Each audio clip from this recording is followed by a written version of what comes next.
Brighter than a shooting star! Do your worst, or I will.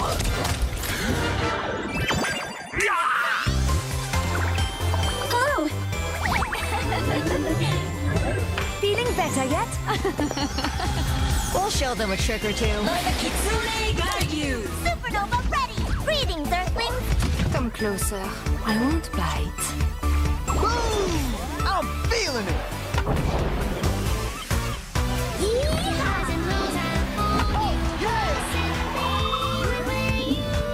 Prove your skill. I'm in the groove! Be uplifted. Incredibile. Victory is at hand. Now we're in orbit! Nice try!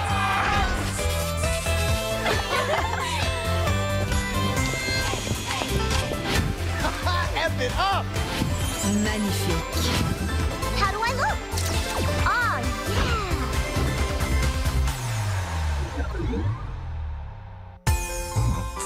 Oh, yes. Yeah. All right.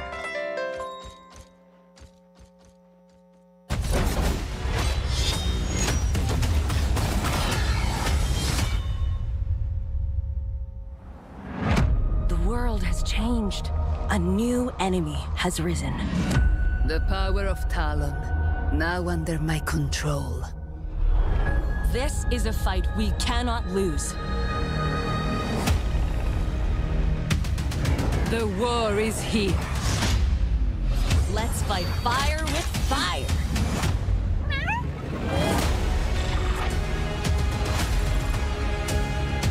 My training is over. Who wants to feel the heat?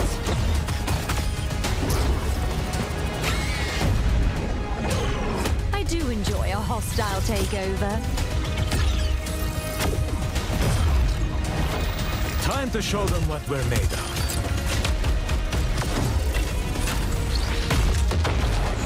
Can't live without me? I'm getting into this.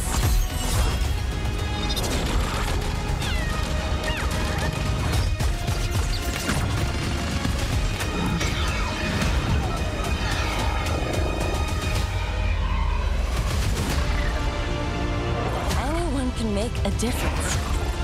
The choice is yours.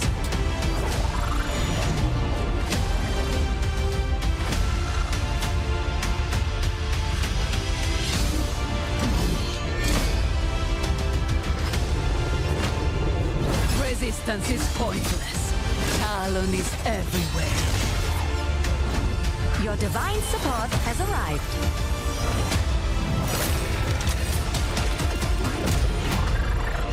I have landed among the stars!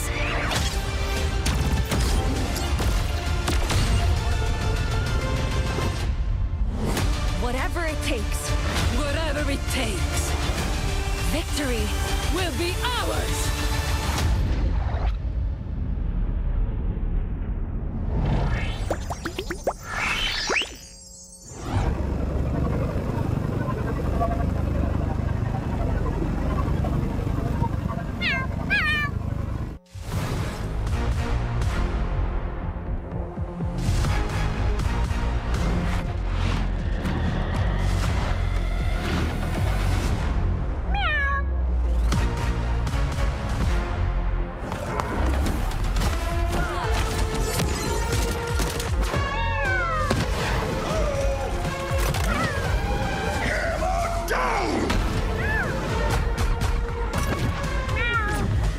Blazing a path. I am the Inferno. Sup? You can't break free. Where are you going? Domina has arrived. Got you covered. Good shot, right? Enemies coming in hot. Can someone heal me? Damn it! Disgraceful. Rise from the ashes! Cavolo!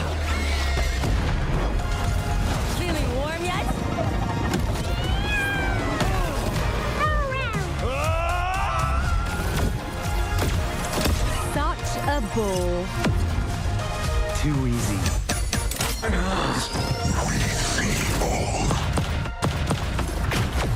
Who's a pretty kitty? You are.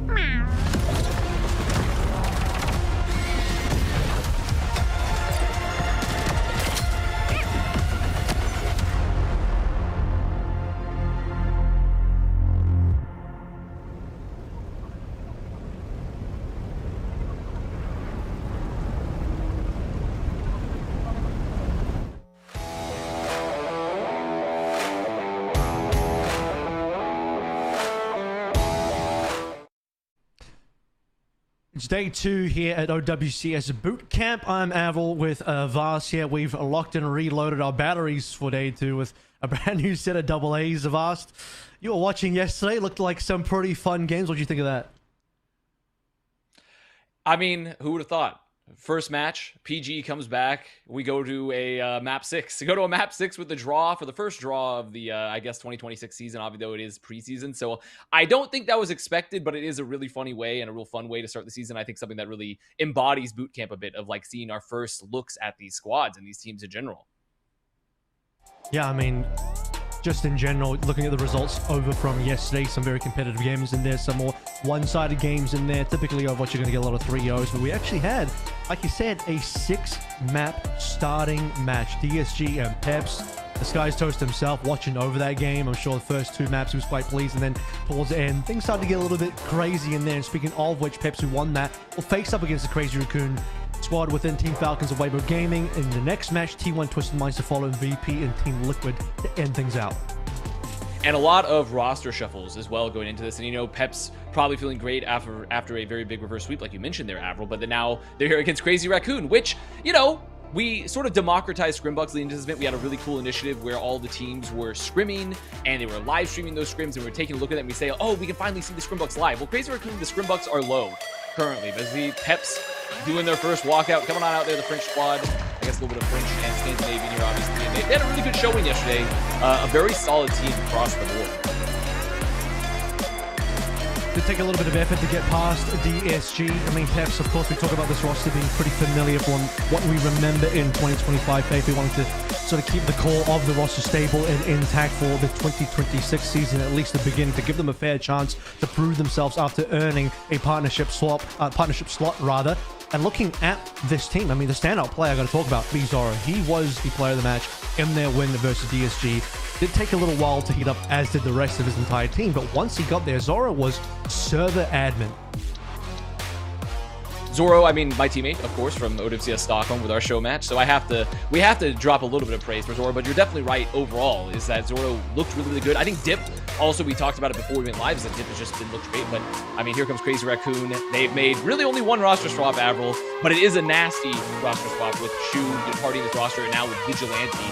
And this team is definitely looking to overcome some of the scrim books they have. I mean, I think they have a 31% map win rate currently from the scrim sections. But obviously, scrim bucks are scrim bucks. We should be looking at this team and evaluating their history and how good these players are. Yeah, I mean, losing Shu is definitely a big deal. This is one of the players that, for the longest time, especially from my perspective as well, I thought that Shu was easily the best flex support in the world. Multiple seasons.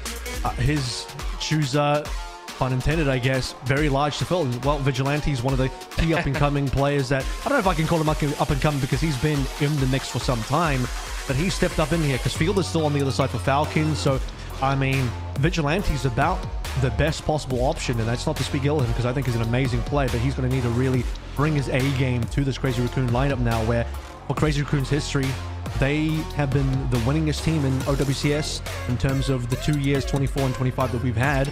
They haven't won a world championship yet. This might be the year for them if Vigilante can be that guy. And I think he can. I mean, he's had fantastic showing, you know, pre-Overwatch League with T1. I think overall, like, you just look at Vigilante and he's, I think, flown a little bit under the radar just because how good he is. And obviously, like you talked about, filling the shoes of Shu, who is a legendary player at this point in the scene. But this team has everything they need to succeed here. And they've always had that. And I think swapping out Vigilante Shu, obviously some people will think maybe that's a downgrade, maybe it's not. But realistically, they have the level of talent to win a world championship. Yeah, they have had for a couple of years now. Certainly won a lot of majors, certainly have won a lot of other titles. And In fact, Lip at this stage, he has won the most titles across his entire career of any other Overwatch player in the professional environment. So look at the match prediction here. Probably not a big surprise that most of the audience members watching it in the crowd going for Crazy Raccoon and of course the Korean casters as well, given the history of Crazy Raccoon and Peps. I mean, look, they're an up-and-coming squad in terms of how good they're starting to become, but it's going to take a lot of effort to get to Crazy Raccoon's level. Yeah, I think that's the story of OWCS and this, us trying to find these touch points for international competition is just that you can be really good within your region, and then as soon as you make it out, you're going to have to be playing against the Crazy Raccoons of the world, the Falcons of the world, you know, potentially the Zetas of the world, obviously. Like, it's just, there's so much going on outside of NA and EMEA where there's all this talent been, you know, located. And as a note, by the way, we aren't doing the 1v1 that, you know, deciders that we were doing yesterday because of just some of the issues with the server changes and stuff like that. We're just doing a coin flip decider now, Avril, if I'm correct. Yeah, so the coin flip decider has gone to Crazy Raccoon. They will be choosing the first map. We're skipping the 1v1s for today. Just so people understand as well, the hotfix has gone live, so all of the recent changes that just went through overnight has been applied to the games that we are playing live today. So given that those changes were for the new Season 1 heroes, and Map 1 requires you to play all the Season 1 heroes, I mean, all those changes are going to be in effect and live on your screens in just a moment. And I think those changes are all super positive, and it's also really cool that we were able to, you know, the tournament here, despite being in a physical location, just navigate around those challenges when there is that maintenance going on, and we're still getting competition, and we still get to see the hotfix changes. And in particular, I'm really interested to see, like, maybe what it does to Mizuki and his viability a bit, because they've done a lot of changes in particular to the damage output he can do, which is so central to the healing, because I feel like he's so close to being a really, really potentially meta hero, but there's just a lot of strength in that role, right, when you're competing against Lucio, Kiriko. But, you know, other changes that went through, they've, you know, did a little bit of nerf to the Jets to Jetpack Cat, which I think, as we've seen from the first day of competition and also the scrims leading up to it, has been, the mobility of Jetpack Cat has been really rather astounding in how powerful she is to just overall navigate around the map. Especially in the hands of star support players like we saw from Chio and Falcons yesterday, and now Churong, the other side of that coin. You know, these are the two guys I look at when I consider top main support players in the world. And, well, I mean, some due credit needs to be given over towards Funny Astro as well. He's on Twisted Mind, so he'll be playing a little bit later on during the day. He is the most recent world champion, so I think you do have to kind of include him in that conversation. But there are a certain number of top-level main support players I look at when I think about, okay, who are going to be the best Jetpack Cat players? And Chio, he set the standard so far. Chio is definitely, and also because, I mean, I think you hit the nail on the head there a bit, Avril, is that the ability, having really strong mechanical base like Chio does have, which is, I think, going to be very similar to potentially Chorong here, you're able to chase down and find those finishing limbs very easily. And I think with a player like Chorong, it's going to be crucial. Crucially, we're going to get into our first map. No delays here. We're speeding directly into it. Day 2 begins now. Crazy Raccoon versus Team Peps.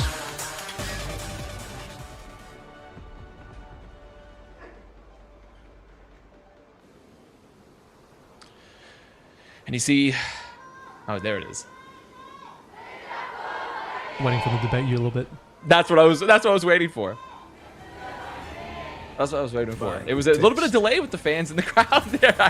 I was like, okay, yeah, they're coming in. The chants are coming in. Starting a little slower today, but got to get the chants out. See the roll going to be happening here. Obviously, this is the first map of the series. And remember, everyone is going to be on the 5 new heroes that just released. It's going to be this 5v5 with everyone on those new releases. As a little bit of Imra just moving here for Zoro, just on the flank here with that lifeline. Of course, what we see as normal standard Jetpack Cap is going to be tethering teammates into the mix very early on. And Jumbin, he's been off-angled by Zoro, star player from Peps. In yesterday's game, Jumbin first blooded. And you see here just Willis trying to take that mega pack, get them off the point. Very good first pick there for Team Peps. And, you know, something to note here is that that's not only a really good engage, but Team Peps does have a little bit of advantage of, like, they got to warm up on stage a bit, play this format a little bit ahead of time. The Crazy Raccoon, obviously, you know, they are a match team. They say that they're more of a match team. And this is the first time on stage, right? So, especially with a big meta swap up and with all these new heroes available. So it could be chances for upset as Peps holding on the point, jumping. Just gonna look like they're going directly. Oh, not even gonna touch. Not letting them know that they've gone for the long flank, trying to get to the high ground. He's been chained up pretty early, though. Definitely wants to get Zoro down. The play that managed to kill him a little bit earlier on. And again, star DPS play on the side of Peps with that 5 versus 4 advantage. Going to be able to convert a little bit further on. Looking like this will indeed be a crazy spoon flip over. Jumper just sneaky into the back line, flanking around the entire team. The Peps just didn't notice him. If they can get now Willis down, this should be the cap. And that was a really good positional play there from Crazy Raccoon, right? And it shows the power. We talked a bit about how you have someone like Chorong on the Jetpack Cat, because Jumpin goes to the flank, sets up that early damage, and then immediately have Chorong just follow up, because you're just so mobile there on that hero to get that finishing limb. As now Team Peps looking to recontest. 16% and counting upwards here for Crazy Raccoon. There's going to be some ults coming up soon for both these squads. Expect to see some lifelines as Dip getting poked out here a little bit. Change the landing once more. Coming in clutch for Mizuki plays, but looking at Willis, you're talking about the ultimates. Panopticon is going to be up first for both of our tanks, including the fact that Jumper did die in the opening fight, but he was carrying in that secondary fight. Speaking of which, Lip, as you'd expect, top hit scan play in the entire world. Dip's going to 4-5 versus 4 again at Peps. An opportunity to even use an ultimate here. They're just going to fall back and reset. You see Chorong just trying to chase down some of these limbs. Not going to find anything just yet. But another really good fight for Crazy Raccoon there. Yeah. Dealing with the flank, getting the early pick. Now 5 ults on board. I mean, we're really getting close to a 5 ult fight. As Chorong nearly finds Dip there. Dip having to back on out. There's going to be ult from Lip coming on in. Going to drop the heavy shot. Doesn't find anyone just yet, but Chorong, look at the flank there from Chorong. It's on low HP though, has to be a little bit careful of the situation. You got a lot of ultimates online, he's staying with the double so far. It's all these ultimates that are getting the kills, and Peps falling aside, falling asunder. Only Dip alive will get his one response, but obviously that's not going to be enough. And Peps quite literally cooked by ultimates in this particular fight, and a slow death for Dip as well. He's going to get staggered. I mean, that determining if he's going to use it, to be fair, it doesn't necessarily. He does get the little stagger. I don't think he's going to drop that. Oh, yeah, he is. He's not going to use the Vermilion revival there. Would be a little silly. As Jump in here, up on the high ground, they use the tether, use the lifeline to get him up. Just make sure to pressure this. Take a lot of early poke. Maybe going to find a pick? Oh, not quite, but enough to get FD gone. Jumper's going to throw out the Panopticon anyway. Don't know who that exactly caused. Certainly can catch Zoro. Well, Zoro's going to blow himself up in mid-air. Smooth sailing from Chorong in the skies. Will just run around laps against Peps. And well, Peps might have gotten that 39% and 40% counting for the flip, but they just don't have any members alive. Crazy Raccoon have locked this one up. They might have slipped through in terms of losing the initial fight with Jimbin dying, but everything else since then has been all Crazy Raccoon. And I mean, really, I have to point out just the usage of Chorong, right? And the positioning for Jumbin, putting Jumbin in positions where they can just pressure these high angles where they normally can't get to, and having Chorong go for flanks often in the fight, especially when they have the catnap ult up, when they have the ability to just steal someone from the field and fall up from the damage. Just overall using the Jetpack Cat in a very aggressive way here for Crazy Raccoon. So Team Peps looking for some answers. They need to just ideally try to win these fights on the flank a little bit more, Avril, because when you're dealing with Onron, with Imra, you have a lot of poke. You have sort of a hero that functions in that same category as Genji and Tracer. And you just really need those fight wins. Saw those stats there briefly as well. Chorong, he's saying a Vigilante haven't even gone down yet, so 3 completely flawless, deathless players on the side of Crazy Raccoon. So certainly struggling earlier on. I mean, we saw that yesterday versus DSG here. I mean, reverse sweeping the skies is one thing if you're Peps. Reverse sweeping as Crazy Raccoon will be another thing altogether. Entirely different beast. But literally as well. Let's move over to the next round. Some early damage being flown through, and Chorong, well, he's just going to get right to the back line. This could be Dip or going to rushing away. Can he get back to spawn? Not quite. But still, you see that damage coming out the minor perk there for the Jetpack Cat for Chorong, just getting the extra burst damage, the damage over time as well. A little bit of slow even to get that catch. Now Crazy Raccoon looking to fight the point here yet again. A lot of cap on there for Peps as they're just poking. Willis taking a lot of early damage. He tries to go to the back. Gotta find someone, try to find someone with these advancing blades, but not gonna find anyone.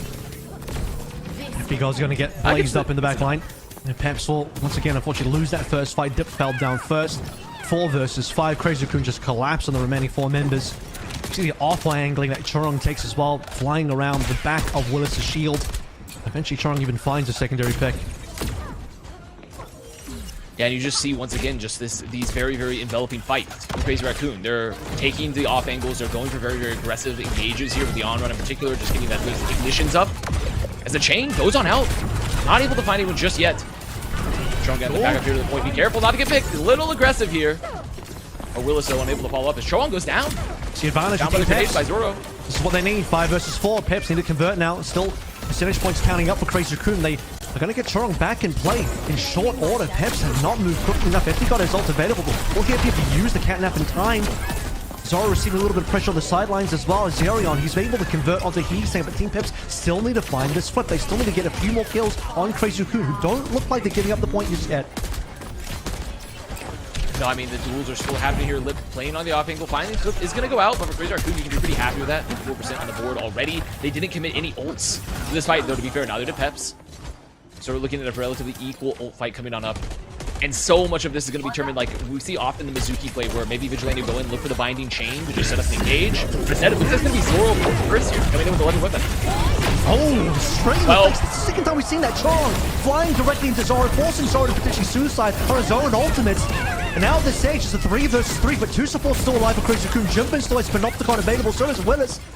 Team Peps can still hold on to this one. They have more ultimates. Can they execute? What can FD God do to help Willis in this situation? First Panopticon comes out. Willis can get this kill onto Jumpin. That would be absolutely massive. Jumpin falls. Crazy Raccoon down to only 4 members, including the ones that saw respawning.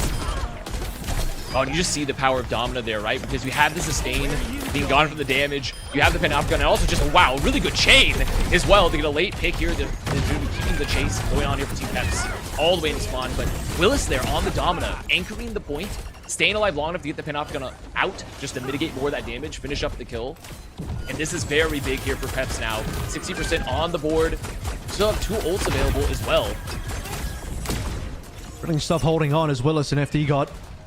Peps staying alive best they can, but Dip didn't get the memo on that one. We'll be able to get the revive from the ult. Jumbin, on the other hand, will get Zerion down. And with all of this going on, FD God's taking the game into his own hands. Support or combat. Willis in a little bit of trouble as FD God looks to try and drag at least one player off, but just can't quite manage to tether Jumbin away. Still, fraud is going to be this particular fight. 61%. Crazy can manage to flip in the middle of that one. Chorong versus FD God in the skies. Jimbin will plan to be the one to use his Panopticon this time around. And maybe Chorong will have something better luck at dragging a play away, but it doesn't quite seem like it. Peps, they're still in this fight, but the flip went over to Crazy Raccoon, so Peps need to do a little bit more here. They're falling apart. Crazy Raccoon just getting a little bit more damage there at the end. And unfortunately, I mean, FD God, I saw the idea there, right? You drop the ult. Try to take the catnap or just remove Jumpin from the fight, especially when Panopticon's in play. Not able to follow up, it's okay. Duel here on the flank. Lip, try to find one. Gonna found him. There's the peel as well, so Dip gonna go down early. Second time we've seen Dip go down first, pre-fighted. That's not what you want to see from Peps. Given that it is last fight territory now, Crazy Raccoon sitting at what is about to be the 99%. He's saying low, but still alive. Chorong versus FD God goes the way of the Crazy Raccoon instead. It might be Cat versus Cat, but the Raccoon stands tall. For Team Peps, if they don't get anything else here, it is map 1 done. And it doesn't look like Peps have much left to use in the bank at all. Willis dying before the Panopticon is available, and Peps will fall in map 1. There's the Sanctuary as well, just to finish it. Crazy Raccoon started out a little shaky. Peps put up a good fight, but first map goes their way. And this is why, Avril, you know, obviously very early in the series, but don't trust the Scrimbucks wholeheartedly just yet. Always got to trust that Crazy Raccoon is a dominant force in Overwatch Esports. I mean, don't get me wrong, there will be teams that will be able to push Crazy Raccoon, and that might still be Peps later on the series. Could be the case with Peps take a little bit more time to warm up, but you know, you look at the overall rankings of teams, and I'm not just talking about the scrim rankings, I'm talking about the overall rankings historically, power levels between the regions as well. Europe might have caught up in Stockholm, but that largely was due to 2 teams from EMEA in OWCS and Twisted Minds. And for Peps, they're still trying to break through to see if they can maybe catch up to the rest. They have very strong talent on this squad, but I mean, really just remains to be seen where we're going to go back to a quick break and we'll be back more Peps versus Crazy Raccoon.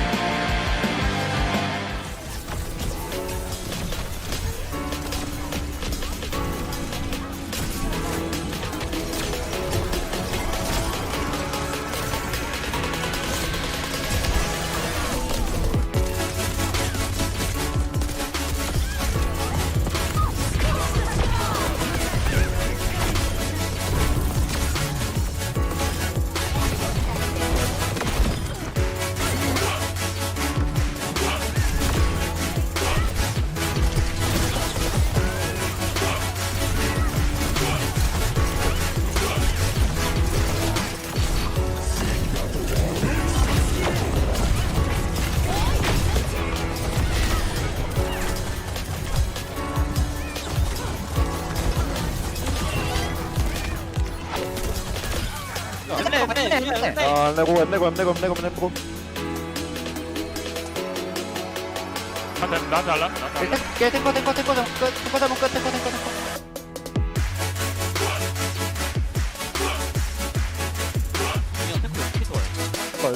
엠레만 잡아야 엠레만. 아니 나 파동 있어가지고 탱커 잡으려긴 했는데 200달러만 이거 하는 거야.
All of us, map 1 came and went faster than some of the tech pauses we had yesterday. Of course, Peps was involved in some of those. But today, no delays here at all. Crazy Raccoon looking for a speed run in match 1. The Peps gives and the Pep takes away. And right now, it looks like the Peps is giving. And they definitely gave map 1. Though, to be fair, it was closely contested. I think overall, you just really see how important it is, especially when Domina's out on the field. That long fight, right? Waiting for your sustain to come back up, using her passive to try to get a lot more shields, popping the Panopticon to just deny value, not just also chase some of those limbs, like we saw sort of the very crucial fights where Lilith's anchoring the point there, but also just to deny the damage in general, because Panopticon, it stops that damage coming out of the bubble. So overall, I think it's really interesting to see the Domina interplay. And, you know, if we go to a deciding map, obviously Domina will be played there as well, guaranteed. So I think she's just a really interesting hero in terms of the tank lineups and how she overall just affects the flow of the game here. But obviously moving into map 2, Avril, it is going to be a slightly different format in terms of just, you know, there's not going to be required heroes.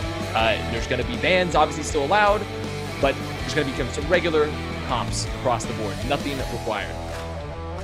And looking over yesterday's games as well, careful not to read into it too much from my end, but from Willis's perspective, it did seem to me that Willis and Peps were less wanting to play into the Domina, whereas Tread on Disguise was more wanting to play in the Domina. That was kind of apparent, particularly on that last map, but certainly on the earlier maps as well, where Disguise was able to win those maps against Peps.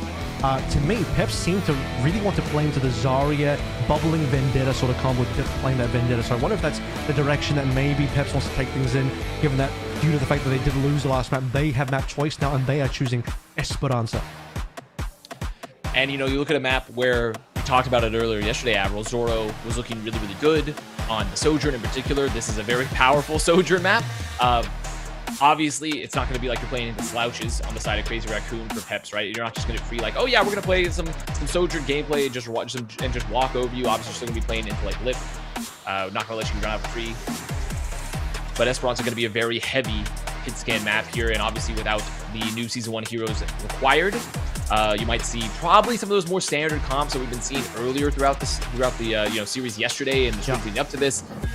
Vendetta, Lucio Kiriko, things like that. Probably even Zarya Diva. So, I mean, the Tracer ban to me screams already they want to play Vendetta, because this is the hero that would take the place of Vendetta if you were not going to be playing Vendetta. He's saying, and Lip, but most likely he's saying here would have been the player actually on the Tracer position. So removing that from the equation, Dip probably doesn't want that smoke. He wants to play the Vendetta. But guess what? On the other side of things, the hero that Willis was actually piloting on this map when Peps beat this guy's on Esperanza was the Diva. Or was it Diva, Vendetta, Soj, Lucio, Kiriko? And Junbin, traditionally not much of a Diva player, so this is a nice asymmetrical ban response coming through from Crazy Raccoon. Could be a very interesting chance as well, because I don't think we saw yesterday, correct me if I'm wrong, Avril, did we see any Winston at all yesterday? We definitely saw Ball, but I doubt they'll be playing Winston. Obviously, even though they do have that new sub role with the, the initiator sub role where they can get the health in the air, much more likely to potentially see a Ball, if anything, from Junbin.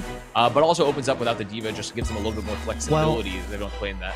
I do have to announce that if Ball is chosen by Junbin, and context that Junbin is widely regarded as the best ball player in the world, the Ball Master. The Ball multi-ball perk has been disabled due to a current bug in the game, so he won't be able to use that. One of Ball's perks is gone, which may impact the ability to play Ball, but we'll have to see if Junbin indeed wants to play that hero or not. Otherwise, it'll be standard as usual. Could just be Domino Zarya on the ground. Let's find out. Map number 2, Esperanza, on your screen.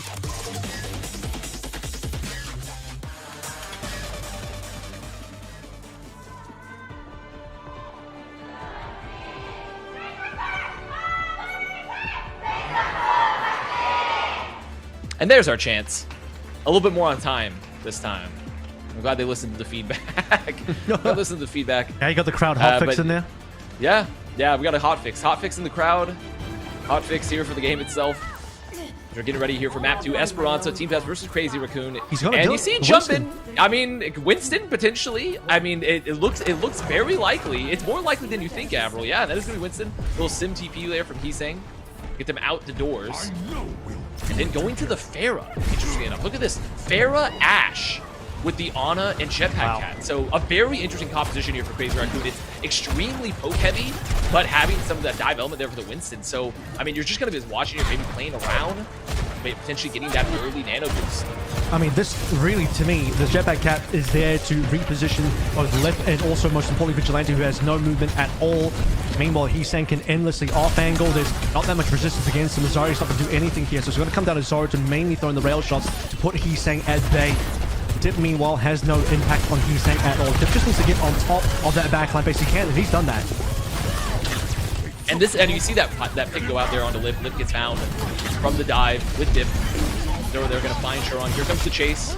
And this is a really, really hard comp to execute, I feel, for Crazy Raccoon after, because you see the composition for Team Peps where Dip, especially because of the left click, where if you hit that third chain, it can make any line hero just fall to the ground, right? So it's really hard to escape. You have a lot of Dia capabilities, just bubble, engage there with FD God or Zerion falling up. So I do think this is a little bit of a scary comp for Crazy Raccoon, considering how immobile the backline is, and also just how many resources Heesang and Lip both need to survive this Vendetta dive in particular. Chorong just needs to do a really good job of keeping Vigilante alive here. I mean, Vigilante's going to have his work cut out for him. Lip, if he goes uncontested, that's exactly what's going to happen. He will nail your backline. Vigilante even finding Zarya here. This is a great fight for Crazy Raccoon. Stuck in small corridors. Lip completely concealed by the terrain of the map itself. And now a stagger onto FD God. Oh, man, it's a brutal stagger, too. FD God goes down, followed like 10, 5, 6 seconds later. Maybe even 6, 7 seconds, perhaps. You just named about like 7 different numbers there, but we'll go with it. Sorry, there's one of those numbers was numbers are important. Numbers are very important here. Is now Crazy Raccoon somewhere between 1 and 25 seconds, yeah. Yeah, just list out every number until I get the one I want, pretty much. But it's going to be rush available here from Zerion. He's not too far behind. It's Dip in the bubble. Gets the pressure up, has to drop on down, and Nano Boost is up. You're Vigilante, so there is an opportunity here to just maybe save someone there with that. Yeah, that rush. I'd be on Lip here to keep up. No, it's going to be Junbin. And a boost on Junbin, though. He's saying still uncontested. This is what he does best. One of the few plays that will bring out the flyers unconventionally. I mean, Echo is available, but how badly does Dip want to go into that territory with Team Peps in general? Zoro still needs to be the primary member to try and take care of Heesang when and if possible. But he's also responsible for dueling Lip long range as well. So he's got multiple things he needs to do. And, well, guess what, folks? You can attempt to stagger Zarya, and that's been successful. That's a brutal stagger. And also, I mean, props to Heesang here, who, an overall DPS player that has been so elite during their time in the OWCS. But, I mean, just playing Pharah into a Sojourn, Kiriko, and a Vendetta with, you know, limited ability to get peel forward. Really, a lot of it's on the Jetpack Cat to just follow Heesang around. And he gets 3 with no barrage there off the rush engage from Zero there, right? So I do think that's, I mean, Heesang just an incredible play. You can see the next engagement going on. Overclock, Zora's opportunity. He wants to find Heesang, but Heesang's got him first. Stuck in a small room. Rocket barrage in close range. Bob doing something in the back lines. I'm sure being dragged around here actually by Churong to just find extra targeting. Scott Vigilante in response with FD guards supporting on the sound barrier. Payload, by the way, moving up to 19 meters now. Still some ultimates left to play from the Crazy Raccoon side. Willis will drop down the grab on the jump and still primals his way out into safety, but maybe the rest of his team not so lucky. Zerion taking 2 down is going to give Peps the necessary comeback potential to stop this push and prevent it from reaching triple digits. A really good find there from Willis too, and the split from Team Peps post-beat, making sure they stay alive there. And because FD God just circles around the walls there a bit too, they could have been a little bit nastier where Jumbo could have maybe got another exit, a limb just coming into this next fight. But because FD God circled around the drain a bit on the top of the ceiling, was not able to be found that early. But Crazy Raccoon will make himself back, and especially with Jetpack Cat, you do have the ability to reset from these fights pretty quickly here. So it gives you the opportunity to fight, make sure the bot does not go too much further. Not a lot of great space to use Jetpack Cat catnap ability in terms of the ult until you get close to the edge. You have to sort of get closer to the actual cap point itself to drag somebody off, otherwise it's just be used for repositioning the enemy. Peps trying to reposition himself into a good spot to maybe use the Sundering Blade of Peps currently. Sunira should be the first protocol. And just playing it low, Rush going to be available, Rush is going to be used there.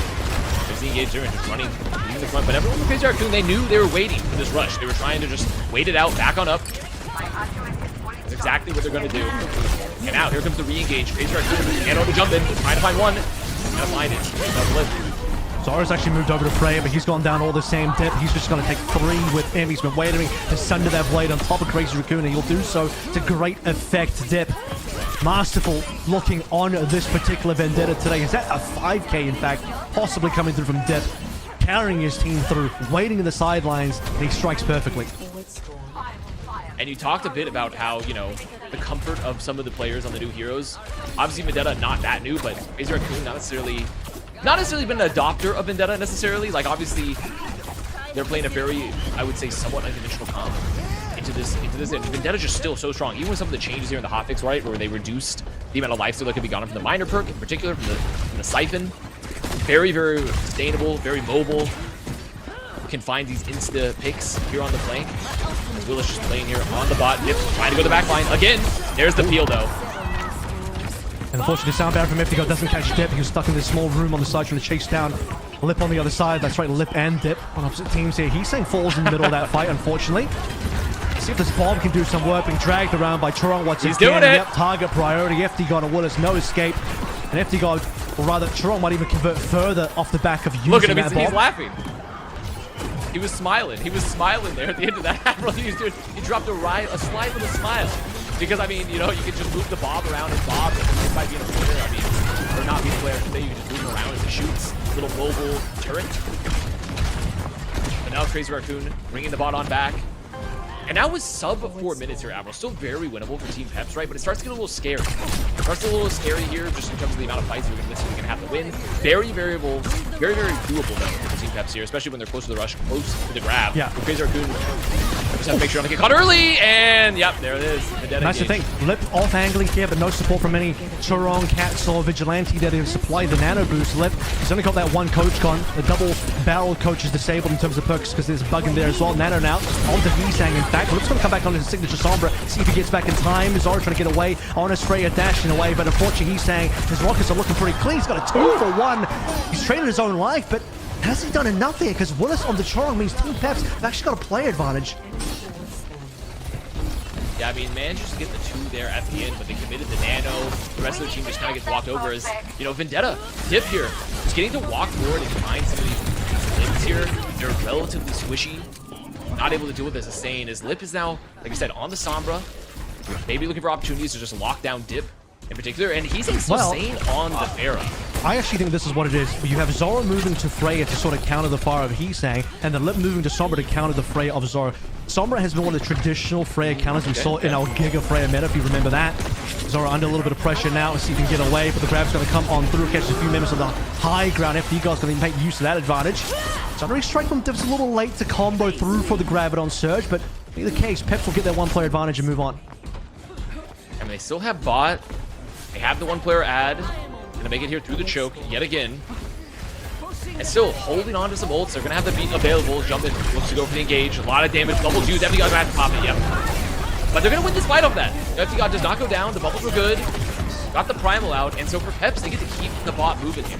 They can flip as well, 82% in counting. Jimbin's used his primal rage, but largely to get away, keep his life intact as well. Lips nearing that EMP. We'll see how effective that ends up being. Likely that will go onto the backline and or Zoro, but if Zerion's paying attention, you could see that Suzu come into play. Some low HP numbers here. Willis is purpled out as well, but still alive for now. Zoro trades 1-for-1 so far. Losing the tank is not great. Zerion the only one caught by the EMP. Can there be more? FD got onto Choron. Raccoon actually falling. Jimbin's going to go down here as well as Lip. You're going to get the flip. A minute left to play through. We talk about this being winnable for Team Peps, but Peps are going to push this one to 110 and even further.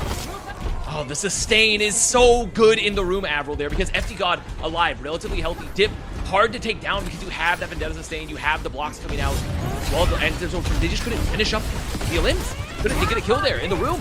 And now Team Peps have the advantage, sub 1 minute in the bank here versus Crazy Raccoon. They are going to have double support, and Zerion immediately goes down. Now, but the trade is just as big. Dip on the lip again. Dip has just been such a monster in this battle. He is going to get taken down eventually, but time is running out. Crazy Raccoon, even if and when they do in fact win this fight, they're starting on their own side of the map, which is not where they want to be. Late kill on a couple of members. Zoro and Willis are still getting kills here. I don't think Peps can win this fight, especially with FD got down. But the extra late deaths will cost Crazy Raccoon time that they do not have. Oh, and Lip dies. Lip dies there at the very end as well. To the bolt. I mean, Zoro there getting an incredible amount of limbs. Willis and Zoro there making sure that there isn't a lot of extra time. They don't have a lot of extra positioning. So we're in an OT situation. They can't leave the bot. The ults are good here for Crazy Raccoon, but Peps have an opportunity. They have a chance. They're not too far away as well from the Vendetta ult. They're going to have the possibility to just get that Submarine Blade and just cleave through some of that damage, some of that, rather, that nano. There's the engage. Oh, two plays are dead! FD God couldn't save them. Dip and Willis melt away, and Crazy Raccoon find the fight they were looking for. Now they still might be one more fight to play through. Lip going down, and that's absolutely massive. Strong as well. Zoro's maybe done enough here. 2 players down allows Team Peps now to respawn as 5 against only 3. But can they get there in time? Just about. I think the bot's not going to quite reach that mark to get the flip yet. Crazy Raccoon desperately need to get the last 2 players into line. Chorong, as Jetpack Cat, has that tether to drag, I believe it's Lip, into battle. And everyone's here. They are still going to have Jetpack Cat ult available here. Jumping, holding onto the primal. Zoro here. Watch this guy. Zoro potentially might be able to get the pick. Gets the pick. And that's a huge pick right there, right off the start. Zoro, still another. Zoro's going absolute sicko mode right now. Peps might just be able to do this. Jumpin hasn't got enough left in tank. Vichy's got FD God down, but will it be enough? Crazy Raccoon needs so much more, and Zoro says absolutely not. Crazy Raccoon, sit down. Peps, 1-to-1. Incredibly good swap right now from Peps. I mean, the Freya pick. What a smart swap from Zoro. Zoro, you talked a bit about how yesterday he looked really, really good in the server versus Disguise. Looked fantastic here. Dip Vendetta as well, still paying dividends. This team, I mean, playing so well on the composition. Crazy Raccoon, I played a slightly unconventional comp, I would say, what you would expect with this team a lot in the meta. Trying to play to their strengths. And to points, I think it really worked, right? Heesang was getting around a lot of the pressure that was available, but as soon as the Freya comes out, I mean, Heesang is just a lot less free because Freya's just so good at dueling other flyers. And so I do think Crazy Raccoon just holding a bit under the weight of just the comp swaps there. Team Peps. And remember, Freya's been nerfed as well. To take aim, the right-click damage has gone down. So the capability to get those taps and to get those kills has just dropped. But yeah, I mean, I talked about the fact that is there going to be some sort of adaptation coming through from Peps that deal with this fire? I was thinking maybe it could be Dip looking over towards the Echo, but of course, maybe it just comes through from Zoro instead. So just one thing, Freya is great into the fire as shown. What I didn't expect is what he did in the rest of that fight, taking down so many other members to absolutely carry his team. Player of the match yesterday, and I'll tell you what now, might just be front runner for player of the match for day 2 as well. Team Peps back on the board. We'll see you after the break.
Voilà, Deep, merci Deep, c'est ça que je veux Deep.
Things are certainly heating up here in our first match of the day in day number 2. It's already a 1-to-1 game. Maybe those scrimbucks might just be true after all. Crazy Raccoon showing a little bit of weakness here up against Peps. And well, we saw some magic out of Peps yesterday, but that didn't happen until the second half of the series where they had the reverse flip. Guess what? Not going to be required today. A little more pep in their step, one could say. And overall, I mean, it is really interesting when you see, you talked earlier about, and also, I mean, speaking of interesting, Max in, Jumbin out. So you look forward as, remember, this isn't going to be a change in the format. We're not having any required of the Season 1 heroes. Still, we are playing just normal bans, picks for these squads. So you could see the new heroes, could see just what we see as more meta compositions.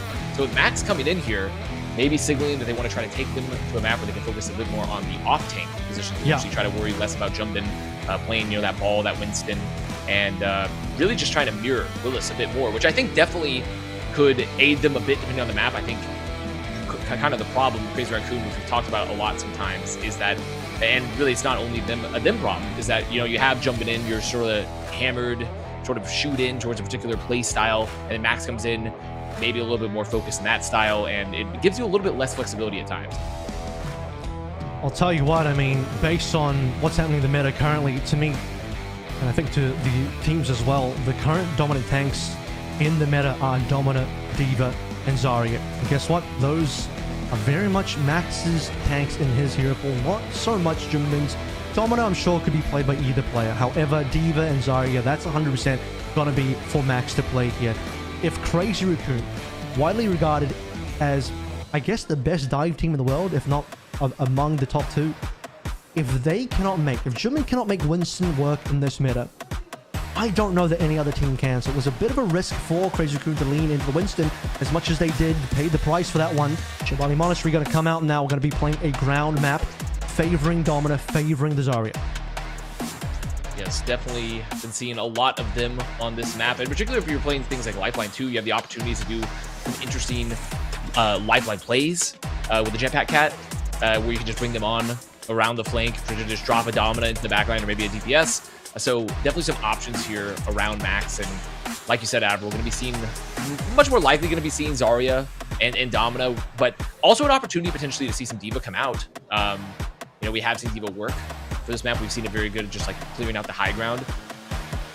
But definitely a bit of a change for Crazy Raccoon is immediately banning the Vendetta here, which I think makes a lot of sense. It seems like this is not really a hero that they've been trying to focus on too much. We haven't seen them play it a lot of, and just getting it out of Dip's hands. Yeah, well, Dip was definitely quite the player on that for our previous series, but also this previous map as well in Esports. You see that Dip's impact a number of opening kills. Peps is going to take away the Illari to prevent any sort of a double flex situation in terms of the backline of Crazy Raccoon. Vigilante obviously has the capability to go towards the Illari, and pretty popular on this map for certain teams. With the Illari gone, Lucio back becomes quite popular. Wu Yang is quite popular on this map as well. Dip is going to have to start leaning something like Tracer. Heesang would love to drag Dip into Tracer battle, but I have a funny feeling that Heesang might lean into the Flyers again. Echo and Farah, both pretty playable on this map. Yeah, it's definitely an opportunity, but I mean, also when you bring out the Flyers, it brings up the chance for Zoro to potentially bring out the Freya again, right? Just try to bring that down. Freya's still relatively pretty good, honestly, on Shambhala Monastery. So there's some options for both these squads heading into the map. And I have no doubt that they might try to force the Wuyong for Churong, because they love putting Churong on, whether it be Jetpack Cat or Wuyong, you know, opportunities where he can use his mechanics to just, you know, get extra pressure, get extra damage. And so this is a very, very good map for Crazy Raccoon. We are heading into next map here in the series. Crazy Raccoon versus Team Peps. Peps has the momentum so far.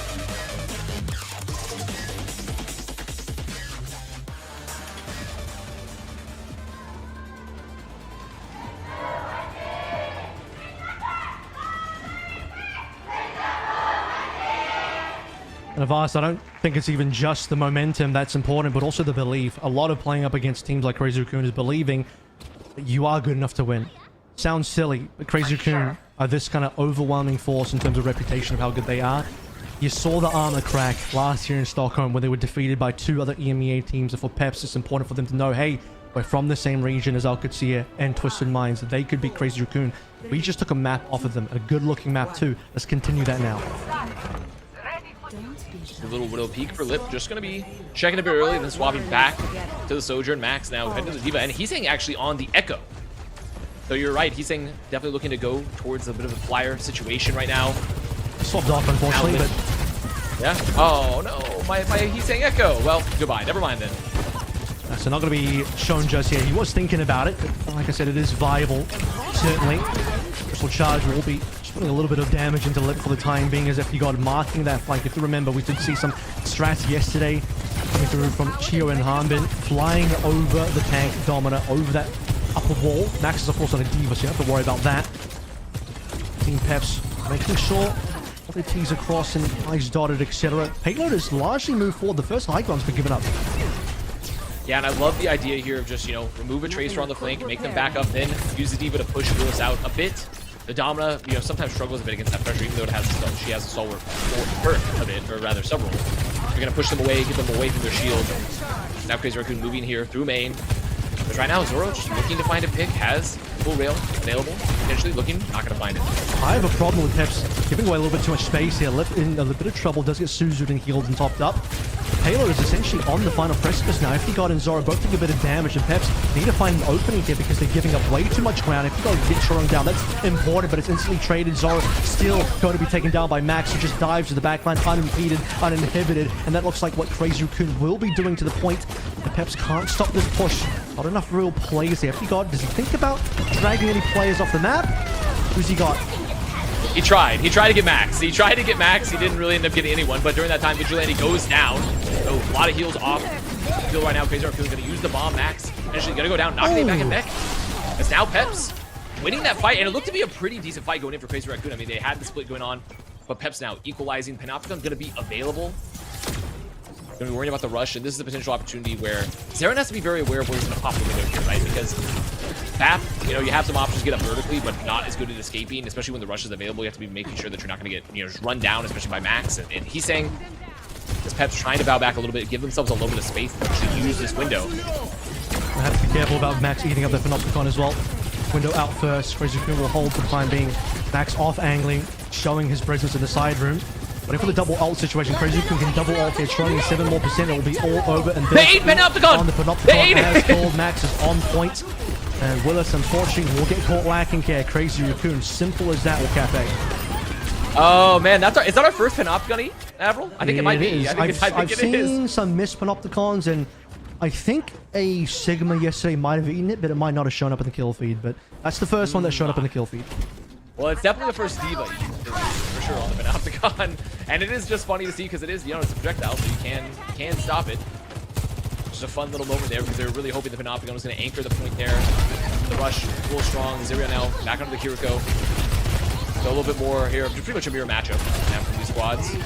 Azura holding on to the overclock. It is available. And the inside there it is.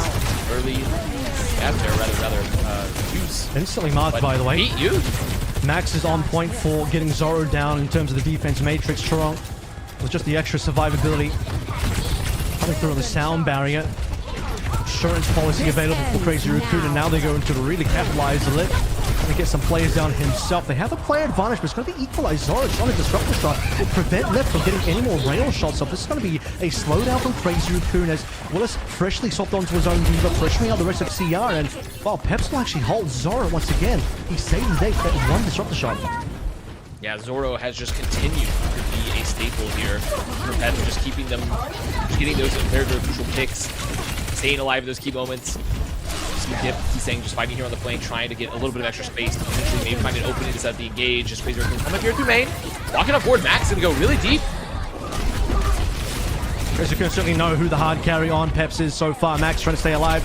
Let's have a remake available in the self-destruct when required. Peps is falling apart quite quickly at this stage as Lip is making short work of their team, taking no prisoners. Max is still going to be forced to use the self-destruct to secure this point with Zero and Willis being the only ones alive. Willis going to try and delay this point a little bit longer. Can he get back into mech? That's going to really set the stage for whether Peps can stay on this point for any longer. Zero will give up his life to use the Kitsune rush, but largely Peps still only members alive. They're going to lose mech again if they're not careful. And there it is, mech gone. Rush gonna be over. Now Peps still trying to anchor. FD God holds onto a beat, is very, very low. Very scared to use here. Does not want to Ajax. Is gonna pop it. They get the frag there onto Vigilante. Now they anchor on the point. They have it sustained.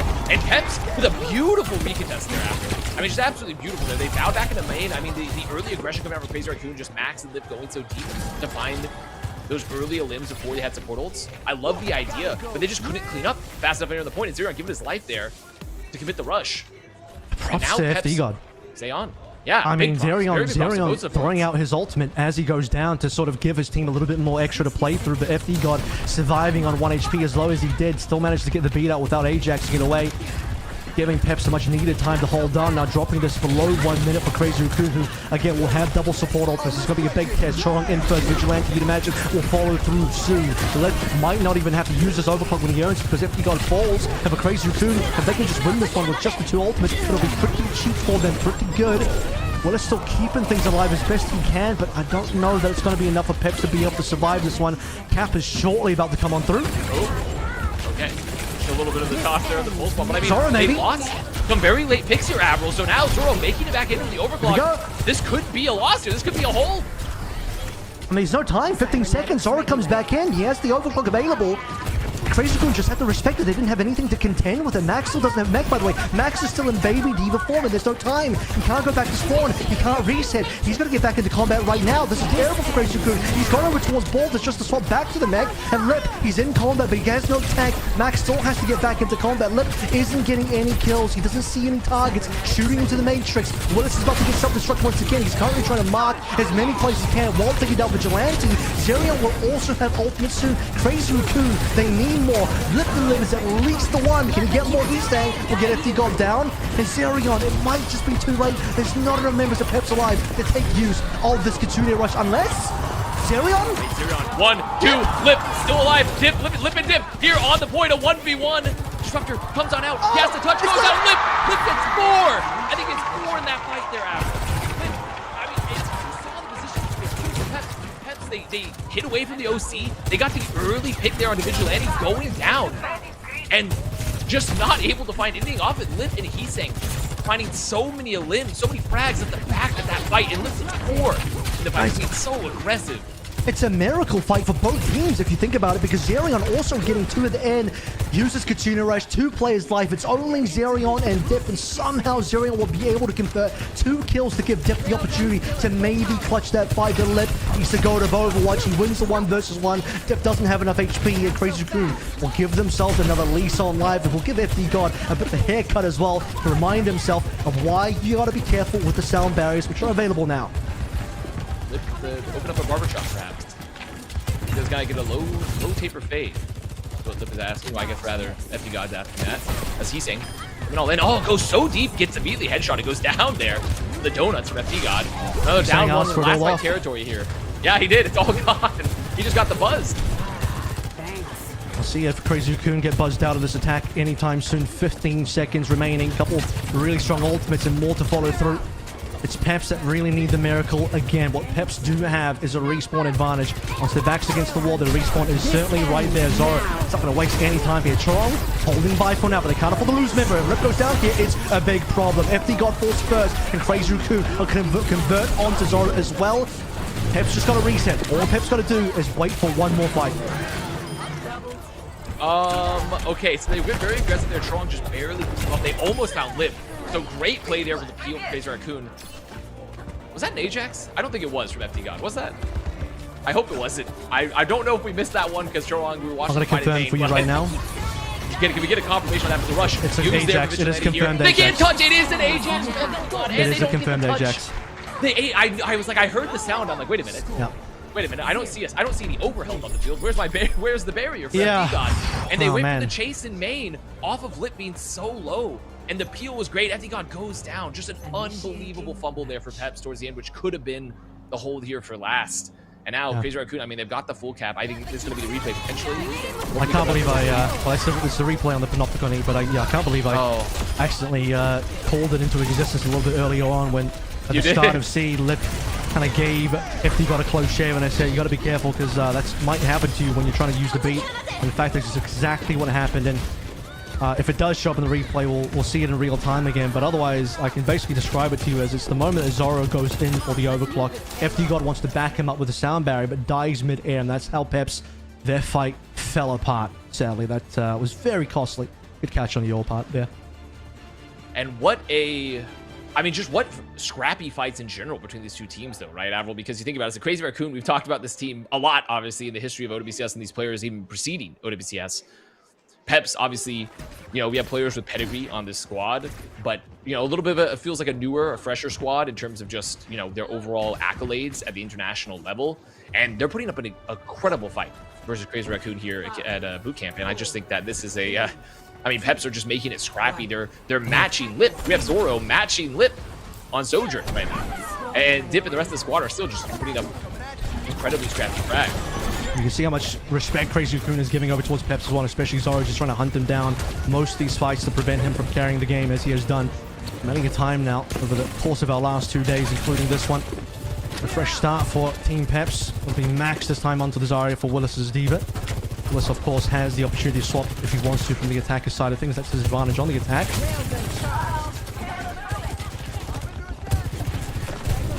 What happened here is they're in the offense goes Max. They're going to go deep. They're going to chase down Zoro. They're going to find him there isolated main. What a good call there. Knowing they had teamed the split. Now, Peps are going to get a little cap time, but that's fine. Down Zoro, you can maybe just chase down one, especially when you have the bubbles up with Max.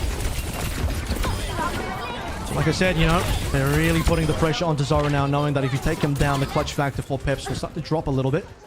First successful fight there from Crazy Raccoon, a full sweep in terms of kills, a minute gone off the clock. Not a lot of ults being charged at all, and Willis, as called, is going to consider that swap now. Doesn't want to have to play the Diva into the Zarya. Is going to be lagging behind in some ult charge, but largely I think he's probably made the right call. Yeah, still early enough to where you can make up the difference here a bit. Yeah, but we can't make up that. Sometimes you cannot make up that. You can't make up the death difference, unfortunately, as Lip going to take down Zoro, and not necessarily outward pressure, but just a really good find there. Something here on the flank. Oh!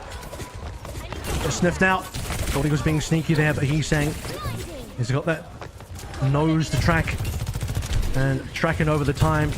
2-minute mark is quickly approaching here, and still not an ultimate to be found on the Pep side of things. Raccoon soon to be nearing that double support ultimate. Very important trademark combo whether you use both of them or just one of them, it is a game changer for the team that will have the squad ultimates available. Team Peps still just lagging. They don't even have payload progress. By this time, Crazy Raccoon was already at the end of A. Now look, it took a long time for Crazy Raccoon to get A, but they pushed to the end very quickly. Scary, very scary peak, but you're totally right here. I mean, you look at the time difference with the bank. Peps are playing slow for the support ult here a bit, trying to poke. Maybe try to open up a flank here is another close call there for Zerion, but it's going to be available. There's going to be the rush to Vigilante. I comes that out. Beat too. It's all being popped. Vigilante, though, that has the extra ultimate to use. Zerion does not. Peps are falling away now. Max onto Zerion first, just to prevent him from being able to use the ultimate had he had one. And Peps will not get a single kill here. They will not even get a single extra ultimate from the DPS or the tank. It's Churong and Vigilante leading the way. With a minute 22 left now, Peps having to look for further options, struggling to make even a dent of progress on the map. Again, looking towards Zora here, Avril, right? We talked about Zora being the hero because, sure, Rush is going to be up, but Max can hold the grab, have the grab just catch those players when the Rush goes out. So Zoro needs to just take an aggressive angle here, hold the mind and early. Looks like Crazy Raccoon, they want to go first. Zoro, 1, 2, gonna go down, but I mean, those are two very, very big frags there. He needs a lot of help though, and Dip might just be able to deliver that help for him. Pep still have multiple players alive. Max will go down for his trouble, will end up saving the ground, knowing the fight is likely over. Zoro, under immense pressure, still finds 2 kills in the hardest of difficulty of moments. And for Peps, this is a hard moment now. Under a minute left to play through, and the first major distance gained from the payload, and still yet a hill to climb. But Zoro gave them a chance. Gave them the chance. They're finding 2. Lip also using the overclock, and now Lewis is going to have grab. So it's grabby grab. There's no support on the field. Just looking for this better grab situation. Yeah, there is a pulse available. Okay, grab going in. It's got 2. That's exactly what you're looking for. Big bang combo initiated. We'll just find 2 offense dry grab though. No real support required. Still alive, by the way. Just Vinci alive, and Dip and Willis have survived against all odds, even though Heesang Max had the combo available. Peps come out ahead. Let's see if they actually have enough space here to get the cap. There still is a little bit, but there is no Crazy Raccoon. They just barely touch. Bubble the Heesang will enable it. OT is here. Peps, they need more players. I don't think they have enough support yet. It doesn't hit the pulse. FD God, though, close to the beat, but Vigilante Churong close to the double support ult here. Max against the wall. FD God, they have to get beat. They have to live here. Double support ult about to be up. 100 energy, but okay, Max getting a lot of damage here on this fight. Well, it's low. Well, it's down. FD God doesn't have the ultimate in time. Vinci's got the ultimate first. Churong goes. FD God follows through, but it's 4 versus 5. Pulse bomb available for Heesang, but it's Crazy Raccoon that looks like they're ahead right now. HP bars looking positive for CR, negative for Peps, and the win is going to be negative as well. Peps do not secure a point in Shambali. So even when we look at the further points of that defense for Peps, could they have held C? Probably. Will it have mattered at the end of the day, given that they didn't cap A? Unfortunately not. Well, butterfly. You never know. You could just hold that final point with the cap, and then the mental is stronger. The mental, we talk about the mental game, right? So you hit some more shots. You have a little bit fewer, less deaths. Obviously, we never know. It's all hypothetical, but a very good map either way though from that. Sure, not able to make it past that first point, but I really am impressed. And we talk about Zoro a lot, but the entirety of the team definitely having a great performance, having some extremely clutch moments. And overall, Crazy Raccoon, I mean, they've stopped momentum for Peps, but they're not out of the woods yet. They still have to finish up the series here, have to close it out. And Peps, as we saw versus DSG, they don't necessarily go down easy. People will be surprised at the scoreline currently, given Peps has not only taken a map, but looked competitive on Shambali despite not capping A. I mean, the scoreline on Shambali itself probably won't really show how close that particular map was, but there is still a lifeline left to play through. Can Peps pull through, or is this going to be the expected Crazy Raccoon win? Find out after this.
match point secure now for Crazy Raccoon after a little bit of a delay in the middle there when we had that win from Peps. So Crazy Raccoon feeling a bit of pain on their journey to the potential victory. But Peps, I don't think they're giving up. They had a close call on Shambali. Some really particular and peculiar moments that could have gone their way that unfortunately did not. Maybe they still have some time to turn their luck around. Particular and peculiar. He's going. He's speaking in magician's tongues. The magic tricks are occurring. But overall, I do agree. I think that for Peps, this team, they have it. They have the sauce right now. I mean, we talked a lot about Zoro, but obviously across the board, that could have gone either way. They could have held the last point. They were very close to capturing first. They just, unfortunately had a couple of tough fights there, especially with Lip just going deep, the aggression there from Crazy Raccoon. But this has not been a blowout. It's not going to stomp. Peps up against the wall here, obviously up against elimination, because remember, it is single elim. So Peps lose here, they're home, they're done.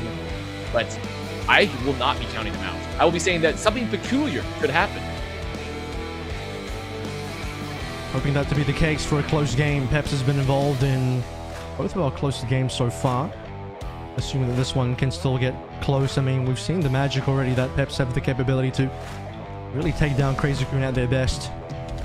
Crazy Raccoon looking surprisingly fallible. Maybe some of that EMEA curse against them from Stockholm is translated into 2026, even on home ground in Seoul here for OWCS Bootcamp.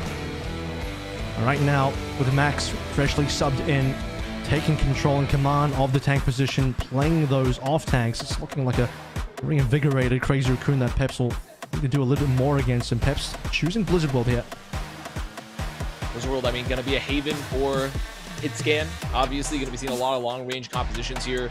Lucio Kiriko still very viable. Same with Wuyong too, if they want to potentially have just a enabling DPS pick on the flank. Great map for both the tank picks. So, I mean, a lot of options here. Blizzard World obviously going to be leaning towards definitely more hit scan oriented though. So those longer engages, those longer fights. Which, I mean, both these teams right now with Zoro and Lip are very happy to be there, I think.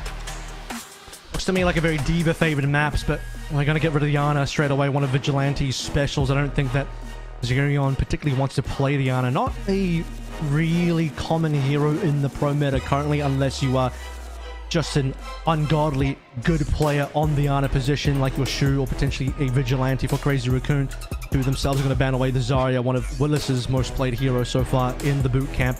Max is happy to give that one away. I think both teams are just thinking about, well, if we want to play D.Va, let's just get rid of the Zarya to make sure we're going to have a clean D.Va battle. Yeah, and I think overall, you look at the bans here, Crazy Raccoon, in my opinion, come out a little bit ahead. When you have an Ana as good as Vigilante and you go to a map like this and you're forced to use one of your bans just to remove the Ana, right? I think for Crazy Raccoon, they're more than happy to put Vigilante back onto the Kiriko. And by the way, and just play those with Kiriko comps.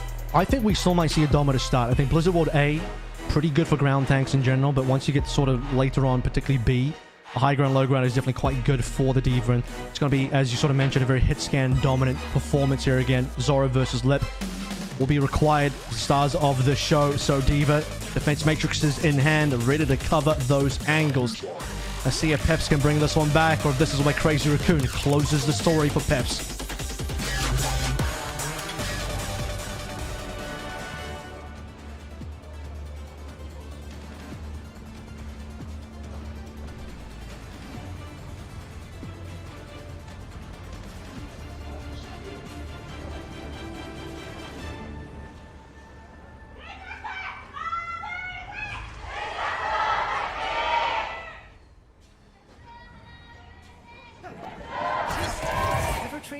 There we go, Chance. Coming down out. Crazy Raccoon here on the offense. Max looking around here on the Sigma, which, I mean, Sigma, Blizzard World makes a lot of sense. You have the opportunity to just, like, own some space, set up a shield for your off-angling hit scan, for your off-angling flex supports, even for your supports, to take some damage, to poke a bit. Live here on the Ashe. Max at one point, probably considered the best Sigma player in the world. This is by far his signature pick, and also did mention, first point of Blizzard World, very favorable for ground tanks, just to hold space, and well, the hero that's very similar to the Dominator, if you're not going to play the Dominator, is the Sigma, of course. Dip, however, back on that Vendetta, doesn't care about your shield at all. The accretion rocks from Max are going to have to be on point. Yeah, and there's a rock used for 10 seconds to the next one, so they have an opportunity potentially when there's no push, right? They don't have the Domina shove. Crazy Raccoon, they have to be so aware of the rotations for Team Peps. So you see, moving as a unit, trying to back on up.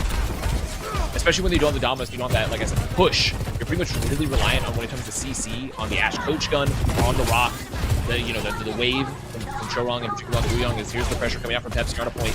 I mean, we're capping already. If the gun goes down, though, that's going to be pressure alleviated. Lips is going to continue that onto Zoro as Peps trying their best to dive into the narrow choke corners of the side room. It's not going to work out for Peps at all. They should have, in my opinion, played a little bit more patiently. They flipped the map, which is exactly what you need to do. Yes, there's going to be a stagger on the baby Eevee here. But for Peps, they had the control of the space. They had the high ground. All they got to do is pressure, force Crazy Raccoon to dive into you and not do the opposite, playing into Crazy Raccoon's hand. Yeah, exactly right, Admiral, because, I mean, you see how the Crazy Raccoon backline and Lip are moving, right? They're moving as a unit. Currently, they're huddling together. They're like penguins out on the ice, making sure to keep the body heat, share it between them. We saw one penguin who would neither go towards... Sorry, I mean, that's not relevant really this time. I don't know if the video... Crazy Raccoon, down, still testing the high ground. Bro thinks we're playing Antarctic Peninsula. Yeah, yeah. Max here first looking rock. here. Not gonna find it, not gonna find it, though. Something hit Zoro in terms of damage, but just trying their best as Crazy Raccoon to prevent Team Peps from once again getting the same rotation. They won't be dismayed. This time they will have the extra ultimate and the extra pick of the Chorong, and that will continue through. You'll notice the difference this time for Crazy Raccoon and Team Peps is that Crazy Raccoon weren't holed up in the side room. So I think, again, the mistake that Peps made in the previous fight was they dived into a small contained side room where the dominant, or rather the Vendetta, didn't quite have the space to play through. This time around, in the open, flip the map, don't allow Crazy Raccoon to take away some side spaces. Just got cleaned up. Yeah, I mean, we need to check the comms, see if Avral's the audio is getting piped in. The Team Peps, I need to know, because, I mean, they kind of just did exactly what you wanted. Yeah, I mean, I guess it's... No, they're doing English. They're doing English comms. I know. It's a joke because it's a French team. There's also two Swedes on the team, but... We don't really do those here, okay? We're very serious. Yeah, Vast is not known for jokes, unfortunately. Yeah, we're very least funny OWCS cards. Here we go. This is not a very funny situation for Dip to that rock away. Less funny for Crazy Raccoon losing that A-cap in Maxwell. He's going to be playing the Sigma for quite some time just to bring out his flux before he thinks about swapping over. Crazy Raccoon have a lot of ults to play through. Looking over towards the Bob as well. No count to tether the Bob around this time. Max, being pressured. Has to back up here just a bit. See a lot of pressure out of Max. Okay, Gage goes on empty box. They're going to have sustain available. Tidal Blast out for Max. Looking to peel for Dip. Yep, goodbye, Dip. And that's a very good sustain. Crazy Raccoon, sure, let's go down, but we're going to have the option. We're going to have the Rock. A little stagger potentially as well onto Willis. And, you know, maybe just a little bit too much damage taken from Dip early there. Got a little big for their britches, hoping they can just remove Max from the field. But they had this portal available. They didn't even have to pop the rush either, Admiral. So very good situation here for Peps where they can hold the high ground. Yeah, I think Peps probably underestimated Chorong's ability to just hide or blast Max to keep him alive there, and that was the tool required. After FD God's sound barrier started dissipating away and the green HP disappeared, a fresh batch of green HP appeared specifically for Max alone. Which means that Dip can't just sort of dive on in, but that's one of the stronger engages that Peps can get. Sound barrier into Dip, just going full ham into the front lines. And he's going to be a little bit too ham here. Eats a rock and a couple of water bubbles from Chorong. Yeah, dropping that soaring slice, you know, just coming on after the sword. He gets immediately rocked. So that's pick there for Crazy Raccoon. Is Crazy Raccoon now just holding a little aggressive through the peaks. Still holding on to the rush. No support ults up for Peps just yet. So the flux is a little bit scarier, right? They are going to have the cleanse available from this Fuzu, but still it's scary to walk into a flux when they have opportunities to combo maybe with Pulse when you don't have a support of your own. Pretty big slowdown so far. 14 Peps waiting for potential of the Kitsune Rush to maybe back them up, and they'll be only missing FD God's ultimate and missing a little bit of FD God's HP here as well. To be careful about Lip taking him down early. Zoro up first, wanting to look for targets. So is Dip now sundering Blade. One target would be great here, and he's got a Lip underestimating the range of that ultimate. He'll now be sent back to spawn for his trouble. Zoro protected for the time being. Suzu does come out and play, but Peps largely on low HP. They still need to get more kills. First of all, they didn't survive, they didn't live. Rush, moves there from Zerion as well, keeps in the fight with Vigilante, holds on, pops in a little bit later. Max sustaining here through a lot of this damage. Max still, they're trying to focus down, they're trying to take it finally. Gonna go down there, but still a lot of sustain here on the corner, a lot of time burned, but Peps gonna get the momentum moving here. They don't want to lose anyone too late. But no, there's gonna be the step away, step gonna happen. But now Peps have a bit of momentum, they have some opportunities to take a little bit of positioning here. They were able to burn the rush there, they have the beat coming up. And now a lot of eyes here on the Chorong. Where is this Tidal Blast going to go? Where's the bubble there for the Wuyong going to go? Is it going to be used offensively? I mean, they are playing into the Diva. Probably he's saying, right, go to the back line. Here he goes right. Looking for Zoro, and the Suzu will protect him. wins. Brilliant timing from Zerion. Peps surviving this onslaught from Heesang and Choron. That's going to be one of the ultimates gone for Crazy Raccoon. So no protection now. Max, by the way, onto the Diva finally after losing his life with Sigma. So a little bit late, but still good for them. Lip will take down Zoro before FTGO can save him with the sound barrier in play. Traded still. So Peps 4 versus 4. If Dip can maintain his life, they can still have a lot of damage through. They lose all their DPS. It's a tank and supports versus tank and supports in a war 3 versus 3. And ooh, I think the cap came through. It did come through. Crazy Raccoon, no touch. Yeah, I mean, that is, first of all, risky meat from FD God. We saw the Tidal Blast come in, force a lot of pressure early, but then they went to go chase. There's a limit. They just weren't on point. I mean, really just weren't on point. They don't get on base. It's Moneyball there. They do not get on base. They do not. Unfortunately, they just weren't in it. Now they have the rush available here for Zerion. A little bit early. Bob's going to be up, but no Jetpack Cat to do a bit of a lifeline, take it to the back. Crazy Raccoon looking to hold last now. A little bit less than a minute and a half here on the board. Is that a present for me? What's great about the references is both a sports reference and a movie reference all in one. It's a nice double up. You guys, It is. I appreciate that one. It is. We're trying to reference that next year. The sports movie fans will appreciate that one, and Crazy Raccoon will appreciate trying to stay alive against the Zerion Kitsune Rush. He's saying not so lucky there. 4 ultimates, by the way, on Life of Crazy Raccoon. Liverpool trying and just put something else out there to make up for he's saying Death Bob does count as a hero. Doesn't look like Bob's surviving for much longer, and neither will Dip if he's not too careful. It's Vigilante's turn this time. Crazy Raccoon Got out! pushing Peps back. Not only did they get out, they committed to rush to find him. They really wanted Dip, and they didn't find him. Now Willis committing the bomb there. However, Vigilante there, into the back, find one, might find another. Vigilante forces the Suzu, still fighting him, and TP on out. It's a power of barrier right here. Just able to analyze. We have all this survivability, all this mobility. But even again, Dip showing true power to stay there, but not winning the fight. No, 30 seconds. One last contest possible, yeah, and they have options here for this fight between Peps and Dip. Remember, with the Vendetta ult, with the blade, it does ignore barriers. It does ignore armor. It is going to go through that overhealth though. It's going to come down. It's going to come down to Suzu from Vigilante potentially, or just good movement coming through from Crazy Raccoon in general. Here comes the bubble burst, Tidal Blast, and Heesang looking for the backline. Knocks down 2, but FD God already had the sound barrier ready to go through. The key ultimate here is going to be for Zoro. His POV is important. If he takes on a couple of members, that will potentially be the win. And the cap coming through from Peps. Zoro just can't quite land as smart. Currently, this is the fight that's important from him. He needs to get some kills. Dip though is going to be able to convert it. Support for support, and Dip has got an extra one on top of all of that. But they need more. Peps don't have enough kills. Max still has control of the map. Crazy Raccoon still have respawn advantage. And for Peps, only 2 players in OT. They got to do God's work here. Dip just needs a lot more HP. He's self-sustained a little bit. He's got the pack indeed. The rest of his players come in. Choron's going to come back on a jetpack at this point. Oh my god, look at the sustain. The guard from Dip still keeping up so long. They had to commit there, but you're right. Choron's back early here on the jetpack cat. You have the really quick reset. Choron, nope, gonna go down, but take out FD God. They are still pretty stable here on the board. Willis has to anchor right now, Avril, but Willis gonna have the bomb. Willis looking for time if necessary. Will this one have enough space here? He might just go down to Baby D performance, being off angle slightly by Max, and Max has got him. A punch to the back of the dome will secure it. And if that wasn't enough, Vigilante claims the Kitsune Rush with Zerion, unfortunately behind by 18%. So Crazy Raccoon, they had all the cards. Pot goes to them. Respawn advantage just behind them as well. Really, to me, it needed to be the Zoro carry moment again. He needed to get a lot more kills on the overclock. Dip did deliver on that Vendetta. A couple of kills going Dip's way of things, but for Peps, their staying power is going to be whittled down the deeper they push onto the C point, and that was apparent. Yeah, and it really just came down to that play where we saw the point of view where Zoro goes to the backline with the overclock, and the peel comes out. Vigilante goes behind, TP's the lip, drops the Suzu, keeps them alive through the overclock, gives them the position they need to just sustain that ult in general, and then just broke down from there. Still pretty far for Peps, all things considered, not quite the full cap, but still pretty far. I mean, you make it this far into last, that's, you know, not bad for Blizzard World. I'd say it's a tough map, the full cap at times. And now Crazy Raccoon here on the offense, we're gonna have to see Peps have what it takes to bring us to a map 5.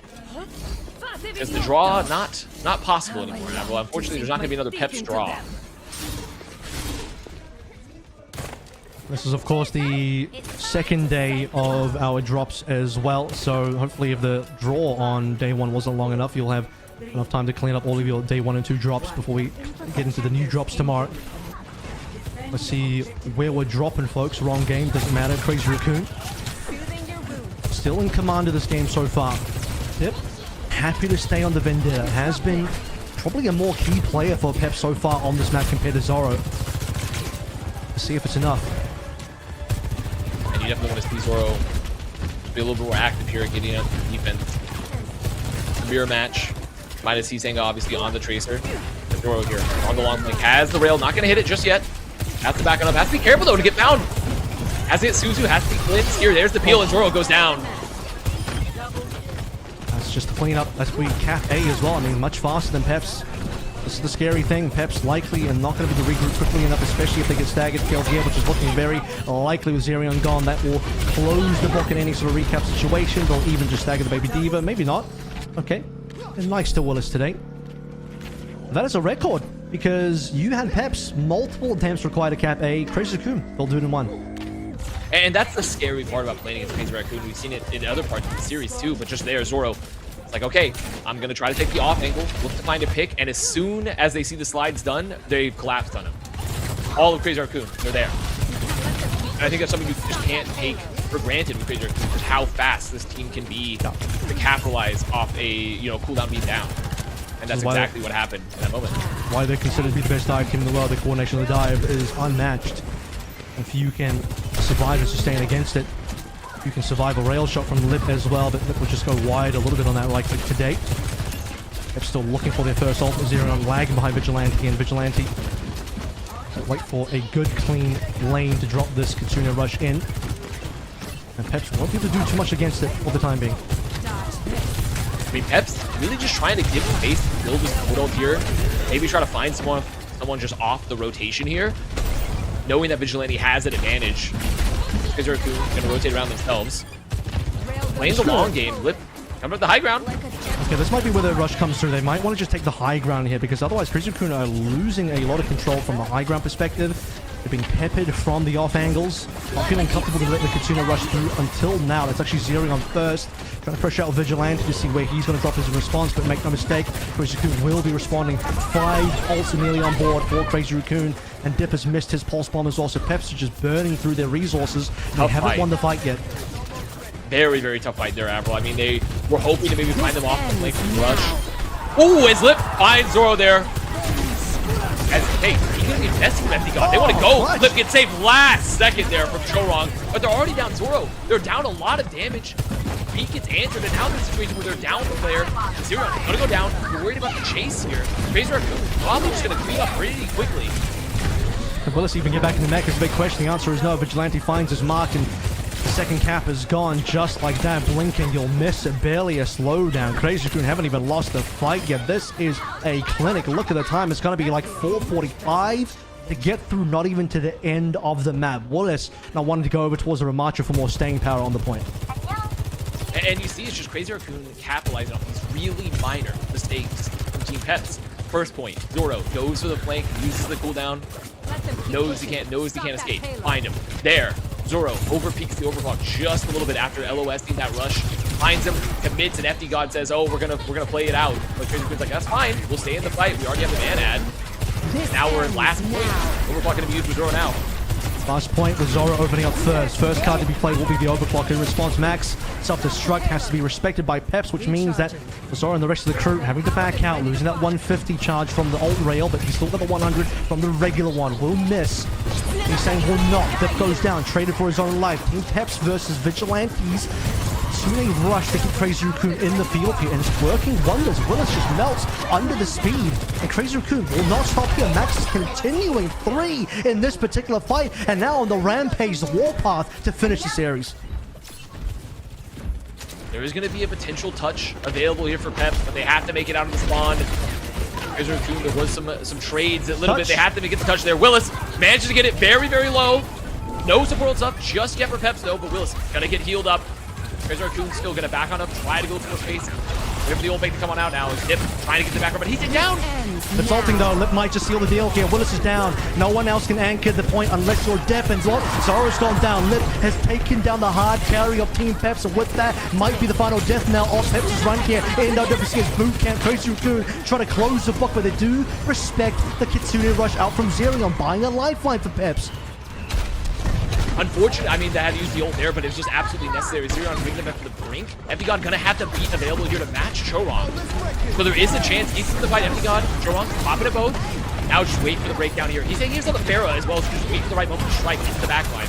He's off angling for sure, which means Willis has to do a lot of work and will Max take down the biggest problem for he's going to deal with Zoro. Once again, hard carry gone. 4 versus 5. Peps might have the better respawns, but they don't have any kills. They need to get some face, not getting any. Lip is closing the door. This time, the fight is real. The cap is real. The baby D from Willis will not find the final touch, and Peps will not find any more pep in their step to continue their bootcamp journey as Crazy Raccoon are the winners. Maybe expectedly so. Some doubts in their scrim performances. They might have lost the map, but they will win the series.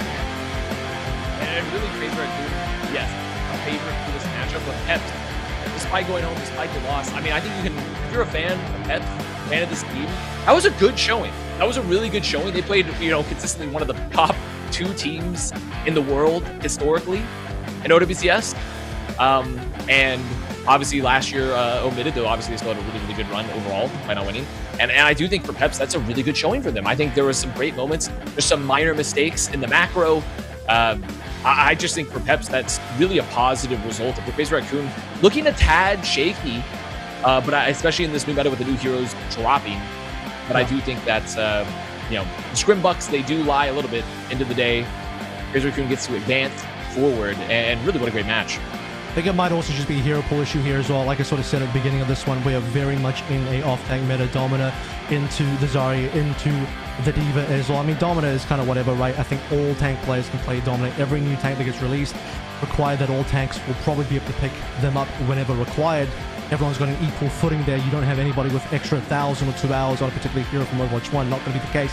However, though, when you look at the Zarya, you look at the D.Va, not quite in Jinbin's wheelhouse. He wanted to force the Winston on Esperanza. Didn't end up working for Crazy Raccoon. They immediately make the swap to Max, playing the correct meta currently at the pro level. And outclassing Peps. Chorong going to be the one claiming the player of the match here, playing some of that Wu Yang, a little bit of Lucio, a little bit of the Cat as well.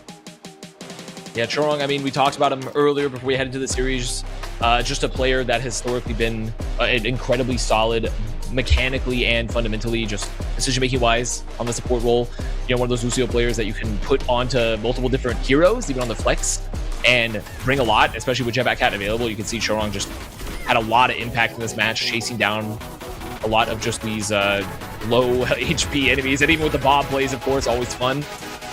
And you get to the Wuyong, he still has that impact. Great feel for his fellow backline member. I do think Chorong just continues to be just the definition of a amazing overall support player. But we are going to be heading over to an interview. And of course, how could we miss it? We love him. We stand by waiting for the questions to come through.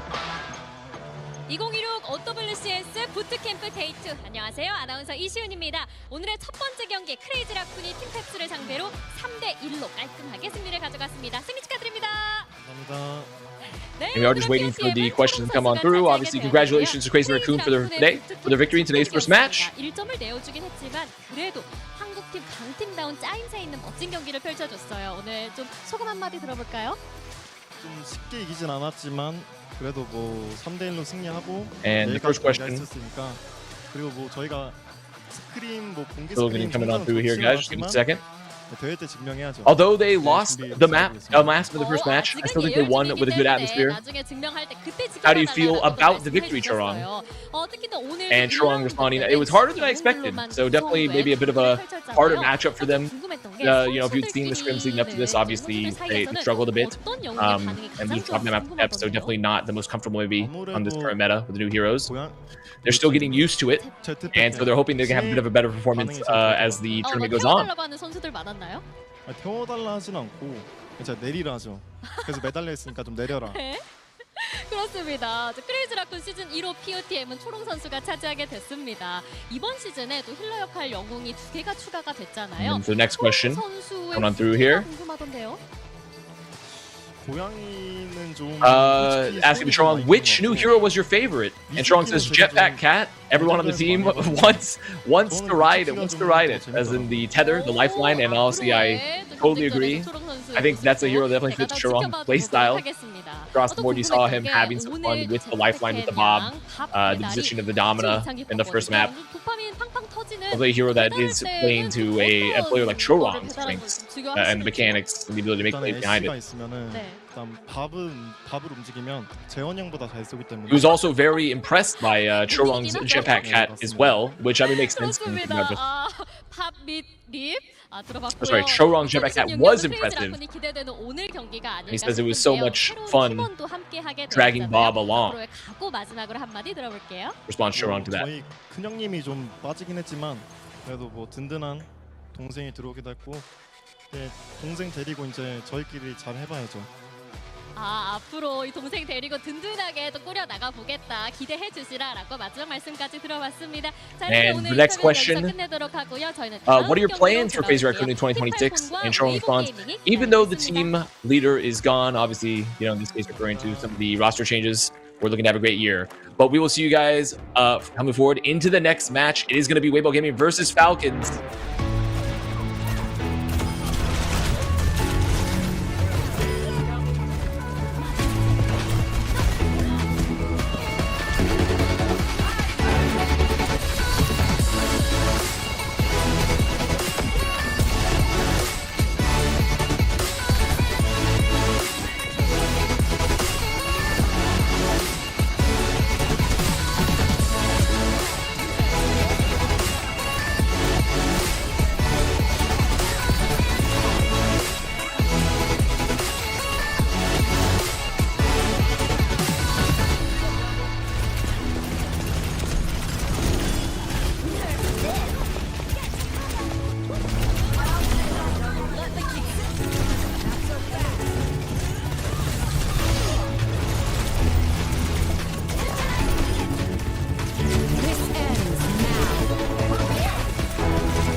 better yet?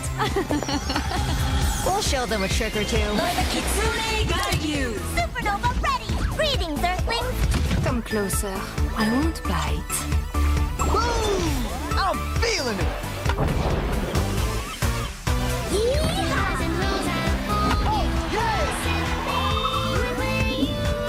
Prove your skill. I'm in the groove. Be uplifted! Incredibile. Victory is at hand. That was in orbit! Nice try!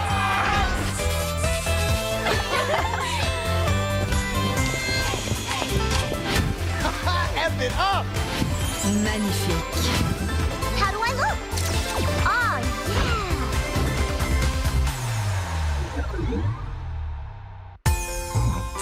Oh, yes. Yeah. All right.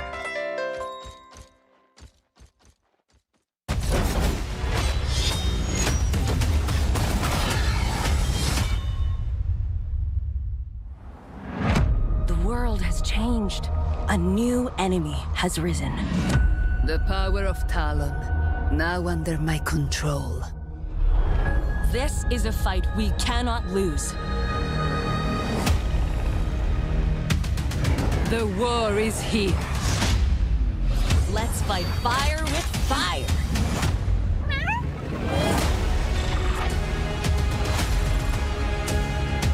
My training is over. Who wants to feel the heat?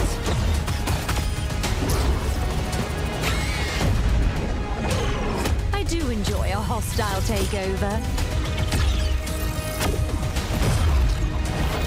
Time to show them what we're made of.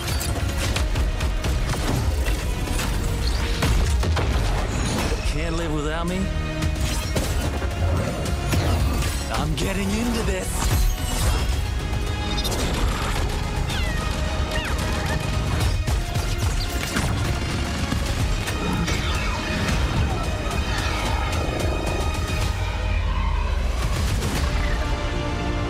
Anyone can make a difference. The choice is yours.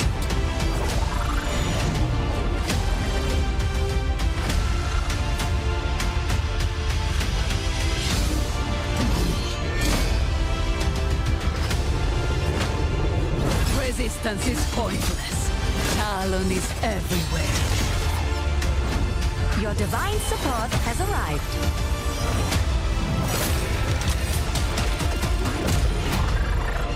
I have landed among the stars.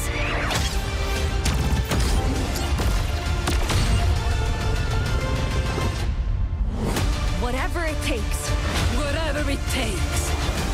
Victory Will be ours.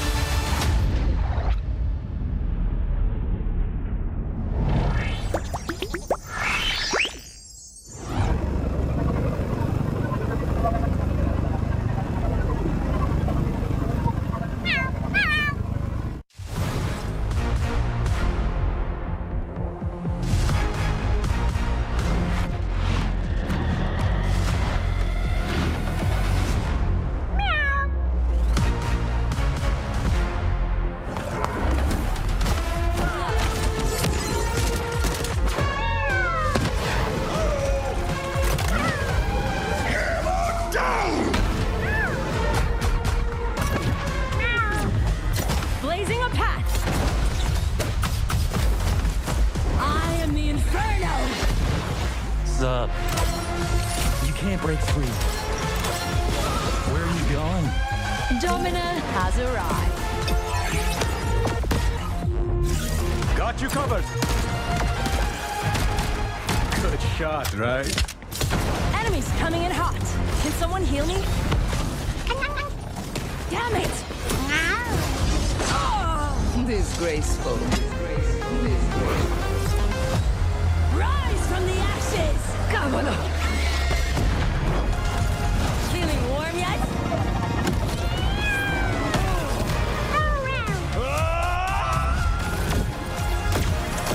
Such a ball.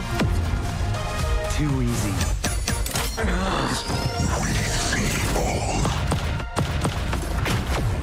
Who's a pretty pretty kitty.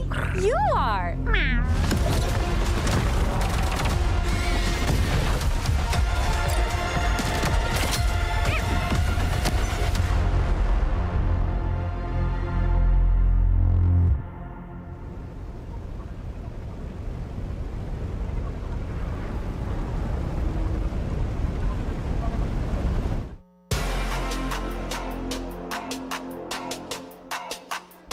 Welcome back to OWCS Bootcamp, the preseason tournament for the 2026 Overwatch Esports competitive year.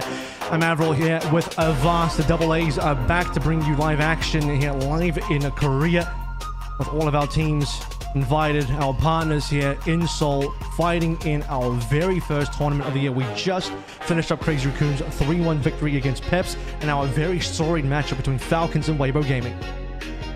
Yeah, I mean, Falcons, a powerhouse, obviously, of the scene, has been extremely, extremely good. One of those teams that you expected to win, if not, always be towards the top. And Weibo, who's, returned, has had a little bit of changes, looked a little rough coming into the script. We see the walkout going on here. Chio, obviously, in their back. And for Falcons, this is a great meta for them currently. They're a team that looks really, really strong right now. And I think the addition of heroes like Jetpack Cat, despite losing players like Proper and Stalker, is actually still an overall boon for them because they're in a position potentially to, as a team that's really focused around Hanbin, honestly, despite someone being on this team, it just feels like a team that's really driven by Hanbin being on this roster. Jetpack Cat just gives them more opportunities to let Hanbin play heroes he wants to play. And I think really overall for this team, they're in a good spot with the addition of a hero like Jetpack Cat. Of course, you're looking at this lineup here. Checkmate is the new member in, you already mentioned, but Stalker is gone, officially free agent. Proper, we don't actually have an official announcement on what's happening with that situation just yet, so we'll have to kind of wait to see what the fate of Proper is, whether he's still on Falcons or not. He could be out for a medical issue. He actually just might be on a different team, but I think either way, Avast, you have 3 members of that former 2023 Florida Mayhem roster on here, so no surprises. I think you kind of like this team. Yeah, I mean, it's not favoritism. I mean, that's just, they overall are just a very, very good squad. Avast calls them my guys, my dudes on this team. That's true. That's true. I mean, Falcons, they have the sauce. There's a reason that you can look at this team and be really happy for if you're a fan of them and just how well they perform. And Weibo, obviously, carrying a lot of tradition on their back. They have struggled a bit leading into this for the scrims coming to this event. They have the addition of, Maka coming in. And I do think that this team, they have the talent, right, Avril? That's the thing that we always say about Weibo. He said the line. He said the line. They have the talent. But can they channel the talent? Can they make the talent? Now, they don't have the talent necessarily to line up properly on stage. They may not have that talent. Yeah, well, we'll see how the communication fares for this lineup. Interesting to note, of course, this is the first time that the Weibo core, aka the Once Again core, since they played together on the Spark in 2023, this is the first time they're actually going to go for a mixed roster. And Lee Sumin and Maka, 2 Korean support players coming in from the very successful Korean team Wei from the 2025 OWCS year, has been added to this roster. Of course, Wei breaking apart all their great pieces have sort of moved on to different teams. It's an interesting look for Weibo because after 3 years of staying together as a core Chinese only team with the best Chinese players in the entire world on the same team, they've had some good successes, some amazing successes domestically, but I think they've just fallen short internationally. They recognize it and they're thinking, what else can we do? We've tried all the best possible support players in China. We know we have the best DPS line. We know we have the best overall tank. By the way, they got a new tank as well, Sunzo, aka Billy Dang, who was one of the key other tanks in China, one of the up-and-comers. They took him. They're like, you're coming over to us now. And now what we need are some star support players to round us out, because that has been the biggest weakness. All fair play and love to Lang Sun Mew and all the others that have been on the team. Monk as well. Monk has had some great performances on Weibo. However, it's time for a change, and the only change available was for Weibo to look elsewhere beyond China and say, what else can we do here? Where else can we go? And they've landed on Lee Sumin and Maka, which I think are some powerful pickups. And Maka technically also a Florida Mayhem. There it is. That's another one of Avast guys right there. Just want to say, there's a connection there. But I do think overall, this has been honestly, the 2026 is a year of, especially with the addition of the Chinese partner teams. There's a lot of shuffling within the Chinese player talent and the top level talent in the game. You're seeing, a lot of fresh faces, some older faces retiring, like you talked about, like Faraway 1987 stepping back and things like that. Like, I do think this is a interesting year for Chinese Overwatch at the tier 1 level. And Weibo Gaming kind of the I mean, you know, poster child of that, of just taking this core that has always been really, really good, but has never quite made it, and adding in some, you know, Korean level backline talent to them, right? And I do think this is an interesting opportunity. There's a lot of history between these two teams, and it goes even beyond OWCS. We remember in Overwatch League as well, we talk about the same 2023 year where Florida Mayhem won. Well, you have a bunch of the Florida Mayhem guys on Falcons, but not only that, but a bunch of the Atlanta Reign guys as well, particularly Chiwa and Fielder, who were also on Team Korea for that year, who lost to this Spark / once again / Weibo core, who has been having some great results versus those two guys. But then recently, 2024 was also a Weibo win versus Falcons at the EWC, but last year it was all Falcons all the way. They faced up 3 times, all 3 times, some close matches in there, a couple of 5-map 3-2s. But the final time they faced at Stockholm World Finals November last year, Falcons 3-0'd Weibo, and I think Weibo would not have been too happy with that performance, given that, you know, they have always been neck and neck against Falcons. That was the one time they seemed to really slip against Falcons, and a huge wake-up call to the team to say, again, guys, what do we do about our team? If we can't find any more upgrades domestically, we need to look elsewhere. Let's bring in some firepower, bring in some guys that have experience beating teams like Falcons. We're once again going to be skipping the 1v1s for day 2, going straight into our map 1s based on coin toss, Falcons winning the coin toss. And also, as a reminder, on top of that, with the 1v1s being gone for today, map 1, those that didn't see yesterday, it is going to be all 5 of the new heroes being played here, being mandated. And it definitely produces some very interesting results, especially because how strong I think a lot of the kits are and how interesting their kits play.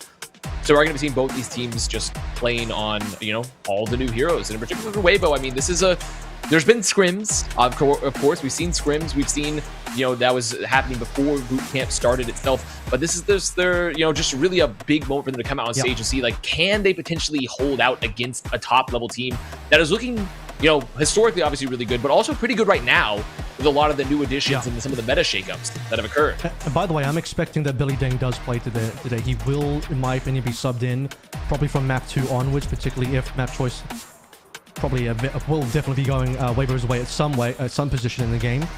A similar story to the Junbin Max kind of situation, right? Coming when you look at what was happening for Craig's Raccoon. Gushui similar to Junbin, a main tank player, Winston, Hazard, Ball, dive tanks. Like, this is what you know from the Doomfist as well. So eventually the Diva and the Zarya will come in. But for map 1, it's all about Domina. Well, everyone can play Domina so far. Let's see how well they play it on map 1.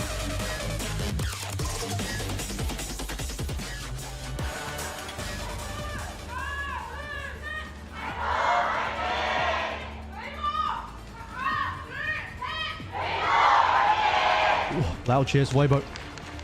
Yeah, I mean, there's one thing you can say about Weibo. There's a lot of things you can say about Weibo, but you can say that they definitely have a lot of very, very passionate fans. I think that is and Marco's a lot of personal fan. When I've been to Korea and I've seen Marco on many of his teams play live, of course, Yavas is his #1 fan, but Marco, he has some of the biggest lines of fans lining up to come get a signature and whatnot. Speaking of signature, the signature opening play for Lighthouse is both the Dominers get dragged into Lighthouse. Ooh, Maka. I mean, unexpected. We locked him up a little bit, but immediately getting caught there. And, you know, despite not having that initial minor perk, I mean, do you still see with this, the primary fire there for Domina? You can get a lot of pressure, and you do so much damage for the beam in that final shot that's going to happen. The hit scan there is checkmate. Gonna get the burn damage, gonna take down Lee, but goes just taken down in return by Lee Soo-min, but still that's gonna be first cap. And it was a little bit of a light show almost at first, like some sort of drone show where you see the jetpack cats bring in the Dominas, drop them off. They both hit the repulsors, hit the ship, try to push each other away. But Hanbin there, getting that early pick. Maka maybe over peeking just a tad, as Maka once again now bringing Gushui here into the backline, trying to reposition his. Dropped on lead into the backline, just cleans up field. That's going to be a one-player advantage. Hanbin low here as well. Gushui onto the hunt, but Hanbin might just be okay if he can grab the Mega Pack. Might have already done so. He looks like he's back to his own team. Shields are up as well. Going to take a bit of damage on the Ombre here. And just remember, for those that tuned in yesterday, you'll have to remember Chia was absolutely dominant personally. Mechanical performance on that Jetpack Cat was disgustingly strong. Shy takes down Merit in the 1v1. And a beautiful rotation there from Weibo, right? Where off of Maka just moving Gushui to the back. They're able to just put the pressure into the backline, find Fielder. And Mizuki, you know, just one of those heroes where despite even with some of the hot fixes that have happened there, sure, you're going to have the shift available. You have the ability to just kind of like run away, get a little bit of extra speed boost there from the return. But unfortunately, not that mobile. So now Weibo getting the flip, controlling point, both coming online here. So a very good position for Weibo across the board. Falcons looking to make this approach, maybe try to force them just off some of these offing. She's already got ultimate, by the way. Let's see how well that works out. Lee Soo-min on the checkmate, another one-player advantage. Seems like Lee Soo-min has certainly been pulling his weight so far as one of the new additions to the team. Leave collects Chio, and that should be fight over. A clean one for Weibo. No ultimates required, and they've overtaken the percentage point on the cap as well. And this is very interesting too, because you just look at, you know, I feel like we haven't really had a lot of chance to talk about Mizuki. And Mizuki, especially with the buffs coming through to the primary fire in particular, you're able to do a lot more damage with this, especially because you're able to get headshots, you can get crits, it bounces until it finally hits somebody. And the more damage you get, obviously, the more you scale that aura, right? That healing aura that Mizuki has. And I do think it's a very interesting opportunity that I feel very talented, support player. Has been up, confused, finding Merit immediately. As you see, they're going to try to run away. Chio gets on out, but I'm not going to find another. But look at Gushui go. I mean, solo ult, but the impact is there. The rest of the team gets the cleanup. It's Repulsor for the stun directly into the Panopticon. Easy as you like it. Nothing that can be done from Merit's POV. So Weibo Gaming getting a big cleanup. By the way, we're still largely on our first round of ult with Falcons. It's 85% for Weibo. Falcons still yet to use a single ult. And I mean, Gushui and Maka, I mean, Gushui has always been a very aggressive tank, right? He's very... Oh, the chain! The chain gonna find Hanbin, and they get Chio! Beautiful chain from Lee Soo-min! I mean, this might be the most impact we've seen from Mizuki yet. You're not even getting the touch. Now that's aura. That is an aura play right there. Maxed out aura from Lee Soo-min. First time showing on this new Weibo squad. Maka might have died in the first fight, but Lee Soo-min says, I am gonna carry on the Mizuki. Check out those Mizuki buffs. They're all coming through from Lee Soo-min's POV right now. To be fair, I don't necessarily know if the chain itself. No, okay, but he's also getting kills, right? You know what I'm saying? He is. No, he is. He's getting a lot of value, and the chain, honestly, is even regardless of the buffs, was probably arguably the best part of Mizuki's kit. I mean, the chain is just so strong, being able to get that tether, and you get the extra burst damage, and then amp your heals on top of that. You see here the replay. There it is. So chain good. getting down, immediately dropping Hanbin, then they get Chio. Just beautiful. And I have to say, I mean, we're a little early impressions here, right? But I mean, like I said, maybe potentially Jetpack Cat Domina just having a really aggressive, ability to empower Gushui and have him be on a hero that also does a lot of damage but still has sustain comparatively like a Winston. This could be good for Weibo. Weibo, Hopium, rising. Remember, Scrim Bucks only says so much. Weibo, typically not a Scrim team. They show up when it matters. And unfortunately for Maka, though, he is going to be first to fall. So first fight jitters are still up there for Weibo Gaming. At least the trade comes through via Shy. That's going to slow down Falcons somewhat. Might need to look at Lee Soo-min once more to maybe even things out. He's been so far the clutch star player on the Weibo side of things. Now Falcons with the first flip off that pick on Maka, unfortunately just, that's just the risk you run, especially when you're playing to Imra, which we don't have the chance to talk about a lot, but he is really good at, hitting some of those right clicks, getting a little bit of burst damage really quickly at players that are across the map. Lee Soo-min, though, getting found, has to use the shift, gonna make it on out, but it goes on back and checkmate. Let's clean up Fielder, but Fielder goes down there in return. 1-1. Maka making his mark on to the battlefield here, putting a literal sense as well. Shy looking for some targets off the side from Blast, but he's caught on low HP. Merit will find its mark instead. Merit's going to double up a little bit. Weibo in a lot of trouble here. 2 versus 3. Numbers are okay, but they're only okay so far. Gushui can do a little bit more here. Gushai's already gotten 2 and Gushui, the monster on Domina, known to be a Winston player, but guess what? Domina's a brand new hero. We're all on an even footing, and he has managed to flip the point for Weibo. I mean, just once again, talking about Gushui as a mechanical player, Domina, you're able to put an incredible amount of damage out into the field. You can play your barrier so well as well, and you can just play around that. And sure, well, you're going to get flipped, but Gushui gives him a little bit of a lifeline here into the rest of the map, into the rest of the series, potentially. Falcons here are going to get that recap. Bolts are going to be up. And for Weibo, you're looking at the options. Okay, how can he set up potentially the Panopticon here, right? There's no Sanctuary up for Fielder. Sure, they're going to have that the catnap really is not much. Got protocol coming through from Merit's first target. He really wants to take Gushui down. Tons of damage. There it is. Stun coming through as well, and Hanbin will find his mark. Hanbin low HP. Doesn't look like there's a trade so far. Merit and the rest of Falcons will clean this one up for the time being. No returns here. Weibo looking to reset, but time will be limited. I love the idea there from Falcons, right? Where, okay, yes, you can take someone off the map with the catnap, with that ult for the jetpack cap, but instead just take Gushui and move him away from his team. So you can just get some immediate damage into Gushui, just remove him entirely from the field and from the healing. just a repositioning, just an angry repositioning tool there for Chio. As now, Weibo, they have to get in. They have to get the touch here on the point. Harmon's going to try and slow that one down. Shy on the off angle. Chio, the killing marker. Time is running out here. 99% low HP. Weibo are falling apart, falling to pieces. They won the first round, but this one is looking all Falcons. 100-10. Some very clutch, important plays in the middle there, particularly from Gushray's POV, but largely fights dominated by Team Falcons. The opening fights in particular of us going heavily in the way of Falcons. The Hump and Chio dominant cat duo beating out the Gushray marker duo. And this is to be expected a little bit in my eyes. You know, Weibo, a really good team, but Falcons, when you talk about a team that is able to, you know, at that peak of formation, similar to like Crazy Raccoon, right, or Twisted Minds, like they are just very, very good at punishing mistakes. And you see this shield dance happening there from Domina, and you just on top of that. I mean, and when you combine that with the passive, right? The passive for Domina, where you get 75% of the damage you do back as barrier, you know, when you do ability damage, and it's perfect. It's perfect for a player like Gushay. Everyone talks about the cat, but to me, Domina has been the most exciting, best designed, well-rounded new hero released in Season 1. Everything she does is just awesome. So no surprise that she's found a very comfortable place in meta. We'll see many times that even when you're not forced to play Domina or forced to play any of the Season 1 heroes, a lot of teams do still just pick Domina. She's bringing a lot to the table. Especially when combined with Jetpack Cat, as you see, this again the Domina fight here on the high ground. Lom been trying to take his space, doing a lot of damage here to Gushay. Just taking this space right now is pretty low, and Lisa Min gets found. Just checkmate into the back here is Onron. Yeah, I think Ignite Out's going to be able to get on out.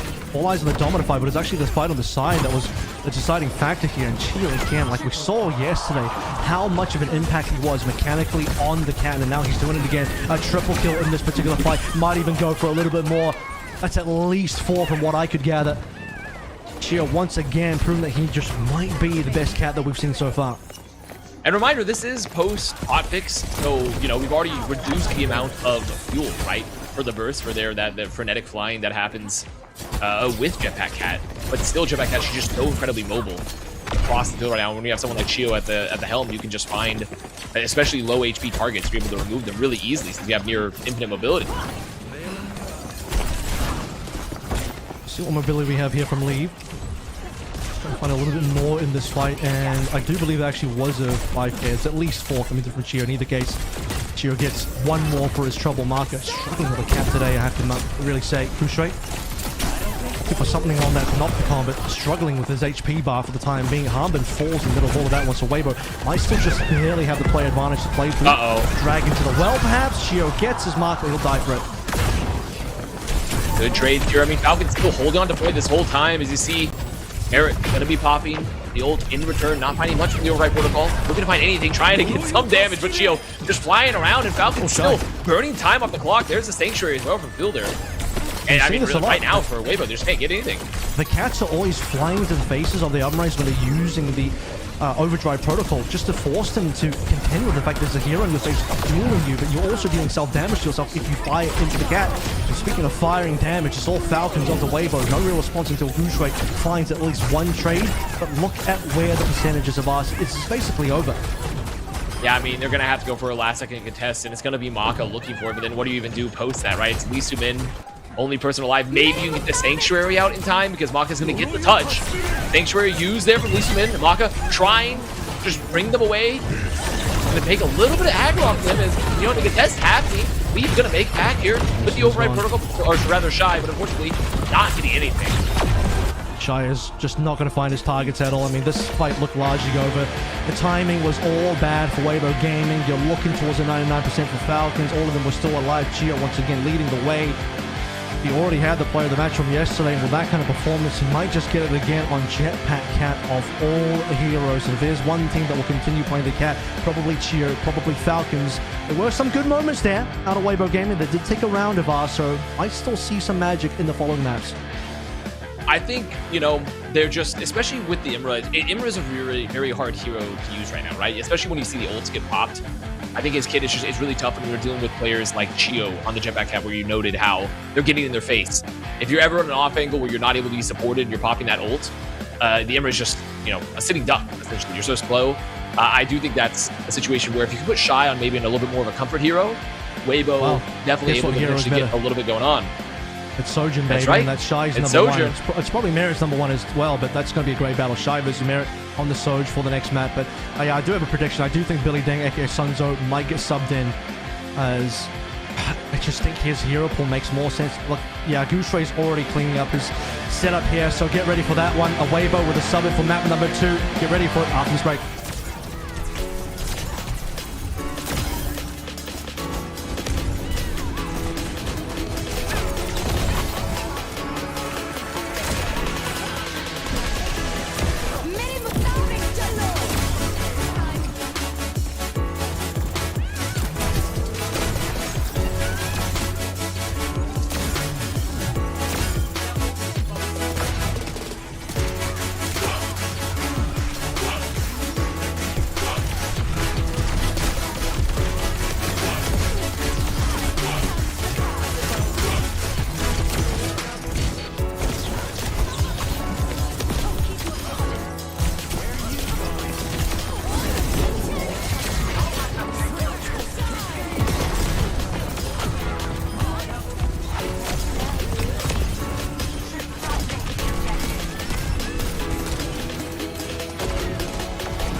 나왔어 거의. 캔슬. 야 피해. 야. 나 2초. 피해. 엠레반이야. 나 살았어. 나 졌어. 엠레피. 포커싱. 나이스.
Another Jetpack Cat dominant performance coming through from Chio once again for day 2 of OWCS Bootcamp here. Into our second match with Weibo versus Falcons. Weibo has talked about making a substitution now. Billy Deng, Sunzo, coming in for Gooseray. A much more favored hero pool. And the players whose hero pool on the off-tank side going up against Hanbin. When you look at the Diva, when you look at the Zara, when you look at even Domina, despite Gooseray's amazing Domina performance, this might just be the substitution that Weibo need. Yeah, it really just depends on, how they want to play it moving forward, what their ban strategy is going to be, because, we look at Falcons, and we talked about it a bit, how they're just so centered around Hanbin playing for this team and his hero pool, and there's a lot of options, right? Especially with Jetpack Cat being added now to enable Hanbin even further. And you look at the hero pool for their players, really, when you look at, you know, just overall, just their DPS line. And the best bet here for Weibo is trying to get Falcons, you know, maybe on a situation where they're just not going to be as comfortable composition-wise. It's just hard, right? Because right now the meta is so strong for Falcons currently. And Midtown, I mean, you know, we're looking at the battle of the Sojourns, potentially. This is going to be John Sojourn themselves for both these squads coming out straight onto the field. Had a lot of Midtown yesterday, of course. Falcons themselves did end up playing that one up against Varel, a pretty clean victory that they had. A lot of D.Va into play there. Vendetta was banned out. Was definitely targeted towards Varel's top dragon. We haven't seen the Vendetta come through yet from either team, obviously, because of the map 1 hero restrictions. Looking forward to seeing whether they leave or perhaps Checkmate leading to that Symmetra ban straight away. That is a target versus Checkmate, one of the top Symmetra players in the world, maybe even the top Symmetra player in the world, formerly of OWCS and former world champion and just most recent runner-up coming through from 2025 Stockholm on OWCS. So given that Weibo are not a Symmetra team at all, they want to get rid of that one. Zarya target over towards Billy Ding. Of course, Billy Ding does play the off-tanks, but Zarya is his best. So they're going to get rid of that one, pushing this more towards a Domina, potentially Sigma, potentially D.Va look. Yeah, definitely one of those three, more than likely. And I like the Sim ban because if there's one team that is going to potentially try to throw up a Sim right now in this tournament, it would, outside of like, you know, looking at that Twisted Minds area, it's going to be Checkmate here for Falcons. And I do think for Falcons that this is a team that they would try to utilize it, especially on a map like Midtown.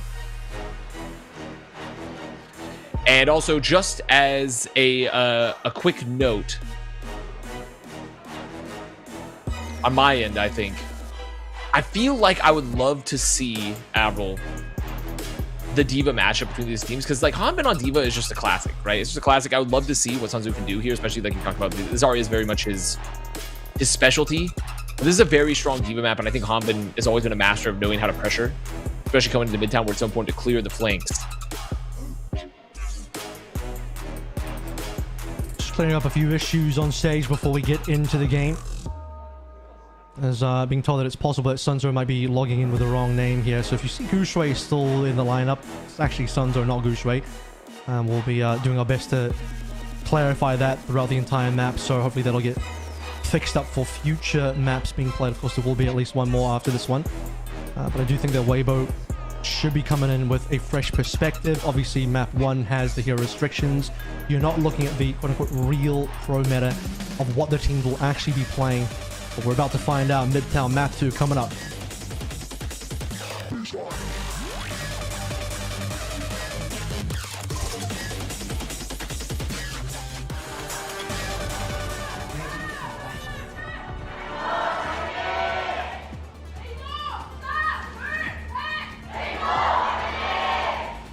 So Sunzo's name is on the top HUD on the left, but in the kill feed it will still say Gushui, so just be very careful about that. We'll be using the name Sunzo, so every time Gushui's name pops up, just know that it is in fact Sunzo, and we'll be calling that out as such. Talk about Weibo's composition first. Sigma was one of the other ground heroes. Dominant and Sigma both offer a very similar type of role. Sigma traditionally has been played on both offense and defense for Midtown A specifically, a low poke favorability, and one of the strengths of Weibo Gaming is their backline's capability to play the double flex supports. Marka Kiriko Lisumin on the Wuyang. Shy gets to play his signature Sojourn, one of the deadly Sojourns in the world, and leave and see what his Vendetta looks like. There it is, Lucio Kiriko, Lisumin, like you were talking about on the Wuyang. And you know, it's very funny to see, you know, with this issue, is like it's Weibo and Falcons, both these teams are, this feels like, even with no Gushui, we have Gushui. Even with no Hanbin, we have Hanbin. You know, just it feels very thematic of this team. Both these squads in general, obviously a good chance for Sunzu to show what they can do here at this one level. Checkmate here into the back line. Sunzo in a little bit of trouble here, but so is Leave. Falcons will be the first one losing members, and Hanbin, he's the first to drop on the tank side of things. It's Sunzo and the rest of Weibo Gaming staying alive for now. No players falling by the wayside at all. A clean 5-0 beginning with Shy getting the cleaned up. This is the Weibo Gaming we've been waiting to see. Great fight there, absorbing just some of the aggression, punishing there with the cross. Now Weibo with the first fight win on the board. Ult's still relatively equal here. And with the Sigma here comparatively to D.Va, right, is like you have this matchup where, you know, match up really well into the D.Va. You have the option to pressure, you know, maybe some of those DPS lock down to the off angle here, especially if you can hit the rock. So it's a very good opportunity here for Sunzo to just kind of sustain the damage and just maybe look to set up a CC play Or the DPS to finish up, the players then across again for Falcon. And the Symmetra ban is amazing here because D.Va would have been great with the Symmetra for Falcons. It's one of the key compositions to be played through. Chio taking some risks there. Shy sidelines as Checkmate once again on top of that Shy. Weibo and Sunzo combine once again. Weibo making sure that numbers are in their favor. Sunzo slipped away from them slightly. 3 versus 3. Double supports online for Falcons, but no DPS as what comes in. And Sunzo might just be looking to deliver. Leave on the chase here. Some big swings into the neck of Hanbin. Heals, keep him alive. Remember, still 2 supports on the side of Falcons. DPS is coming. Maybe try and reinforce with Falcons, but the Falcons members largely are disconnected. Ultimate's coming on through. Sunzo still alive. He's shooting self-bubble on the title. Blood Shear knocked down. Sunzo first to fall, and Team Falcons may have just consolidated for a potential cap. And Weibo, I mean, they don't have the rush just yet. They can give up ticks here. They can give some time to make it back in here. Leave gonna have the ult. Shy gonna have the ult. So they have some options. But with no Sunzo, they really just don't have a ton of HP. It's gonna really be on Leave if they want to get the contest going. Leave gonna go in. Leave finds Chill immediately. Oh, and a pause. He just chops him down. Yeah, Leave perhaps chopped him so hard in. that it severs the Ethernet cord itself, perhaps. Alright guys, we're just updating the hotfix. Just kidding, we're not doing that. We are actually on a different...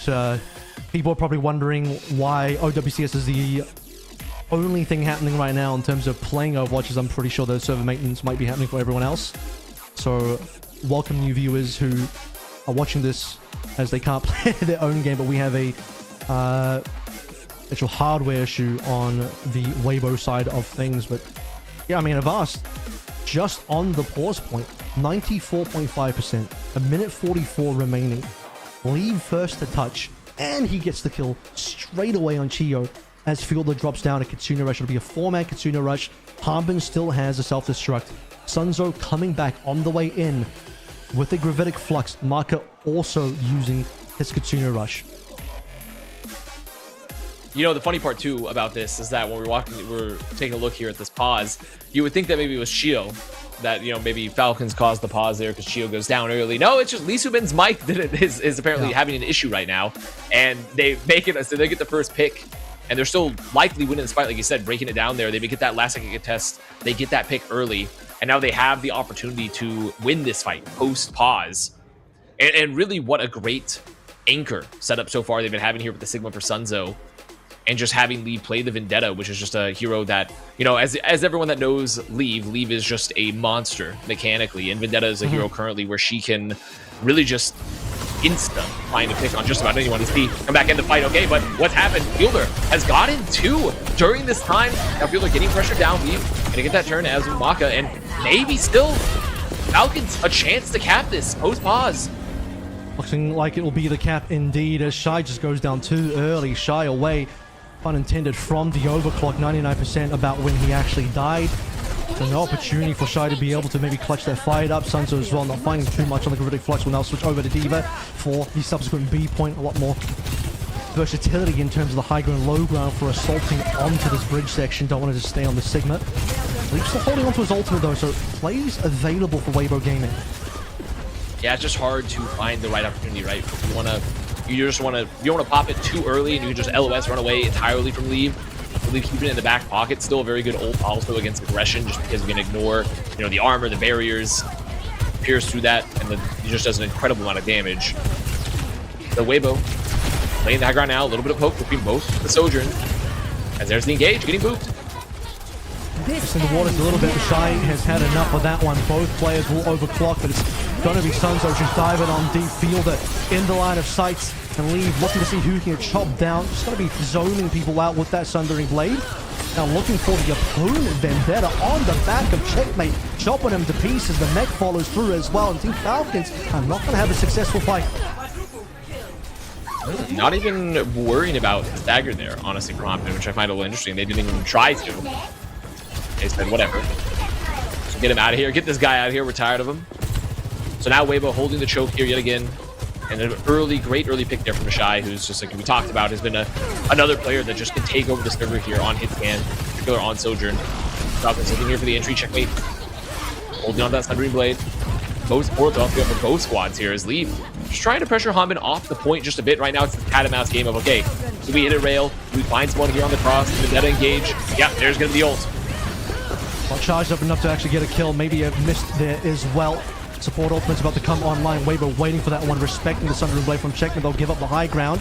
Halo now pushing through the underpass. Tempo beat from Chio. Lee Sumin responds. Marker throws in the extra Kitsune Rush. Field is still lacking in that department, giving Weibo Gaming the opportunity now with the double support ultimates to maybe win this one before it even begins. Bomb into the backline. No connection there unless it's going to be the remake, and Marker falls. Field are now close to the Kitsune Rush. Mirror goes down. 4 versus 4. The Falcons are going to have an extra ultimate. You got to bet the Fielder is thinking about using this one. He's still lacking though. Leave is getting more kills. Shy falls as well. Humben's lost his neck, and Leave continues to completely slice his way through the Falcons team. He's collecting them all.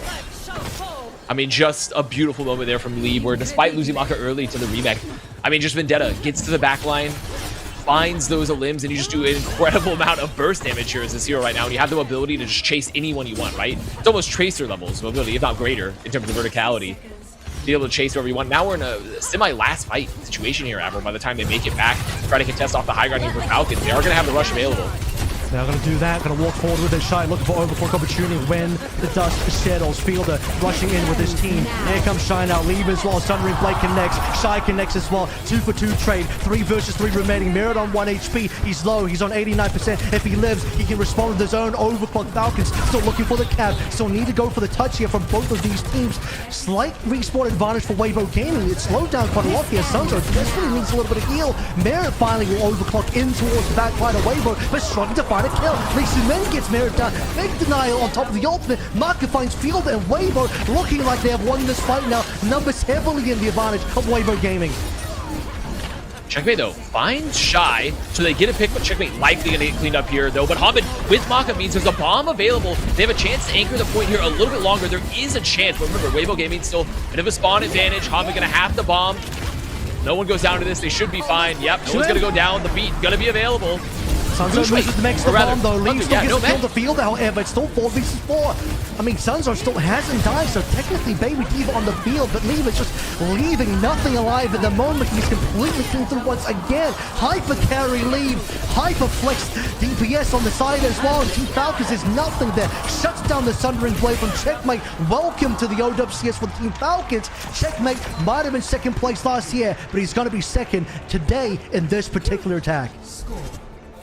And, you know, we talked about metas being potentially ideal for Falcons, but, you know, when you see Lee playing Vendetta like this and Shy gets to play Sojourn, an incredibly good situation here for Weibo, right? Because you see the playmaking ability for both these players, in particular Lee, who's just taking advantage of the damage, the mobility he has on Vendetta. And you just look at the scoreboard here for Lee. I mean, just absolutely disgusting at 22 limbs, topping the damage, just following up. And incredible, and also a really well played to Sunzo and Lee Sumin earlier in the fight as well, where they mitigated some of those early picks. They just played the spawn advantage, allowing them to get back and Leave to get into the fight along with Shy. Yeah, really good macro gameplay from Weibo too for that last fight to stretch it out. The Vendetta target ban's coming. You best believe it. If Falcons get the opportunity to ban that Vendetta, it's coming. Checkmate not feeling this battle. And that was a bit of a concern even yesterday. I mean, look, Battle didn't really hold a candle to Falcons, but it looked like Checkmate was that keen on Vendetta compared to even Top Dragon. And today, the difference is shown. We've seen these sort of situations in these other games as well, where Vendetta is very good in the current meta, even despite the nerfs. And she copped another nerf, by the way, in the recent hotfix, which we are playing currently live in this game. Even then, Leave is having no trouble cleaning up Falcons, so this time around I got to put Checkmate on one of his other specialties than May. We haven't seen this so far in Bootcamp. I'm a little bit surprised. I mean, Checkmate does play an incredibly good May, and May has some utility to play through on the defensive side of A for Midtown, but largely, I'm not too sure that this is a great hero in the meta. It's also really interesting when you look at the comp that Weibo's playing. Obviously, they don't know ahead of time what it's going to be, but like, who exactly are they looking to wall off here, right? Like, maybe they find one of the DPS picks because Maka, Lee Sumin, Sunzo, they can all get out easily, even Leave, honestly. So, I mean, everyone has mobility into this main pick. You don't really have a tank if you're looking to just pressure. So hopefully maybe we can just like set up an optimal split, maybe the back line there. Just the pressure from, I mean, Sunzo just into the back, Checkmate down, Suzu gets used, Sunzo just chasing it down, knowing there's nothing for Fielder, and it's aggression from Weibo. It's perfect. Sunzo using Goose's name in game, channeling the spirit of Goose into Weibo Gaming. Kyle, there are some responses, but Leave says absolutely not. Take a load of this. It's 5 Doomfist on the other team and Vendetta from the cinematic. And guess what? Leave on Vendetta wins that every day of the week. Cap about to come on through. Checkmate doing his best to fly on in, but just being body blocked. Harm, but final opportunity. He's going to stop over Diva himself. Chio going to speed them in onto Lucio. It's a 1 versus 1 at the sidelines, but I think currently Checkmate just stuck in a corner here. And Field has delivered himself into Leave as well. I like the attempt. But unfortunately, just in a situation like that, where like, okay, Fielder has to quickly drop his 3-2, and now Fielder's got him live, right? Because you went for that contest. It was just easy pickings there for Weibo. And I mean, Admin, we gotta do something here. We've done a soul fusion, Sunzu, Doucheway together into one vessel. Admin, we need they're doing soul magic for Weibo. 2021 regular season MVP, Leave. One of my favorite things about Weibo Gaming versus Falcons is you can get up to 3 MVPs in one game. Someone that he plays was a 2023 MVP, proper 2022 MVP, proper. Currently unknown what his status in Falcons is, might not even be on the team. Someone on the bench currently, which leaves Leave by himself as the sole MVP in this matchup, and he's proven it right now. This is an MVP level performance on the Vendetta. Falcons here holding the high ground mirror, looking for the lead. They look for rail, but Weibo still very big advantage. Those early fight rates. Sundu still just trying to get them off the high ground here, and there's the engage again, but Checkmate goes in so deep again, gonna get found. I mean, Checkmate just, you're just seeing that lack of confidence, perhaps, that lack of experience here on the Vendetta compared to the Leave. That's just comfort. Checkmate's getting checkmated every single move right now, and Leave can do nothing wrong. He's playing chess blind. Audio cues only. That's right, the game that has no sound. And Weibo Gaming, well, pushing towards the end. Falcons, they're not looking like they're putting up too much presence here. Shai's turn to put his mark on towards the game. He matrixes out to try and stop that damage. Merit having to take aggressive angles. Leave and it's zoned them out and completely wipe Merit off the map and completely destroy the overclock as well. And now Hanbin might just be next. Leave is still into play. He's all over the backline of Falcons. Chio's going to try and hold the line a little bit longer. Sound barrier in play. Liu Sumin caught out by Checkmate, finally making his mark on the game. Finally, Weibo might be losing a fight here. Fight still breaking down. Falcons looking like they're going to be cleaning up, but I mean, it was a very expensive fight. Very, very expensive fight there. Had to commit a lot. I mean, they are going to luckily hold on to the Sundering Blade, hold on to the bomb, so... But 3 minutes in the bank for Weibo means there's plenty of opportunity to bring this back. They have chances to just burn ults here out of Falcons. Be a little bit of engage here on the choke. Trying to find maybe an early pick. For Weibo now, it's just how do we break this, right? How do we break this? And also, there's now the risk of a back tap as well. Obviously, Tracer not on the field, but you also have to be worried about, like, okay, do we have to turn if someone sneaks behind us, goes under this high ground? There's an extra layer of threat for Weibo. A real ultimate to play through as well, so this one's just going to have to be a dry neutral. Weibo's going to be creative and find an opportunity, or maybe a Shai headshot. Chio peeking his head slightly there. No defensive matrix just yet from Hanbin until the end. Jimin also taking a bit of damage, but Hanbin is getting clean. He is having to have his supports really dropping some utility to keep him alive at this point. Lee now pressuring the payload. You talk about the back cap, but now it's just front capping. The Falcons falling backwards a little bit. Weibo threatening this. Back cap, just a front cap for a guy like Leave. That's how crazy he is. How crazy that guy is with Hanbin, though. Getting pressured. There's going to be Sundering Blade as well. Just trying to prevent them from coming in off the aggression. A ton of damage here on Santo. Gotta get out of that. Gonna commit the bomb. A lot of damage on the Checkmate too. Has to back it up. Luckily hits the parry. Support ultimately. Zoom in first. Chio falling behind here. Waiting for players. And Shai is not very patient. He'll get Checkmate down early. Hanbin, no more make available. Lee is going to be the one to clean up. He starts the fight. He ends the fight. Falcon's going to do their best. Chio bring them beats, but it's not going to be enough. Merit, desperation, overclock, and it is desperate. He's trying to find anything. For all he's going to find is Weibo Gaming in his face. And Weibo Gaming are now going to take us to a further map. 1-1 now, the scoreline, and an unbelievable performance coming through from the Vendetta. Hyper carry, hyper flex of Leave. I mean, Leave absolutely. I mean, just Leave. The whole arena stunned as Leave Vendetta mogs.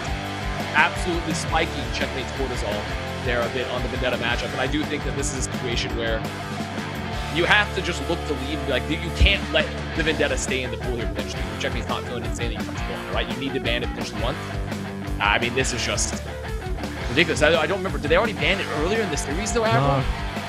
No, I mean, not yet. This is the first map that's had bans, and that's true. That's right. Yeah, there's no ban for excuse the vocabulary slopping happening on the broadcast here, but look, Unreal Sights is what we're seeing. I'm speaking in magician's terms. This guy's speaking in Gen Alpha terms. But between the two of us, we're describing in as many as few words as possible the incredible performance we're seeing, and this is what we want to see out of Leaf, because he has had some incredible performances in the past, and he's doing it out today live on stage. Let's see where we get taken to for map 3 after this break.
Seems like Weibo had a few tricks up their sleeve here as we have the sub in from Sunzo, but also a Vendetta in the back pocket of Leaf. Now that we have gotten away, and the required Season 1 here is that you have to play on the very first map.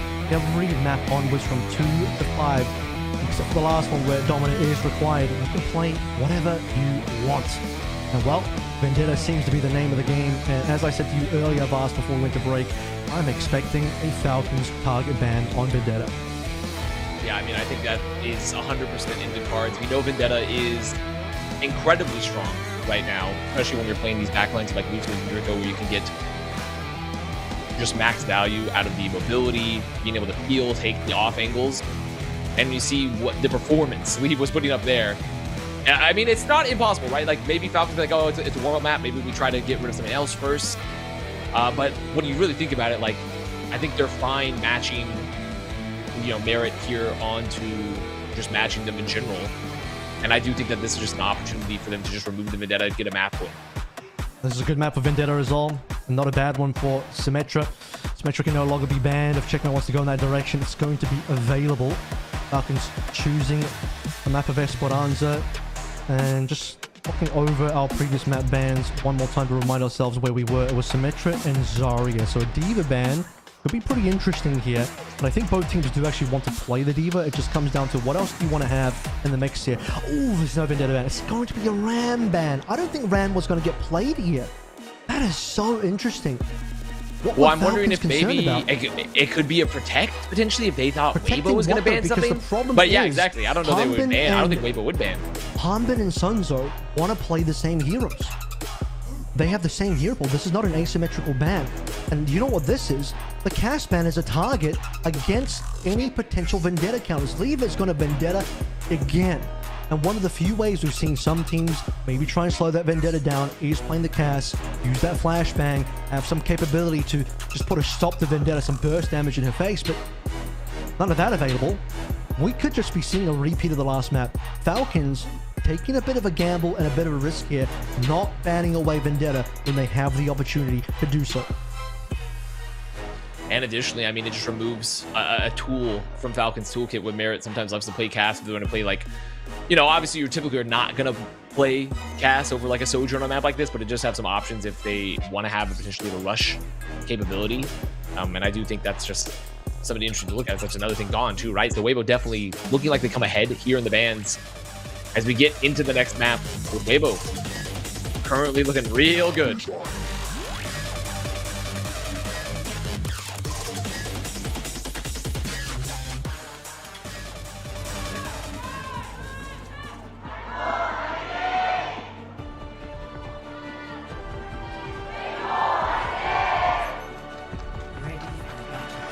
And here it is, the Falcons comp, Diva, Symmetra.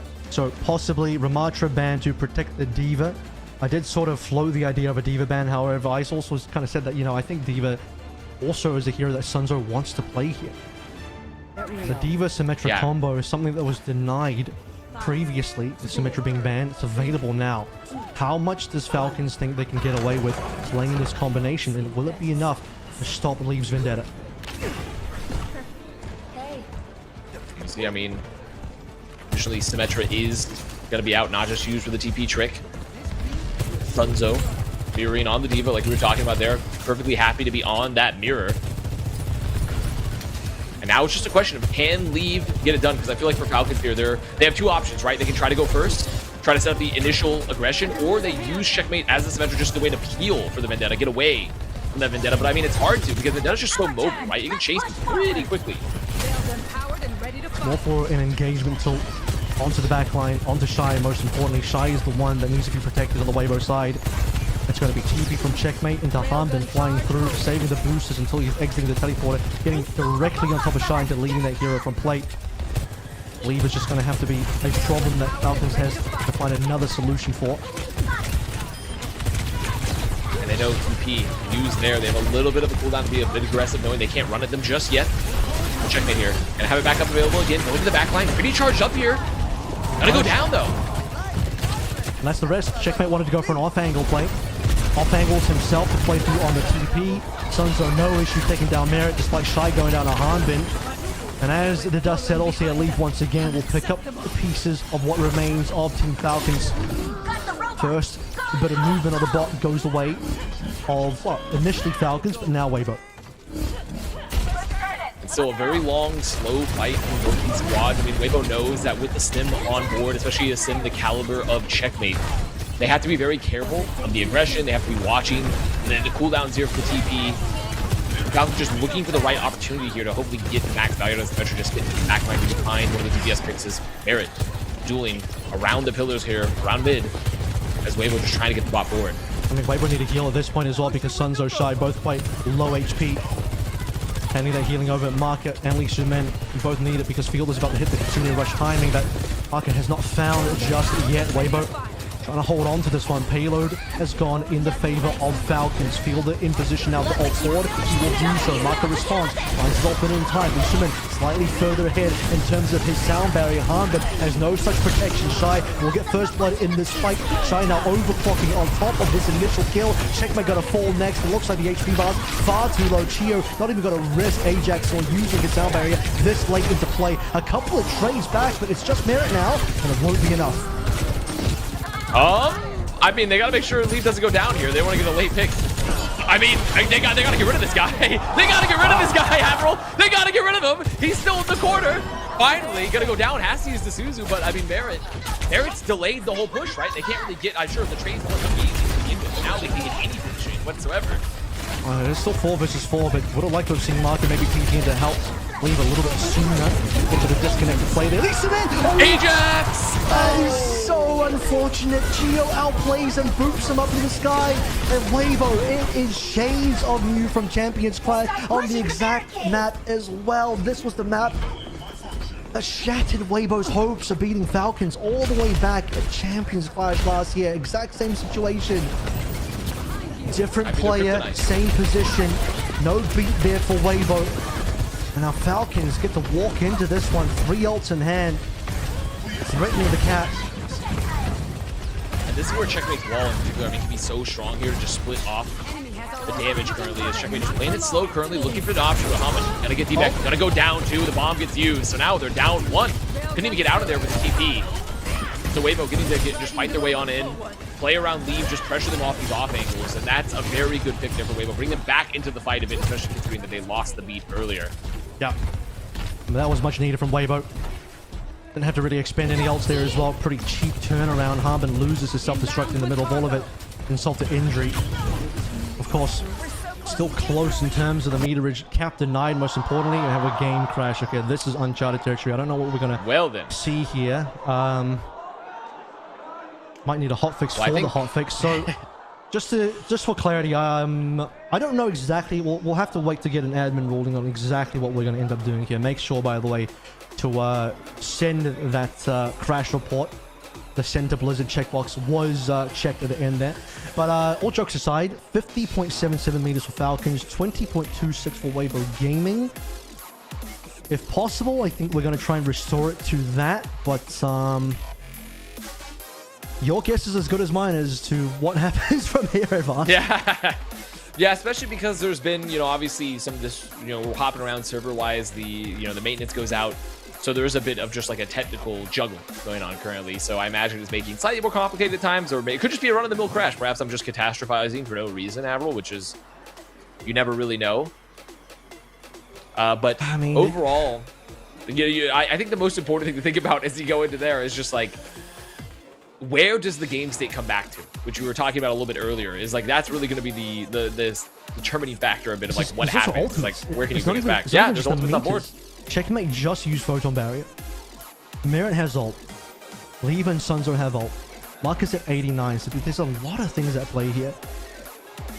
We are early enough in the game that I wonder if both teams would maybe accept a full replay of the map and just say, look, it's 50 to 20 meters.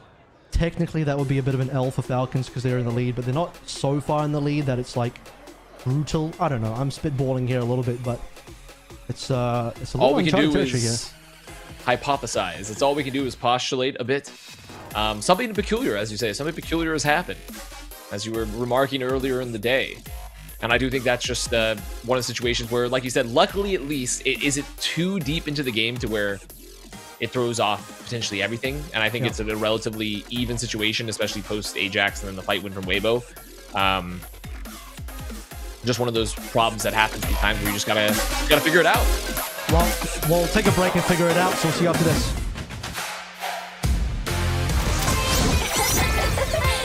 Brighter than a shooting star! Do your worst, or I will.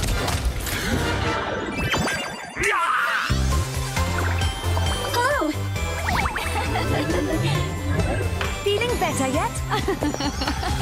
We'll show them a trick or two. Let the Kitsune guide you. Supernova ready! Greetings, Earthlings! Come closer. I won't bite. Boom! I'm feeling it.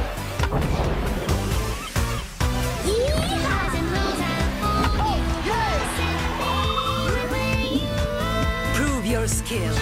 I'm in the mood. Be uplifted! Incredibile. Victory is at hand. That will annoy it! Next try!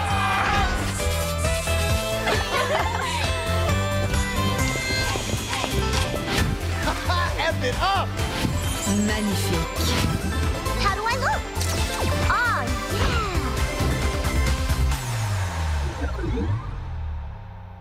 Oh, Oh, yes. Yeah. All right.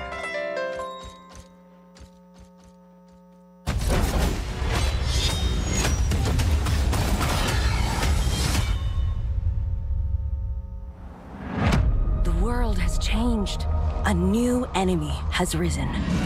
The power of Talon, now under my control. This is a fight we cannot lose. The war is here.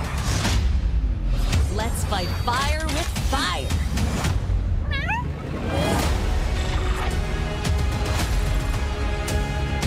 My training is over. Who wants to feel the heat?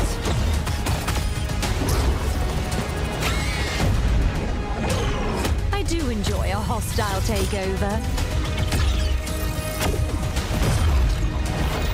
Time to show them what we're made of.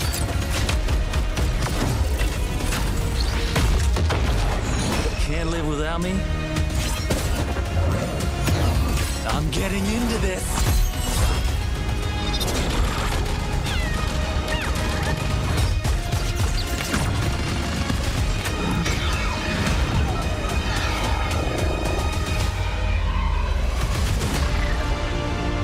Anyone can make a difference. The choice is yours.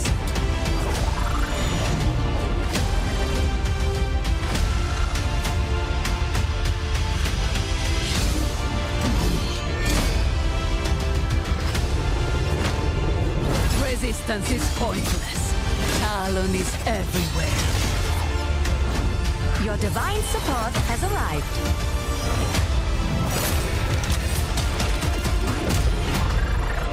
I have landed among the stars.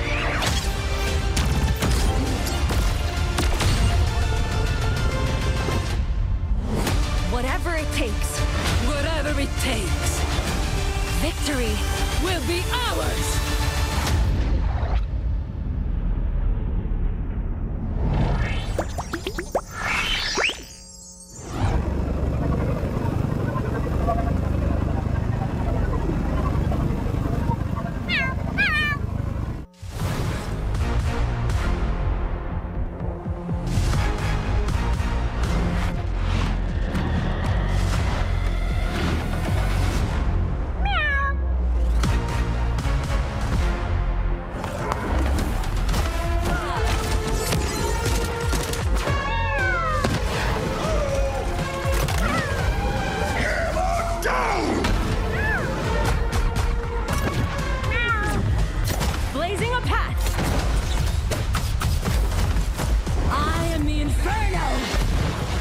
Up. You can't break free. Where are you going? Domina has arrived. Got you covered. Good shot, right? Enemies coming in hot. Can someone heal me? Damn it! Disgraceful. Rise from the ashes! Come on up. Feeling warm yet?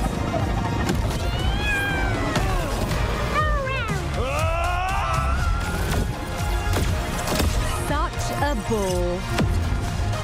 Too easy.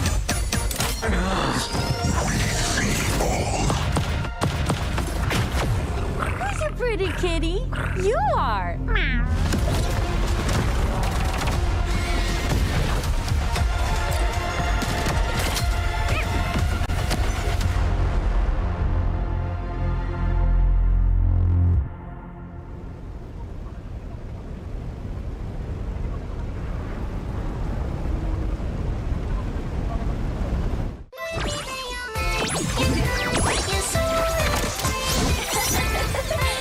Brighter than a shooting star! Do your worst, or I will. Oh! Feeling better yet? We'll show them a trick or two. Kitsune guide you! Supernova ready! Greetings, Earthlings! Come closer. I won't bite. Boom! I'm feeling it.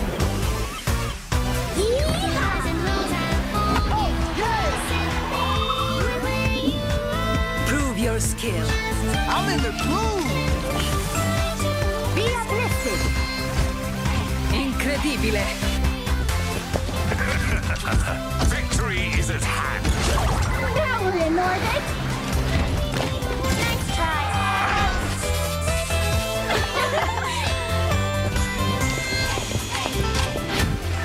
F it up. Magnifique. How do I look? Oh,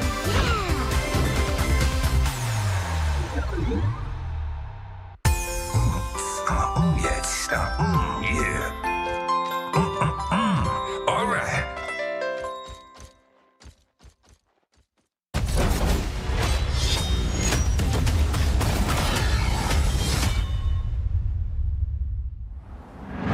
The world has changed.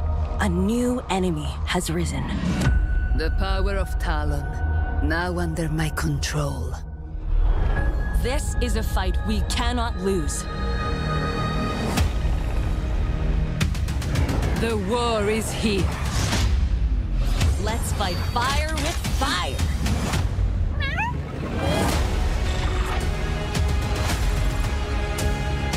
My training is over. Who wants to feel the heat?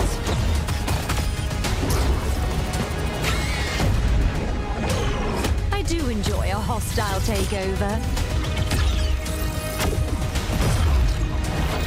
Time to show them what we're made of.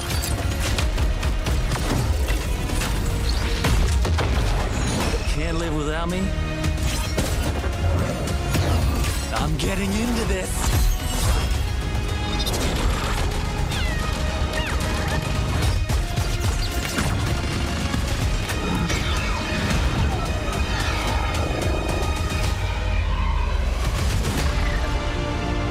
Anyone can make a difference. The choice is yours.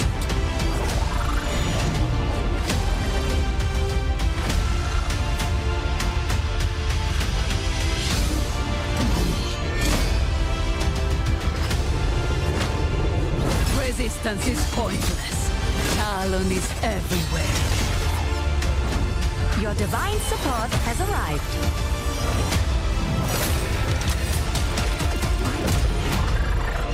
I have landed among the stars!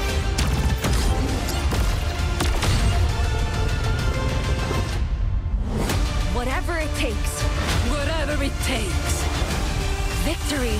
will be ours!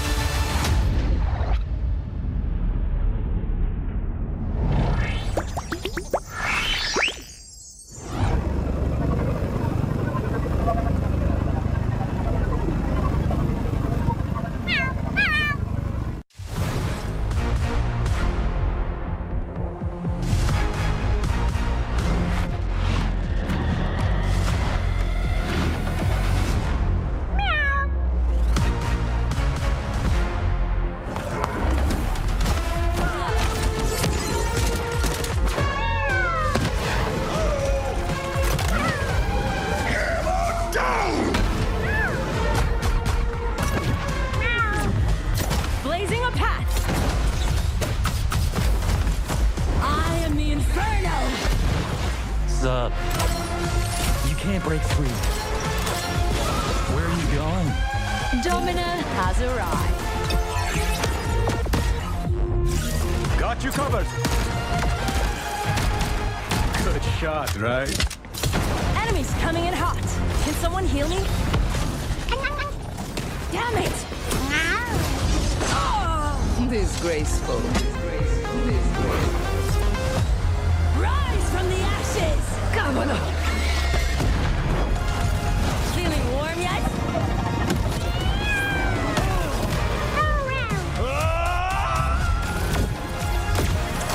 Such a ball. Too easy.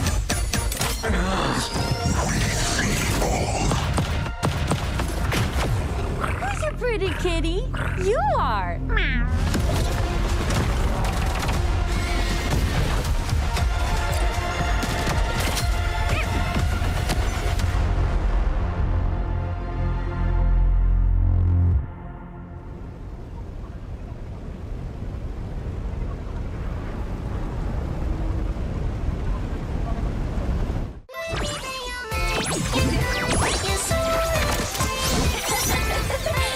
Brighter than a shooting star! Do your worst, or I will.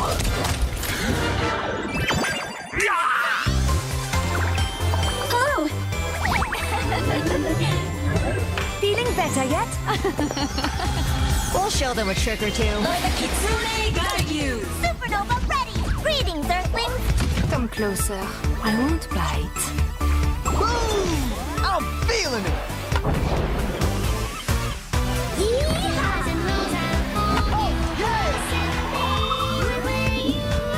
Prove your skill.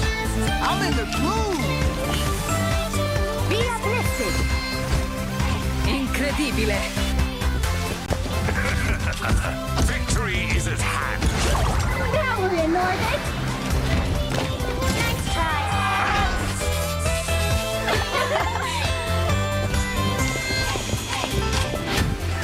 F it up. Magnifique. How do I look? Oh,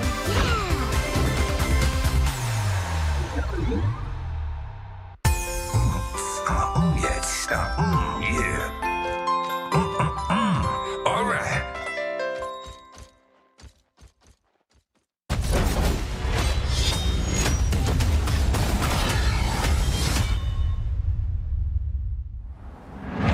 The world has changed. A new enemy has risen. The power of Talon, now under my control. This is a fight we cannot lose. The war is here. Let's fight fire with fire.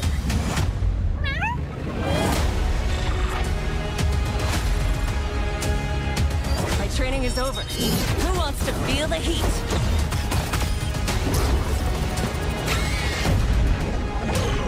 I do enjoy a hostile takeover. Time to show them what we're made of.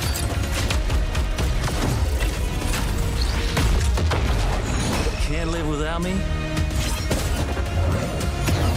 I'm getting into this.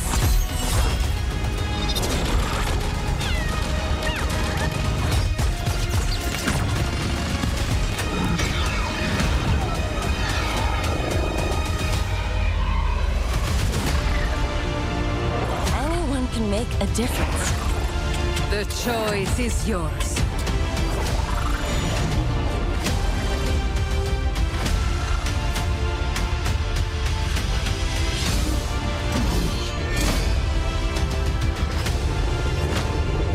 Resistance is pointless. Talon is everywhere. Your divine support has arrived.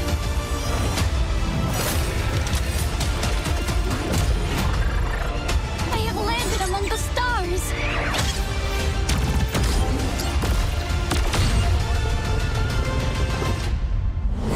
Whatever it takes. Whatever it takes. Victory Will be ours!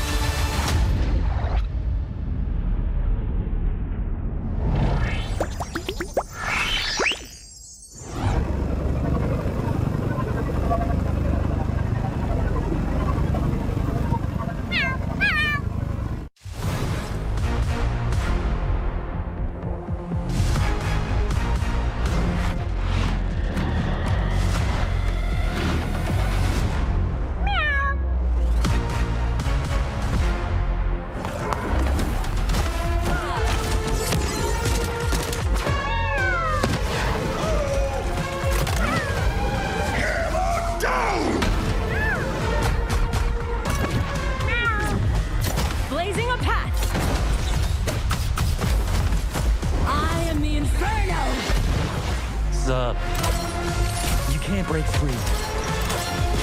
Where are you going? Domina has arrived. Got you covered. Good shot, right? Enemies coming in hot. Can someone heal me? Damn it! Disgraceful. Rise from the ashes! Cavolo! Feeling warm yet?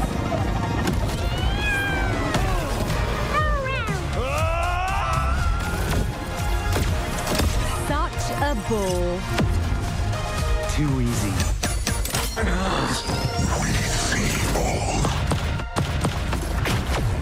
Who's your pretty kitty? You are.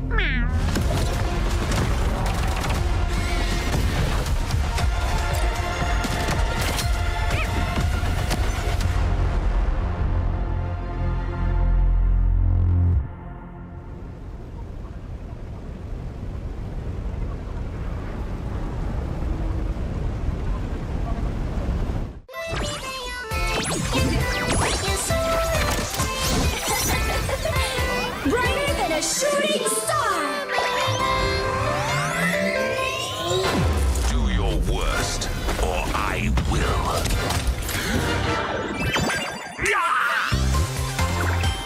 Oh! Feeling better yet? We'll show them a trick or two. Let the kitsune guide you! Supernova ready! Greetings, Earthlings! Come closer. I won't bite. Boom! I'm feeling it. Oh, yes! Prove your skill. I'm in the groove. Be uplifted! Incredibile. Victory is at hand. That will in orbit! Nice try!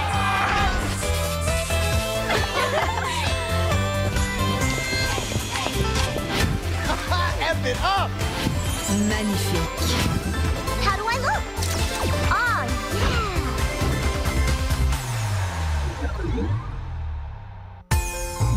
Oh, yes. Yeah. All right.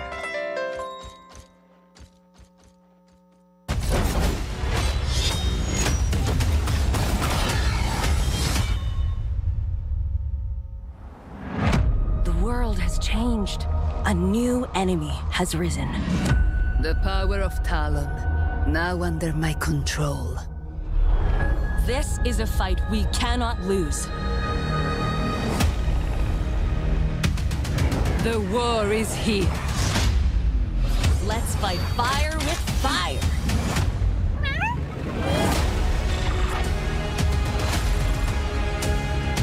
My training is over. Who wants to feel the heat?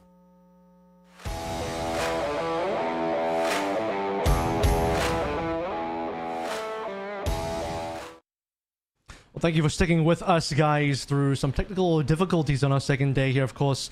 You know, hot fixes, server maintenance, and all the rest. But we've resolved the issue, and what's going to be happening now is we will be replaying Esperanza, restarting that map entirely, but under a couple of different new parameters. Symmetra will be disabled for play until further notice. I think it was, in fact, a Photon Barrier Ultimate that caused a game crash, so no more Symmetra, which is a little unfortunate for Falcons in particular. But in restarting the map of Vast, both teams will be allowed to ban again.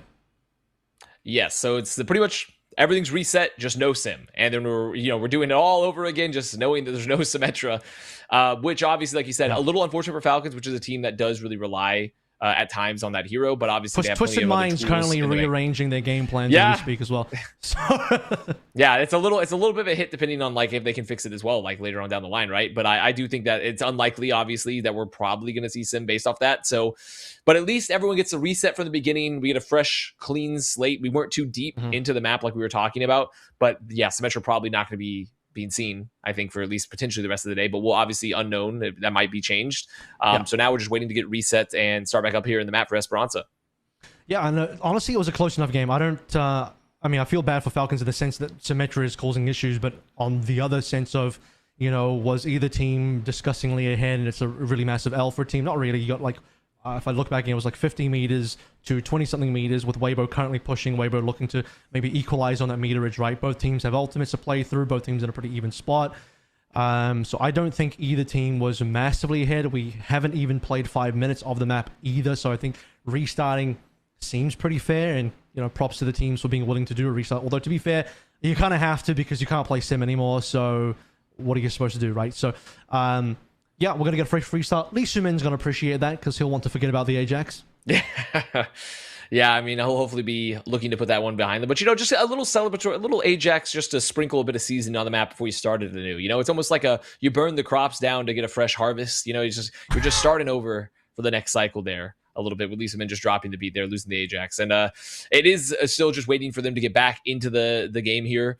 As we're in for the reset. But I mean, I think overall, if we do an overview of the map while we wait to get over the series so far, Avril, it's a pretty interesting series when Weibo looks so strong, in particular with the Vendetta in the pocket of leave here, which is putting Falcons a bit onto the back foot, which is what, you know, they shifted a bit maybe to the Sim for Esperanza. Yeah, now very bannable because now they don't have to worry about, you know, trying to build around a Sim potentially, or even banning a Sim.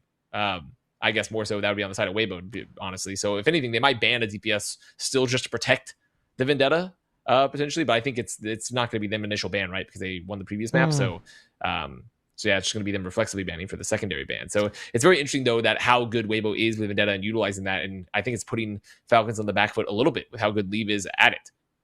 Yeah, I think this is the opportunity for Falcons to maybe correct that sort of ban situation. Obviously, like looking back, it makes a lot more sense that they would want to protect the D.Va to enable the D.Va Sim comp. Sim has already been banned, so in sort of a way, it feels like somewhat of a wasted ban with the current 2020 hindsight knowledge of the fact that Sim wouldn't have been played. Anyway, if Sim was playing the last map, probably would have caused a crash on Midtown instead of this map. So, I mean, that ban is gone. We're not going to revisit that map at all. So it allows Falcons to maybe reapproach the situation, think about, okay, we're not going to play Sim this time around. D.Va's still online. We can still think about, you know, whether this is a good map or where we bring back the Jetpack Cat again, because this was another map where we have seen a little bit of that.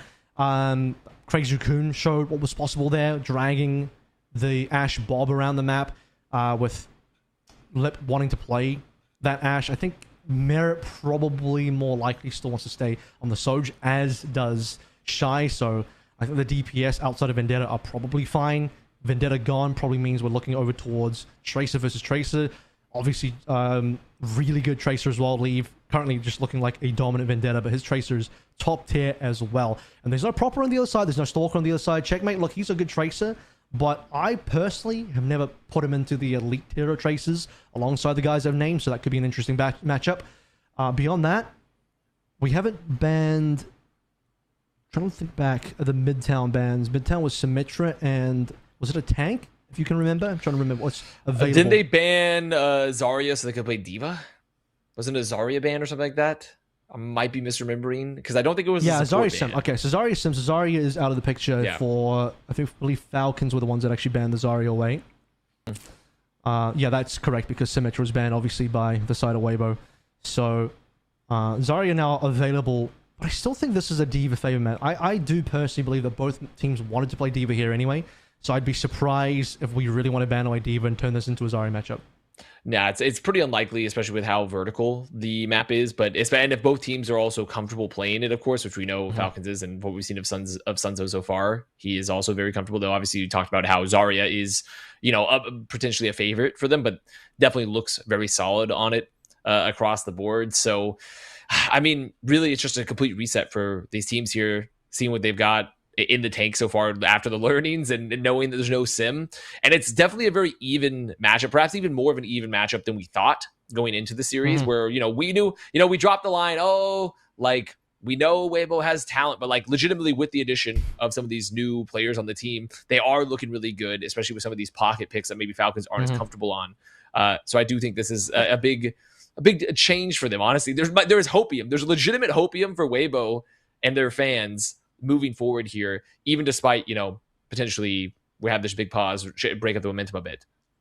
Yeah, and I think looking at the situation as well, we'll give we'll give Lee Sumin a pass on the Ajax, given how good he was in the Mizuki at the start of this series. I mean, he's obviously been a playmaker as well. So now that we can sort of put that into the past, if he does it again, to be fair, Chio kind of knocked him to the air. Also, that was also credited to Chio. I still think Chio is probably front runner for play of the match for Falcons if they win.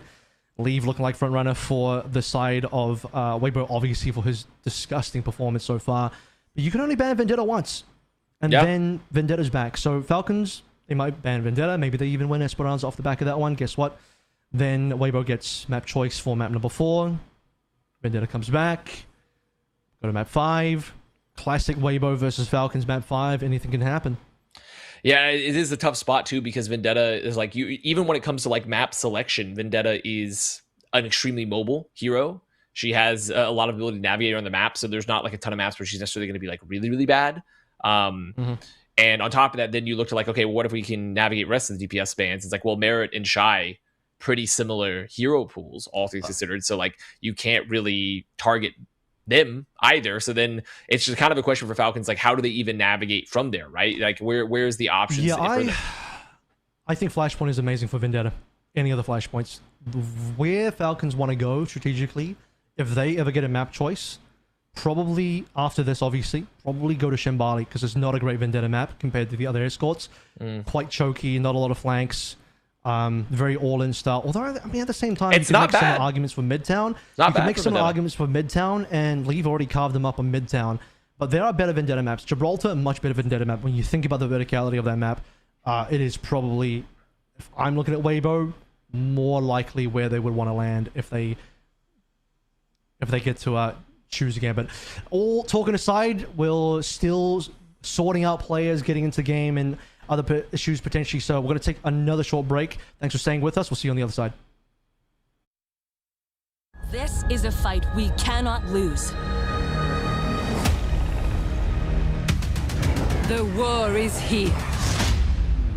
Let's fight fire with fire.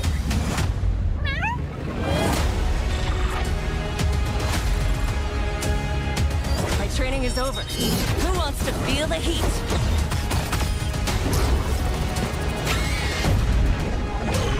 I do enjoy a hostile takeover. Time to show them what we're made of.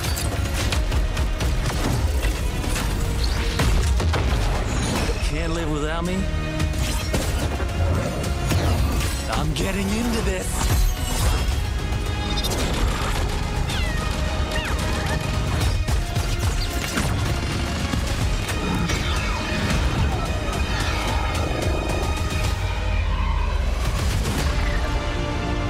Anyone can make a difference. The choice is yours.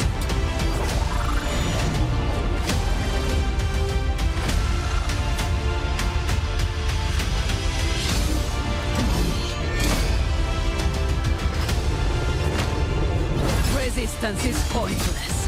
Talon is everywhere. Your divine support has arrived.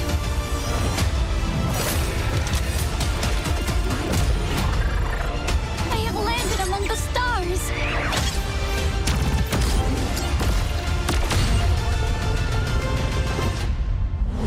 Whatever it takes.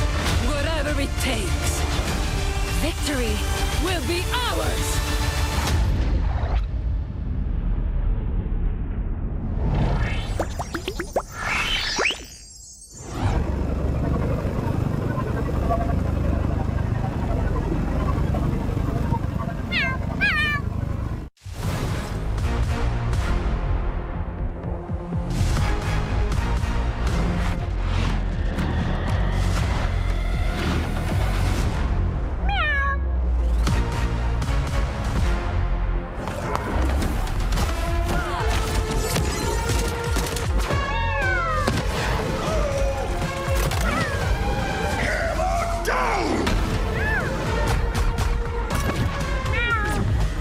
Blazing a path.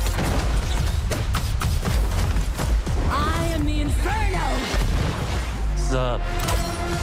You can't break free. Where are you going? Domina has arrived. Got you covered. Good shot, right? Enemies coming in hot. Can someone heal me? Damn it! Oh! Disgraceful. Rise from the ashes! Come on. Feeling warm yet?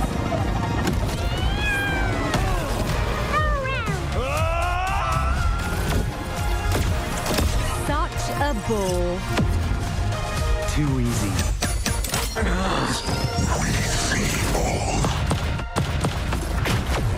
Who's a pretty kitty? You are.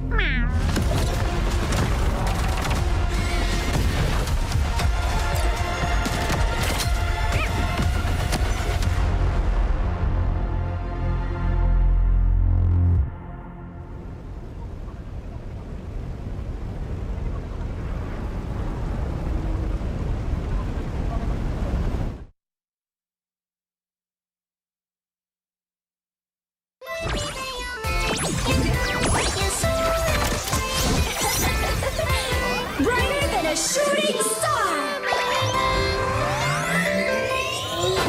Do your worst, or I will.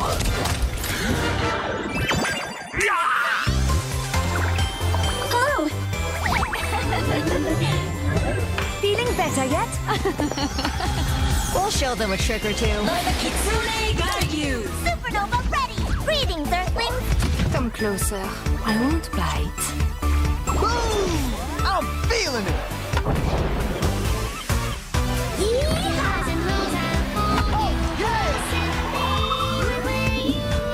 Prove your skill.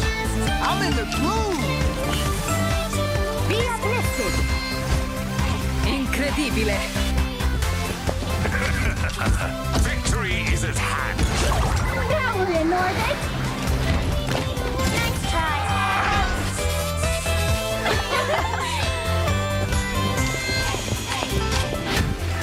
F it up. Magnifique. How do I look? Oh,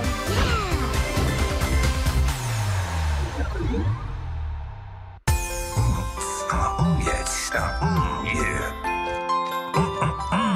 All right.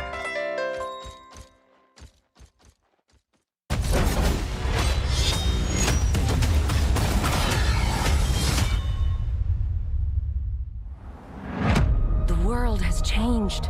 A new enemy has risen. The power of Talon, now under my control. This is a fight we cannot lose. The war is here. Let's fight fire with fire.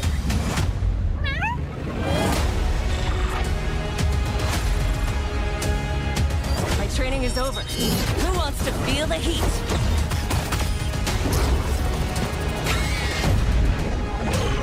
I do enjoy a hostile takeover.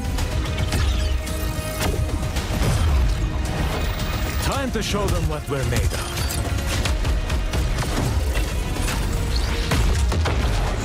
Can't live without me? I'm getting into this.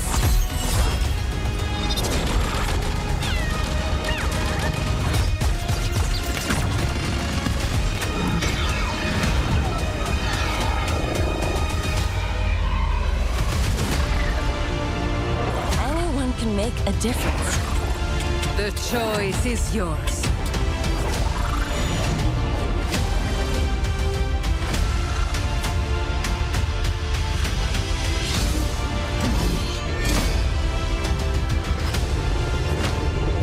Resistance is pointless. Talon is everywhere. Your divine support has arrived.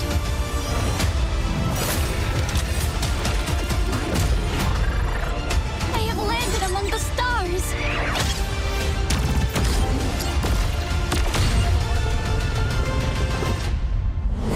Whatever it takes, Whatever it takes, victory will be ours!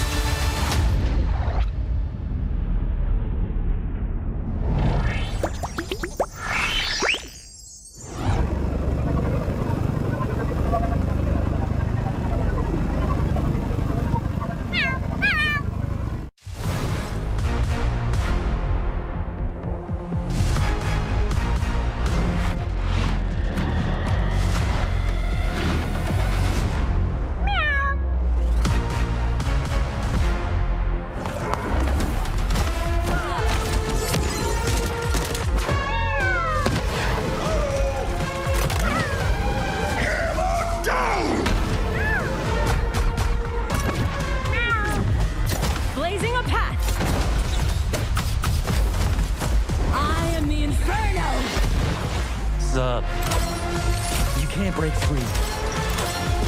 Where are you going? Domina has arrived.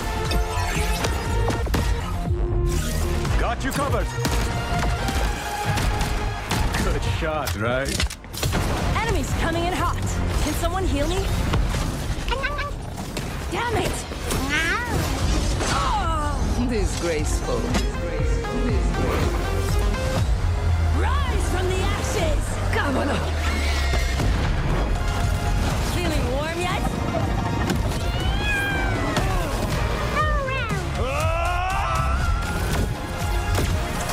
Such a ball. Too easy.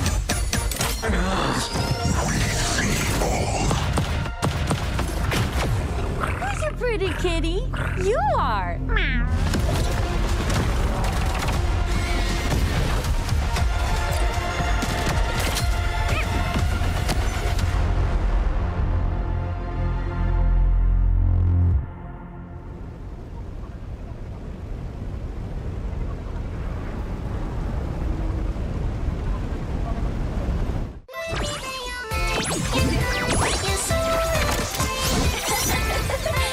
Brighter than a shooting star!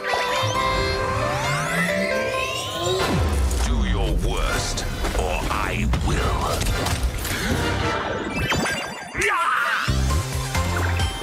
Oh! Feeling better yet? We'll show them a trick or two. Let the Kitsune guide you. Supernova ready! Greetings, Earthlings! Come closer. I won't bite. Boom! I'm feeling it.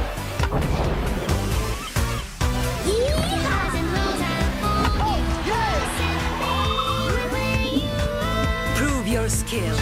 I'm in the groove. Be uplifted.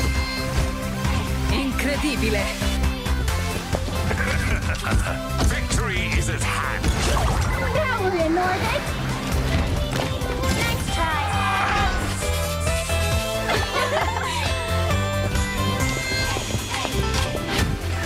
F it up. Magnifique. How do I look? Oh,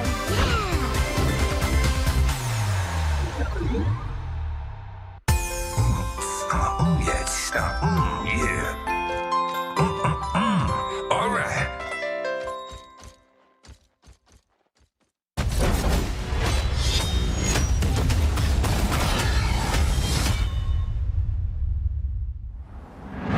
The world has changed. A new enemy has risen.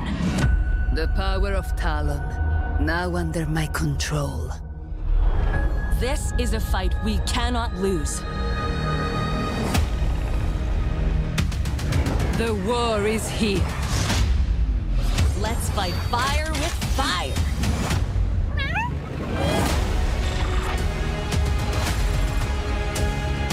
My training is over. Who wants to feel the heat?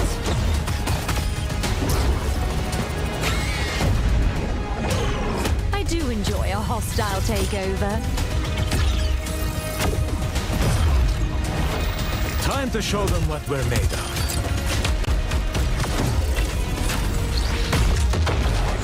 Can't live without me? I'm getting into this.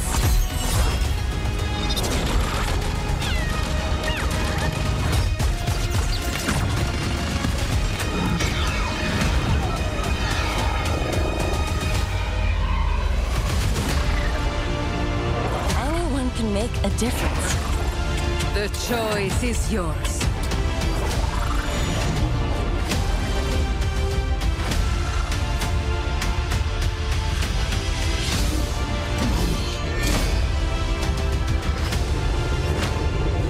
Resistance is pointless. Talon is everywhere. Your divine support has arrived.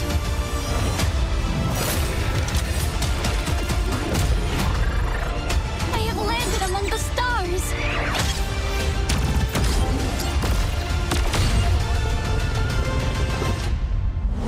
Whatever it takes, Whatever it takes, victory will be ours!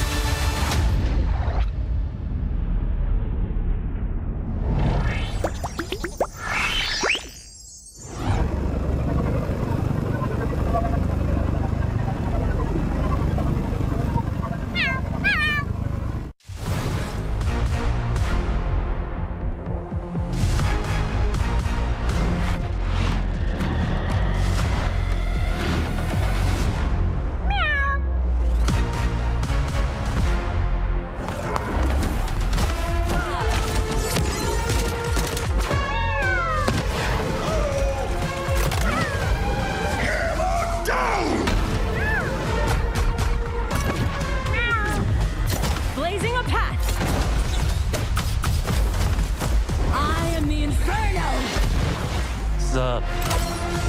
You can't break free. Where are you going? Domina has arrived. Got you covered. Good shot, right? Enemies coming in hot. Can someone heal me? Damn it! Disgraceful. Rise from the ashes! Come on. Feeling warm yet?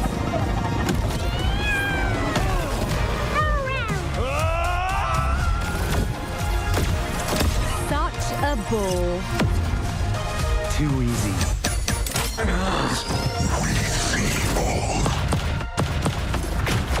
Who's a pretty kitty? You are.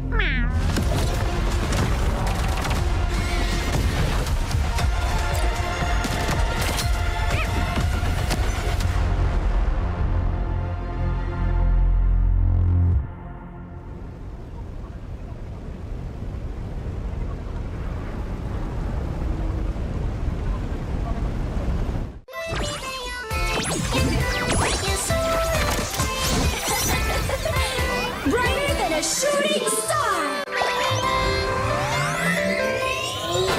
Do your worst, or I will.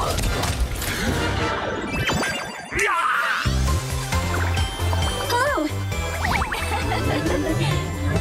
Feeling better yet? We'll show them a trick or two. Let the kitsune guide you. Supernova ready! Greetings, Earthlings! Come closer. I won't bite. Boom! I'm feeling it.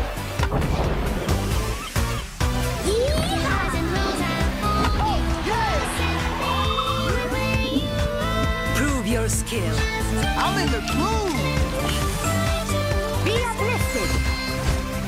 Incredibile. Victory is at hand. Now we're in orbit! Nice try!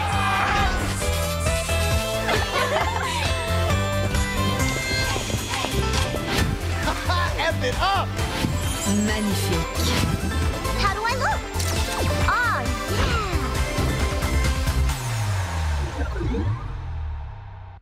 Oh, Oh, yes. Yeah.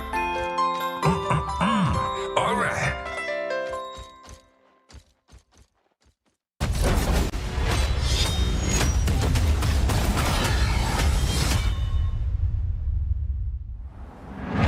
The world has changed. A new enemy has risen. The power of Talon, now under my control. This is a fight we cannot lose. The war is here. Let's fight fire with fire.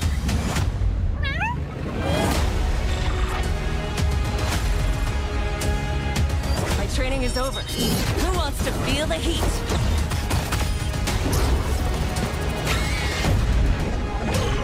I do enjoy a hostile takeover.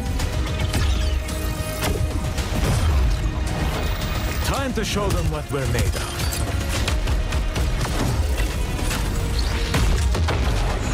Can't live without me? I'm getting into this.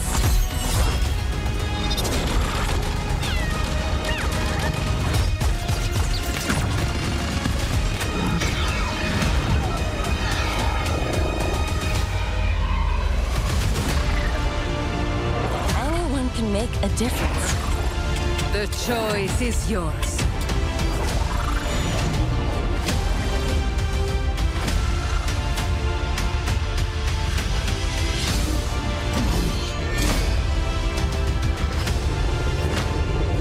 Resistance is pointless. Talon is everywhere. Your divine support has arrived.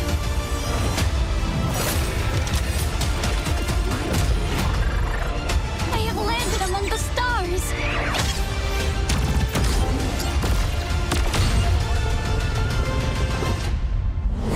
Whatever it takes. Whatever it takes. Victory Will be ours.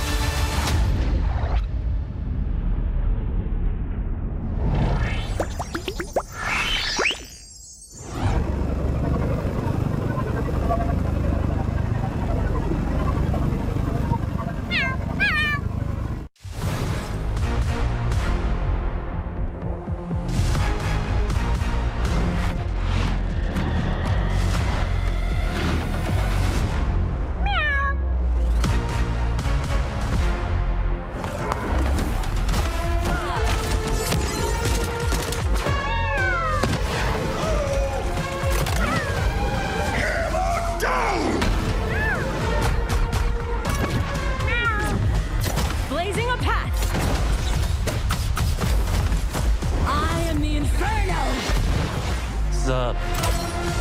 You can't break free. Where are you going? Domina has arrived. Got you covered.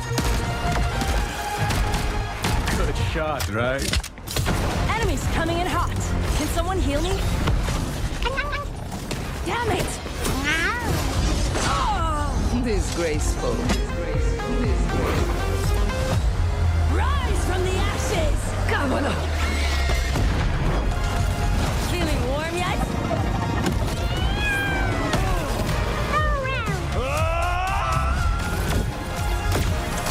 Such a bull. Too easy.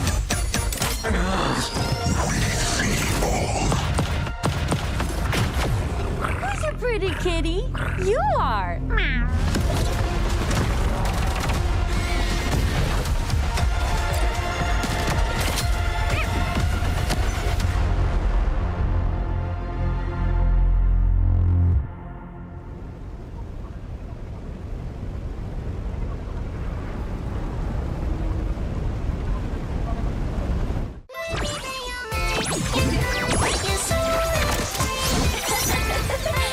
Brighter than a shooting star! Do your worst, or I will.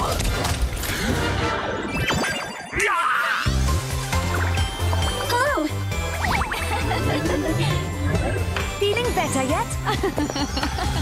We'll show them a trick or two. Let the kitsune guide you! Supernova ready! Greetings, Earthlings! Come closer.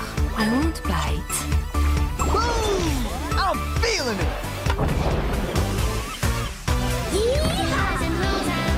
Oh, yes! Prove your skill. I'm in the groove. Be uplifted. Incredibile. Victory is at hand. Now we're in orbit! Nice try!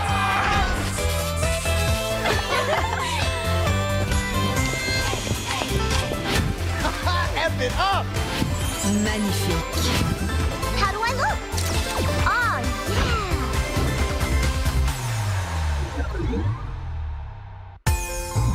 Oh, yes. Yeah.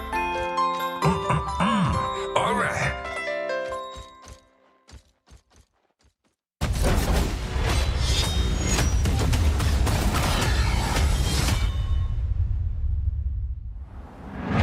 The world has changed. A new enemy has risen. The power of Talon, now under my control. This is a fight we cannot lose. The war is here. Let's fight fire with fire.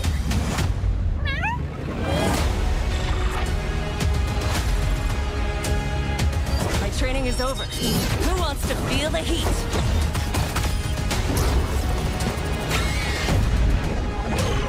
I do enjoy a hostile takeover. Time to show them what we're made of.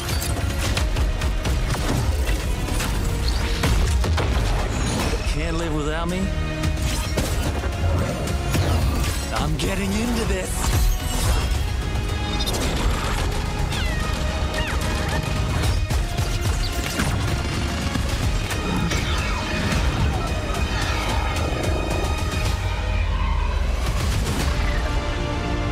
Anyone can make a difference.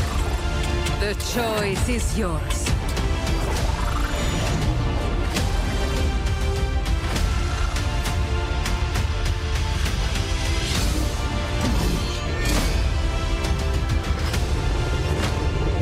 Resistance is pointless. Talon is everywhere. Your divine support has arrived.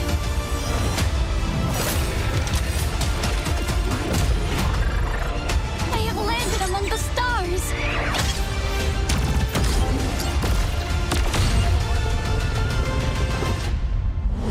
Whatever it takes, Whatever it takes, victory will be ours.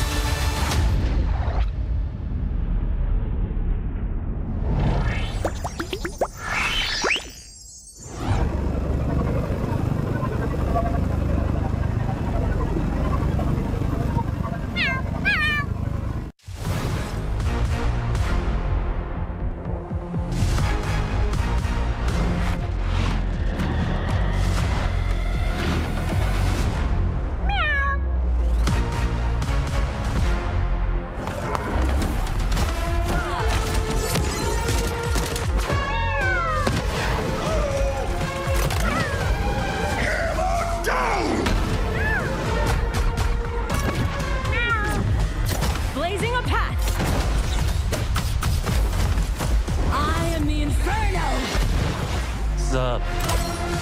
You can't break free. Where are you going?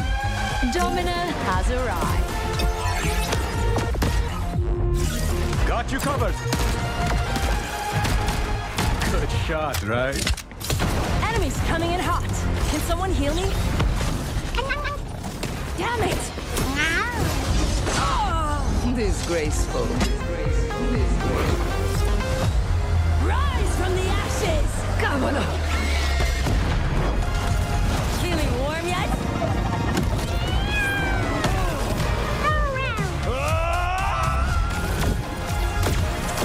Such a bull. Too easy.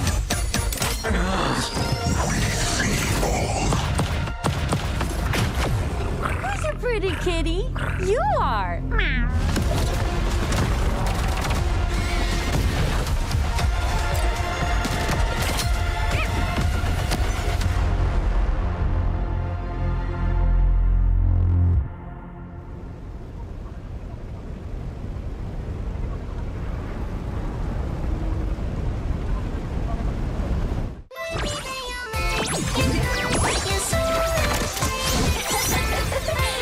Brighter than a shooting star! Do your worst, or I will.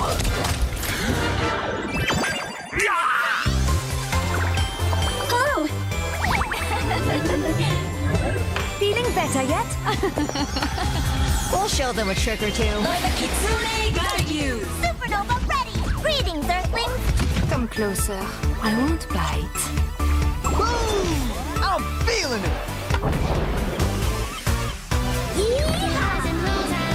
Oh, yes! Prove your skill. I'm in the groove! Be uplifted. Incredibile. Victory is at hand. Now we're in orbit! Nice try!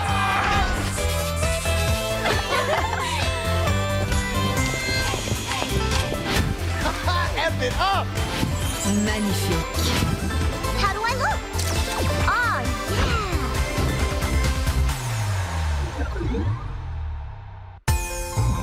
Oh, yes. Yeah. All right.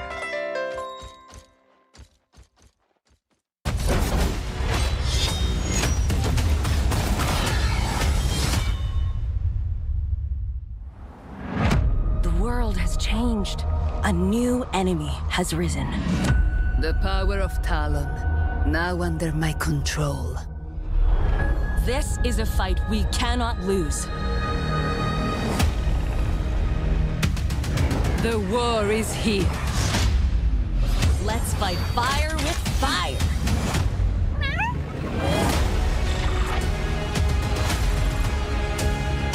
My training is over. Who wants to feel the heat?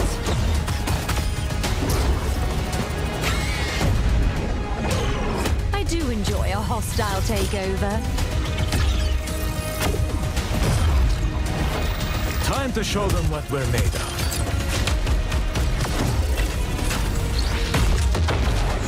Can't live without me? I'm getting into this.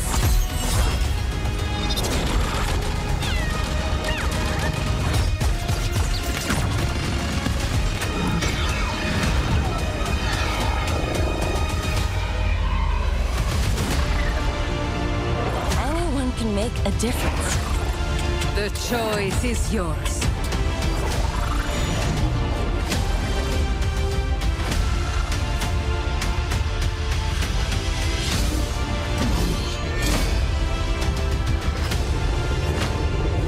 Resistance is pointless. Talon is everywhere. Your divine support has arrived.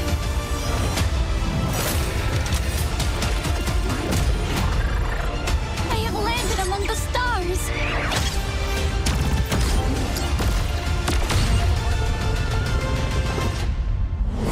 Whatever it takes. Whatever it takes. Victory Will be ours.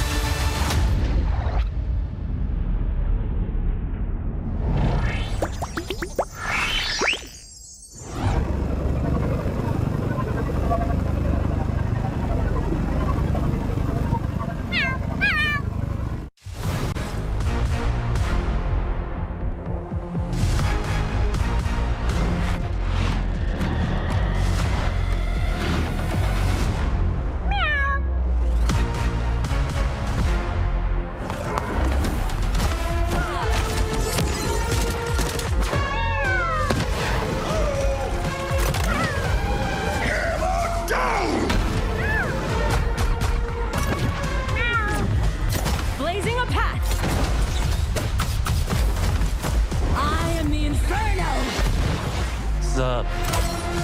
You can't break free. Where are you going? Domina has arrived. Got you covered. Good shot, right? Enemies coming in hot. Can someone heal me? Damn it! Disgraceful. Rise from the ashes! Come on. Feeling warm yet?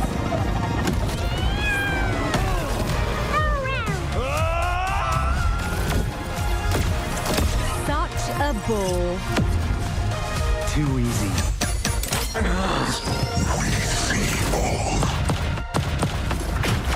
Who's a pretty kitty? You are.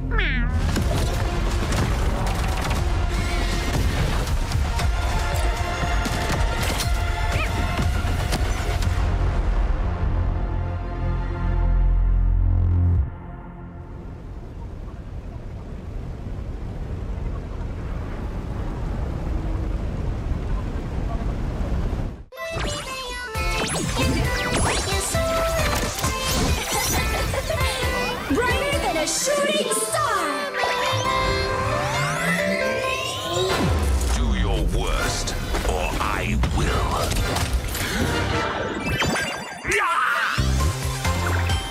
Hello. Feeling better yet? We'll show them a trick or two. Let the kitsune guide you! Supernova ready! Greetings, Earthlings! Come closer. I won't bite. Boom! I'm feeling it. Oh, yes! Prove your skill. I'm in the groove. Be uplifted. Incredibile. Victory is at hand. Now we're in orbit! Nice try!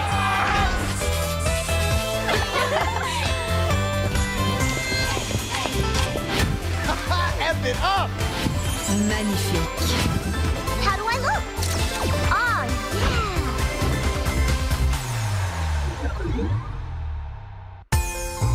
Oh, yes. Yeah. All right.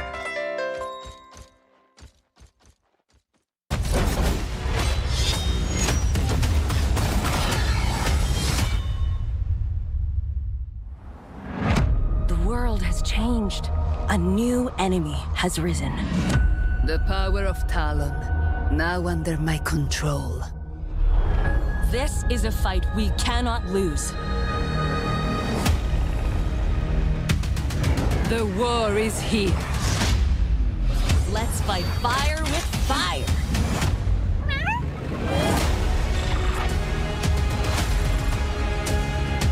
My training is over. Who wants to feel the heat?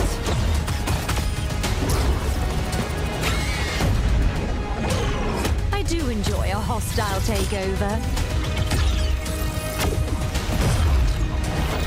Time to show them what we're made of.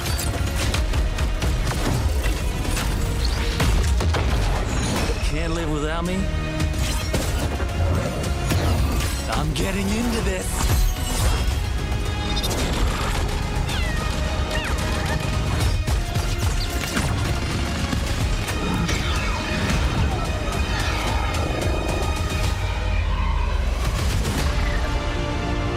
Anyone can make a difference. The choice is yours.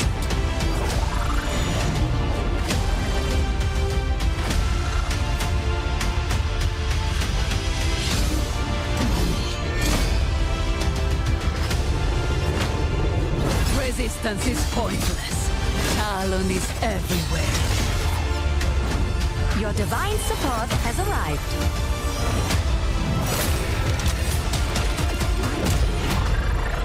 I have landed among the stars!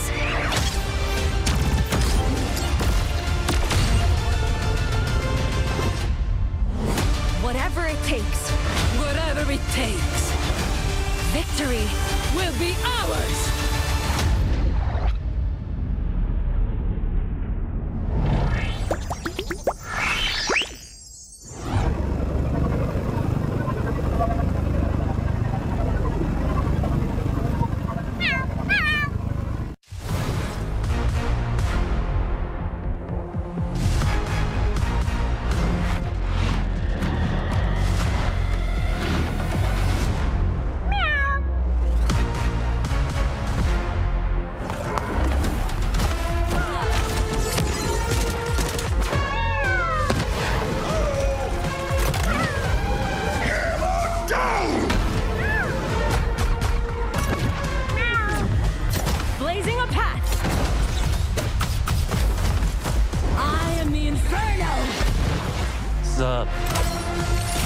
break free. Where are you going? Domina has arrived. Got you covered. Good shot, right? Enemies coming in hot. Can someone heal me? Damn it! Disgraceful. Rise from the ashes! Come on. Feeling warm yet?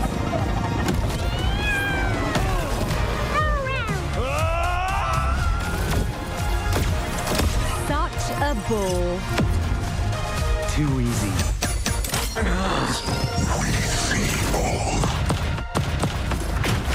Who's a pretty kitty? You are.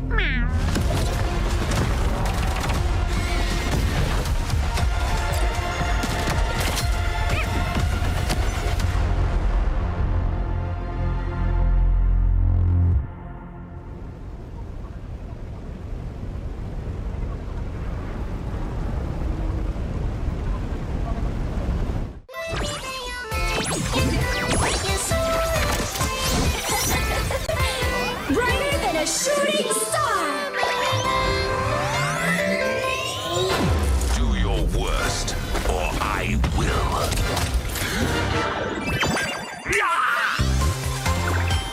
Oh! Feeling better yet? We'll show them a trick or two. Let the Kitsune guide you! Supernova ready! Greetings, Earthlings! Come closer. I won't bite. Boom! I'm feeling it.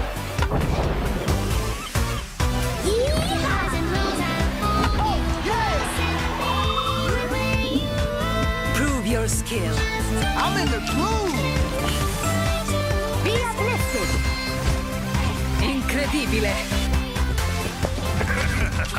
Victory is at hand. Power in orbit! Nice try!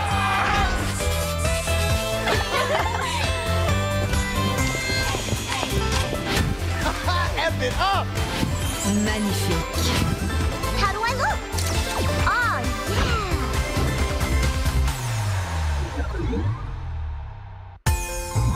Oh, yes. Yeah. All right.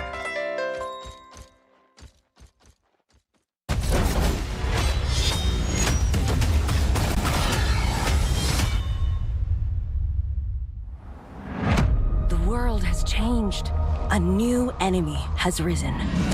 The power of Talon, now under my control.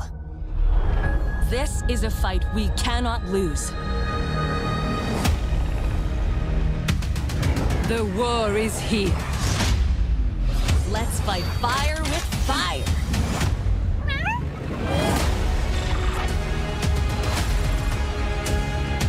My training is over. Who wants to feel the heat?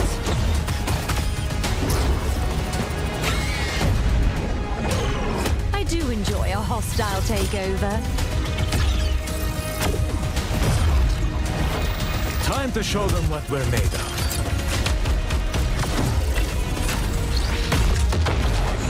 Can't live without me? I'm getting into this.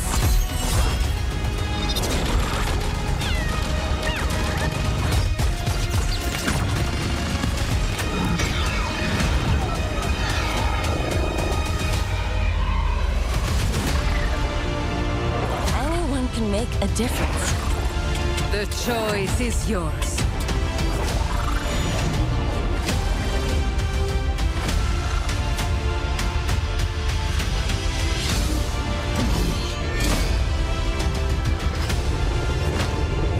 Resistance is pointless. Talon is everywhere. Your divine support has arrived.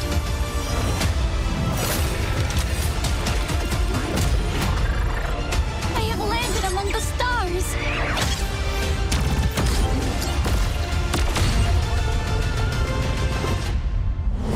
Whatever it takes. Whatever it takes. Victory Will be ours.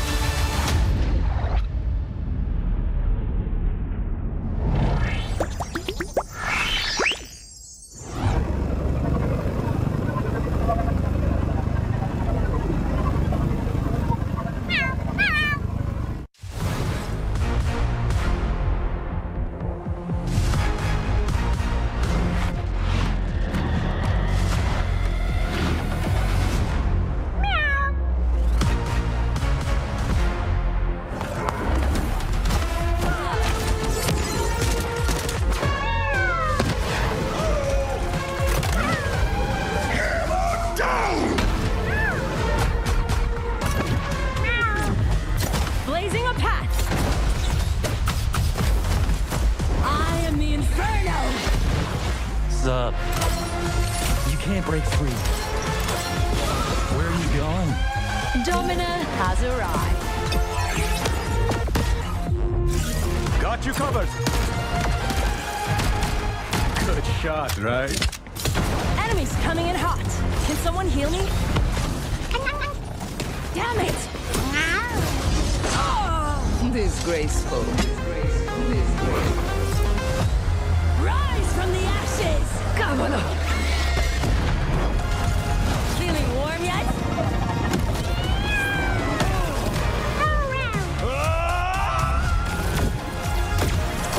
Such a bull. Too easy.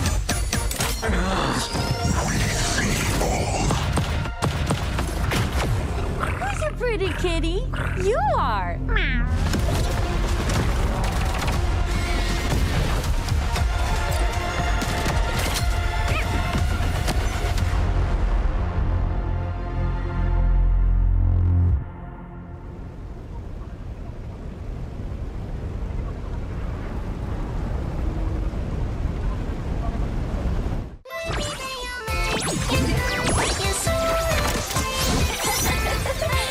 Brighter than a shooting star! Do your worst, or I will.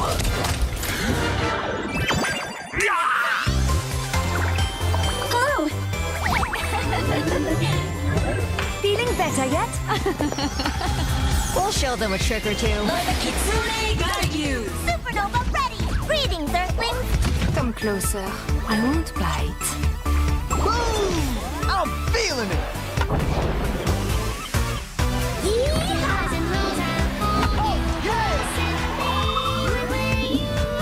Prove your skill. I'm in the groove. Be uplifted. Incredibile. Victory is at hand. Now we're in orbit! Nice try!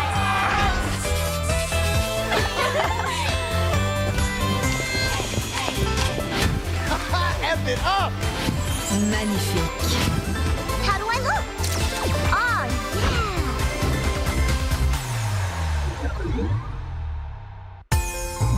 Oh, yes. Yeah. All right.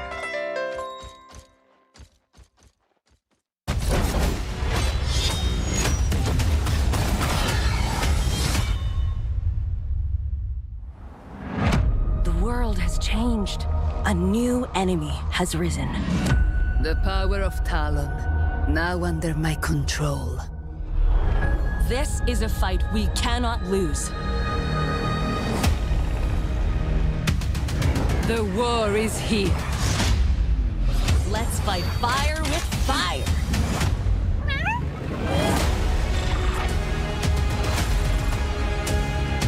My training is over. Who wants to feel the heat?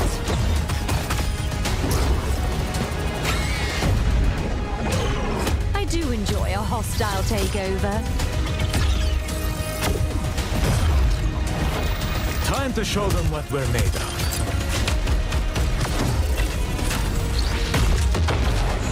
Can't live without me? I'm getting into this.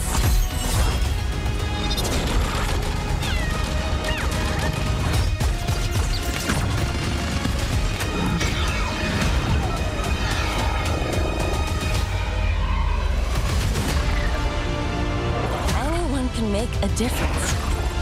The choice is yours.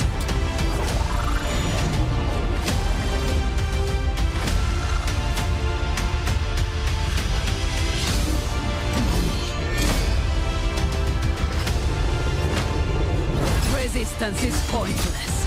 Talon is everywhere. Your divine support has arrived.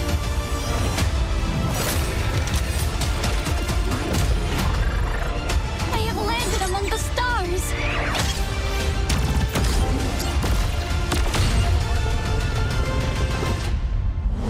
Whatever it takes. Whatever it takes. Victory will be ours.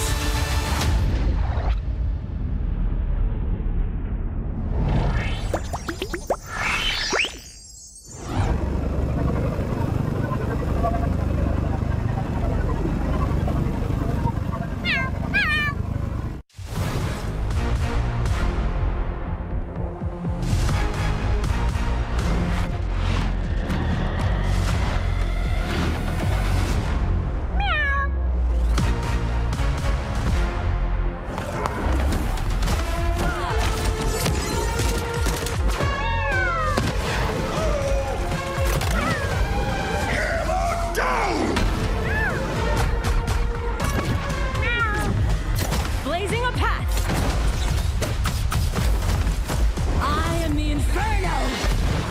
Sup? You can't break free. Where are you going? Domina has arrived. Got you covered. Good shot, right? Enemies coming in hot. Can someone heal me? Damn it! Disgraceful. Rise from the ashes! Come on. Feeling warm yet?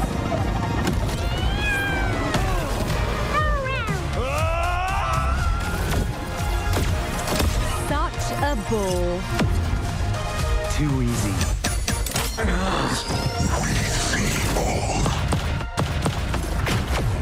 Who's a pretty kitty? You are.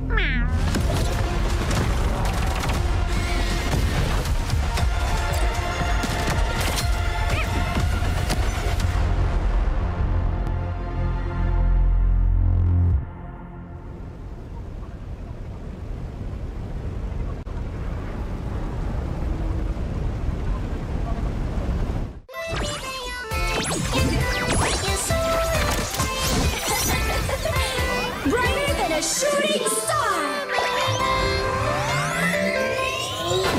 Do your worst, or I will.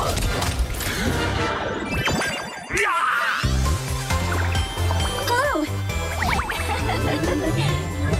Feeling better yet? We'll show them a trick or two. Let the Kitsune guide you! Supernova ready! Greetings, Earthlings! Come closer. I won't bite. Boom! I'm feeling it. Oh, yes! Prove your skill. I'm in the groove. Be uplifted. Incredibile. Victory is at hand. Now we're in orbit! Next try!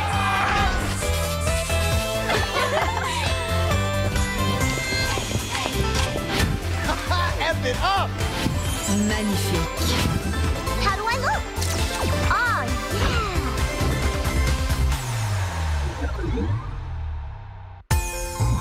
Oh, yes. Yeah.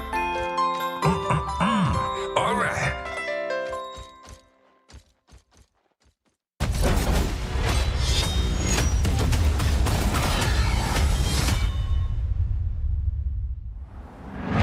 The world has changed.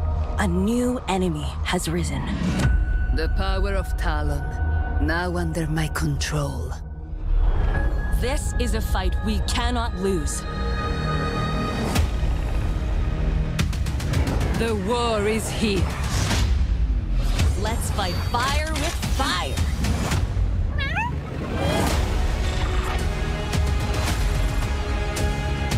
My training is over. Who wants to feel the heat?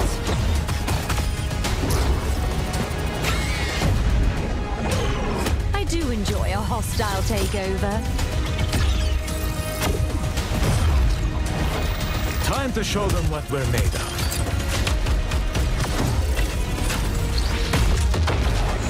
Can't live without me? I'm getting into this.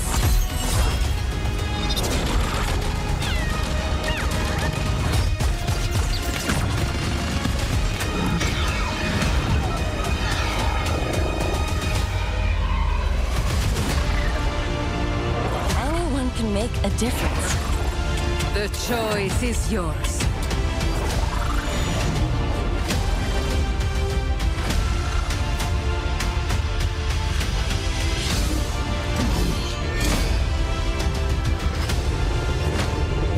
Resistance is pointless. Talon is everywhere. Your divine support has arrived.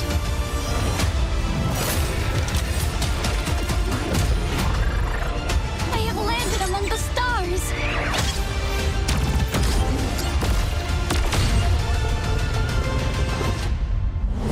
Whatever it takes. Whatever it takes, Victory will be ours!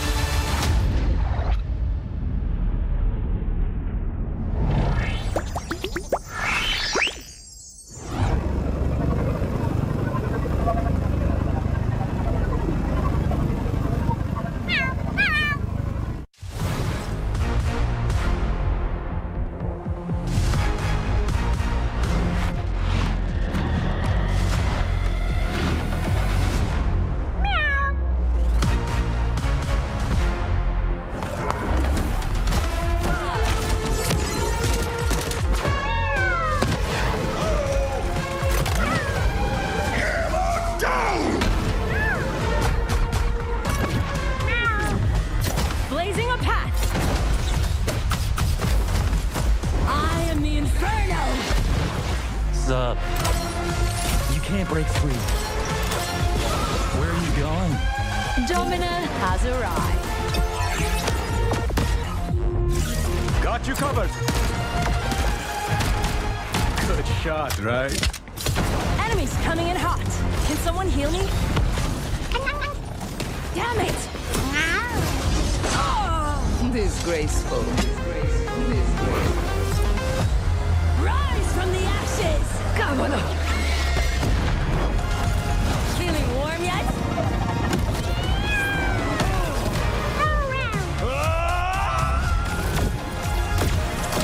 Such a bull. Too easy.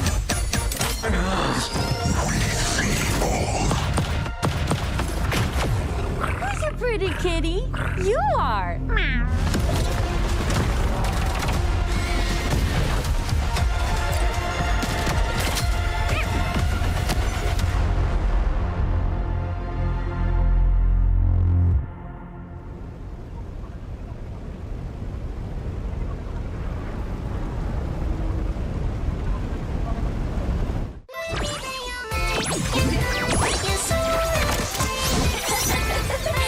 Brighter than a shooting star! Do your worst, or I will.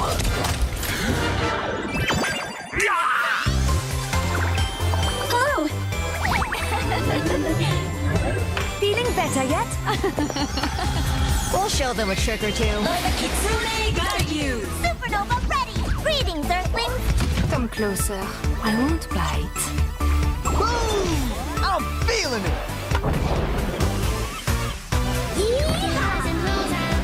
Oh, yes! Prove your skill. I'm in the groove.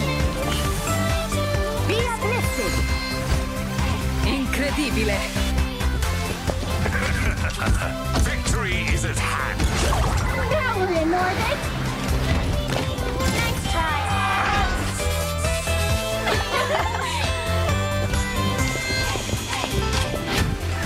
F it up. Magnifique. How do I look? Oh,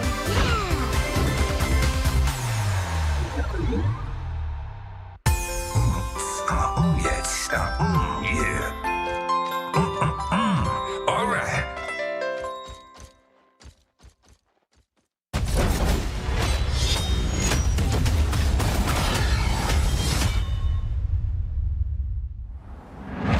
The world has changed. A new enemy has risen. The power of Talon, now under my control. This is a fight we cannot lose. The war is here. Let's fight fire with fire.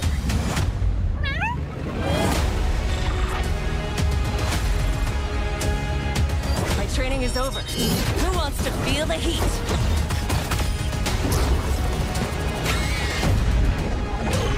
I do enjoy a hostile takeover. Time to show them what we're made of.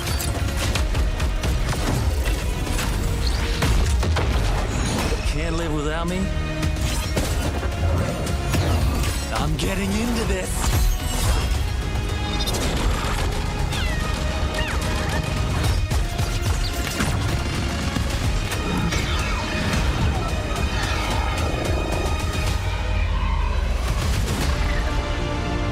Anyone can make a difference.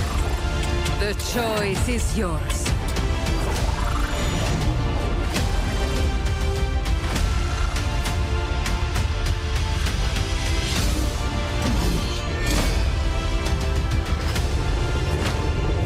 Resistance is pointless. Talon is everywhere. Your divine support has arrived.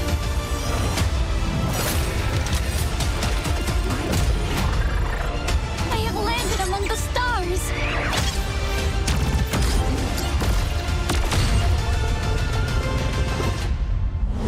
Whatever it takes, Whatever it takes, victory will be ours!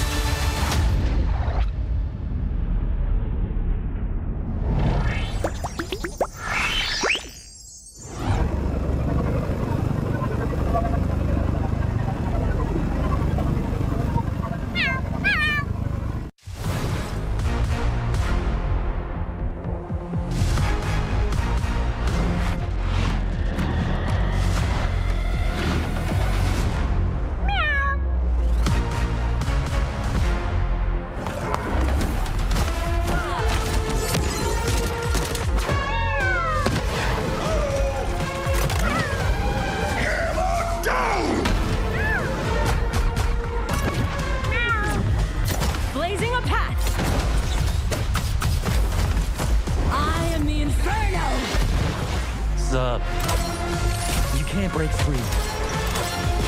Where are you going? Domina has arrived.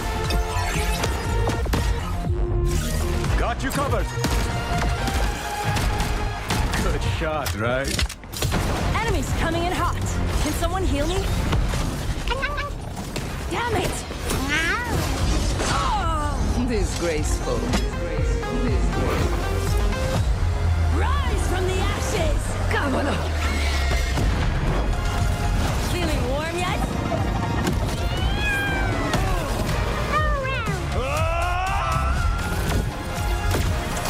Such a bull. Too easy.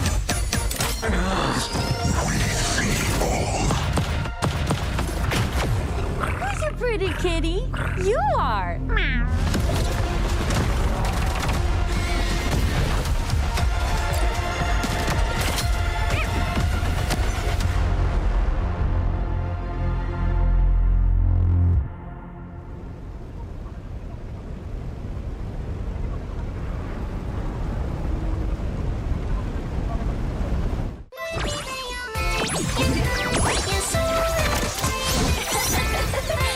Brighter than a shooting star! Do your worst, or I will.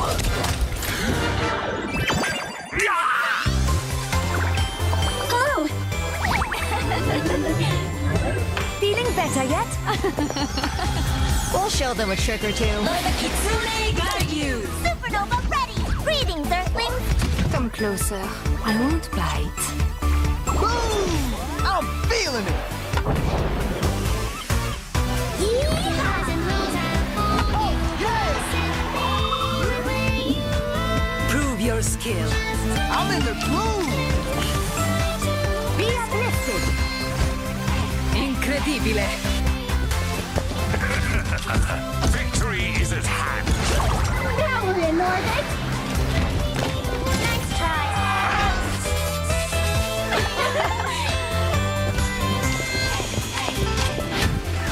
F it up! Magnifique. How do I look? Oh,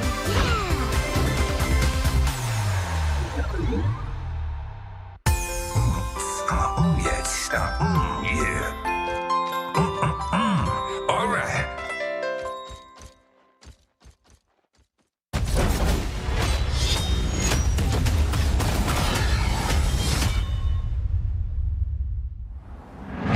The world has changed.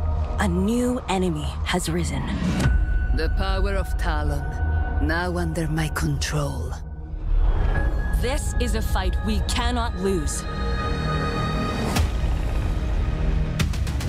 The war is here. Let's fight fire with fire.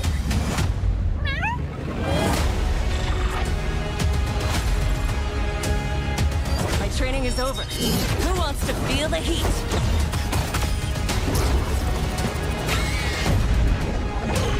I do enjoy a hostile takeover. Time to show them what we're made of.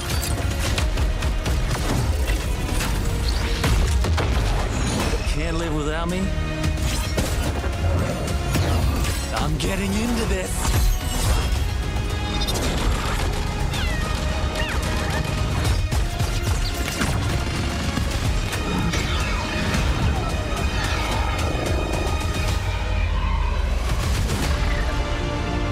Anyone can make a difference. The choice is yours.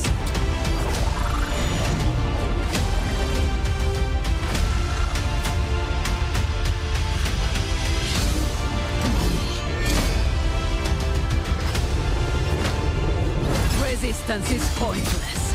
Talon is everywhere. Your divine support has arrived.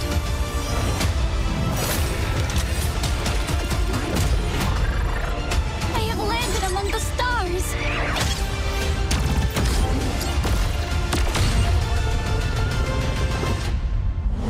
Whatever it takes, Whatever it takes, victory will be ours.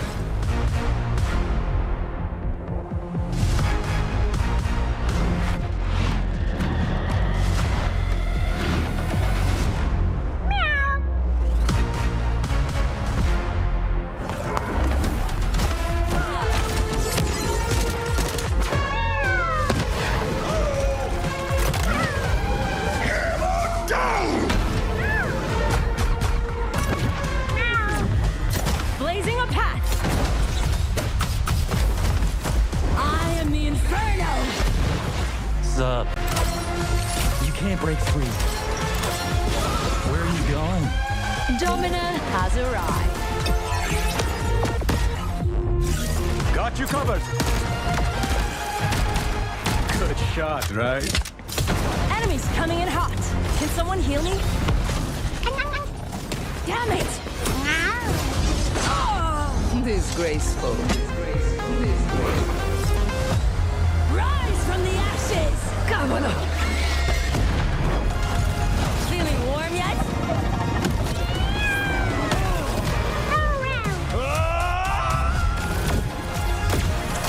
Such a bull. Too easy.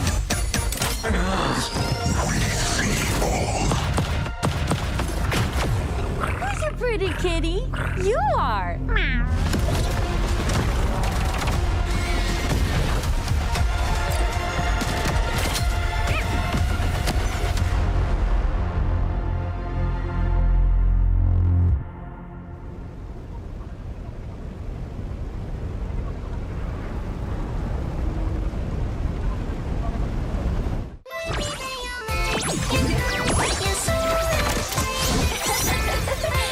Brighter than a shooting star!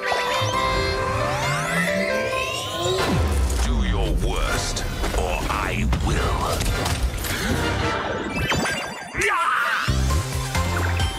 Oh! Feeling better yet? We'll show them a trick or two. Kitsune got you! Supernova ready! Greetings, Earthlings! Come closer. I won't bite. Boom! I'm feeling it. Yeehaws and Oh, yes! Prove your skill. I'm in the groove. Be uplifted. Incredibile. Victory is at hand. Now we're in orbit!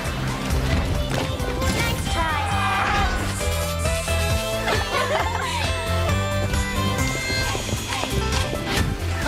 F it up. Magnifique. How do I look? Oh,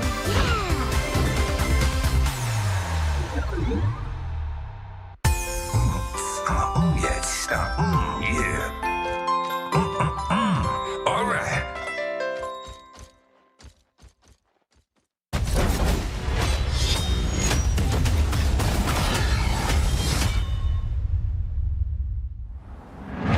The world has changed. A new enemy has risen. The power of Talon, now under my control.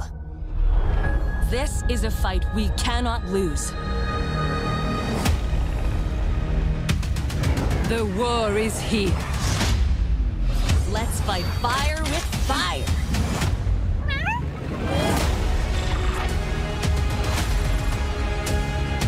My training is over. Who wants to feel the heat?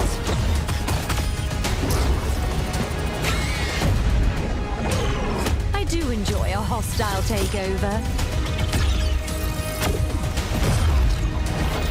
Time to show them what we're made of.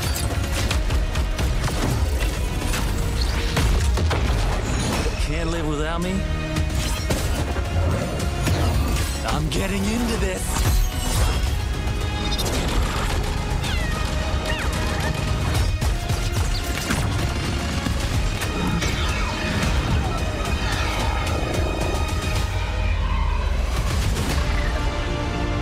Anyone can make a difference.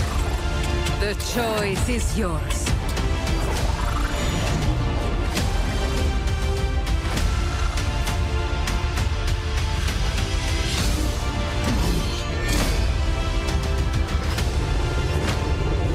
Resistance is pointless.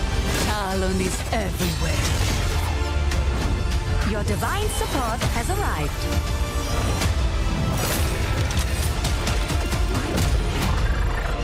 I have landed among the stars!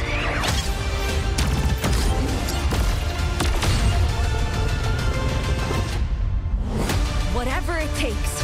Whatever it takes. Victory Will be ours.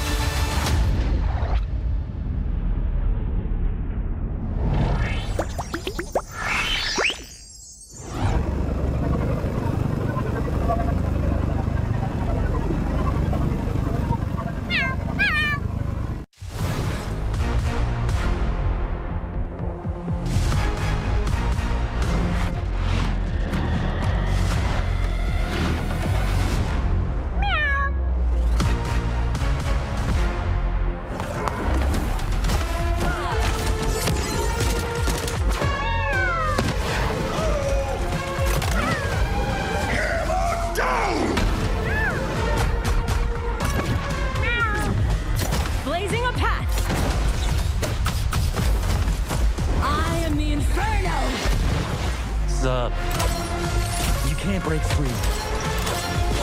Where are you going? Domina has arrived. Got you covered. Good shot, right? Enemies coming in hot. Can someone heal me? Damn it! Disgraceful. Rise from the ashes! Come on. Feeling warm yet?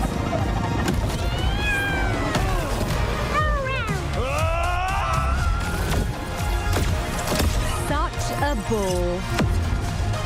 Too easy.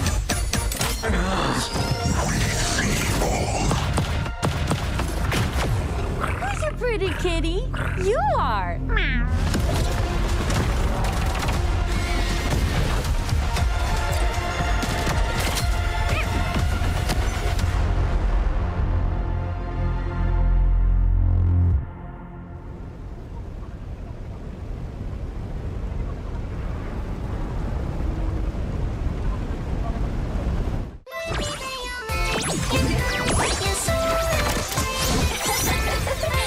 Brighter than a shooting star!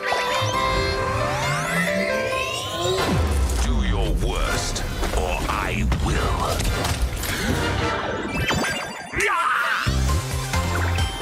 Oh! Feeling better yet? We'll show them a trick or two. The Kitsune got you! Supernova ready! Greetings, Earthlings! Come closer. I won't bite. Boom! I'm feeling it. Oh, yes! Prove your skill. I'm in the groove.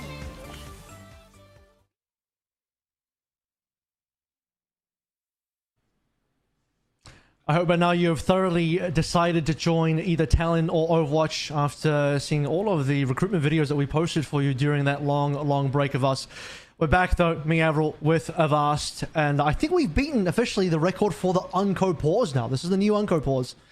We haven't checked with the lore keepers. Lore keepers, can we get back? Can we get back to the knowledge? I'm not sure about the lore keepers, but it feels like we've definitely beaten the Unco pause. So I'm gonna declare it is true, even if it might not be true. But I believe the Unco pause was like I said, maybe an hour 20. So I think we beat it. I think we did beat it. So this is a big day This one for was us. 140. I think this one was 140. That's like that. That's heat. That's heat. That's real heat. So I'm hoping that's heat. So I mean, we broke some records. We definitely broke some records today. But I mean, also on top of that, there have been some updates. Avril, would you like to deliver the updates to the people? Yeah, I mean, we're going to be heading over to the live surveys. We're just going to replay Esperanza. Symmetra is available again. That's very happy flapping Falcon noises, I'm sure. Checkmate will be happy to continue playing the hero. We're just going to repeat the same bands, pretend that nothing went wrong, and we're just going to play a fresh Esperanza, same bands, everything available. So yes, we've gone back to our original position. We've bypassed supposedly the issue, and we have come to a conclusion to where Symmetra is back. Symmetra is back, much like Doom. When Symmetra, Doom, they banished Doom. Now Doom, maybe Symmetra's clawed their way back into the lore wise. Once again, lore heads, help me out on that one. I don't think Symmetra is technically anywhere, to be fair, especially with Domina arriving. But yes, we do have Sim back, and we are just going to go back with the original bands, get back to Esperanza, and so we don't have to worry about the situation where there is no Sim anymore for Falcons. We're back to where everything began, minus Lee Sumin's Ajax, which we will forget, hopefully. I mean, when people check the VOD eventually, the entire pause will be gone. They'll be watching through Esperanza, and it will just be a fresh experience. But yeah, nothing went wrong. We're all good. Just a fresh game of Esperanza. I'm excited to see who's going to take this one, because prior to that very long pause, we had a pretty close game. 15 meters to 20 meters. 50 meters for Falcons, 20-ish meters for Weibo Gaming. Scoreline very close as well. I believe it was 1-1. Playing our third map currently in the series. A very historical matchup as well between these two teams who have faced off plenty of times in the past, and always quite competitive games, except for the very last one they played in Stockholm last year, the World Finals. But yeah, this is delivering so far. It is. I mean, it's definitely living up to the hype. I mean, wouldn't be a Weibo game, I feel like, without some ups and downs. And now we've had our down. So hopefully we have a resounding up. We got a resounding up here for Weibo and Weibo fans. It would be an extremely Weibo moment, I must say, Avril, though, have to have all of this occur, and then Weibo comes in and then just loses the rest of the series. So, I mean, Weibo fans, like, you know, calling out, like, Lionel Omelette now and the Chengdu Hunters facts and stuff like that on the timeline, like, I know they're just going to be having the time of their lives if that were to occur. So, but I think Weibo, like you said, it's a very close series. It's definitely still anyone's game, especially with the reset going on now, where we're kind of starting with that fresh slate. As you can see here, bans were cast. Ramatra. Looks like the players are lining back up here. So if you could believe it, we are getting ready to get back into the third map of the third map of the series, right? Apple, remind me, it was third map. Yeah, I'll double check just to be sure, but yeah, third map of series. Ilios went the way of Falcons, Midtown went the way of Weibo Gaming. We're now on map number 3 here for Esperanza, and for all the people that just joined us, nothing went wrong, nothing happened, guys. We're just in the middle of our series. We're in the middle of the Falcons Weibo Gaming series, our second series of the day. Twisted Minds and T1 still waiting in the wings. Team Liquid and Virtus Pro. Man, we got some good games coming up. So, there's still some great games coming up. I'm gonna say this, like, if you guys haven't gotten all your drops yet after all of that, I mean, new drops tomorrow, I guess. maybe it'll show up in the Esports loot box eventually, so you'll get it one way or another. But right now, back in action, map number 3, Falcons, Weibo.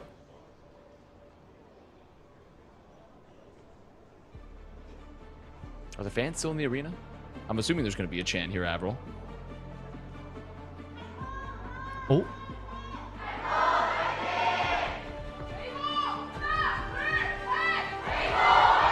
There it is. Shout out to the fans. Shout out to the fans live there and also at home for sticking with us through thick and thin. Of course, everything still available. Leave is reversed his name to Avail. That's still Leave. Billy Ding's on his right name now, although his name, I guess, would have been Sunzo. In any case, back to where we were. Every name but Symmetra is available. Alrighty. Out the gates here. Same comps as we remember. Weibo Gaming has some pretty decent fights, but largely Falcons were ahead. Let's see if anything changes here. Remember, checkmate back on the sim. Okay, rollout happening here. Shy just taking this high ground. It's Falcons once again. I mean, remember how this played out before, Abel, right? We're doing a lot of poking and prodding, just waiting for checkmate to eventually find someone on the rotate. Try to bait out some of the aggression here early from, you know, Leave just on the Vendetta. See if they can catch him on maybe one of the rotates. Maybe going for the engage here. Shy just still continue to play the high ground. Has that fully charged rail. Looking for the peak. Look at the setup for the turrets as well that checkmate has in the middle of the point, making it a little bit more difficult for Weibo to approach, and also like cause some problems for Leave when she charges in as the Vendetta, just slowing down, having to deal with a couple of those turrets in weird spots. The minute's already gone through. Falcon's taking early control of the bot, but Weibo looking for opportunity. I mean, if this takes any longer, we're gonna have to wait for ultimates to come through. And Falcon's doing a good job here of just keeping just playing patient, right? Because you're playing into the Vendetta, you have a Sojourn of your own, you have a Sim. So right now the goal is you do not want to lose anyone to just an easy, you know, bit of aggression from Leave here, right? Because Vendetta can just blow you up immediately, dropping all that burst damage, getting on out with the mobility that she has. So for Falcons, they want to play it slow, play around the turrets, look for the opportunity, maybe just find a punish. And if no one goes down here to anything else, it will most likely come through from Rail. Shy already taking a shot over from Merit. Somebody's going to get an ultimate eventually. Merit might be that player. Shy trying to find any angle. Of course, Falcons, they still have that trap set up in the middle of the map that Weibo needs to contend with. Weibo just taking their time here. They don't want to overcommit. Leave him almost on that Sundering Blade as well. Yeah, still waiting here, still poking squads. I mean, this portal's coming up pretty soon. Shio, Fielder, outbuilding Maka here a little bit, and Lisa Min just taking that damage here from Leave. Yeah, they have the ult, so they could choose to go aggressive now with the TP, knowing that they have the ult advantage potentially. They might not know that Lisa Min is so close, but still they'd have the rush ad. We'll see if the Sundering Blade really makes its mark here, because once, Shy's already gone down in Merit. This is what we've been waiting for. Maybe it will just be the Soldiers in play third. Double sound barriers, but the Sundering Blade goes through that shield lead. Doesn't quite find his mark. Now it comes down to Merit. If he can close the door onto Weibo Gaming in what is going to be our first fight so far of this entire map. I mean, that is a very, very long fight. And, I mean, very indicative, I think, coming in here. Like, these teams, they came in... They had a lot of time to think about how they wanted to take the approach here, Avril, and it definitely paid off there for Falcons. playing it slow, playing to their advantages, knowing that they're taking extra damage from Leave on the Vendetta, that extra poke, so they can build those supportals a bit faster for the back line. Now we're in a new fight where Weibo, they get to enter the point. There is a rush versus a rush there for Fielder as well. So I mean, not a really easy fight for Weibo, all things considered, especially when they play into the wall. Consider as well, by the way, to leave as a melee character, a melee hero that actually built ultimate basically before anyone else in the lobby for that opening fight, but now everyone just about has their ultimates available. Shy still going down early, this time not to Merit, but to the tank of Hanbin. Instant reset from Weibo, and that will be a cap from Falcons. Beautiful find from Hanbin. I mean, and that's why Hanbin is just, he's still him. He's Hanbin, because he still just finds those picks. Letting D.Va just be just a really aggressive playmaker there. The rushes get traded right here on the point. There's the wall. Use the check as well. No crash this time. Not going to walk on forward. Waiting for the wall to get dissipated here. Billy Ding forced the remake via the self-destruct. Hanbin is going to launch his own 1-4 to try and find something. Maybe find Billy Ding on the exit. Not going to be the case. Shy has the overclock this time. Merit under a little bit of pressure from that. Shy wanting to enter from the off angle. Look at the respect being given. Falcons instantly backing out. Fielder taking a shot, but Weibo gaining space. No kills though. Checkmate though. Isolated. Caught behind. Not going to get out. Going to get found there by Billy Ding. It's now Gio trying to make it back to the rest of the team. He's going to be available, but they're just getting picked up one by one here. They got so split here for the fight. Managed to get a little bit more cap onto the bot, but Weibo now taking full control. Going to be a full team wipe there for Falcons. And good it's a slow game. Both sides, slow. but particularly it's a slower game for Falcons. You'll actually notice the last time we were here on Esperanza, Checkmate was getting a lot more aggressive with the TPs. You know, clearly there has been a little bit of adjustments made from the Falcons side to say, hey, listen, we don't want to get punished for those anymore. Let's play the TPs a little more defensively. Except for this one that we're seeing. This one is definitely more on the aggressive side. And as the sound barriers come on through, Checkmate lives on 1 HP, barely surviving. Billy Ding does not retain the mech, unfortunately, but maybe a situation where Leaf can still cleave some members down via the Sundering Blade. Weibo struggling to find a trade. Currently, it's Billy Ding not going to get the remake. And Barrett to rotate. Finds Billy Ding there with the pick. One down for Weibo. Falcons going to move on forward here. Leaf can still anchor the point. Lots of staying there for the Vendetta, but Falcons should be able to clear these angles. Walk on forward now. Don't want to lose anyone to a rail. Falcons here, you look to this next fight. Rush, going to be coming up soon for Fielder. They have the overclock a little bit ahead of Shy, so they have some options to go aggressively here, especially with the TP. You're going to be a big shot to come on through, Leaf. They looked at by Hanbin, marked on that high ground position. This is a more difficult game for Weibo. Remember, at 5 minutes remaining, it was 52-20 here, 72-11, with Merit wanting to close that.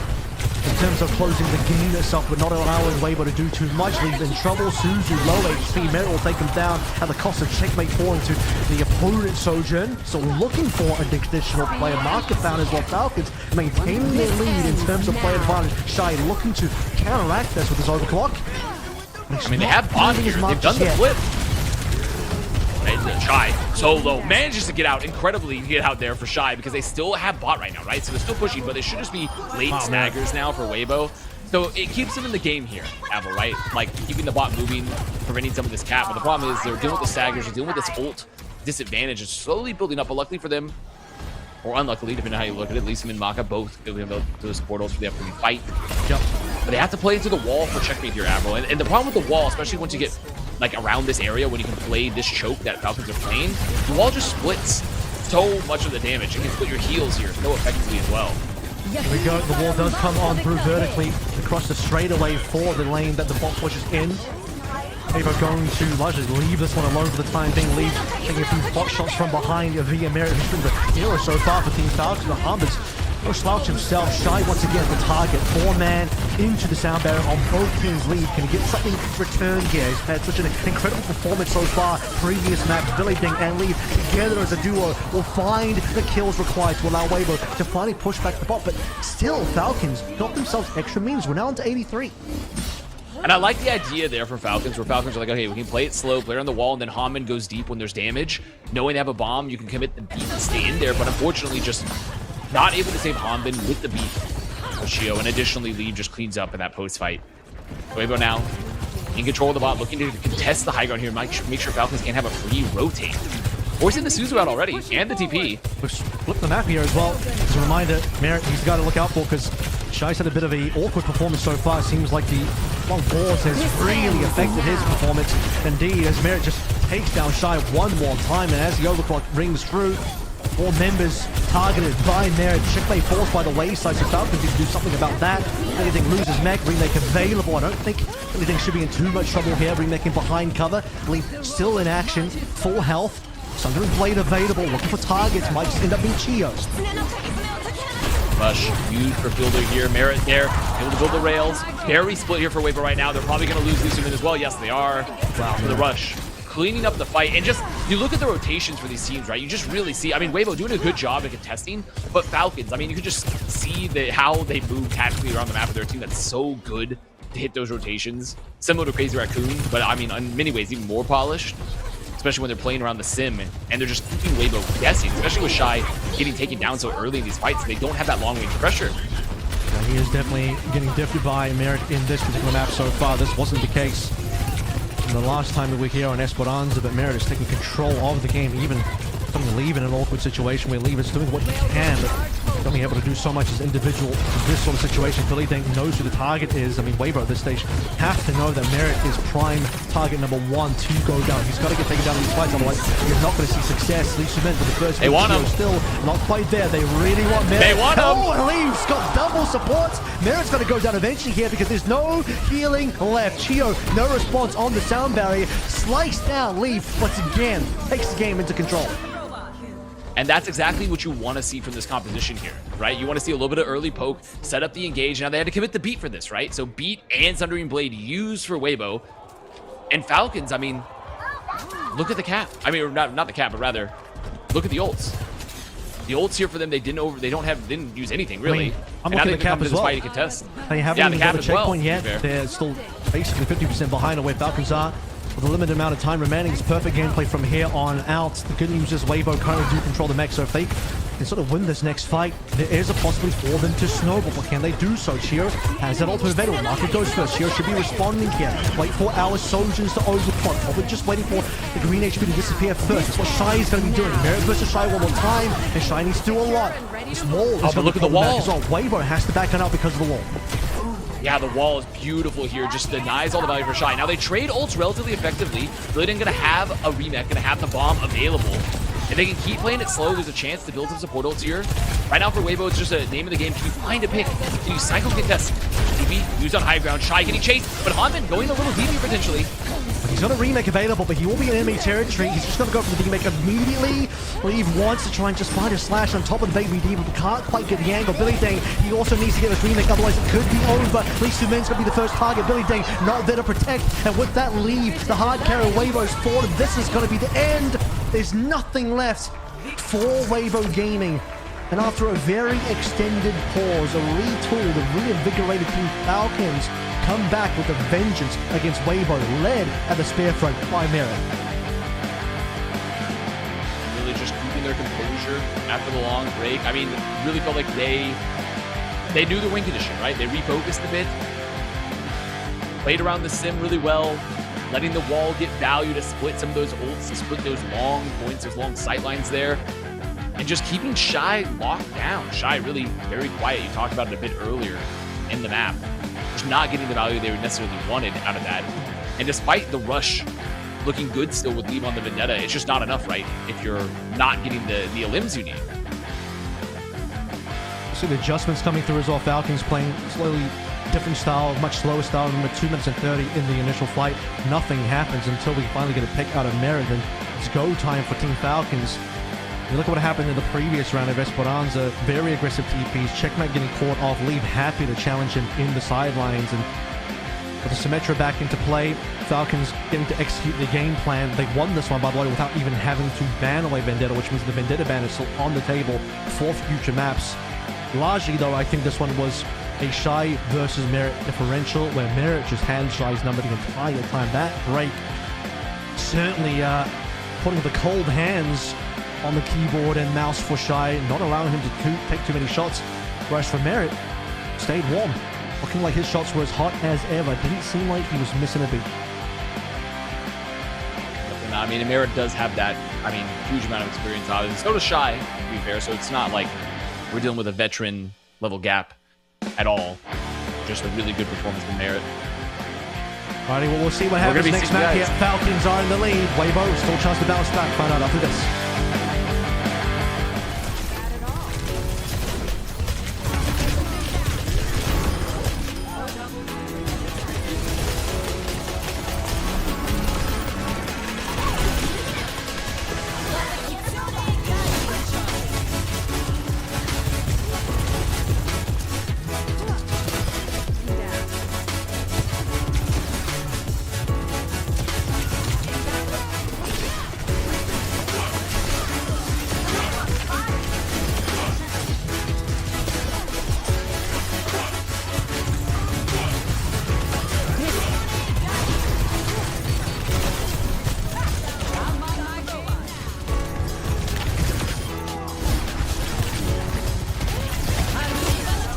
통화 돼요? 야, 없어. 루시 잡았어. 야, 뺐어. 잡았어. 거점 위로. 어쩌. 가자, 봐봐. 형, 내가 봐줄게. 나이스.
Preseason boot camp time in 2026 for OWCS, our second day of competition, our second match of the day here as well.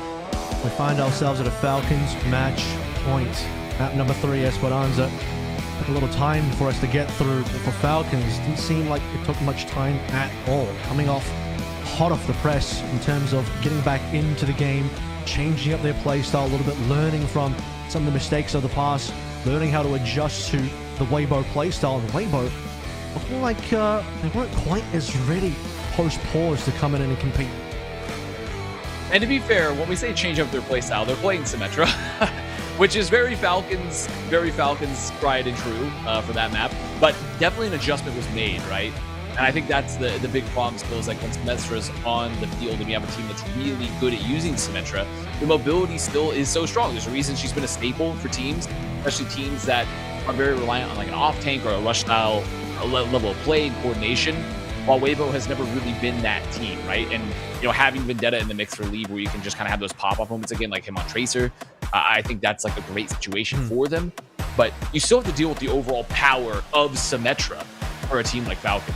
So this is what we're going to do now. Havana on the board here. Very Sigma favored map. Obviously, we look at the Falcon side of things. Harmbin is going to be great on this map. This is Weibo's map choice. Obviously, they'll also have the first ban. So I'm curious as to where they're going to take it. If you want to target ban the Sigma away from Harmbin, that is obviously available. Could be a case where you want to protect your Vendetta as well if you're concerned about Vendetta being banned out. Or actually, Genji might end up being played. We saw Havana yesterday, and Genji was kind of the name of the game here. Diva out means that I think Weibo want to lean into either a Dominant matchup or a Sigma matchup.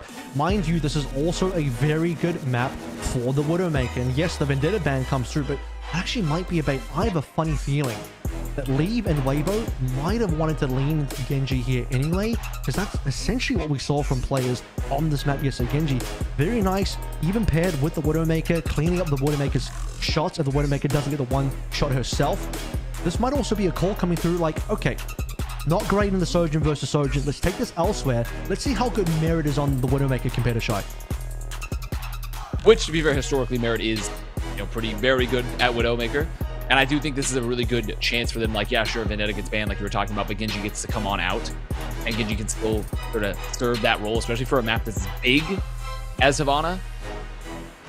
and you have the options to play these really long sight lines, you know, obviously remains to be seen if they're going to choose to play some Ana here for like a Nano Blade. More than likely not, but it's very possible because how big these sight lines are, right? We did yesterday, and Market is an Ana player. We'd say that's probably very his good. Signature. Very good. We will find out what comms they will play. Pay attention to the defensive team first. But Falcons, 2 maps. Match point, Weibo up against the wall.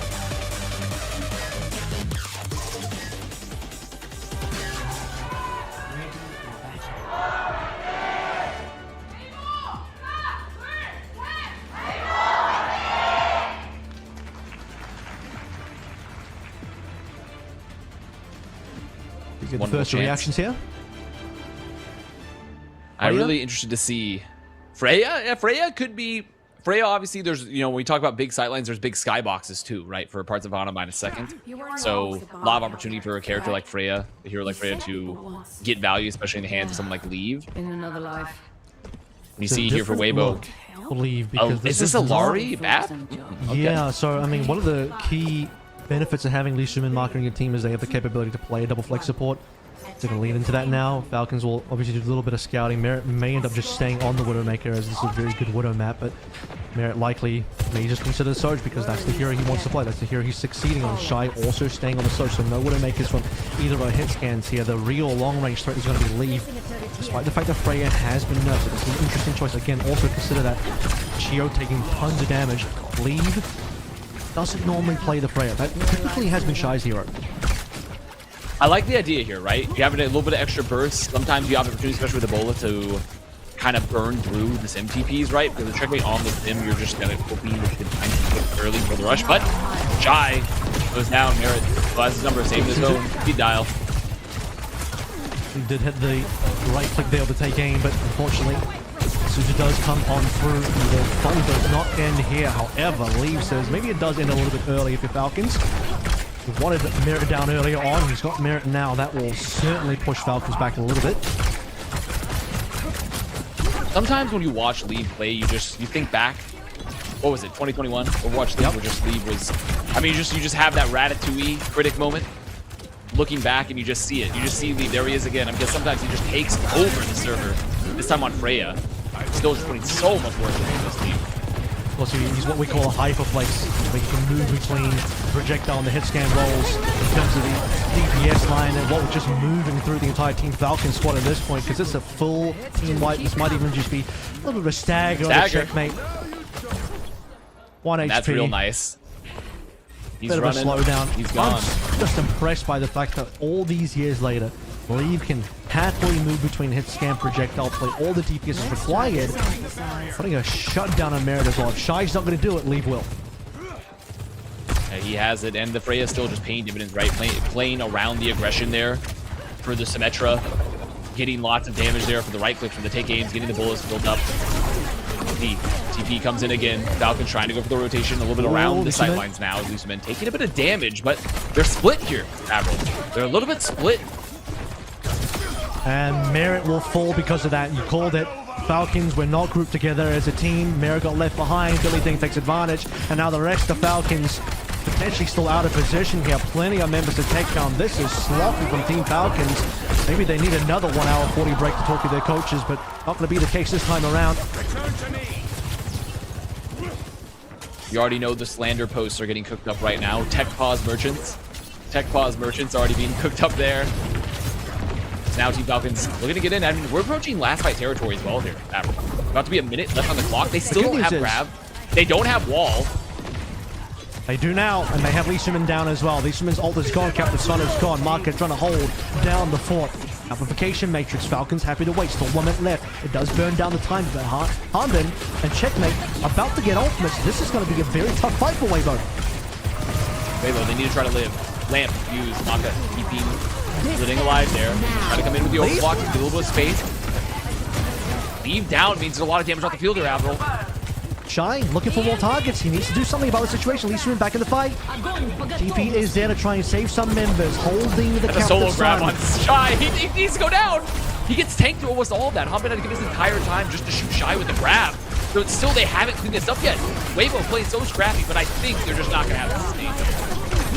He's going to take a couple members down. He might end up swapping here as we go indoors. Not great for the Freya. But largely it just comes through once more, man. Merit just finding his shots. Lee Soo-min, he took his HP down to 1 HP previously. This time he'll confirm the kill, and the 5v4 is the go for Team Falcons. Marker, not any value found on the Ant Matrix, just slowing down Team Falcons. And Falcons, again, happy to wait, happy to regroup, happy to use almost 5 ultimates, but still saving 2. And having the wall here is huge, right? You can split this entire point very easily and put Merit on a really aggressive off angle playing the wall. The hope here for Weibo is either you just look to sustain it around and lamp, or yes, go early here with the bluff. Can they get through the wall? Can they get through the wall? They can. Geo down. Leave swapping over towards the Venture. Classic Symmetra soft counter, and will find his mark on towards Shio as well. Doesn't care about walls, doesn't care about shielding. But Harvard has to be considerate of the fact that unless he's got the correct perk on, he can't quite get up to high ground easy as desired. This fight looks over to me now as the backline falls apart and Harvard's on critical HP. A little late limb there too, late death for Fielder. Weibo, that was a position, a minute and a half here on the board. They still have the overclock. For Weibo, they're in a pretty good spot right now. The problem is, what do you do with the aggression? And now, okay, Checkmate's gone to the Genji.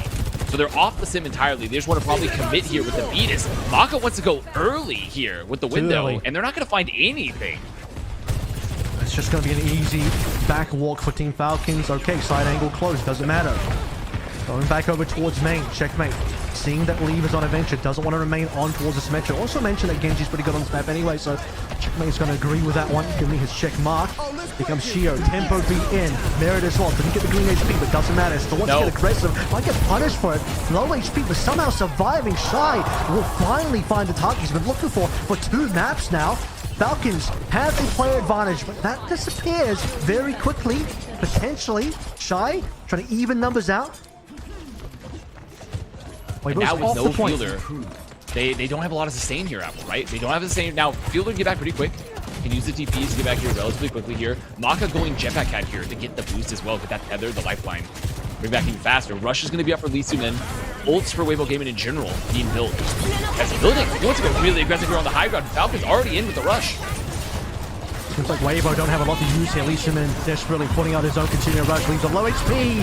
That's your MVP down. Shy now has to be one to carry, and he's got Checkmate down. Maybe it's time for Shy to step on up. Nothing shy about this performance in this particular fight. 3K Shy is finally back online. Took a map and a half to get there, but you're happy to see it. Gio trying to stay alive. Gonna get the touch. Does get it. Careful. Don't want to see 9 here. Gio getting a little bit more cap, but not gonna get off. And it looks like Weibo gonna hold. Hobbin won't make it back in time for the grab. Some great swaps from Weibo. I think really heads up to get into the play out the Venture. Punish the Symmetra a little bit. And Shy coming alive a bit. Need to see it. 5-man game. You cannot afford any weak links. You cannot afford any underperformances. The man on your screen, Shy. Probably the most exciting Sojin play in the early days when Sojin was first released. Some of the most legendary Soj plays you'll have ever seen back when he was on the Hangzhou Spark, but even, you know, still recently on Weibo. And once again, just that last map left a lot to be desired as Merit was absolutely cooking him. But when it matters at the end, particularly when Leave was down as well, you have to step up when it's your turn to get on the batting plate. That's exactly what Shy does. Call that one a home run. I'm glad that you finished off the baseball. Just a little I know nothing about analogy baseball there for you. Glad you finished it off. That's important, is that you had the commitment Shohei Ohtani. to see it to the end. That's they call him Shy-Hei. Shy-Hei Ohtani. Thoughts? That's something. That we can get it there. That's good. Instead of showtime, it could be Shy time. Some people look strong. Now the follow-up question there is, does Shy have a best friend placing interesting bets in his hometown? That's the real question. That's the real interesting question. That story here. But now Weibo on the attack. Maka here on the Ana, which we talked about. Maka loves to play Ana, very strong Ana player. You have the sightlines for it as well. Building here to the Zarya, which we haven't really seen much of. You know, we haven't. Yeah. You talked about earlier in the series that Building loves to play Zarya. For sure. I mean, this is definitely one of his key heroes. But interesting that Weibo has definitely moved away from the extremely poke-heavy lineup. Lever's going to start out on towards the bench. I'm sure after scouting report would identify checkmates to remain on the Symmetra. He would have swapped anyway, but Merit not really leaving much to be desired in terms of his aim. He is still sharp as ever, and letting Shy know about it. Oh, and Weibo trying to hit the rotate, but Maka's going to go down late here. Now they don't want to get even further staggered while feeding the ult charge to Falcons, but Falcons using this Symmetra positioning just really aggressive, just enable Hanbin, who has high energy here. The first fight goes the way of Falcons off that pick from Merit. And now Weibo looking for Anthony. A lot more options available for Falcons as well, not just because they're higher in ult charge, but focusing on the fact that Symmetra TPs and Checkmate, his ability to move his team around gives Hanbin the opportunity to play through certain situations that Billingding cannot be afforded. Look at the damage output here as well. Weibo largely on low HP here, having to be healed up. Maybe this could be killed. Leave. Puts Merit onto one, forces Suzu. Takes him off the angle there too, so now they can advance. Hanbin taking a lot of damage. Oh, Leave with the pressure again. Just trying to open the space here, getting the bubbles as well. Every time they get in now. Merit though, find Shy. There's two people behind. They're gonna find them both here. And depending on how the staggers play, this could be a really, really bad recontest as well. Hanbin's the only one alive, so he managed to get out of Hanbin, got staggered there. Recontest could be poor. Hanbin survives, he'll regroup with everybody. Chio with the speed and near ults as well. Falcons will definitely get one more fight here, and they've got good ults as well. Lee Sumin and Marker have a bare slight advantage. Yeah, I wonder if Weibo know they have this. Down is pretty narrow. Shy though gonna find Checkmate. That's about one of the most important members could hope for, but Merit wants to change the fate of this fight. Won't do so. Shy gets Merit down, shuts the overclock down. Checkmate goes down first, so that denies the photon barrier, and it's Weibo that has the double support ult, so they only used one. This is the Shy we've been waiting for, completely MIA in Esperanza, but dude, he is finally doing some real nasty work on Havana. Yeah, this is really what they needed. He in from Falcons, trying to contest this high ground really early. As Shy getting caught. They're on the building just a little bit. And you see these bubbles with Leave here on the Venger, just trying to take that space, pressure back Falcons, and they have to respect it a little bit. He still has wall, but Leave doesn't quite care about that one. Sound barrier is important for this grand fight trade, by the way. Waiting for it to come on through. Shy's going to overclock first, straight into the photon barrier, so don't have too much luck there. Reposition from Weibo, perhaps. Just give this one away. I mean, Shenanigans solo grab there with the Hanbin. I mean, there it is, 2 right off the bat, 3. Weibo there, LOSC. The Symmetra barrier, just getting around the wall. Now, Checkmate is going to take that building, because let's not lose any more. Anyone else with the turrets. No one else with the turrets. Let's clear that. It's capable, but Billingding dying is a problem. This is going to cost them some ability to fight this last fight. If Team Falcons can get back quickly, somebody has to go for the miracle touch here. They have 3 ults. And also, they have to be aware of Hanbin's grab. They have to be aware of Hanbin's grab here. They do have the beat available, but they can't just stack point. They have to play a little bit split here. And right now, it's Lee Sumin playing point.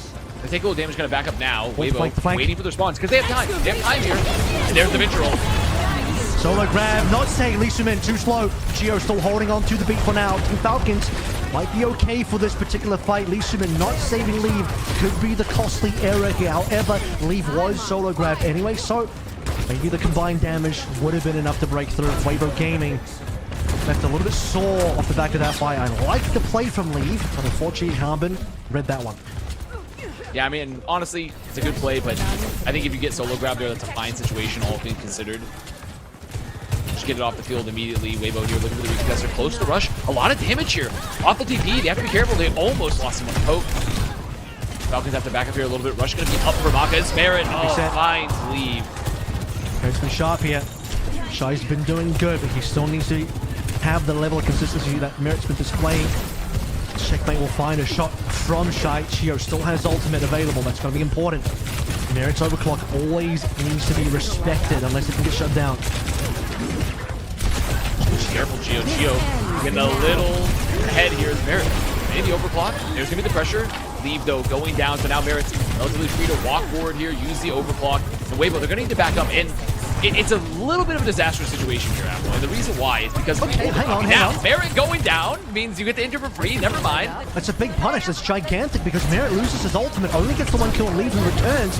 Everything's working up towards his next grab. Checkmate can only hold on so long using his photon barrier. Once it goes, Shy is free to ult. Chio's going to be forced to use the sound barrier. Lee Sumin responds with sound barrier, and then Weibo just has to ride the wave. Shy's turn to play now. Chio comes through. Yep, that's exactly what's going to happen. Lee Sumin, though, needs to find his own beat in response.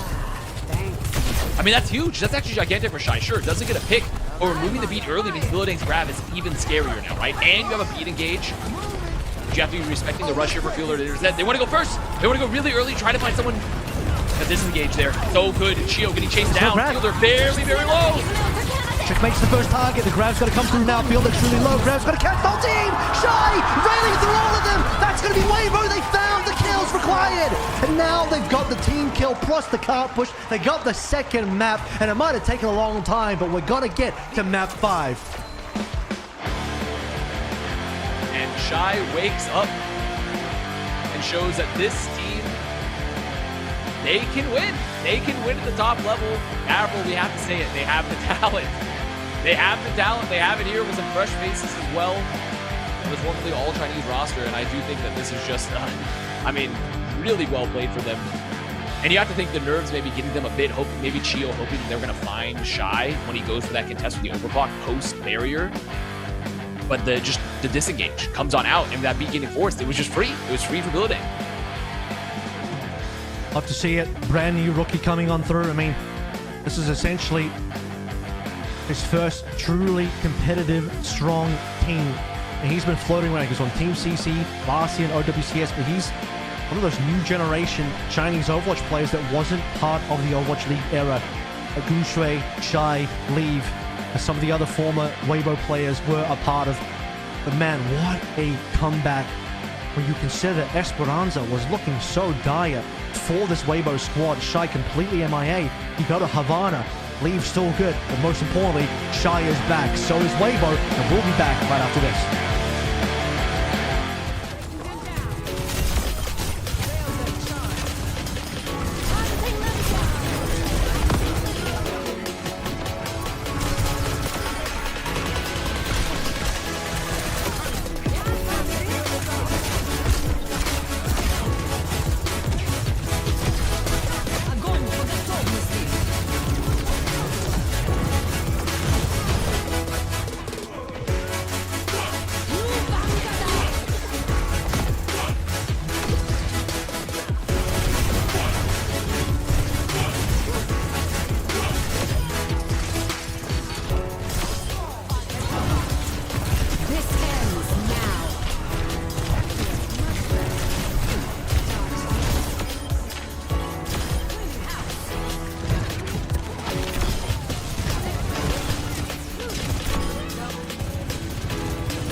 It's okay.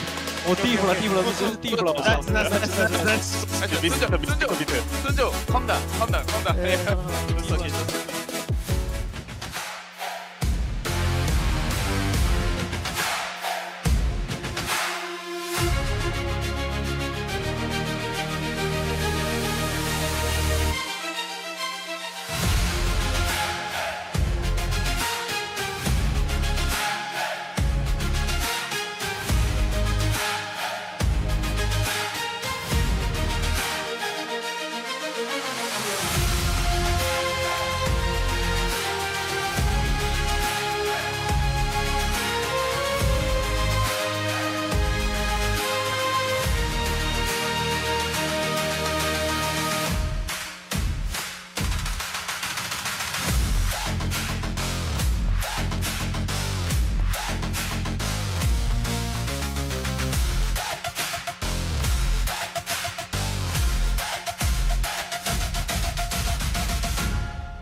thought yesterday's games were good between Peps and Disguise. We've just leveled things up even further. A 5-mapper on the cards now. Weibo versus Falcons. A storied matchup between some of Korea's best and China's best here. And currently, it looks like anyone's game. Yeah, I mean, Weibo just... they just really have the magic when it matters. You know, they have the magic when it matters here. Shy, like you said, coming back big. And more importantly, I mean, this has been kind of the story of Leave to a degree. When we talk about Leave's flexibility across so many different heroes, obviously building the support line, looking fantastic for Weibo too, looking very, very solid. But Leave really has been just this extremely consistent carry across the board here for Weibo. And finally, Shy having a really good series, having a really good map, and just bringing them into a level where they can beat Falcons. It's important as well because, you know, Leave will do everything he can, but the support needs to be there. Billy Ding needs to be there as well. More importantly, if Leave goes down, which we have seen in some of these fights, you have Shy step up, carry when it matters. You've got the overclock. It's your turn to shut Falcons down and deliver your team a fight win and a map win. And we saw that at the end of the B point defense. Let's head into map 5 now. Go over the rules one more time. Map 5, chosen by Falcons as the loser. However, no bans are going to be here for the final map, and Domina must be played. Yes, as a reminder, Domina has to be played here in the decider map of the series. Which, to be fair, I mean, Gushue, if he were to be in, which he isn't, would have loved that, but Gushue is not in. Really quick, before you say anything, there could be a mistake here. It should be a flashpoint for the final map because flashpoint hasn't been played yet. We've already had Havana, which was an escort, so I'm not actually sure the Shambali is correct, but hey, we're gonna find out. Maybe I don't understand the rules as much as I thought I did, but map number 5 on your screen.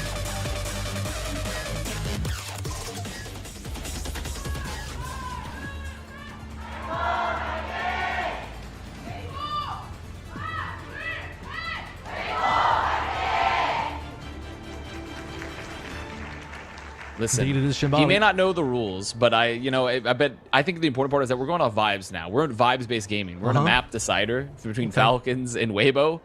We've seen insane pop-offs. There are some references I could make. I'll refrain from doing that, but I mean, heavy vibes for map 5, indeed. I thought we were going to flashpoint because typically you have to play through all of the different game modes before you're allowed to cycle back, and even then that would only occur in like a best of 7. Good news here though is everything is available. You must play the Domina. Leave is actually going to start out on a flyer. I like the idea here, right? You're playing around the spam, but actually, never mind. The idea wasn't that good. Leave says, actually, I'm going Vendetta, which, to be fair, is a very good pick, especially when you're doing this mirror into checkmate. Potentially, you can just have the aggression, have the ability to off-angle a bit as well. And Shio here on the jetpack hat, on a flyer of his own, right? And we've seen Shio do a lot on this hero previously in the series, and especially when you combine with Merit, just being able to reposition, put Merit in a very annoying spot and follow up to the damage. Very good. And you got the Cat City combo that I started calling yesterday. And with Cat's down in this particular fight, you're just going to be bringing Merit to the sky during his Deadeye, while Checkmate is seeing plenty of dead plays in front of him. He's the one cleaving through the Weibo line this time around, and one of the few things you have to consider is that some of the successful performances we've seen out of Weibo Gaming, particularly from Leave on Vendetta, they banned away the cast to prevent Merit from having this potential soft counter to Vendetta having the flashback. Because there's just something about Merit on Cassidy. Like, Merit is a very, very good hit scan overall, but something about Merit on Cassidy just hits a little different when you see his performances on the hero. Weibo looking to re-enter the point here again, try to open up some space. Right now, they're not focusing too hard on taking that mini pack and moving from the right to the left, or rather left side if you're the Falcons. Instead, focusing here towards the stairs. Watch the combo. Merit's nearly on Deadeye. So this is going to happen. Merit's going to Deadeye. Chio's going to pick him up, fly the Deadeye over the heads of Weibo, and Weibo are going to have to really contend with that one when the time comes. Chio, eyes on him here. There's the pickup. There it is. Looking for the lifeline. There it is. Lifeline out. Trying to bring him forward. However, no one in sight. Wait. Should we just clean up here? Falcon. Should just be cleaned up. The health's not very good. Yeah. There we go. In the middle of all of that, Billy Ding was still caught out. Unfortunately, couldn't rotate as far as the other teammates on the team for Weibo. Caught on the side, isolated by Hanbin. Merit will then just drop on whoever left remaining. So a rough start for Weibo so far. breaking this open, especially with Chio here on the catch, just to give Merit this extra bit of oomph. And you can have Chio fighting the flanks really effectively. It's really that value here. It's okay.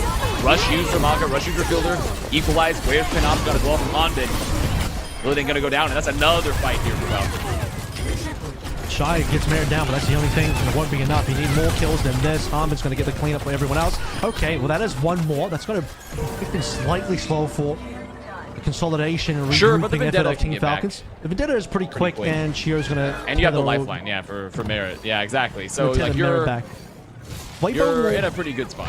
Weibo should be able to try and get some space here, but they're just not going to be quick enough. So they're still attempting to find this high ground. And they can pressure a bit. They try to force this position just a bit more for Falcons. As Chio, they're going to find Shy. I mean, Chio, we talked about him earlier in the series. He was on the jetpack tab, but just getting so much work here done on the jetpack tab because you just find these low health limbs so easily. You can duel, especially on a map that is really wide like this, like on Shambali Monastery. You can just move around at ease and just fight anyone that you want while providing support. So it's a really, really powerful hero here, honestly, from Chio, and you see that power of Jetpack Cat in general. Yeah, and this is part of the reason why he got to play the match yesterday, right? Giving the assist required to enable these plays to allow Merit to pop off as well. Weibo on their last push now, 30 seconds remaining. Payload barely moved. I feel like we saw this a little bit earlier in our first match of the day. Much more one-sided game. There it is. High noon lifeline. Everyone LOSing right now, just buying some time. They don't want to lose anyone too late, but Merit gonna get dropped into the backline here. Chio and him gonna go for the flank. Leesuman holds on to the beat, so they have a chance here, Avril, to maybe find someone with an aggressive beat. They're just gonna go for a really fast rotate instead. Checkmate is trying to sunder his way through, and he will for the damage of the Billy Thing. Chio confirming the kill. And this time around, Leesuman, even with the shield, it won't be safe. Lee needs to do a lot of work here. Shy going for Merit is going to be at least alleviation of the pressure, but for Weibo, it's still 4 versus 4. Harmless still has Panopticon. OT is still in effect. Leesuman goes down. Checkmate might be the Vendetta that's carrying the day now. Harmon, pouring the hurt off. Panopticon will finish the fight. A 20 kill streak for Harmon, who didn't even die that entire defense. And this is looking like a dire attack situation for Weibo Gaming that they now have to defend against because it's not a lot of distance, man. That is like 1 fight, 2 fights basically. Yeah, I mean, so you mean you simply have to either have. I mean, it's not even. The only reason this is almost 2 fights at all is because of the staggers that happened, you know, from some of the earlier fights that occurred with Falcons, where they're just repositioning to have to go to some of the high ground. It's such a hard position to be in here for Weibo. I mean, you have to have perfect defense. You could choose to hold closer to the north, but you're just not going to have time to really get back. It really is like essentially a 1-fight situation. And it's so tough, too, because they almost had it. They almost had that fight if Billy Ding stays alive, if they get the beat off from Lee Soo-min. But Billy Ding just gets run down in the corner. I mean, here's the thing. We didn't see Billy Ding play the Dominant yet. The Dominant was played by Gushui on map 1. And since then, maps 2 through to 4? 2, 3, and 4, I should say. Billy Ding's been moving between Zarya, D.Va, even a Sigma. No Dominant. And I'm sure, you know, every tank player is expected to be able to play the Dominant. They kept Billy Ding in. You don't want to necessarily bring Gushui back in completely fresh from map 5. That's a pro player's worst nightmare in many cases. You're being subbed in from map 5. That's a heavy amount of pressure. Plus, you're probably coming in a little cold. Billy Ding expected to go toe-to-toe with Hanbin on this new hero, and it looks like Hanbin has his number. Billy Ding not really getting too much done there at all. Lee trying his best on the Vendetta, but just not quite being able to access the back line with a combination of Chio and Merit being as slippery as they've been. And the Weaver Gambit is not quite there. But look at this rotation here. Chio taking the Dominant over the high ground and finding Maka. Oh my goodness. Using the repulsors too to just get the stun, do the extra damage there for the wall. Now Chio is free to hunt, right? No Maka, no heals, no Ruyong to duel. I mean, it's just all falling to pieces here for Weibo. Yeah, I mean, Cleave's going to get us a couple of kills, which is pretty nice, mind you, but Falcons have a really close respawn. It's Weibo that are in trouble. Remember, I said this is only going to take 1 or 2 fights. That 1 fight is gone, which means Weibo get a skedaddle and get back to the point and touch as soon as possible, or it's all over. And the thing is, they're going to be in a bad position, right? Because look at the space of the card. They literally have to touch. They have to get on it. They have to commit cooldowns to touch. I mean, they're already just dead, and that's map. Not going to end this one with the boom. Unfortunately, we're going to end this one with a bit of a whimper. Specifically coming through from the Weibo side of things, but Falcons really showed Weibo what's up on map number 5. Considering the rest of the series, that final defensive attack Weibo's a bit of a letdown. It felt like they were ill-prepared to deal with the Dominant versus Dominant mirror match, to deal with the Cat City combo. Merit completely unimpeded. Hanbin, I believe, potentially deathless there. Checkmate even showing what's up on that Vendetta. He was a little concerned about playing it earlier on, as Lee was just looking like server admin for the longest time, but even Lee's powers on Vendetta not enough to get Weibo past the finish line on Shambali, and all that is a stunningly one-sided Shambali Monastery from map by Falcons, even once again why they're one of the best in the world. And Domina just such a good fit for Hanbin, who is such a mechanically dominant tank player, and positioning in general is so important there with Domina. When you have someone like Chio on your team where you can reposition Hanbin at will, and you see Chio just has a really high understanding of how to use that extra mobility and follow up the damage. You're just seeing that airdrop that happens with Hanbin there for the open of the map. For Shambali, it's just it's tough. Yeah, there's nothing they could like. He just immediately caught out, wasn't used to the positioning there at all, and just dropping the tactical Hanbin onto your back line. That's, I mean, you know, it's really, you're just kind of like looking up. You're just kind of doing the Willem Dafoe look up picture when Hanbin plummets from the sky on you. Is the crazy thing is, they did this yesterday. Talk about Merit player of the match here. Obviously dominated the second half of our series, but yeah, I think Weibo maybe didn't pay close attention to some of the proceedings from yesterday, where Chio and Hanbin did the exact same strat on Shambali Monastery versus Varel. But I mean, when you talk about the Esperanza restart of us from this point onwards, man, even when Shy started to get back in, Merit was still not missing. Merit was still in control of the game. Extremely consistent player, and just so dominant across the roles he's very comfortable on. This is very like hard hit scan, which is very, very strong currently.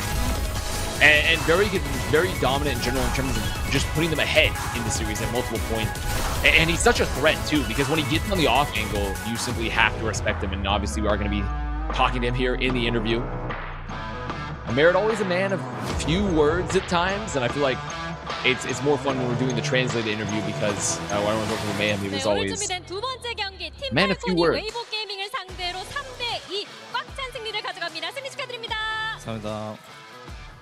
네, 오늘의 POTM은 메리트 선수가 차지하게 됐는데요. 오늘 좀 쉽지 않았던 경기가 펼쳐졌어요. 팔콘의 승리로. We are just waiting for the first questions to come through for us, so we can give it to you here on the English class and the English cast. And first question is, Merit, it wasn't too easy of a match. What are your thoughts about it? And Merit responding, the game was delayed, but I'm glad we won. Which I mean, I would imagine that too, Merit. I would imagine that too. 특히나 또 웨이보 게이밍의 딜듀오도 아주 강력하기로 소문이 나 있는데 이 부분들 좀 신경 쓰면서 딜링했을 것 같아요. 오늘 좀 신경 쓴 플레이 어떤 점들이 있었을까요? 리브 선수 그 벤드타가 좀 날카로워서. For the second question, right up here. What plays did you in particular pay attention to today? And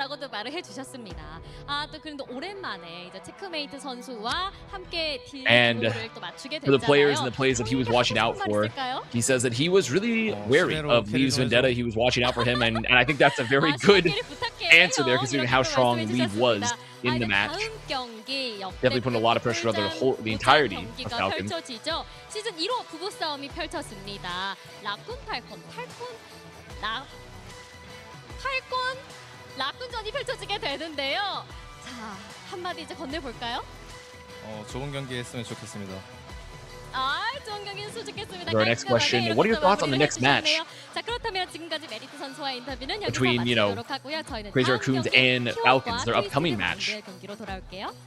And he says, in classic Merit fashion there, I hope you have a good match. Coming up next, we do have T1 versus Twisted Minds. We'll see you guys there on the other side of the break.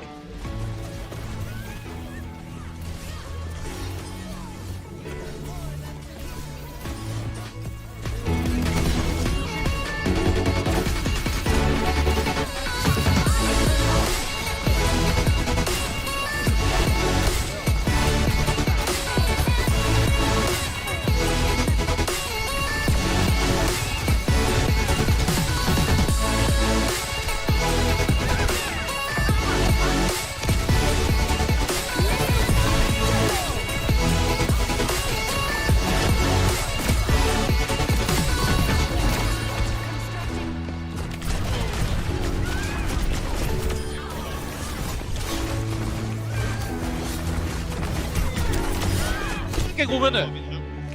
나 타고 내려올래 이제. 야, 밀게요. 한번 하나, 둘, 셋. 배드 완비. 야, 밀어. 들어. 나이스. 이렇게 오래 끌려있나?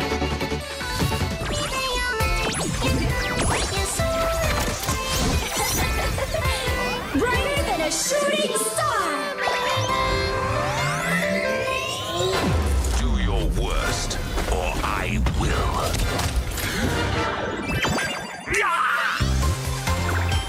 Oh! Feeling better yet? We'll show them a trick or two. Kitsune got you. Supernova ready. Greetings, Earthlings. Come closer. I won't bite. Boom! I'm feeling it.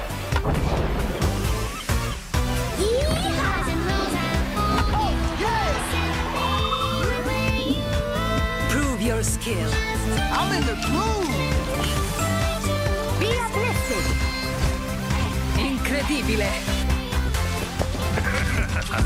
Victory is at hand. Now we're in orbit. Nice try.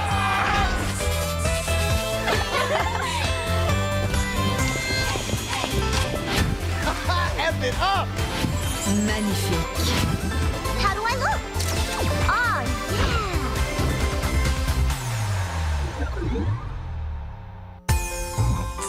Oh, yes. Yeah. All right.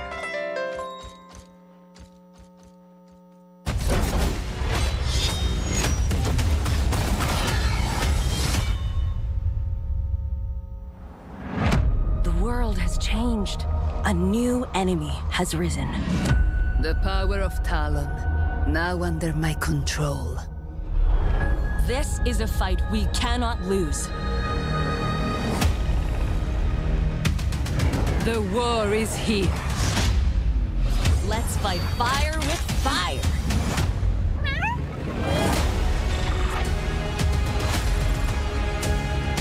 My training is over. Who wants to feel the heat?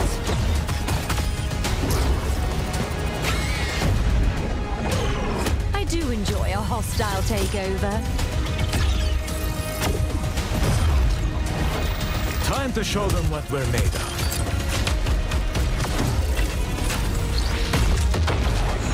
Can't live without me? I'm getting into this.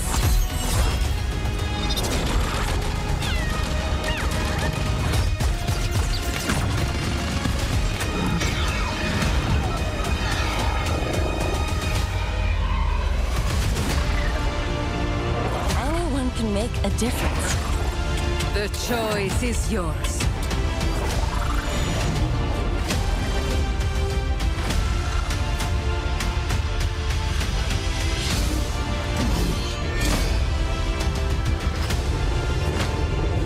Resistance is pointless.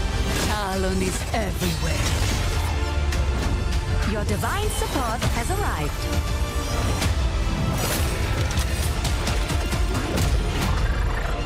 I have landed among the stars.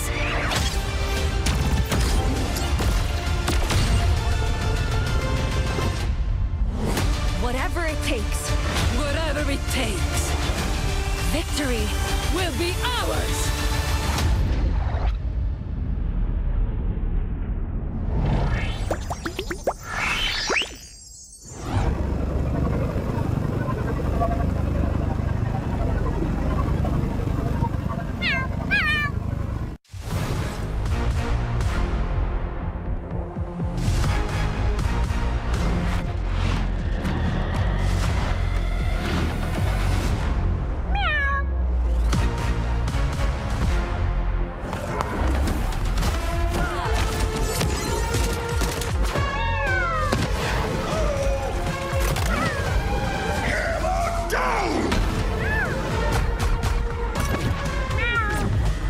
blazing a path.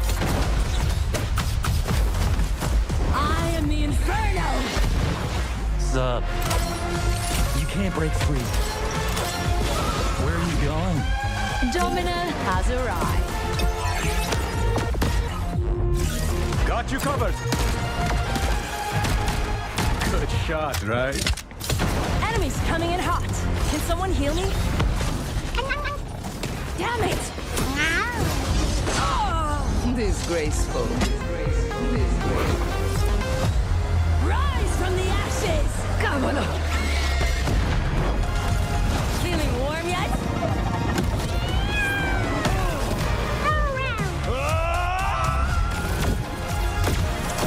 Such a bull. Too easy.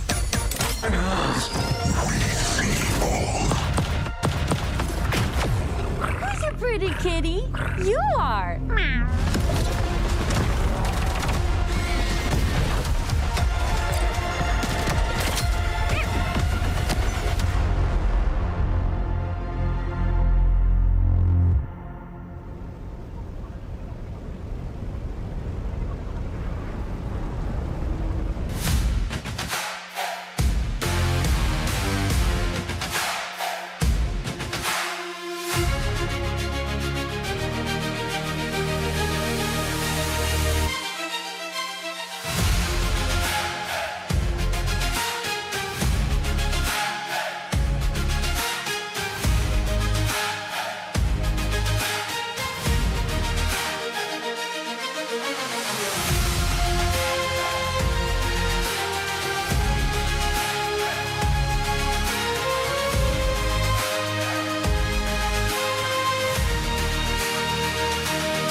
Welcome back once again. You are watching OWCS Bootcamp. It is the preseason here in 2026, playing brand new Season 1 of Overwatch. I'm Marvel here with Avast once again to take you through match number 3 here on our second day. And look, we've had a very long but very interesting competitive 5-mapper series between Weibo and Falcons. Falcons end up taking that one out. Weibo, I think you can still feel good mostly about how they played and looking forward to see how the rest of their season goes. But it's time to address our next 2 teams of ours. Got T1 coming up against Twisted Minds. I mean, the battle of the T's here, the T1, the TM, and I do think this is a very interesting matchup considering that we just came off a very long series, which was also very good, which Weibo fans once again walking away saying, we could have won that. Classic Weibo fans, you know, they're going to be walking away saying, we could have won that, which they could have, to be honest. They really could have won that. And this is also going to be a very interesting matchup, right? Because there's been some relatively big roster changes for both these squads. They were both powerhouses, obviously, in OWCS last year. And now heading to this season, they're looking to do the same. And I do think this is, you know, a matchup that is going to be a pretty defining one for this year in general, because both these teams have, I would say, very dedicated fan bases. And though there hasn't been a huge amount of roster changes for them both, there has been some very critical roster changes. And I do think they're looking to hopefully get this win, in particular for T1 this year, and kind of overcome some of the issues they've had match time wise comparatively, because they are kind of scrim gods, some would say. Of course, after this, we still have Virtus Pro and Team Liquid. VP looked very competitive yesterday. We're still yet to see what Team Liquid is going to bring to the table. We'll have to wait a little bit longer because T1 and Twisted Minds, I think this game has the potential of going the distance again. This might just be an incredible day of close series. Even the Peps Crazy Raccoon game. Look, Crazy Raccoon absolutely in control, but Peps taking the one map that they did. Pretty proud of that performance. I think they'll be happy to walk away looking at a very strong EMEA. And speaking of strong EMEA as a region, they are the defending world champions. Before we get to Twisted Minds, let's talk about the other T in the room. It's T1. And T1, this is a roster that, you know, has had a really good overall 2025 season, looking at 2026 with a slight roster change. Now that they have Bliss making their way on in. And Bliss has been around, obviously, a lot. I think Bliss is really a player of consistency that has had some ups and downs, but overall a relatively consistent player, and the rest of the roster, not too much changes for them. And a lot of eyes are going to be on this DPS line. Can they kind of reach the highs that we expect of Proud and Zest, that they have really been hit in the past, and at times have just kind of fallen from those highs? I mean, Proud's highs have been unbelievably high. At times, he has looked like by far the best hitscan player in the world, but as is the case for hitscan as a role, sometimes it can just be a hot and cold position to play in. Zest, however, undoubtedly the best-looking player on the team yesterday in their game against Dallas Field. We saw what Lee was capable of doing on the Vendetta. Well, Zest set the tone yesterday. He was the first Vendetta that really impressed when he set the stage. Speaking of which, taking the stage now, defending world champions of 2025. It is Twisted Minds. Twisted Minds, I mean, this team, they were really, really good all of last year, of course, and obviously winning the entirety of OWCS there in Stockholm.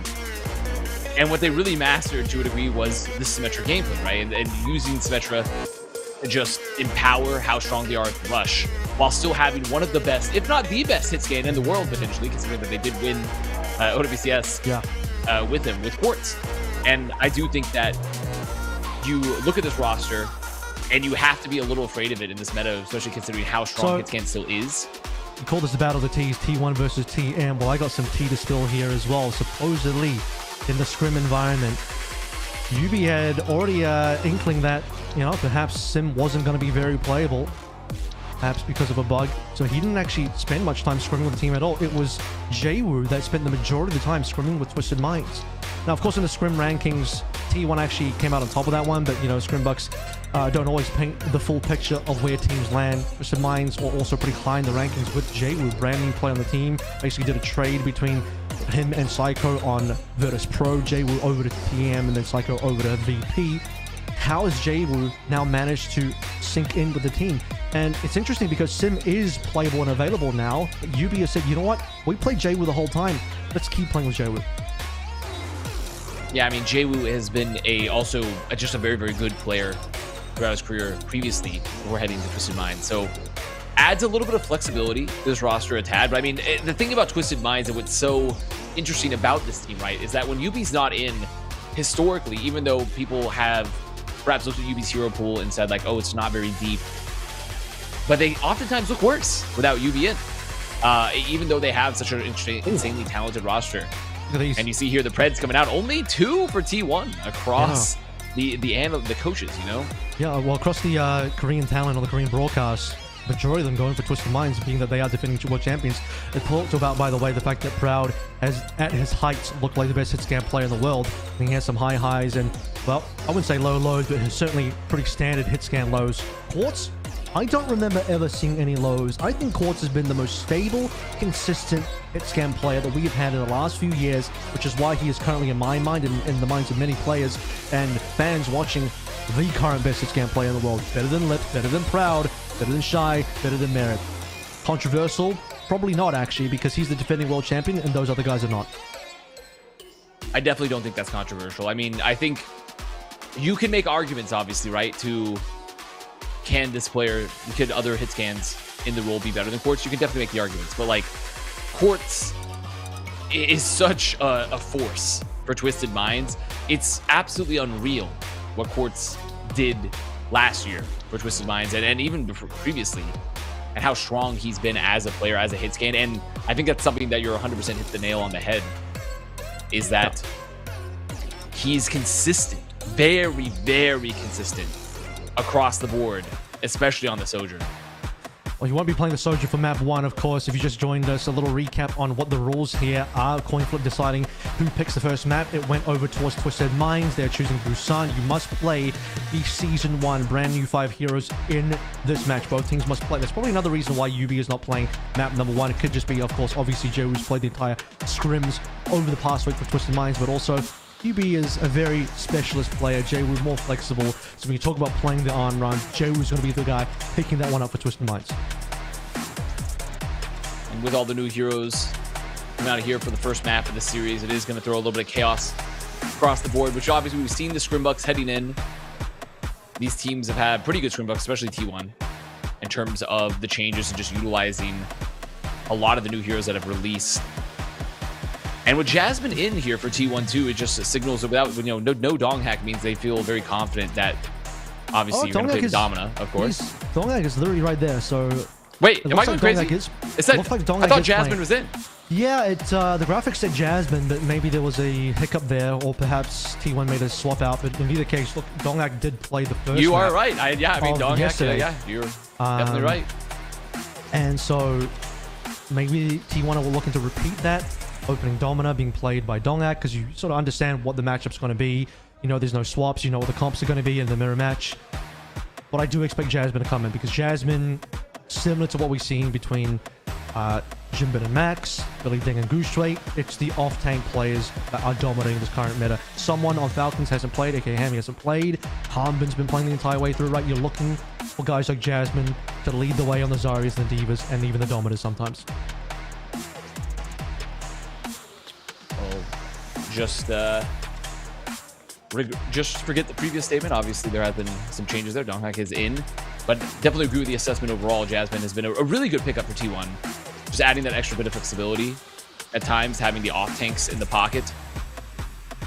And for both these squads, it's really a question of just how comfortable they are across these new heroes and where they're going to feel, where is the placement for them right now, because it is a bit of chaos right now, especially when you're playing 5 entirely new heroes here on this patch. They've also just had a hot fix recently as well with a little bit of balance changes.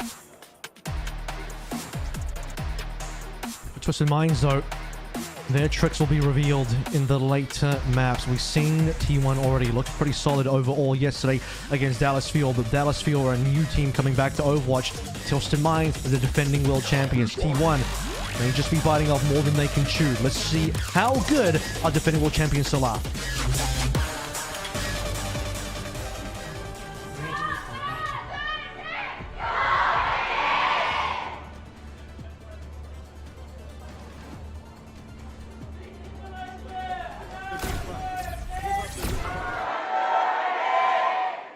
Well, they didn't want to start the game until the chant was there. I think that's what that was. So, you know, we're going to wait till the chant. We're going to pause and wait for the chant. Okay, it's mandated. Government mandated. Government mandated there. Well, we got the chants in and we got the pause in. So hopefully this will be the last pause Obviously, you know, maybe some pause fatigue earlier, but honestly, I feel a little invigorated. And it appears the issue was Quartz, the game language was not in a language that he could read. It's like, so why is my game still in Chinese? I must be on Lee's computer here. This is the wrong language. Looking over at your friend's Discord screen share and being like, huh, like, you're playing in Japanese. And you're from Ohio. They do have a fun font, though. I don't know if you've ever seen the game in the Japanese client. The font is very different. Kind of interesting and fun to look at.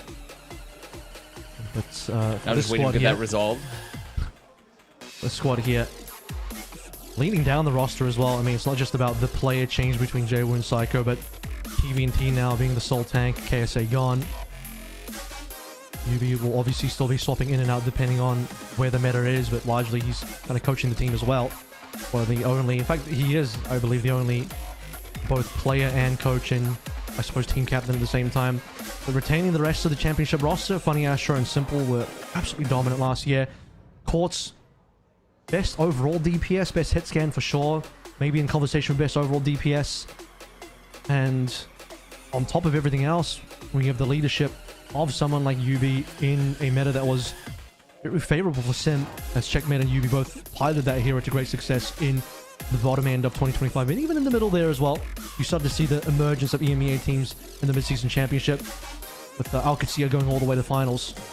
T1, this is a big test in terms of, is EMEA still ahead of Korea? And I think this is it's an interesting matchup because T1 as a team so far has been defined by just having so much ability and has been really just highly regarded every time they play scrims, and they have solid match results, but they just never could translate it. And okay, we're gonna have another pause here, another quick pause, and it seems to be another Twisted Mind pause coming through. Looks, I mean, Quartz is looking a little confused, or perhaps it's Quartz issue again there with the localization with the game. But going back to the T1 point overall, Admiral, I do think this team it's really looking to break out of the box that they were in, where they were just so close to being that upper echelon, and they just could never, the lights got a little too bright in the match setting. While Twisted Minds as a team is a team that absolutely performed and dominated in the match setting. Especially when they were considered underdogs as well. And, you know, while we have a little bit of time, let's talk about the history between these two teams. Faced off twice last year. World Finals was one of those matchups. Mrs. Championship was one of those other matchups. And I'll tell you what, both times, Twisted Minds came out ahead. Mrs. Championship, 3-1 victory in favor of TM. World Finals, 3-2 victory for Twisted Minds. However, in that 5-mapper in the World Finals, T1 led by 2 maps and got reverse sweep. And as someone that witnessed that, and at the time was a representative, T1, it was painful. It was very painful. He can finally cast the match unbiased. Look at that. That's true. That's very true. Yeah, now we can spend our time. Now we can spend our time really talking about the real issues. But we are in game. It seems like that issue has been resolved as well. Twisted Minds T1 here, map 1 for OWCS Bootcamp. And remember, 5 new heroes being mandated here for the first map. That's already taking a decent amount of damage, but shields down from Aldominus. First time seeing Twisted Minds play any of these heroes. Very much excited to see what they can deliver. What they will deliver is an early kill onto Domek. Yet largely you believe that will be the fight as T1 lick their wounds. Tails between their legs back to spawn. That is a dominant first fight there for Twisted Minds. The focus fire, I mean, you just see how they're playing here, how they're moving. Even though the comps may be different, the idea is there. We're just using Domina to just bulldoze through and have those DPS players, of course, and Jaewoo just clean up the spaces being created. You see the lifeline. There's the jetpack cat. Bliss taking Dong Hack here from the flank. Seeing some of them look at him and be like, actually, never mind. We're going to go back here. But still, breaking open the choke a little bit here. And Twisted Minds have to respect that. That's kind of the power of the jetpack cat, is you have to respect her lifeline and the ability to reposition. And Mecha Base is a very choky map as well, where you can sort of struggle as we watch Crowd kind of get the shot into Quartz there, distracted by some of the sidelines. There's going to be a trade. Funny Astro skewed. But given the resets here, I mean, you don't want to get choked out in one of those small openings to get back off the point, so flying your tank around the side is going to open the map up, certainly allowing Proud to claim the high ground and make it to allow T1 to finally finish off this fight, struggling to clean up the rest of these kills. T1 need a really cleaned up his gameplay a little bit. And the Panopticon used there as well from TVNT, and no one goes down. In fact, Donghack gonna survive as Proud gets one with a grenade. Fort still on the point. Trying to clear up here as you see Twisted Mind just dancing around. They still have control here. Donghack very low, getting caught. There's the Jetpack Cat shuffle there. Both just fighting for Donghack. Donghack now committing the Panopticon. It's gone onto the opposing tank, but unfortunately, this is all going to be Donghack and the rest of T1 falling aside. Simple, the double kill there, one with the chains as well. And Twisted Minds, after all of that, both had the cap the entire way through, and then they won the fight. And mind you, T1 started with the player advantage. Yeah, T1 just not able to finish the fight there.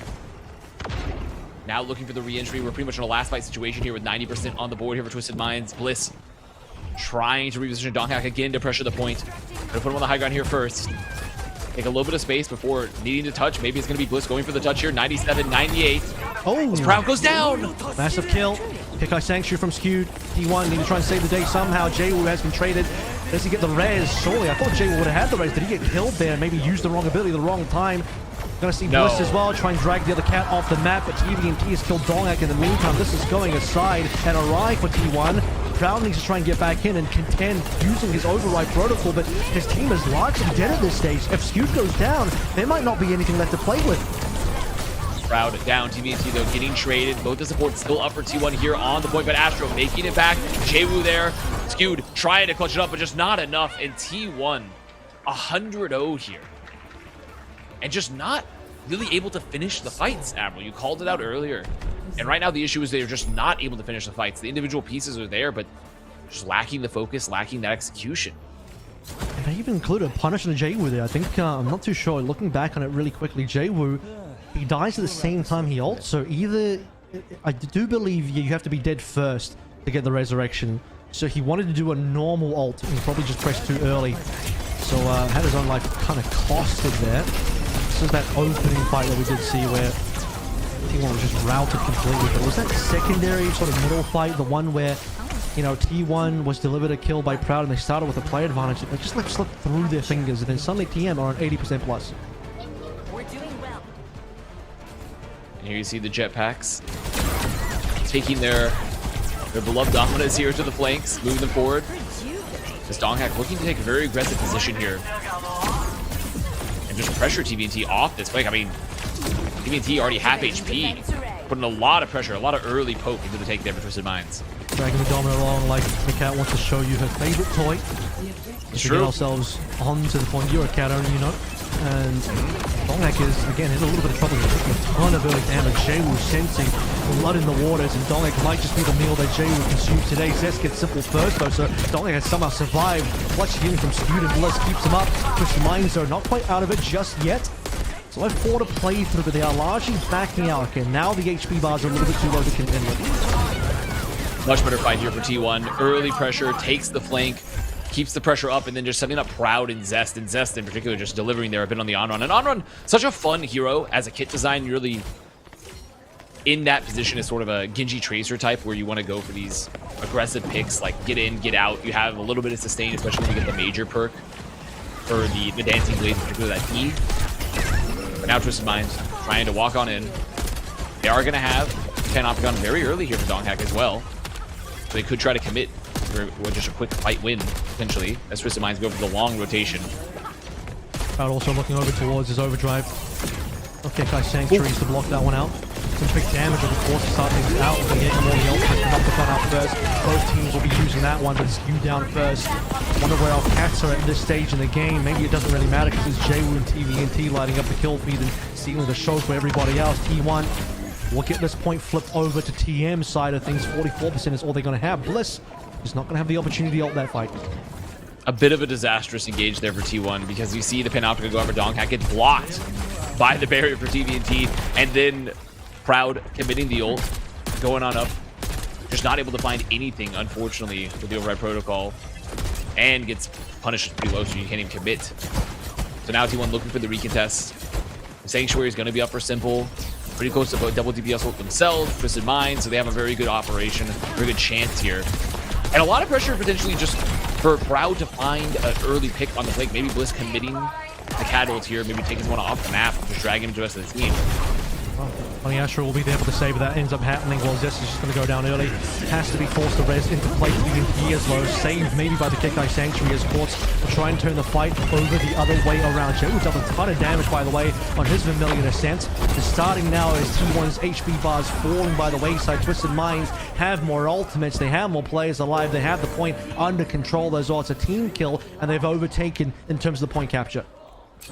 Beautifully played from Jaywu there too, because the Kekdai Sanctuary comes on out for Skewed, and how the ult works is it absorbs the projectiles coming from outside the barrier, but as soon as you're in, it's, you know, free game. Once again, damage is going out, and Jaywu just got into the middle of that ult there for Skewed, letting the on-run damage pop off. And especially when you're hitting that ultimate, you do the immediate ignite on everybody, and you can hit the right clicks, bringing up the damage over time too. Now T1 looking to re-engage here. 82% on the board already for Minds. Okay, Funny Astro looking to just kidnap one. It's going to be Dong Hack. Doesn't kidnap from very long though, and TVT's got to fall for it. Proud gets that kill on the tank of Twisted Minds, so not a very successful capture by Funny Astro. And well, Funny Astro is one of the few players alive enough for Twisted Minds as Proud ults his way through for T1, gaining some advantage maybe for T1, but T1 is still need to clean up the rest of these kills. They have flipped the point. Twisted Minds will give it up. They'll reset. And I like the idea there from T1. I like the idea from Astro as well, just trying to remove Donghack away from the heals, isolate him. But then T1 just committing off the Panopticon, focusing on one player. Twisted Minds re-entering here on the point. They do have the Panopticon themselves for TBNT. How much else here on the board? TBNT just pressuring the point right now. There's the Panopticon, only finding one, and look, the barrier saved by Donghack. So Donghack has the stain available. All the fields up, but Donghack still getting pressured. They're just piling into him, regardless of whether that shield was up or not. Zest and Proud, the DPS side of T1 keeping things going, and this might end up being a possible round win for T1. Twisted Minds might have to reset quickly here. They're still in towards the fight. Zest staying alive, working up over towards his ultimate. Inferno rushing onto the high ground as Bliss trying his best. There's not going to be enough. Not quite. Astro though, pretty low. I believe the old double support ult available for Twisted Minds. They're on point. Zest's going to have to use the revival to come on up again. Coming to the back line here. There's going to be the Sanctuary as well from Skewed and Simple. Both popped, but Bliss going to find Simple. What's down as well? Bliss has got two in here. Finally punished by Funny Astro. T1 have a couple of low members. It could still be the case that TM clutch it out. Funny Astro on a 3 kills. TVNT with the final 2, and that's all 5. T1, but it's 5 down, and it's the first map going the way of Twisted Minds.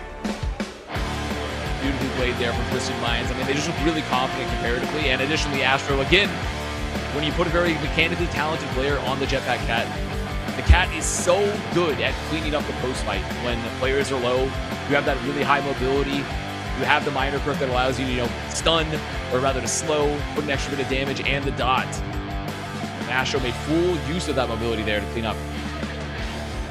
Using the Claws Out minor perk, you're just empowering that melee. You're seeing it in the kill feed so often. And Chia, once again, was the player that led the way in terms of viewing what was possible, showing the world what was possible with the Jetpack Cat. Funny Astro doing much of the same, particularly towards the end of that map there. When all else was lost, he was still in the fight, taking those final kills, delivering that first map over to Twisted Minds. We'll see if T1 can bounce back after this break.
We have a 6-1. Fight on our fight on.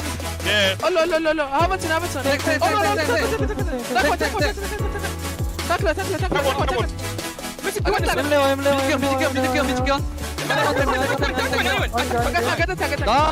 guys. Jump to it. Thank you. Sweat to it, get this map, guys.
Map 1 goes the way of Twisted Mind, the defending world champions from 2025, still looking as good as they were when we last saw them in Stockholm, but of course that was only map 1 under the conditions of having to play all of the Season 1 heroes. Now that we open up the hero pools again, we introduce the hero bans from map 2 onwards. Jasmine also coming in for Dongak on the T1 side of things as planned.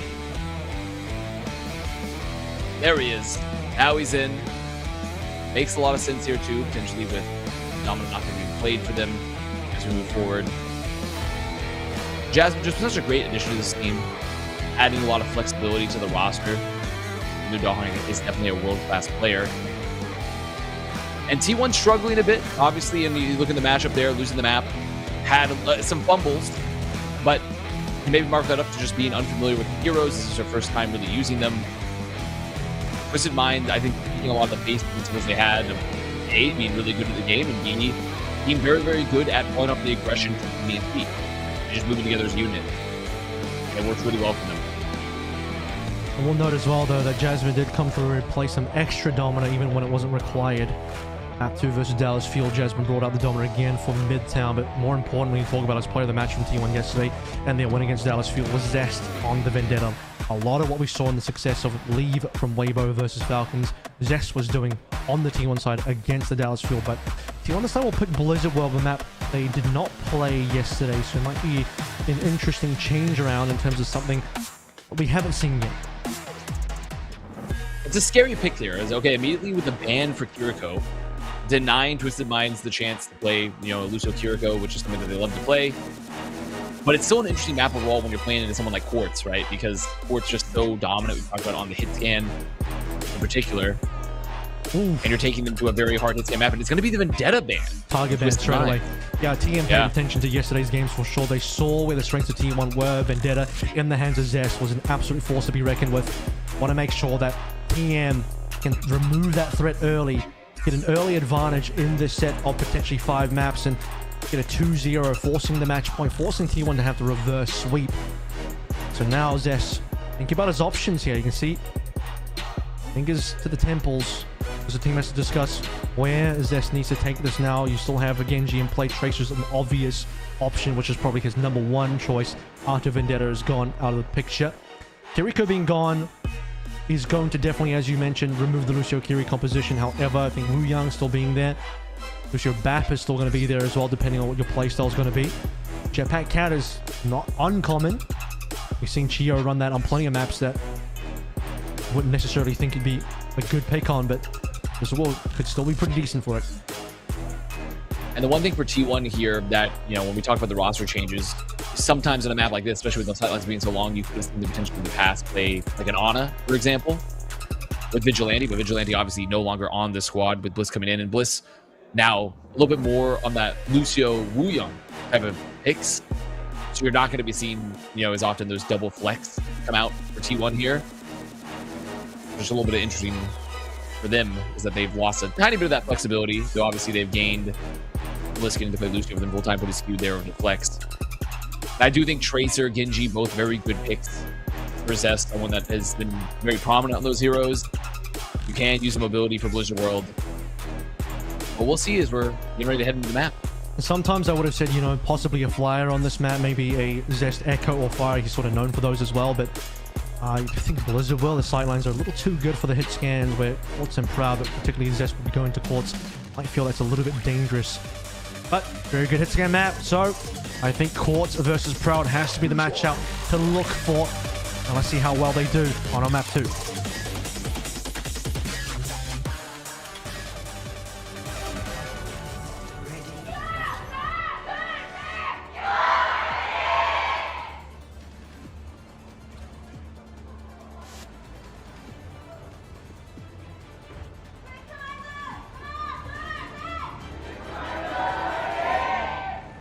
Vaz, you got to help them out. You got to start the chant for Twisted Minds. You got to get them going.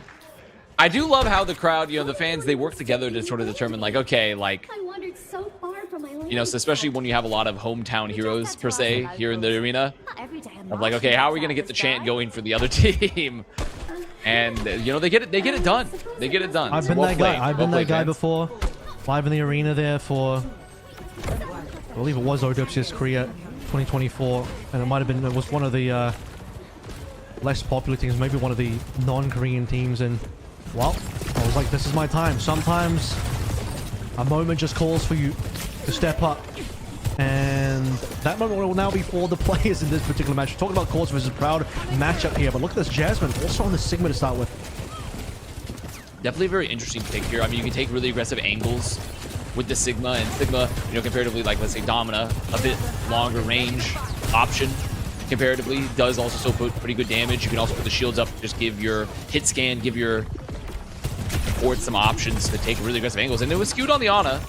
They are still going to choose to play slower comp. Actually going to be a combo between skewed and Proud, you'd imagine, unless Jasmine gets into trouble. But speaking of trouble, TVNT has certainly gone a little bit too deep. He hasn't gone down, though. The healing is still just barely in there. Finally, the mech is going to fall. Skewed could be in trouble. That could be the first trade indeed. Jay will pick that one up. Bliss in trouble as well. T1 might just end up losing the entire support line if they're not too careful here. Well, Jasmine getting purple there, but unfortunately for Twisted Minds, they're just not able to follow up. TVNT just getting so low there. Good peel coming out from T1.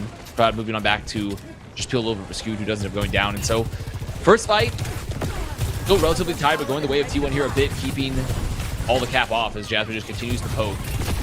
And Twisted Minds, they're pretty close to the support ults here as well, Admiral. Look at the bank for them. They can move pretty quickly if they know they have the ad. What's interesting, who's just going to go on? Probably onto TVNT, diving in with a native boost. Jasmine's in trouble again. He needs a little bit of saving. Pulse Bomb's going to go for a miss onto Zest POV, and as the support ultimates come online and Jasmine has fallen, TM should be short work of capturing this point. Simple might even just decide to hold the ultimate. You've already got a player advantage on the tank side. T1 still have enough players to maybe contest a little bit longer, but they need Jasmine. I mean, they can commit the title blast here for Bliss onto Zest. That's exactly what we're going to do. If that's the point, go to the back line, has to force the recall, but takes a little bit of space. So Jay though hits the pulse onto Proud, and there's the cap. No one else able to touch just yet. And now T1 losing first point, and really just a tale of not building those support ults just really quick enough to save Jasmine comparatively, and additionally just losing a lot of space here. And that's a little bit of the problem when you're playing this Wuyang Ana, right? Is that, okay, sure, you're mirroring the Ana, but Wuyang's pretty good at dueling typically. They're just moving back, just removing some of those squishier characters, but unfortunately just Bliss not able to just get them off, just off the off angles. Also, Zest, I think he made a mistake that he recalled so early. He wasn't even critical HP. He still had all of the green HP shield from Bliss. Didn't really even wait for the Tidal Blast to knock a player over, and even if it did, he wouldn't have been in there to deal the damage required. So, possible mistake, but in either case, speaking of damage done, Court's fallen early in this Twisted Minds B approach, which means an instant reset for now. That's what I want to see. You really, especially when you're playing to this diva here, you really want to see Jasmine kind of abusing the fact that he has so much survivability and the shield to take these aggressive angles. And up there, that'll limb onto Court. Yeah, there it is. Going to be Nano invested immediately on TVNT, just going on in. Q, though, needs peel, getting chased in the back, needs help, needs anyone using the nade. Nope, just chased down. But T1 funny Astro does as well. You got Nano Clock here. Proud receives the Nano boost to allow him to stay alive, then pops the Overclock, and suddenly the entire backline of Twisted Minds absolutely evaporates. T1 were very busy trying to keep Skewed alive on their side, with Twisted Minds very busy chasing Skewed down, but everyone forgot about Proud. Very well played though from T1. I mean, just moving forward, just doing a little bit of the backline race there, which happens, especially when you see two Anas on the field. You have that slower backline. Committing the overclock to move on forward, get those picks. At Twisted Minds, just beating the off angle. Quartz not quite finding that. Still, the overclock available. They're gonna have the orbital ray as well from Fronty Astro coming up very soon, but Bliss with the Tidal Blast means they can, commit maybe a DPS with aggressive play. And it's gonna be Zest. Round 2, let's see if he gets it this time. One player knocked down, Possible not even required, Simple already falling, but Possible might have done some extra damage indeed. TVNT's mech was caught in the AoE, so they call that one a 2-for-1. As Quartz now in a little bit of trouble. Yeah, goodbye. Proud showing his mark. Quartz, winner of last year's OWCS World Championship, but Proud's like, you know what, when I'm having my game, I can be just as good, maybe even better. I mean, Proud and Zest is not a pushover DPS line, right? And that's the thing about it. It's really just when they have their highs, the highs are really, really high. And when they are just slightly inconsistent, it's tough because they're so reliant on them just having that passing game for how really dominant they can be. Skewed 70% here to the Nano boost. Funny Astro holding on to the orbital race. So there's a chance for Twisted Minds to use this opportunity if they know they should probably have the ad. Walk on forward, try to take some space, but they have to worry about the high ground. And also, look at all this pressure. There's the nade, too, from... Oh, the nade from Skewed coming in, getting the purple on the Astro. So now there's no orbital ray. Going to be a minute remaining here on the clock by the time the reset occurs. Yeah, and the other thing here is, I mean, you'd have to imagine the orbital ray fight should be a good one. Jasmine is in a little bit of a precarious scenario where, wow, Proud is just unbelievable today. Quartz, who he says, set down as Proud, looking to take that crown away. And I was going to say here, Jasmine is going to be the prime target. Once this orbital ray comes down and TVNT rushes on forward, Jasmine has to get ready because he is nowhere to run. He should have probably have been swapped over to Diva already, but he hasn't gone down yet. I mean, they're not that far away from the flux here, too, which is really dangerous considering the ult, because Simple likely going to have to save it for just a defensive ult. And Astro trying to find the opportunity to get this orbital ray out. But look at the pressure from T1. Jasmine into the back here as with Zest. But the Nano invested Proud immediately going down. Oh, didn't quite catch the sleep dart there. TVNT left his defensive matrix a little too early. It's going to allow T1 to recoup a little bit, but not without Proud in their lineup. TVNT into the back lines. Has to be careful about getting remix. Zest really wants him down, and he's going to get his man.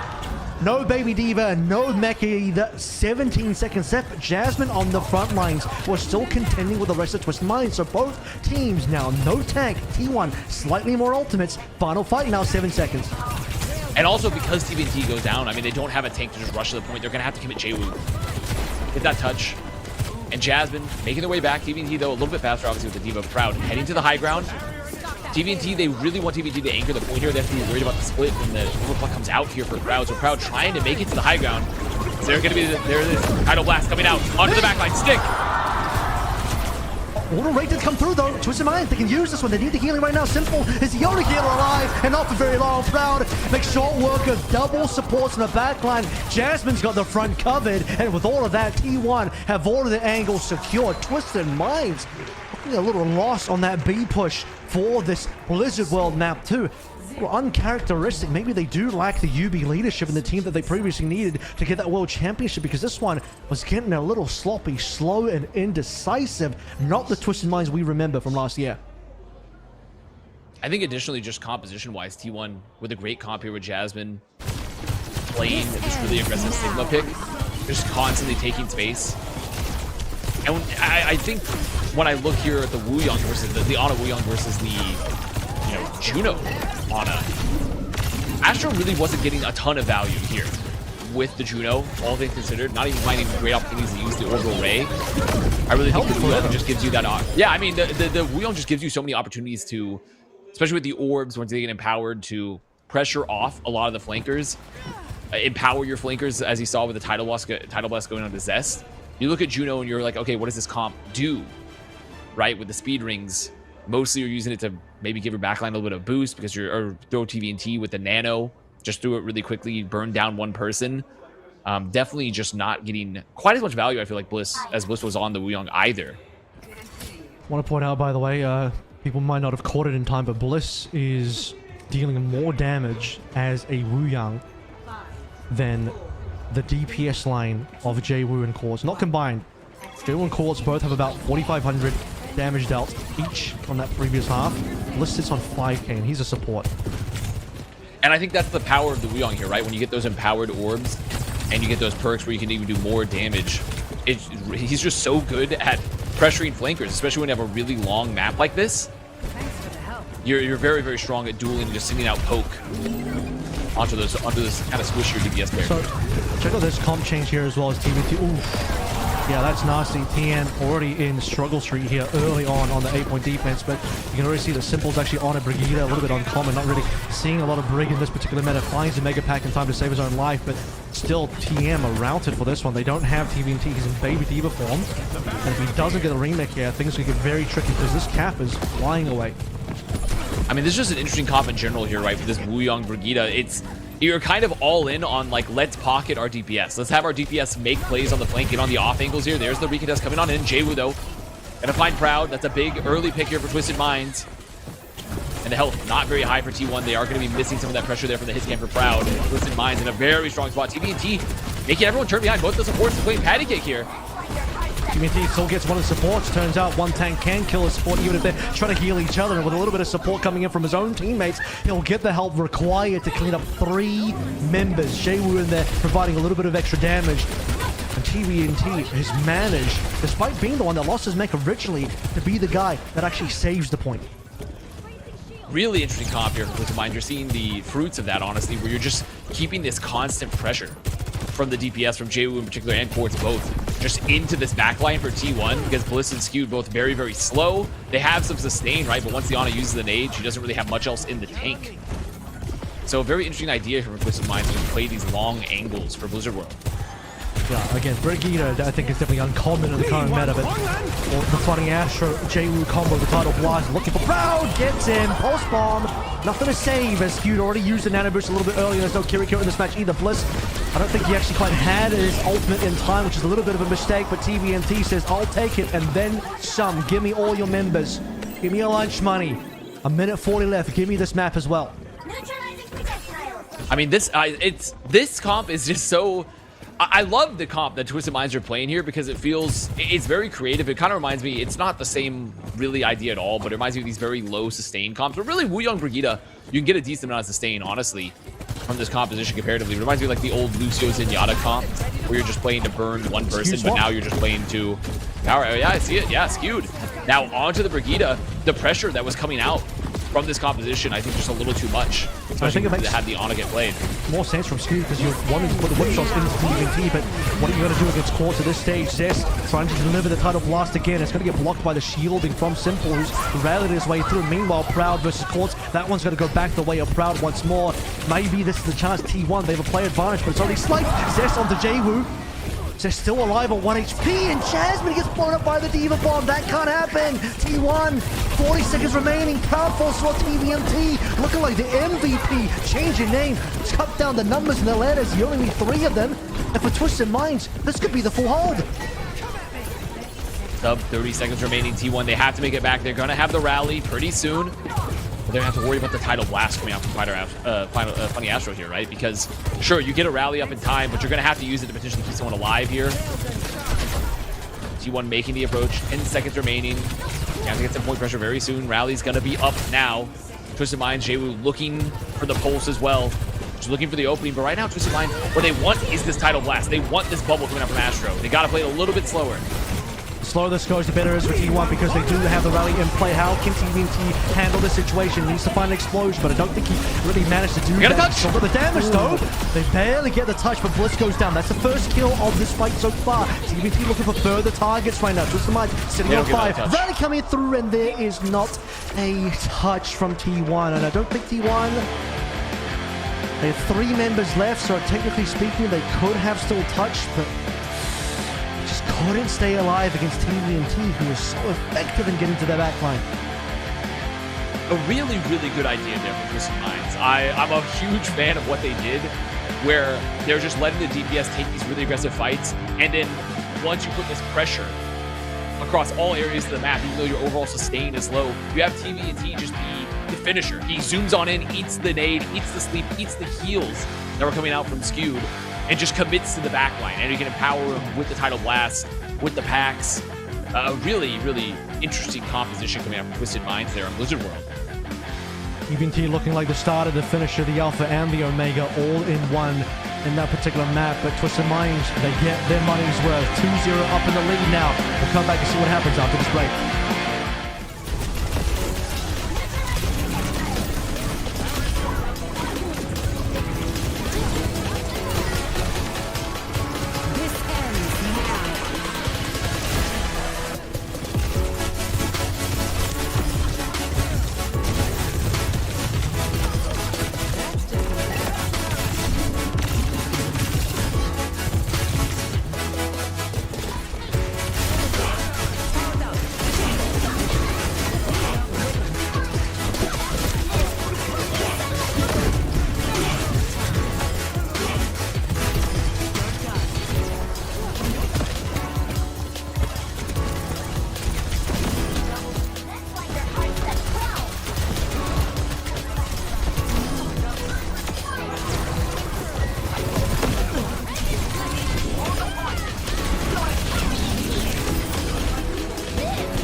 Nice, nice.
Bit of rough patches there for Twisted Minds attack, where their defense was ironclad. Fort Knox, Blizzard World, has been successfully defended, and now they lead 2-0 in the series. T1, they got 1 in their name, but 0 on the scoreboard. Right now, T1 perhaps back in their old ways. A little bit where we said it comes match time. The lights get a little bright right now, and T1 obviously they're having some moments of brilliance, but just not able to keep the lumens up. That's another light joke for you, by the way. That's another light joke. And currently for Twisted Minds, I mean, I just love the flexibility they're showing. TVNT looking like a beast across the board. I mean, it's not even really the Court show. Court's having a great performance, but it really feels like Twisted Minds just having a great understanding of their overall composition choices. Yeah, and defensively, you know, you swap halves, reset your mental a little bit. Things didn't go quite right for them on that attacking side. Called them out personally for just being a little slow. The initiative seemed to not be there. You mentioned the Juno there for Funny Astro. Maybe looked a little bit awkward if we held on to that orbital rate for quite some time. But defensively, 10 out of 10, 0 notes as we move over to New Junk City, picked by T1. A couple things to note here is Vendetta no longer possible to be banned. The secret Vendetta weapon that Zest has been wanted pulled out, now available. Second thing to point out, New Junk City, an amazing map for Vendetta.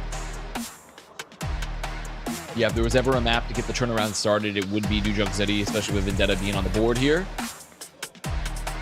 For T1, looking to start the potential reverse sweep here as they're immediately banned D.Va as well. And that's, yeah, I mean, just getting TVNT off it. They're like, we've had enough. And I think they can be very happy with that ban. Now for Twisted Minds, the question is, what do they get rid of? Funny Asher looking at TVNT, they're all laughing at you. They know that was the most incredible direct respect ban given over. I mean, what a performance by TVNT on that last map. So we're going to drag this one down to more of a Domina, perhaps a Ram. I think Ram actually probably will end up being the choice between the teams here.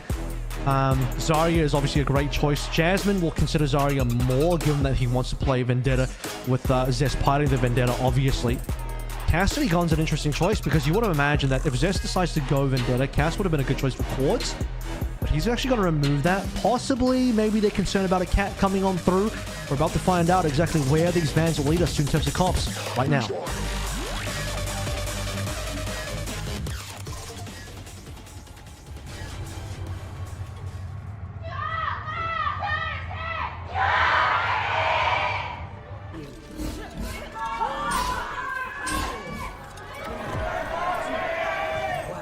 The crowd getting a little bit more eager. A little more eager to the Twisted Minds. Are winning, the crowd's getting there quicker. You know what I'm saying? Bandwagoners. Bandwagoners. Class. Shaking my head. Shaking my head. Shaking my head as they type on the internet. Twisted Minds are actually going to be the ones playing Zarya, and Quartz is going to let the crowd know what's up straight away. First shot, and it's accurate straight to the dome. Crowd has had some brilliant shots so far in Blizzard World, but Quartz is looking good now, at least in that first fight. Jasmine, no Zarya, and they're both playing Vendetta on both teams, by the way. It's very interesting here to mirror the Vendetta for Twisted Minds, but I mean, the comp's good for them. And sometimes Quartz will just do a Quartz thing, get an immediate pick. T1 has to give it up. First cap going the way of Twisted Minds is T1 looking here for the recontest. We'll be walking on in. Group up here.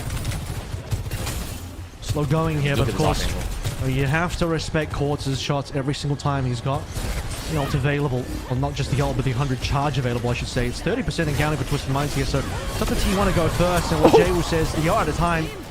Jasmine's getting chopped down from above, and once again, T1 reset. Yeah, Jasmine definitely having some issues here with the poke. We're doing the Domina, just immediately executed there by Jaywu. As Twisted Minds is going to be doing a little bit of chasing here, 60% on the board already. They have some good ult advantages, but not disastrous so far. But T1 just not able to make anything happen, really. Not able to get into the point. It's Jasmine. They said, had enough. No more Domina. We're going to the Zarya.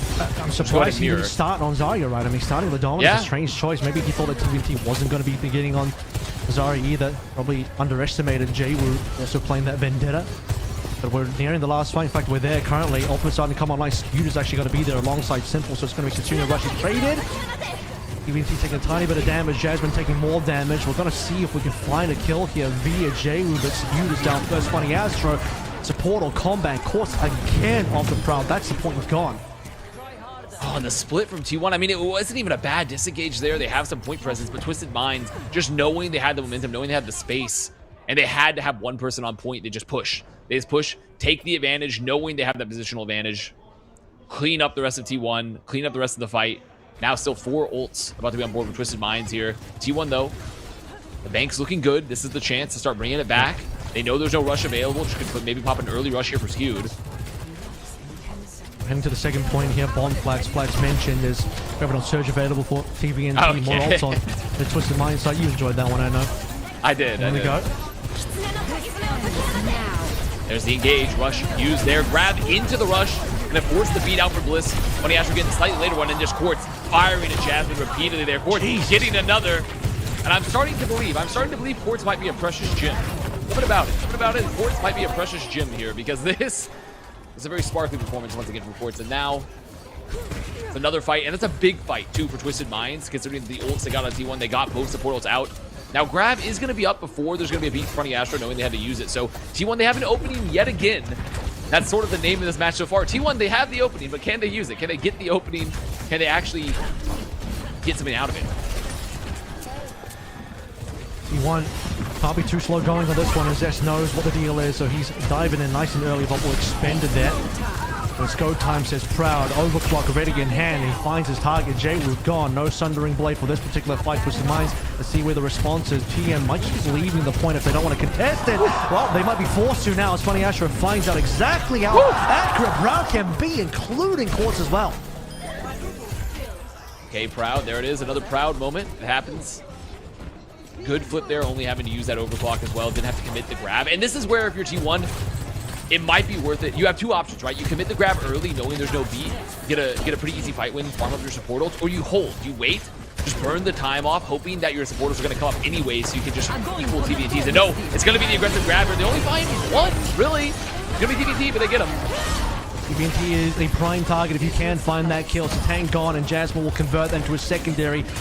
And this is where T1 is starting to find their stride. They're 1 point down on this particular map and 2 maps down in the series. So a lot to play for and a lot to catch up on. They're still holding on ultimate here, ready to close this point out. They are going to have double support ult as well for this fight. Astro's still not that close to beat. TVNT not that close to grab either. So a really good situation for T1 here, because they can pressure with the Sundering Blade for Zest. They know they can just play really aggressively, use their health advantage here to be so aggressive, and that's what they're going to do. Zest knows who the target is. Quartz has been carrying way too hard for Twisted Mind, so down he goes first. Beat just for the tempo, allows Zest to go on in. Still ultimate to play through for both Skewed and Zest should they need it for this particular fight. And while Zest is thinking about it, he's going for the 1v1 duel versus Jay, where he'll come out on top. And looks like T1 will come out on top of this fight overall, as Zest continues chopping his way through the Twisted Mind squad. Reset after reset, just chasing him down there. It's going to be 4 for Zest. Zest in the middle looking scary. Didn't even have to use the blade there either. And because that fight ran so long, I mean, the rush didn't get used. There's 60% to another grab. Very good spot to be in here for T1. They just need to be aware of the grab that's up for TVNT. Ideally try to just get away from it, not split it. Maybe if you can only have Jasmine take that, would be ideal. Especially when you have the rush available so you can drop the Suzu. Proud up here on the high ground. 10 seconds to the point unlocks. Twisted Mind's going to go here for the long rotation from this angle. Here come the ultimates now. Graviton Surge comes on through. I'm not sure who exactly it catches, but all the ultimates that are basically there have come on in. Zest still chops his way through Quartz because, well, your green HP isn't going to protect you from the Vendetta ultimate. Not at all. T1 4-4 now in terms of numbers. Zest on low HP. If he goes down, that could be a problem for T1 as Graviton Surge coming online for Jasmine. Has the closing ability, will use it, catches multiple members, and Zest strikes upon that.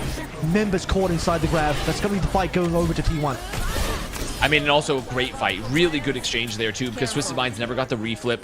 They get big ults out of TM. Now T1, the momentum's good. They don't have a ton in the bank, but they will probably get the beat for the rush. But if Simple knows, if TM knows this tempo of ults, if they have really good ult tracking, they could go before Bliss gets the beat. It's their one opening, because if they wait too long, I mean, they're just going to equal it out. And T1's playing really, really well now. Nothing else on board right now for Twisted Minds, and T1's on the shop. This is exactly why the Vendetta was banned on previous maps. Here comes that Kitsune's, as you talked about here. Bliss on super low HP. If he survives, he can use that sound barrier. He might need it as soon as he can. Drops him down. No Ajax to be found here. Twisted Minds now a little bit of trouble. No responses, and Zest will take that green HP and deliver us 2 more kills. Double DPS on the TM side down. TMNT to follow through as well. 90% and counting. T1 will now lead on this third map. I mean, just a pixel perfect fight there for T1. They back out. No one goes down to the initial rush. It took a little long for Simple to pop it, so they only like 10% away, 5% away by the time the ult goes out. They stay alive, and Bliss is able to get that frame-perfect beat to keep Proud alive. And they're going to win the fight there. 2 points now. Bubble gets used.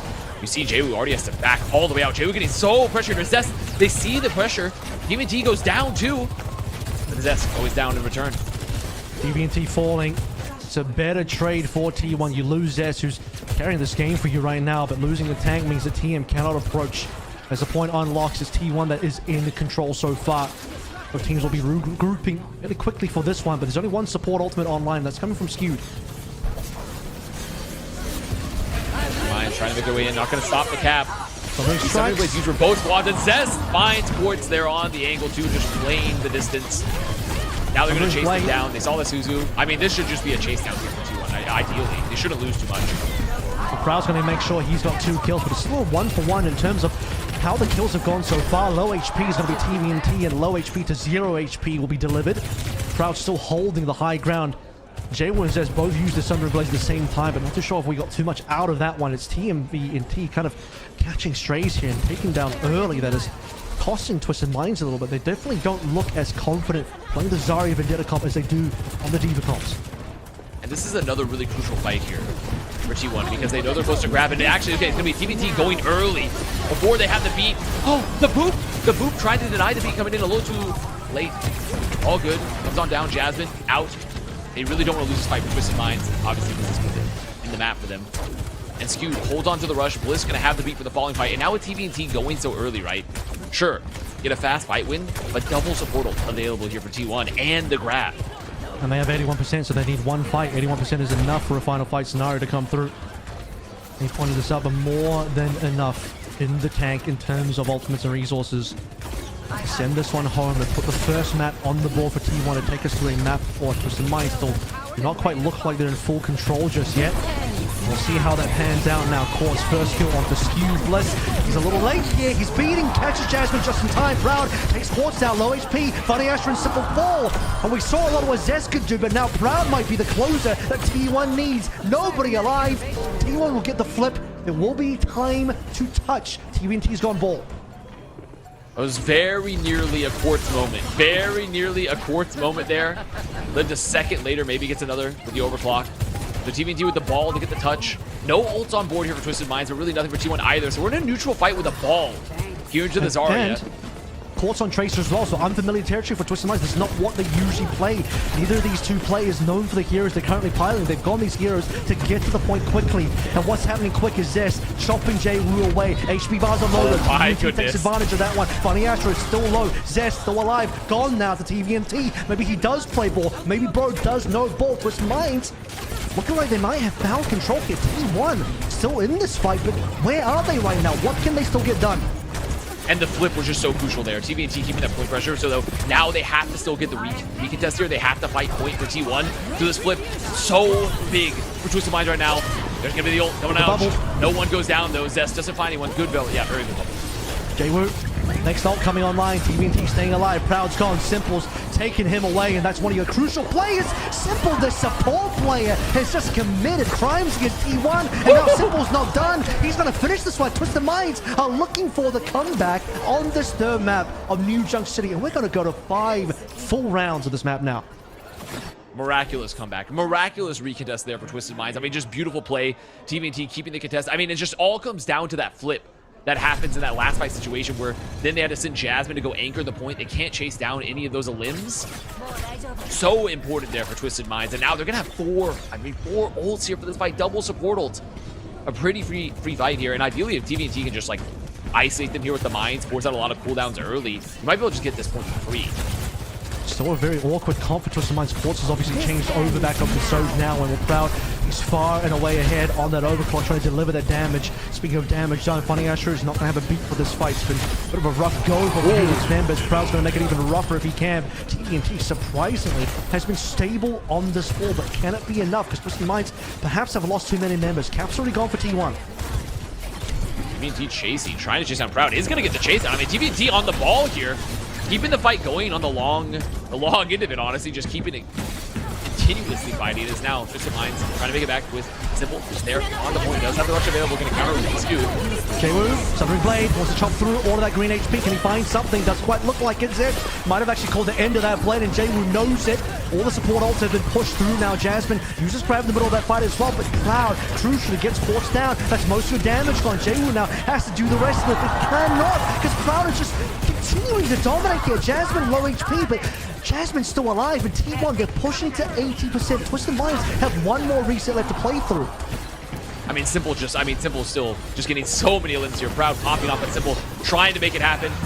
Tutu, TP, they're chasing Jasmine a little deep, very deep, gonna get caught. Now there's a chance TVT still alive, and Simple there to get the heals, have the DB. They should be able to find Zest as well. They do. Again. Simple! Oh my goodness, he just makes it so simple. How is he doing this time and time again? He has saved 2 points in a row so far. That was looking dead to rights at T1 at various points in court score now, but insult into injury onto Skewed. Skewed so far has not quite had that level of impact that Simple has had on the Kiriko, although that is rare. You don't normally see that out of the Kiriko unless they're just having a demon of a game. And this is a fight where I do lose in mind, consider the ult economy. Asher, ooh, nearly going down. You really want to see Court just pop an overclock, get one pick here, maybe set up by the slam from TVNT. You don't want to have to pop the beat too early in this fight, considering that there's going to be double support ult. Not that far away from the grab here from T1 either. Here we go. Well, it's going to be the beat. Counteract the Quartz, and also, or rather the Proud overclock, but Quartz is going to try and just fight his way through. That's a big kill onto Bliss. Note the amount of cap remaining here as well, because this could go into final fight territory, specifically because TVNT now is the one delivering kills on towards the floor, and Simple, stable as always, will continue to find more. And with that, 85% T1 may have fallen apart. This may indeed still end up being a 3-0. Bliss is still holding on to the beat. There's still ultimates available, but they need a touch right now. Zest is gone. They won't even be able to touch. T1 are going to get 3-0'd by the defending champions of Twisted Minds. And on that map, it was looking like a T1 victory. Zest in the beginning half of that map, dominating on the Vendetta. Proud, dominating on the Social towards the end.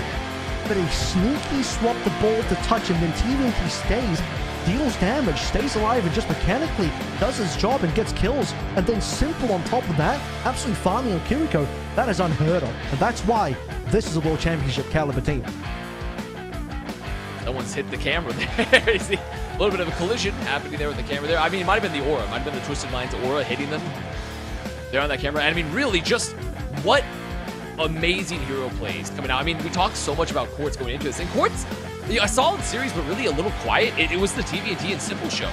And even Jay was picking up a lot of slack. I mean, just incredible performance there from the backline and TVNT in this particular matchup.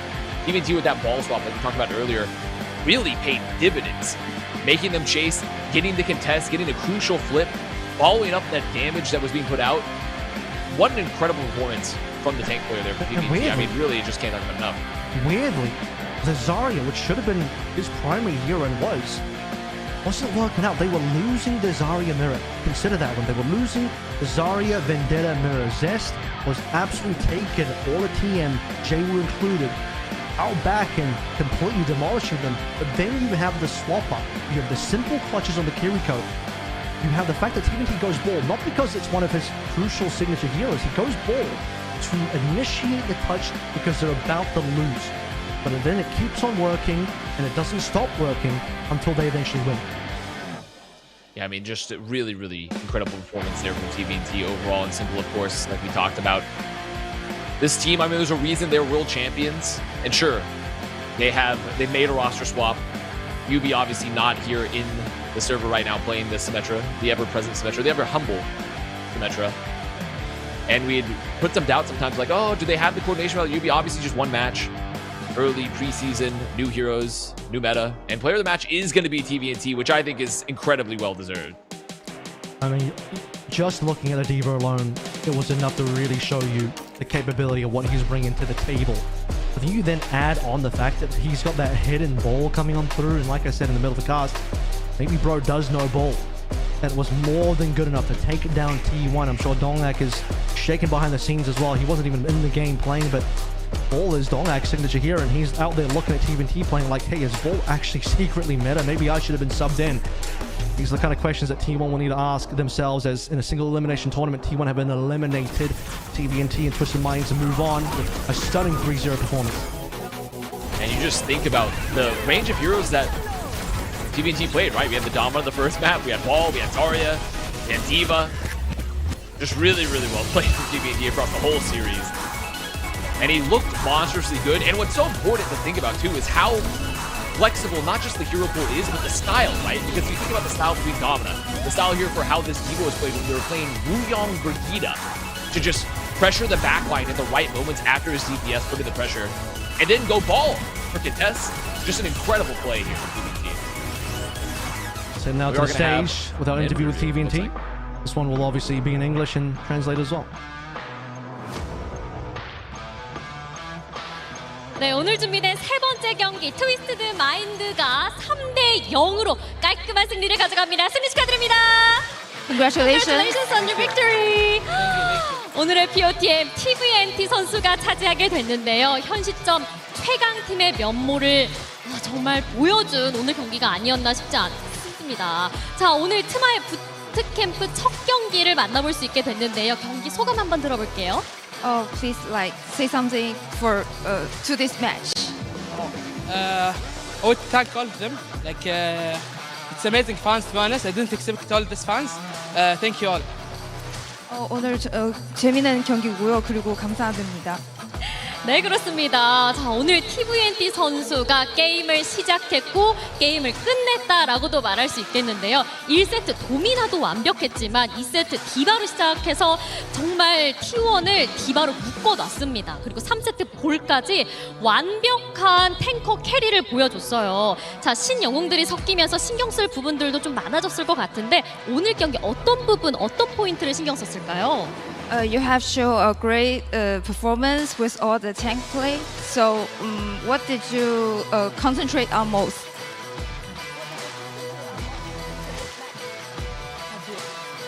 What did you concentrate most in today's? What did you concentrate on today's match? I was expecting us to win 3-0, to be honest, and we won 3-0. Say one more time, please. I expect us to win 3-0, to be honest, and we win 3-0. To be honest, T1 is a really good team in scrims, but always internally, they don't play very well. I don't know why. T1도 정말 멋진 경기 펼쳐줬지만 오늘 또 열심히 또 임해주었다고 합니다. 자, 월드 파이널에서는 T1을 상대로 2점을 내어주다가 역습에 성공했던 그런 모습을 보여줬지만 오늘은 3대 0으로 당당히 또 세트승 모두 가져가는 또 흐름을 보여줬어요. 더 강해진 트마라고 볼 수 있을까요? 자, 이번 부트캠프를 통해서 얻은 점들이 또 궁금한데요. In last match with T1, you win them. The score is 3-2, and today the score is 3-0. So, what have you learned from this match? To be honest, last match when we won 3-2, if we played the match again at that time, we wouldn't win 3-0. To be honest, but we just rolled the first two matches. 솔직히 저번 경기보다는 저희 되게 강해졌다고 볼 수 있습니다. 네, 그렇습니다. 그리고 오늘 한국 팬분들도 이 자리에 많이 찾아주셨는데요. 한국 팬분들께도 한 말씀 부탁드립니다. Would you like to say something to Korean fans? Thank you all. 네, 좋습니다.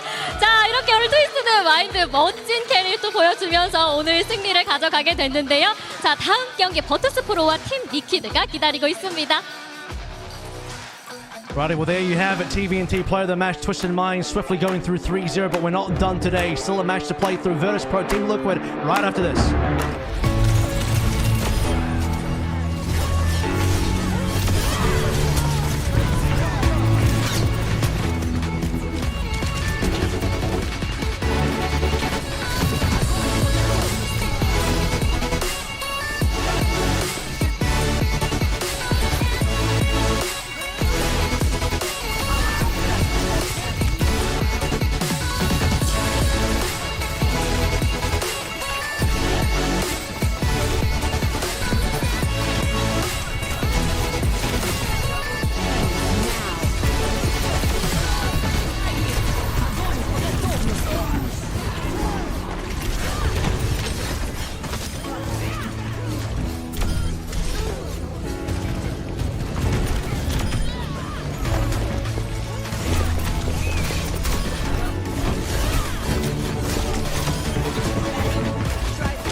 Yeah, who can touch? Who can touch?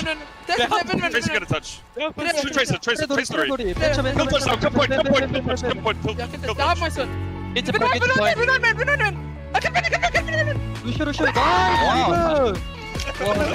이거 뭐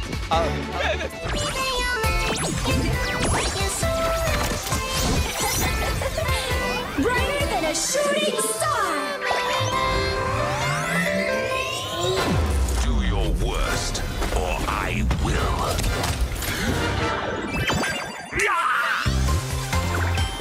Oh! Feeling better yet? We'll show them a trick or two. The Kitsune got you. Supernova ready. Greetings, Earthlings. Come closer. I won't bite. Boom! I'm feeling it.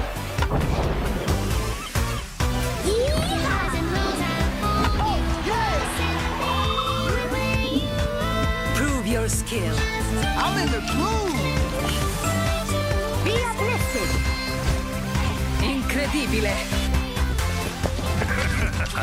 Victory is at hand. That will annoy it. Nice try.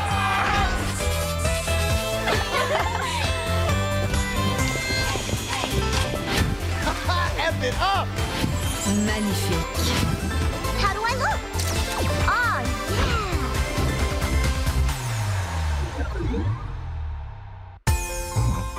Oh, yes. Yeah. All right.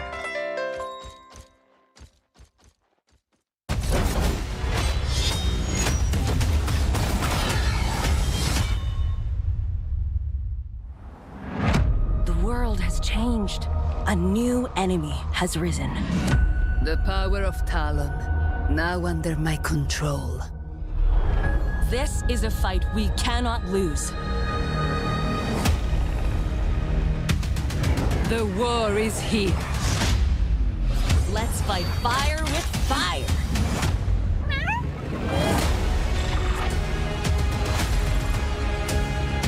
My training is over. Who wants to feel the heat?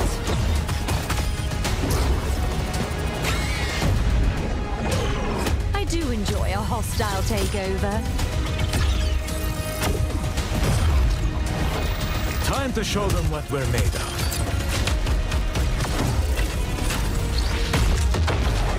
Can't live without me? I'm getting into this.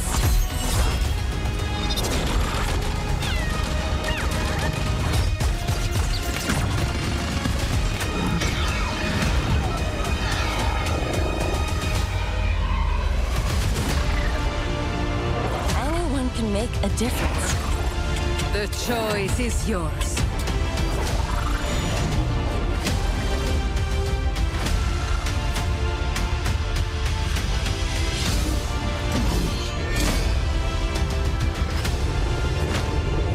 Resistance is pointless. Talon is everywhere. Your divine support has arrived.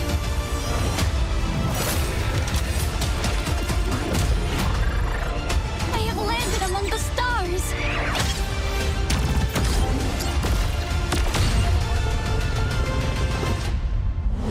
Whatever it takes. Whatever it takes. Victory Will be ours.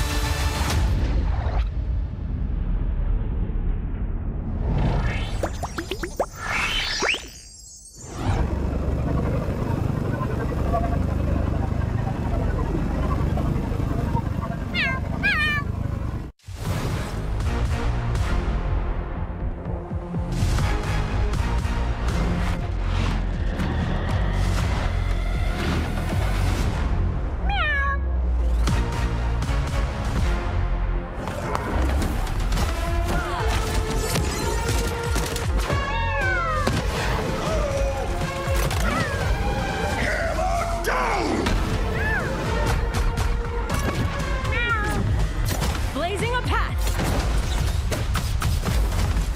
I am the Inferno. Sup? You can't break free. Where are you going? Domina has arrived. Got you covered. shot, right? Enemies coming in hot. Can someone heal me? Damn it! Disgraceful. Rise from the ashes! Come on. Feeling warm yet?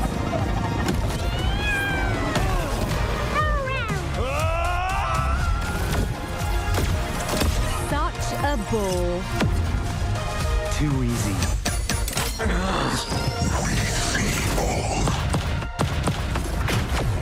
Who's a pretty kitty? You are.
As we passed midnight here, locally in Australia for me and upcoming in Korea, it is a nice fresh morning for those in America waking up to day 2 of OWCS Bootcamp in 2026. Our first professional match is played this weekend on the Season 1 of Overwatch. And we're about to head into our final match of the day here in Avril with Varsia, Virtus.pro, and Team Liquid. Hey, don't forget those Americans that have been up the whole time, like myself. So I've been up. Yep, the whole true time. Fans, the day The ones. true fans. Appreciate you guys. Those are the true fans. But it is really going to be an exciting match coming up. You know, it's been a bit of a slog just with some of the matches that have happened, and in a good way, honestly, because they've kind of gone the distance despite what some of the scores would imply. I guess mine's Twisted Minds match, to be fair. So T1 fans, unfortunately, you know, not having their best out of that. But Virtus.pro Team Liquid, a very exciting matchup here, especially because Virtus.pro are looking really, really good coming off their first match. By the way, this match has never occurred before. Team Liquid and Virtus.pro have actually never had the opportunity to play each other. Just look at the histories of the two teams. To be fair, Team Liquid have only been around since the past year. Virtus.pro have been around slightly longer than that in 2024 as well. But yeah, the two teams having never crossed paths is super interesting to me. Just in international events, never quite got there between the two of them. And now you have a retooled and I'd even say improved Virtus.pro. They have runner-up from last year's World Finals Landon on that back line. They have Psycho coming in as a world champion off the back of Twisted Minds. Kefsa retained, Fixer retained, Icestorm retained. A very streamlined roster. The only question for me is, what is happening in the hit scan role? Because Kefsa basically is the one playing that role right now, kind of doing a little bit of what Propo was doing maybe about a year ago, swapping places in and out with Stalker at the time. But Team Liquid as well, man, you have the exact same 5 coming back in. They were overall the best team of North America last year, looking to maybe run that back again in 2026. And I think really for VP, the Kevster hit scan is definitely it was an interesting question for them. But I mean, if anyone knows Kevster, he is such a talented player across the board. It's one of those players where still in a proper, like you said, like when they get them off race, you're like, oh, like what a waste. But Kevster's hit scan looks really good. It was good historically the times he did play it. And I do think this team overall with the retooling, like you talked about, is in a very good position, especially meta-wise. And I do think they have a fantastic overall lineup, especially, you know, Landon looked really, really good on Katsuya, especially when he can play just sort of a large variety of heroes. He's got a really good hero pool.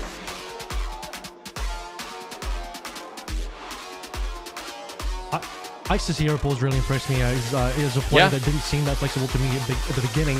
But as he's been coached the Ice Smash, as he's spent more time in VP, as he's been, you know, the starting player, even when he was trading time with the Vistola, slowly he became the starting player for Virtus.pro, and his skill shined through. You can start to see his capability of playing all the heroes required of him, moving through the different heroes required by a solo tank in current Overwatch.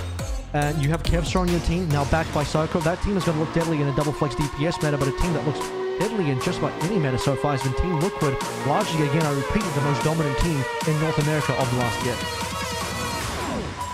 And Liquid is just one of those rosters where they have such good players as well, but just not really making those deep dives, especially in, you know, when we look at Stockholm. And I think this is a team that we look at Bootcamp, we're like, okay, what's the form going to look like for them? Obviously, we have high hopes if you're a North American fan. Infected, I mean, one of those tank players that comes around, you know, kind of once in a generation from a region like North America or EMEA, where they just have a really, really good, flexible hero pool. Kind of similar like how someone was for 2023 Mayhem. And then obviously you have some very, very big breakout stars, in particular Zero Tree. I mean, been around for a bit, but very young for a long time. And then a very good backline as well with a championship winner with RuPaul. So I do think this team is kind of just North America's stars. It's one that people look to and like, we really want them to do well. We want them to look competitive on the international stage. And considering that they've never played VP before, like you mentioned, Avril, it's going to be a very interesting matchup, seeing how strong VP looked earlier, and by earlier, yesterday. Seeing how Team Liquid deliver upon their last year's results as well. I'm sure they would have liked to have done a bit better at the World Finals, but VP didn't even make it to the World Finals, so a lot to make up for both of these teams. Looking over towards the Team Liquid side of things, as I guess we'll address the match predictions here, it's pretty even. I mean, I think that's a good call. VP looked pretty good yesterday. Team Liquid is also a stable team from NA, but because they've never played each other, could get interesting. But this is Vega and RuPaul, the support line of Team Liquid's 3rd year now together They had a year together on Toronto Defiant. They were together on Liquid last year. Now we're spending another year together on Liquid. So a very refined backline. You talk about some of the best that you can get in the EMEA side of things with Landon now joining Fixer, but I think Vega RuPaul have been together forever now. Yeah, and the backline synergy, it's not something that we've talked about as much in the OWCS era. I think with some of the roster moves that happen a lot, but really when you think about teams that are performing at the top level often, you do see backlines that are sticking together. And really, Vega RuPaul kind of very much an example of that here for Liquid. That's been a very staple team. We'd love to see them, like we talked about, have a bit of a better performance internationally, especially at the end of the year. So we're getting ready to go into this next match. The fun thing about this matchup is Kevster and Tree are both extremely flexible players. Kevster absolutely hyperflex. Tree, I think he's basically there too. I think if I saw a couple more projectile heroes, he would absolutely be right next to Kevster, and just in terms of how many heroes that Tree can deliver. He has Zera and Psycho, but they're very proficient Tracer play. Zera has been an incredible pickup for Team Liquid ever since they managed to snipe him away from GK last year. Liquid have gone from strength to strength, and now let's see if they can go even stronger here. Map 1 chosen by TL, who won the coin toss for the map choice. Lijiang Tower, as a reminder, map 1, all teams are required to play the Season 1 brand new heroes. And, you know, obviously we've seen how Virtus.pro performs on this. It's going to be our first look at Liquid in a match environment. Obviously, we've seen some scrims coming up before this, but I think they're well-tooled, considering that you have a really, really flexible tank player with Infected. We've talked about the strength of the DPS line. Overall, just a very solid roster. And it's going to be fun to watch, in particular, I think, the matchup between Kevster and Tree. And you talked about that matchup. Kevster, obviously a legendary DPS player. Tree, a really kind of a young prodigy to a degree, and has been looked really good at his time in OWCS. And I do think this is a moment here to kind of see, really test Kevster's mettle a bit more than their match yesterday. I think Tree is leaning more into the hit scan side of things, despite the flexibility in the history for Team Liquid, given that he has been teammates with Knife and now Tree on that Liquid side of things, where both of those players, Zero in particular, absolutely more towards the flex DPS projectile side, or I should say the Tracer and the Genji as the primary heroes. We'll have to see where the Vendetta sort of comes to the mix here as well. Zero show a pretty good Vendetta, and that one could be sneaky. Infected is an incredibly flexible tank also, so Ice will have his work cut out for him. But enough talk. Map 1 of our final series of the day here on the second day of Bootcamp starts now.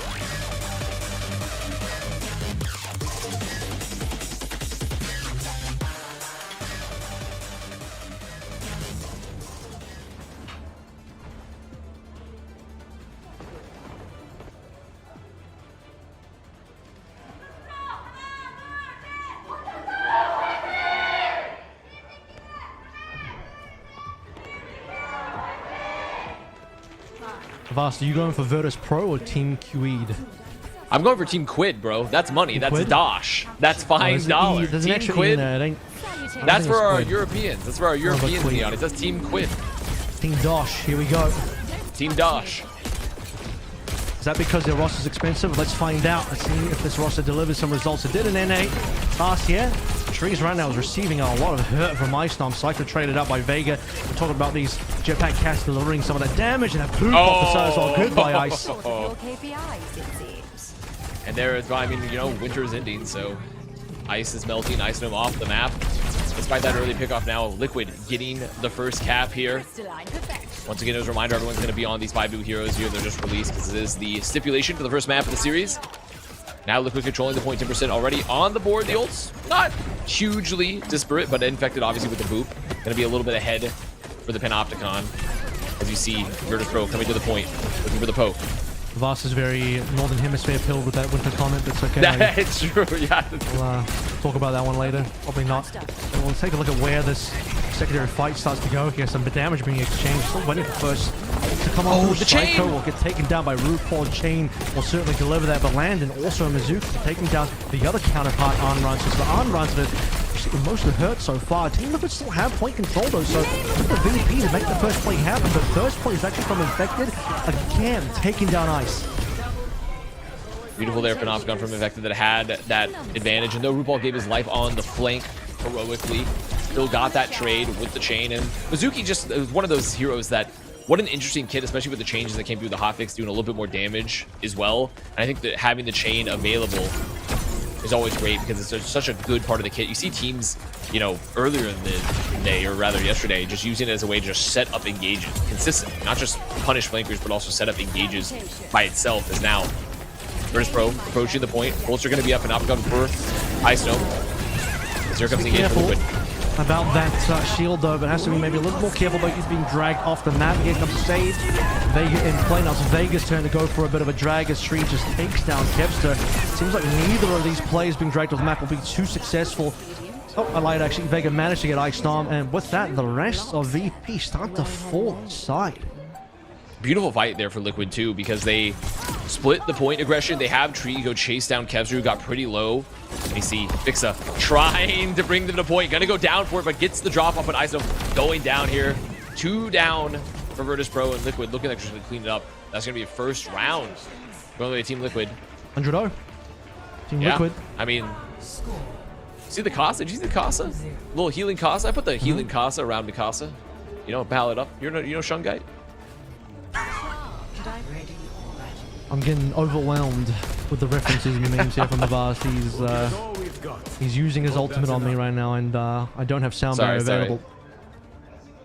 I absolutely gesture mugged you. That's my fault. On a spelling mog in a second with this Team Liquid. It's so good. We'll get that as Infected.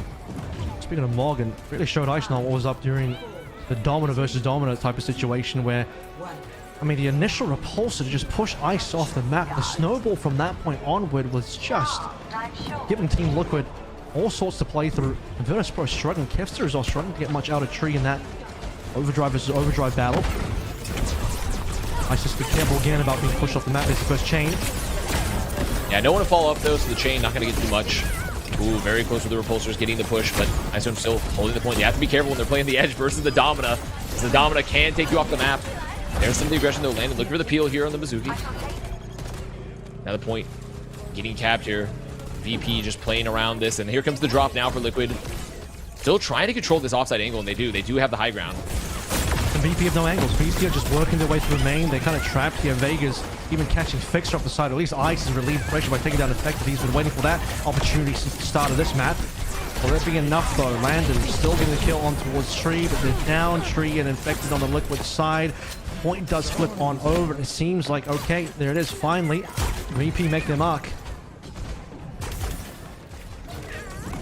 And Isom just staying alive for that fight. Very good find too with their crystal, just making sure that they can remove the tank, anchor the point. Domino just able to clean up the fight there because of the damage he does, really. You see this contest happens for Liquid again. They're close to the double support with Psycho. Oh, gets found. That's actually humongous there because it's a lot of damage here off the field. Now VP, they're going to lose the angles. The flanks coming out here for Liquid. A lot of damage on Ice. He's going to fall. Zera is just diving on top of him. Inferno rushing him straight back to spawn. This is going to be a large flip around. Didn't take too much effort either. It seems no ultimates obviously used on the side of the Team Liquid. VP at 37%. This is going to be the first ult fight of the game so far. Vega ready to pull the play off the map, but again, Fixer can't be there for the save. Nice, I'm just trying to pressure the point outside of it a bit with Fixer now. Maneuvering towards this point. So much of this matchup here for this first map is just based around getting this flank fixed. Just a little bit of the silliness with the jetpack. Plus, you have Alno just dancing around those flanks with Imra. There it is. Ult. Use. Vega. Not going to find anything there. Looks like he might have missed. Tree not looking to miss any of his shots. Just delivering the damage. And Cacti Sanctuary. Who's on the RuPaul side of things for Team Liquid. Nothing there for Lando. No, he actually used that ultimate as well. Ice is on 1 HP here. Liquid largely look like just have way more HP to play through. Virtus Pro have a ton of ultimates, but no opportunity to use anything. Their team just gets kind of wiped through. And they're instantly repelled with no counterattack. Now, 4 ults used there for Liquid, so relatively expensive fight, all things considered, but still they're going to be holding on to the Vermilion Ascent. The on-run ult available. Also, remember, ignores barriers, so pretty good. The Domino, all things considered. As VP just looking to make a little bit of space here. Going near White Room, and there it is. Going to be dropping the ult here for the Emerald Kevster, trying to pressure him off the angle. He wants to RuPaul, but he should probably look for a different target here. He's actually kind of getting pressured on the backside.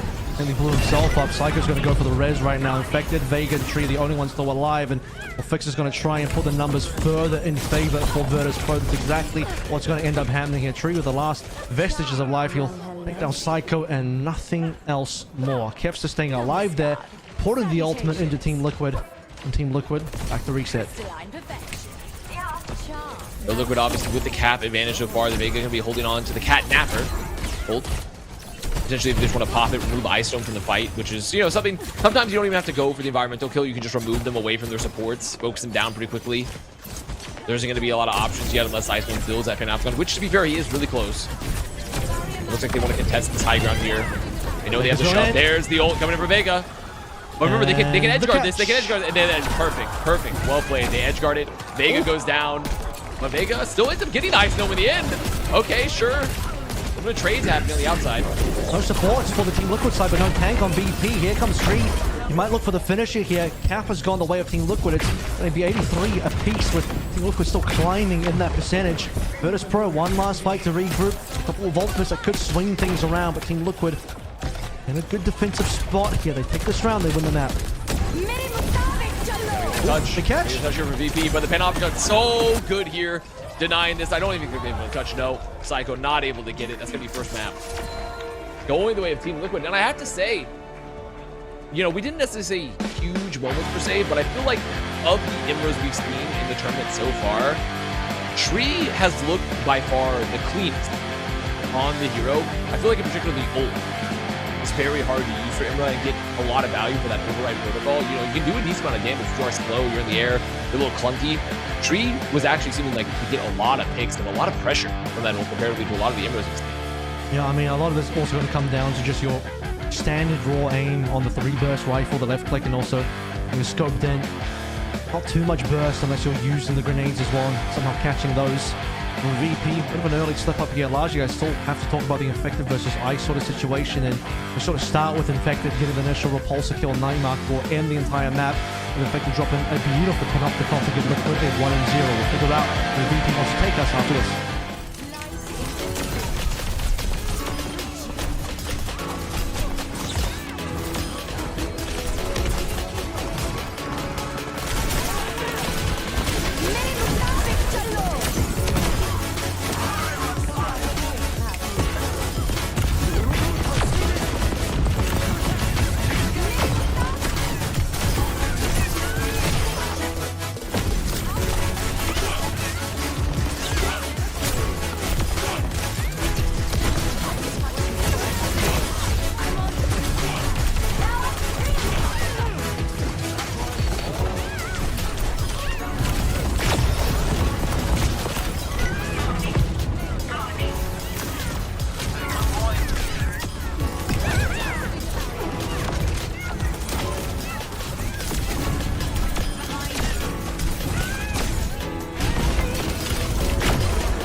Watch their up here, Boston. No, they waited the shield. Down. Count down, man.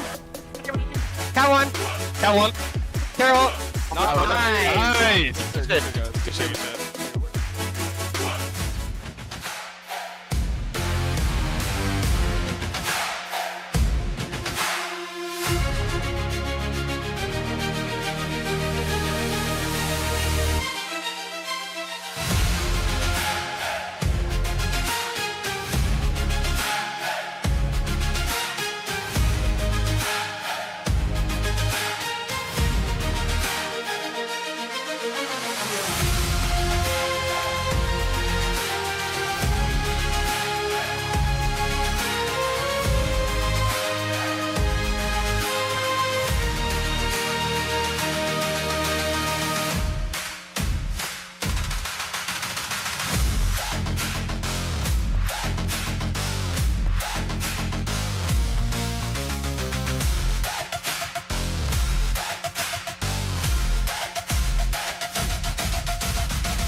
Looking like a good start for Team Liquid so far in our final series of the day here. Virtus Pro lacking somewhat, not getting a single point completed on that opening map of Legion Tower. But of course, we're getting into standard play here. Normal heroes that are not just the Season 1 heroes will be enabled. So looking forward to seeing where those Vendettas are going to be. Is Zero going to bring out a Vendetta for us? Tree, you sort of mentioned of us here, looking pretty good on Omre, but not going to see much more of that, as I think we're going to go back into Sojin territory. Yeah, more than likely, not going to see much of Emre, who, struggling to find a niche, I think, in the current DPS lineup. Same with Onron, comparatively, who's, like, kind of hit that Tracer, Genji role. But we could still see more Domina, could still see more Jetpack Cat. Very possible. As we head into map 2, and Virtus Pro obviously going to be getting that pick after we lost. And now, like we talked about, the stipulations for the heroes, they're gone. You don't have to play all 5 new heroes. We were playing a little bit more traditional pick ban style, rather just ban, not so much pick ban, just ban style here. And then you get to pick later when you get into the map. That's a good point. Yeah, you get to pick the maps, not so much the heroes. So I guess just indirectly via the ban. Kevster will pick the Sojin, I suppose, here, unless we haven't had a Soj ban actually. A lot of the bans have come through mostly for Vendetta. A lot of tank targeting, obviously, has to be expected. I think we have official stats anyway. It's been tracked as 7 Vendetta bans, 5 Zarya bans, 5 D.Va bans, 3 Cass bans to enable the Vendetta, 2 Alari bans even, and then some more niche bans that we start to get into. A couple support bans in there, but yeah, it's a lot of Vendetta targeting. I think there are teams that are obviously comfortable and wanting to carry through and play with Vendetta, and teams that not quite as comfortable and not quite as wanting to do that. And that's an interesting idea, is that we haven't seen any Sojourn bans, but I feel like every team at this point in OWCS is going to have a very, very good Sojourn. You just can't get away with it. You have to have someone that's going to play Sojourn at a high level. She's been so incredibly dominant, just in the hitman role and as a DPS role. So I just highly doubt we're ever going to see a ban like that occur unless we see maybe some interesting target bans where someone wants to get a little creative with it, which is possible. Which is certainly possible, but I doubt it's going to be Liquid making those sort of bans. And Eichenwald is going to be the map pick here for VP if we head to map 2. So we're seeing the one Ike so far that was played yesterday. AG versus Virtus Pro. Well, Virtus Pro really just completely hammered AG on a bit of an unfortunately embarrassing performance from AG. Not quite coordinated enough to really even make a dent in VP's defense, and the VP swiftly, in a single attempt, captured a point and finished off AG to send them home 3-0. Actually, that was the second map, but point still stands. Demolished AG. VP looked clean. And you have a situation where Ice, on that map, played dominant the entire time. He even earned the play of the match on that series. A lot of that coming through from his performance on Eichenwald.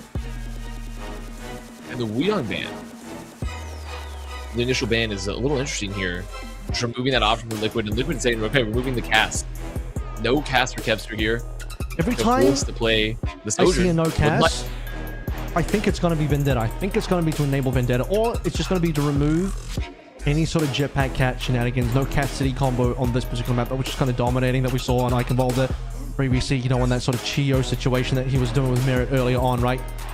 The Wuyang more speaks towards, let's just remove any sort of long-range type of deal here. We know that Liquid has played plenty of Wuyang in the past. Ultraviolet might not be in this competition, but Vega and RuPaul have certainly piloted that hero. Team Liquid have been pretty comfortable with that in the Wuyang meta.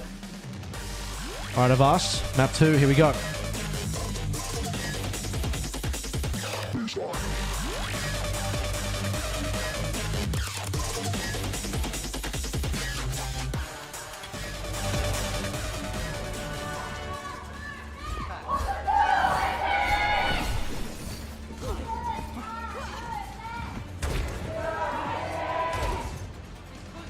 I like the way you brought us into this map, Arable. We were like, all right, Avast. It felt like you were really holding my hand to get into the next map of this series. Like, come along. Don't worry, we have more Overwatch to get played. No hand-holding required for the fan chancellor. They got in there quick. This time for VP and Team Liquid. Right, Team Liquid's composition. Zarya on the defense. Seeing some D.Va getting played here. I think better on the offense. You want more of a stable tank on the defense. And normally when you have a Zarya, I would have probably have expected that to be more of a combo for Vendetta, especially because they also banned the cast. But Tree is or rather, Tree is on the Sojourn. There is the Vendetta, so I just didn't make my eyes go left enough on the screen to see Zero there. But he's got a Vendetta ready to go. They're clearly trying to make sure they've enabled the Vendetta as much as possible. Sorry for the bubbles and cast banned away. Just a little bit of scout there with the Diva. I like the little trick. Just have the booster so you can look up and fly back to the spawn. Here's the first engage. Going through Kepter. Very low. Psycho trying to play around the pillar. Zero into the backline, getting the bubbles. That's going to be some early picks now for Liquid. I think Dominator here is going to be an interesting one as well. You're just going to get chopped to pieces. Your shield does nothing. The Repulsor can sort of slow down and push Zero away, but this has been part of the problem as well. You want to play Domina, but then you have these Vendettas getting in there, and for Psycho, he just doesn't have the bubble support coming through from Ice. Ice is... Yeah, and I think if you're going to play the Domina here, Avril, like you're talking about, you're not getting the bubbles, you're not getting that extra peel, so really you want Ice to be taking aggressive space and letting the sustain just like put the pressure and the damage that Domina brings to the field. Is that once again the engage goes out, Peps has to back up, Virtus Pro just losing a ton of space, and Liquid, I mean, they're just walking into these bubbles, right? Zero's just so empowered here, and in addition to that Tree.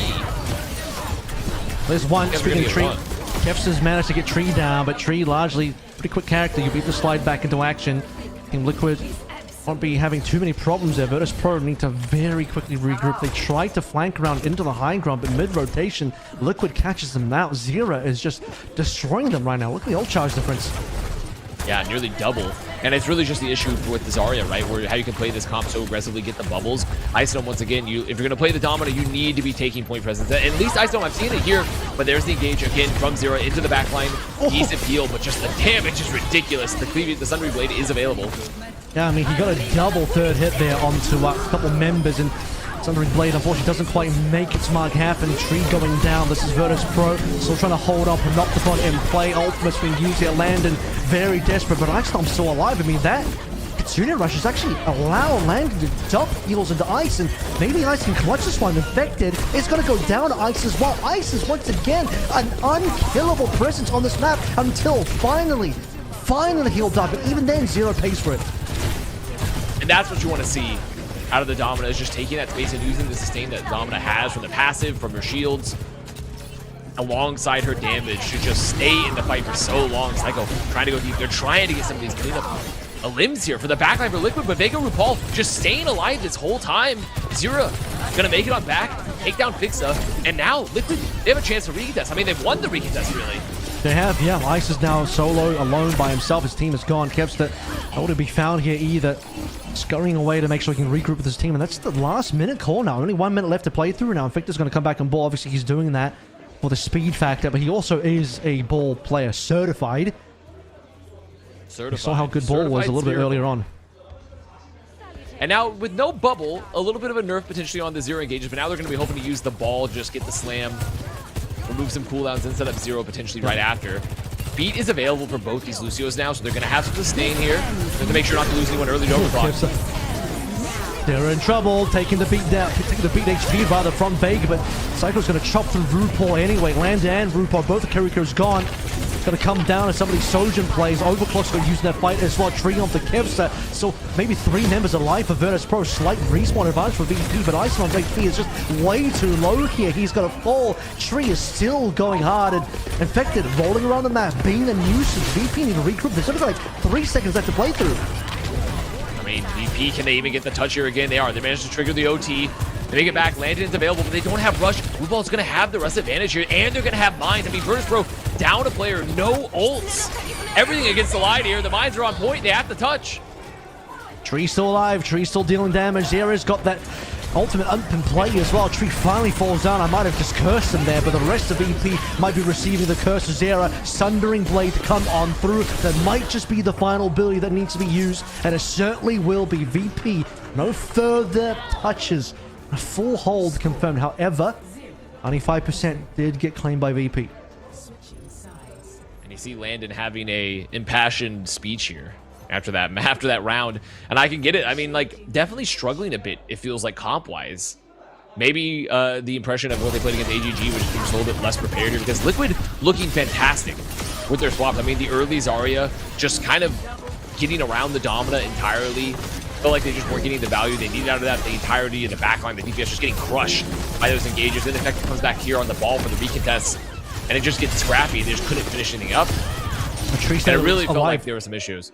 Was so long in that last fight, and then allowing Zero time to come back and then put the pressure back onto IceDom and the rest of Virtus Pro, and that's really something you have to talk about, because also in Eichenwalde A, don't forget, despite it being a very ground-favored type of point on the map, consider that the geometry of the point is this big square/circle environment where if you're Zero, you can very easily flank, and if you're playing Dominant from IceDom's POV, you suffer from very similar weaknesses from playing Sigma, which is you can put your shield in one direction, and I ain't talking about music here, and the Virtus Pro can't really do anything once the flank comes through. Zero can get around the back, and Dominant, much like Sigma, is going to suffer from the off angles. Little Widow peek, seeing if we can find anyone. No one's going to get found. Rip Tree on back. There's the swaps. Back to Sojourn, back to Lucio. Zarya's up. And this is a jetpack cat here with the Echo for Virtus Pro on the defense, which is really, really interesting because you want to play around this vertical geometry in the center of the point around the choke. And Liquid are going to see this and be like, okay, let's make swaps. Let's make some immediate swaps here. Yeah, Zero going to the Echo for the mirror here, but in fact it goes Diva too, which I like. These swaps going to let you hunt down some of those flyers a bit more effectively. I mean, this is just anti-air coming through. Zero wants to contest the Psycho in the sky. This is one of Psycho's signature heroes on towards the Echo. This is what he prefers to play when available. In effect as well, making sure that he can sort of contest in the sky against Psycho or Fixer. Fixer does have some avenue to maybe drag players off the map, but he might just get to the final damage onto Vega to start things out with. However, Zero does not care about any of that. BP look like they're falling apart, and Team Liquid only near 95%. This is it. This is probably going to be map 2. Yeah, I mean, this is map. This is map already. They have to come through the choke, barring a feed. I mean, they're going to trade there, so it's done. They're getting the last touch, but, I mean, Infected just plays Diva. They pressure them off the off angles, and Infected just goes to the back. Immediately heads to the back, turns all the pressure behind, and because they're playing a backline that's not incredibly sturdy, they all have to turn for that, and they just get immediate space. The dive comes on out from Zero, and it's just over at that point. Might be a quick one to end the day here, Voss, because Team Liquid are not messing around here. VP, we saw some words being put across the stage there between members of the team, trying to figure out what they're supposed to do here, because that was not a good map. Team Liquid just did to Virtus Pro, or Virtus Pro did to AG yesterday on the same map. And I think if you're Liquid and you watch that game, you're thinking, okay, Liquid, or rather VP, are winning against AG pretty comfortably here. However, I think there might be something we can exploit. Coach Kasaurus and Danny in the back line is saying, we'll pick Ike against you, beat you on the map, and now they lead 2-0. We'll see you after this.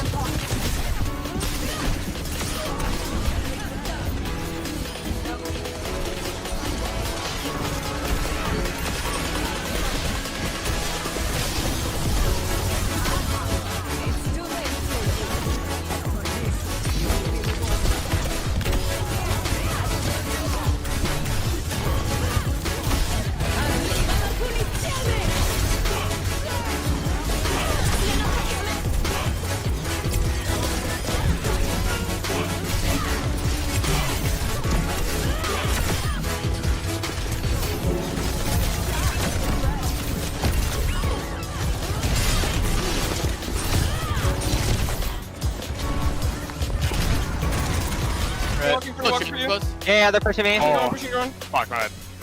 Push inside, right? Push inside, right? I'm trying to live. Help me. I'm out.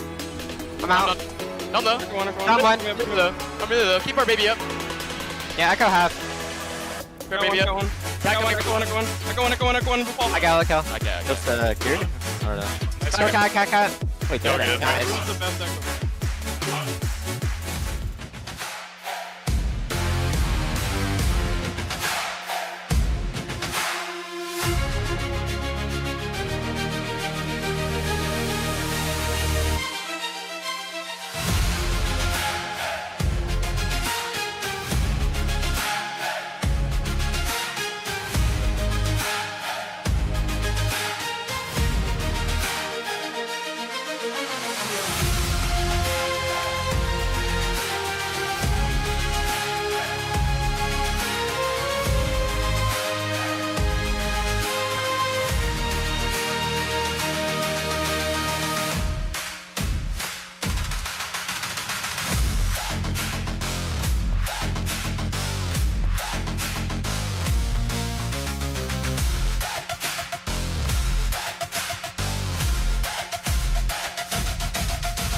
Got some glimpses of teams huddling around the coaches to get some thoughts on how that previous map and maybe even the one before has gone so far in this series.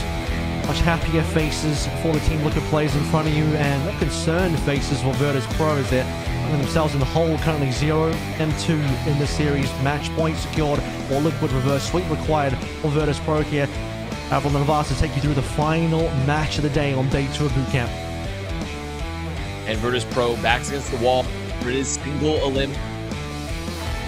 Despite crushing AGG, perhaps a bit of a faux power spike there, you know. If we were doing some power scaling here in the esports world, unfortunately maybe AGG not the most powerful team currently in the tournament. And Virtus Pro getting a little bit of a boost there. Definitely struggling a bit, especially composition-wise on the second map there for Eichenwald. And Liquid looking extremely confident across the board. I feel like they have a really good grasp of what they want to play. The swaps are good. It's always nice to have a very flexible team like they have. And it's going to be a new... Yeah, I mean, it has to be, right? Vendetta Band, New Junk City, I mean, it's got to be a Vendetta Band. New Junk City, Vendetta Playground, 100%. Might be all the way in the Junkertown here, but Vendetta will make sure that Talon reigns supreme anywhere she goes. That's a Lord Dump. I think Talon's been kind of winning the Talon versus Overwatch battle so far. I haven't been keeping up. Maybe Overwatch has won a couple times now, but pick your side, guys. As right now, what we're going to be picking is a Zarya ban. To be fair, okay, granted, Vendetta ban would have been great.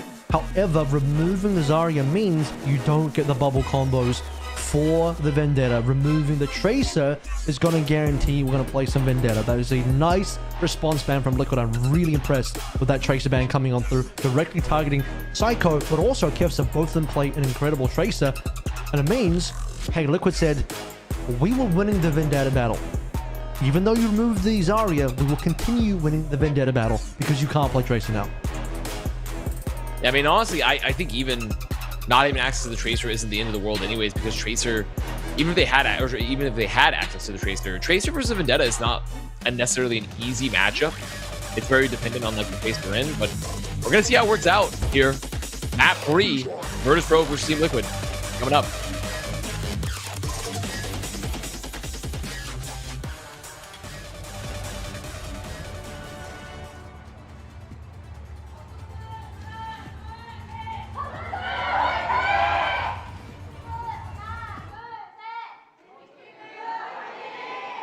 Also to make sure we give fans ample time, and I will say I'm a little you disappointed. can hear the confusion. You can hear the confusion in their voices. I'm a little disappointed you didn't hold my hand going to that match like I did for you, but that's okay. I'll forgive you Well, eventually. I know you're a strong, independent man, unlike me. So you didn't need that hand holding. VP Pause might goes need out. a hand of assistance here to try and get them through this current series. I mean, we ended our previous series on New Junk City. Twisted Minds just carving their way through, literally in many cases, against T1. On Team Liquid versus VP, haven't seen enough life out of VP to really have faith in this matchup just yet. Looked great versus AG yesterday, but like you said, might have just been a bit of a red herring because AG didn't look very competitive at all, and I would suspect that most teams probably would have had that 3-0 versus AG. It appears it is going to be a keyboard issue for Psycho here that was causing the hold up. Should be fixed pretty quickly. Yep, we're already back here in the map. So very short tech pause. I know people were clutching their hearts and be like, no, not again. Like after, if you've been zipping around for the whole broadcast, but no. Solved that one pretty quickly. See Kepster here on the Sojourn. So it is just this Vendetta Sojourn matchup that we come to expect with the double Domina here with the Lucio Kiriko. So Domina's on the field for both these squads here for New Junk City, which, I mean, it's a hero that she in general as a hero is just very aggressive. It fits the sort of style when you're playing this highly aggressive Vendetta Sojourn style. Certainly for the first point, I think it's choky enough and flat on the ground enough that you can have Domina controlling the space. Maybe Diva will show her face a little bit later on. Ice Dom is going to make Vega go back to the spawn room, and much better look for Virtus Pro at the start of this one so far. Kevster making his mark onto Zero, who was a bit of a problem that previous fight. Back to back of the kills coming on through, but VP have more. They'll get the cap, and they'll probably even get a late kill on the RuPaul here. Much better start here, the VP. I mean, maybe just having the options they know they're just going to be mirroring, knowing exactly what the comp matchup is going to be like here. Ice Dome can flex his aggression, take that space. No one goes down immediately, so 20% here for VP. as Liquid look for the recontest. Bit of a split happening, likely to set up Zero here from the ground, coming on up, set up the engage. You can see him through the walls there. He's effectively going to walk out. Very forward shielding plays here, just taking tons of damage from all different directions right now and can't quite get away from Kevster's rifle. Team Liquid now suffering for members. Psycho takes down Infected as well. VP looking dominant on the opening here for map number 3 on the first point. In fact, if we drag this one a little bit further forward, might have even threatened the opening point going over. However, the sneaky little back up there will slow things down. Yeah, it gives them another opportunity here for Liquid, but I mean, you look at the ult bank, right? For Liquid, they just don't have much going on here. They're pretty gapped in terms of the overall ult bank. As RuPaul really with the rush is going to keep them in this, going to be anchoring them in the next fight. Likely just going to trade with Landon. I mean, he has the advantage even. If they have the best ult tracking the world has ever seen, they might know. But I have a high doubt that Liquid's probably going to pop this as fast as they can. Wait a little bit. Okay, there's the engage already. Panopticon coming out for Isom. It's huge! Just combos Infected 100 to 0. Tree falls as well. That's point gone. Team Liquid all over. Seems like without Lazaria bubbles to assist Zero, especially when you have a situation where you don't have control of the point, you are re-engaging, having to walk through narrow choked doorways. Virtus Pro control that space, and now they got that first point in control of the map as well. So Virtus Pro looking to have a bit of a turnaround here for New Jump City as Isom just contesting here. Real good making their way on in. They're going to have 5 ults coming up pretty soon. Vega a bit behind though on the beat. And for Virtus Pro, they should probably know that they have this important advantage here, trying to go aggressive. Yeah, here's the optical Kevster. Here's the aggression. This is big for Virtus Pro. Psycho cleaning up the damage that Kevster put in there. That's the peak Kevster we're looking for. Zero is certainly making short work of Virtus Pro in the last map as Vendetta, but Psycho's having his turn now. Day in the sun. VP first cap once again. Ultimate advantage has been converted. And big news for Virtus Pro too. Didn't have to use either support ult there. So they don't use support ult. They got the rush out of RuPaul, kept the pressure and choke, gets the first cap. For Liquid here, it's now an answer of, okay, you need to get in, you need to take an angle, and you need to let this Panopticon really just ideally, I mean, what would be ideal if you could get both supports with the Panopticon? That would be incredible, honestly, if they could do that. With double support ults here, though, he does throw the Panopticon forward. However, Fixer will save everybody. Psycho didn't quite catch the green HP, but he looks to be safe here anyway. Infected, the opposite is safe. He's down first, in fact. So Liquid even dropping in the extra ultimates. What they're lacking is the extra sound barrier. Unfortunately, Liquid just losing too many fights earlier on. They don't have the opportunity to charge the same level of ultimates. And just the ult bank difference from Virtus Pro is so overwhelming. It looks like they're going to get 2 points in a row. I mean, ults are going to be up here for Liquid. They have Vega finally has the beat available. But unlikely they can even get this touch. It's possible. Might not be worth it, though. But, I mean, they're here. They're close. Infected all the way through the choke. Can they get the touch? Here comes the engage. Psycho with 3! Oh, buddy. Well, that's a brutal one. I mean, Psycho with 4. Get him 5. The ace. No, let him have the ace. Not quite. And guess what? This is even a situation where insult to injury. Vega did, in fact, land that beat. That was not an Ajax situation. No. Just remember, green HP, it doesn't matter. The Sundering Blade completely cuts through that, so Psycho had the perfect ultimate to completely deny Team Liquid any chance. This is a massive turnaround. If you turned off all of the player names, you would assume that Team Liquid are still destroying VP, but not to be the case here, as Kevster and Icestorm throwing the ultimates in there. Zero not getting anything done on his own ultimate. Maybe he'll just take Icestorm down with him. Virtus Pro are not losing any fight so far. Oh, the aggression here from Virtus Pro. And this is what we were seeing from them for AGG yesterday. Now making Team Liquid kind of look like Team AGG a bit Solid? more. Oh. Yeah, you could say solid. Team Gas, yeah, I could say Team Gas. Hit him with the sublimation, perhaps, the light and frost effect. I mean, they have Ice Snow. It's sort of kind of like related to Frost. They have Kevster overclock ready to go as well. Landon's actually about to catch up to RuPaul. I haven't been paying attention to where the ults have landed. I don't think Landon has really lapped RuPaul, so I think they have similar timings here. Kevster, though, certainly has a greater timing than Tree, given the earlier fight wins, and well, that damage is going straight into Infected. He's in a lot of trouble. Still alive for the time being. Kevster needs to get himself away from a diving Zero. The extra sound barrier once more. The timing difference between the supports, particularly Fixer and Vega, is just snowballing ever and ever higher. Yeah, and the rush from RuPaul is honestly well timed. I mean, they got it just in time to keep the clear, but they just couldn't finish. There's a limbs and Tree, you know, you had that early damage onto Psycho in main, but the Vendetta Prosecco just had so much sustain here. I mean, it looks like a 3-0. I mean, we're going to be a stagger. There's a stagger coming out here. Yeah, Zero goes down late. And now Liquid have to somehow get in. He can't go Tracer to touch here, so Trees is going to make a play. He's going to make a hero play, but he's by himself. I mean, that's... Oh. That's brutal.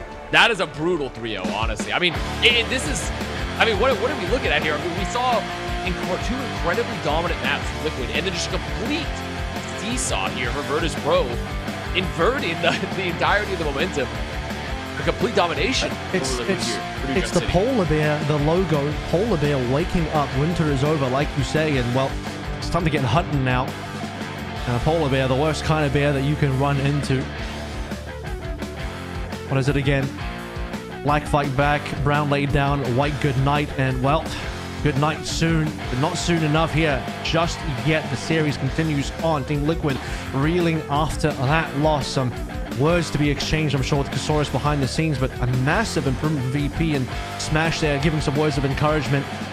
This is the turnaround that VP needed, a massive confidence builder. Well, guys, that's the third map over. Potentially one more to play. See you soon.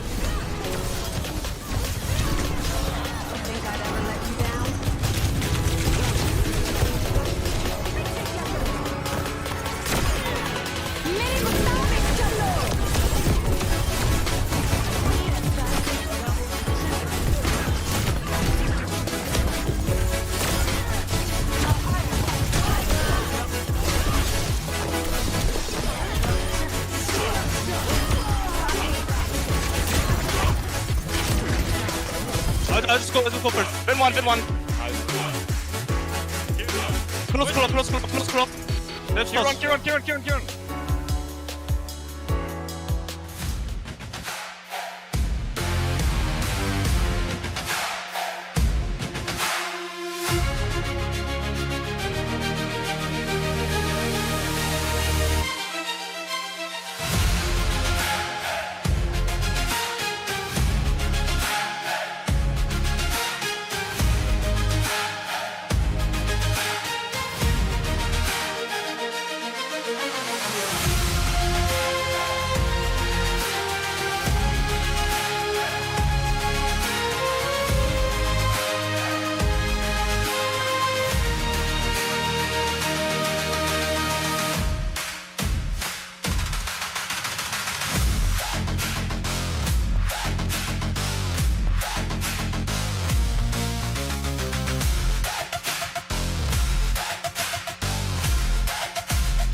Massive bounce back from Virtus Pro. They're giving some hope for the fans of EP, but also for themselves as well. They needed that injection of victory, and what an injection it was, because 3-0 on that map. They're at match point. I mean, VP are going to have to reverse sweep this entire series. And to start things out with, a map where they just dominate Liquid on. Yeah, definitely feeling a little imbalanced there in terms of just how hard that snapback was for Virtus Pro, but it's definitely what you want to see. I mean, this team has so much talent on it. You really don't want to see them go out with just a very quick 3-0. Is that, by the way, is that the slingshot theory that Christopher keeps talking about? I'm going to be honest, I don't know what those guys are talking about half the time. I feel like I'm out of the loop. I'm out of the loop for that. That's about as hardcore of a slingshot as I've ever seen. Imagine getting dominated 2 maps and then you just clap back in that sort of style. My goodness, Team Liquid. At least Zarya is available again if they want to keep playing the Vendetta. However, if they don't protect the Vendetta, I still think the Vendetta ban might be coming. I mean, you look how Virtus.pro played there. It was like playing the Vendetta. I mean, like you said, I don't think the Vendetta ban is necessary. Because if you feel confident mirroring the Vendetta, there's no reason to ban it, right? If anything, you want Liquid to be the ones that should potentially make that swap. Or maybe even just go for a more aggressive non-DPS pick in terms of the ban here. And it's going to be Havana for Liquid, which is a map we've seen a lot of so far. Okay. And the Lucio gets immediately banned. I mean, to be fair, we know for Liquid, they do like to play like a Wuyong. And okay, Sigma gone as well. So here's what's happening here. The Lucio ban, first and foremost, is to enable the double flex supports. No Lucio means no Lucio Kiriko, means no fast diva rush comps that can just run you down.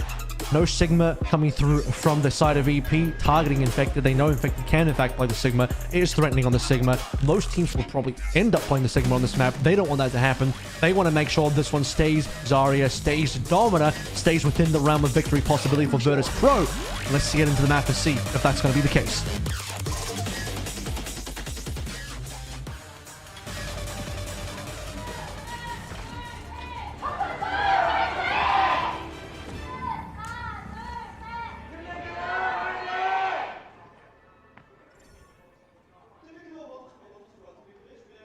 Here's the chance.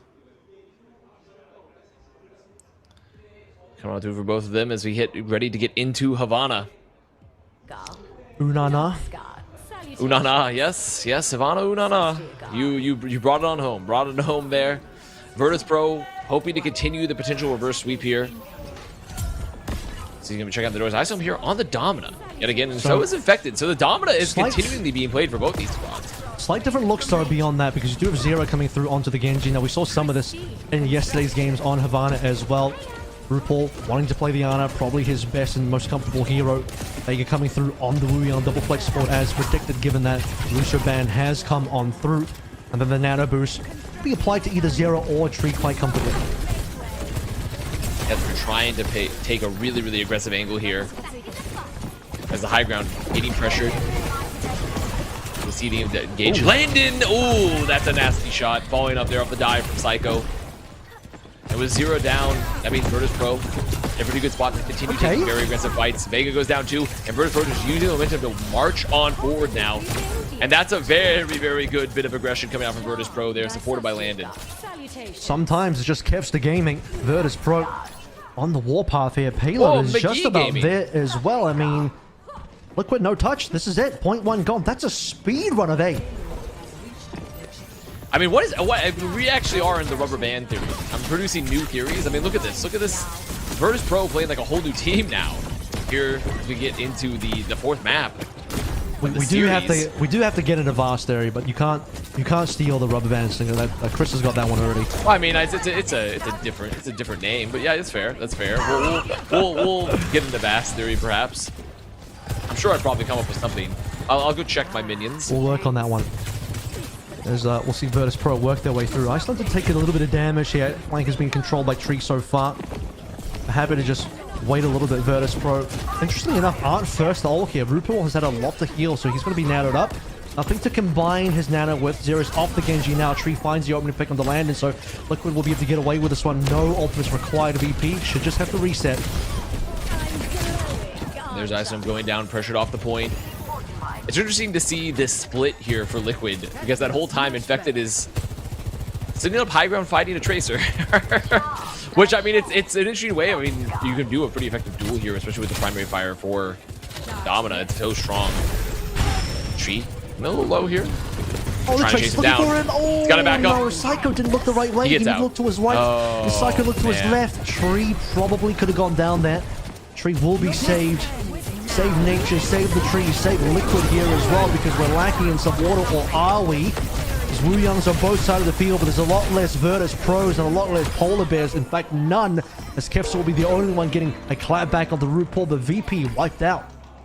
Hey, was that a Rush Jacks? The seldom seen? The seldom seen Rush Jacks there from Landon? Because I didn't see the Rush going out, and there's no world charge. So I'm gonna say that was a very fast fight. Very possibly, because Yeah, checking the footage, there was not any evidence of a rush coming through. He could have put it somewhere else that I didn't see, but from what I can tell, the very rare rush jacks may have occurred. Yeah, very seldom seen, especially from McGee, from Landon there. You just don't see that happen too often. And you see Effective just playing this high ground, continuing to cycle contest the point. Is Kevster, Landon trying to take these off angles here, make them turn around to give them a little bit more space for Icem on point. But Infected is still just sitting behind them. Just shooting them from behind currently. Yeah. The Virtus Pro just trying to find an option to get in. Icem, he's locked out currently. Trying to be protected by the shield, but see if he can be protected from the tidal blast exploding into his face. It certainly exploded. Kevs are away with that biotic grenade coming through from RuPaul. Zeroing up, taking down Fixer, enabling his own team to continue this defense, holding for quite some time as given VP walked in B with how much time? 5:30. Half that time is essentially gone now. And Virtus Pro just having a lot of issues currently with the splits that Liquid are doing. They're not finding the picks they need. They're having Infected just play this high ground here, shooting them behind. And because Domina it has so much sustain, right? Because of the passive, you do the ability damage, and on top of that, you're doing an incredible amount of damage in general from the primary fire of the E. My God. A tree on the off angle. There is going to be a trade, but that's still fine for Liquid. Well, VP can't push without all their 5 members, or certainly they won't risk the 4v4. They don't have the ultimate advantage. Tree letting Kevster know what's up. Kevster was doing quite a bit in the opening fights of A, but we're on B now. Different story, different point. Different momentum shift here as well. Big Stick, Psycho drops it in there. Suzu. Oh, actually, the Nano Boost, you're right. There's no Suzu on the side of Team Liquid. Trading Nano for the Pulse Bomb. Pretty even trade, maybe favoring the Pulse Bomb user slightly. And Psycho goes sleep! Oh my God, RuPaul. Wait, RuPaul actually doing insane things right now. Unfortunately, wait, Infected. Wait, that's a Panopticon Jax. That's a Panopticon Jax from Infected, I believe. All the new, is that even possible? All the new people coming back to Overwatch are discovering all the different Jax as possible, and they're completely confused. You wouldn't believe the number of Jax. Someday, Skyjack, you know, it's all over the place. Anyway, back to the fight. We'll explain that some other time. Fix is back on a cap, by the way, probably just for the speed. Nocticon called it out earlier on, but Icestorm, he's got the one available now. He's got Tree down, and well, he'll have to pay for the life using the Pulse Bomb coming through from Zero. It's a pretty even fight, 2 and 2. Support still alive for Vega. If he falls, there's no more healing. Liquid just have a ball and a Tracer alive. Infected at least gets a kill on Kev. So this is a very even fight, but can VP sustain it? Doesn't look like it. VP having to back out here a little bit. Still 2 players from each team available in the fight. I mean, they have some heals here with Landon, but Vega really actually kind of clutching that fight up there. Hitting 2 very, very crucial headshots, and they also made sure Psycho had to recall, so they couldn't just stay continuously in this fight to remove Zero from the point. And now Liquid, they're back here, but they have no ults on board into the Panopticon, into the Pulse. Vix is also on the Jetpack Cat, which is a really interesting pick into what Liquid are playing, but I'm really just probably to get back fast. He did that to come back to the point quickly, so that would be absolutely what's happening in that sort of case, but Virtus Pro, still just a 1-puncher. They're not really getting these player advantages. Can they get Zero down? He's 1 HP, but just Icestorm not landing the shots required. It's still 2-2 here. Kevster saving the day, perhaps. Trying to roll through on this overclock, but just no kills available. Time's running out. It's the last second of VP. No more opportunities now. No more resets. Finally, Infected goes, and that might just enable the cap. Only Zero to keep things alive. The cap barely maybe comes through. And there it is. I mean, it took a lot of effort. Herculean effort there, but finally going to get the flip. Fixit will have an ult here, and actually they've gone to the one point of the map where there's some environmental hazards here into the Jetpack Cat. So there's some options for Fixit to get a lot done here early. Landing close to the rush, so the ult's not too bad as Isom's on the Diva, which is a really good swap here, I think, with the amount of verticality that you have available. And now Liquid looking for the recontest, kind of rush their own pretty soon. It is and there isn't, because the other part of the problem here is most of these fights will still take place on the ground largely. There's a little bit of verticality, but instead of that, still a pretty flat lane all the way up until the end, then fairly flat towards the end, towards the cap itself. Well, but look at these elevated areas. Look at this, Avril. It's like a real estate agent trying to sell me on this one. Let me sell you on the Kitsune rushes, though. Straight lanes, Kitsune rushes ready to go through. It's just going for the pull on the cat. There it is. There it is. Infected off the map. Environmental hazards. They get the other pick there on the flank, despite some of the heroics from Zero maybe trying to land the pulse. Now they're trying to chase down these limbs here for Virtus Pro, and Virtus Pro continuing forward here into last fight territory. Oh my God, Fixer is really putting the game to his own hands, doing a bit of a Chio cosplay. Of course, no cat on the other side to save you if catnapped off the map, as we saw what happened to Infectus. He's going to go over towards the Diva now. Get ability to save himself, perhaps. Zero back on to the Vendetta, trying to defend this last location. 5 seconds left, and maybe only a few meters between them as well. Final opportunity for both teams. Tree looking to do something special with this overclock, because Zero is down. It's all up to Team Liquid. They have the ultimates. VP do not. Can VP survive? There's no more time for reinforcement from VP. They have to all end here. Infected gone. This is the opportunity. 3 versus, I think, 4 on the side of VP. And VP look like they're barely coming through ahead. A Nano onto Vega. Can Vega do anything? He can do a lot. The Nano gets the C-Back, gets the pick. Bomb force. Can he get another? There's so much damage here. They're still on the point. Vega's the ball, but no. They can't all go down to the cat. Not to the cat. The cat with the cap. Cat in the hat. Cat with the cap. Fixa clutching up the supports for both squads. Going crazy in that last moment.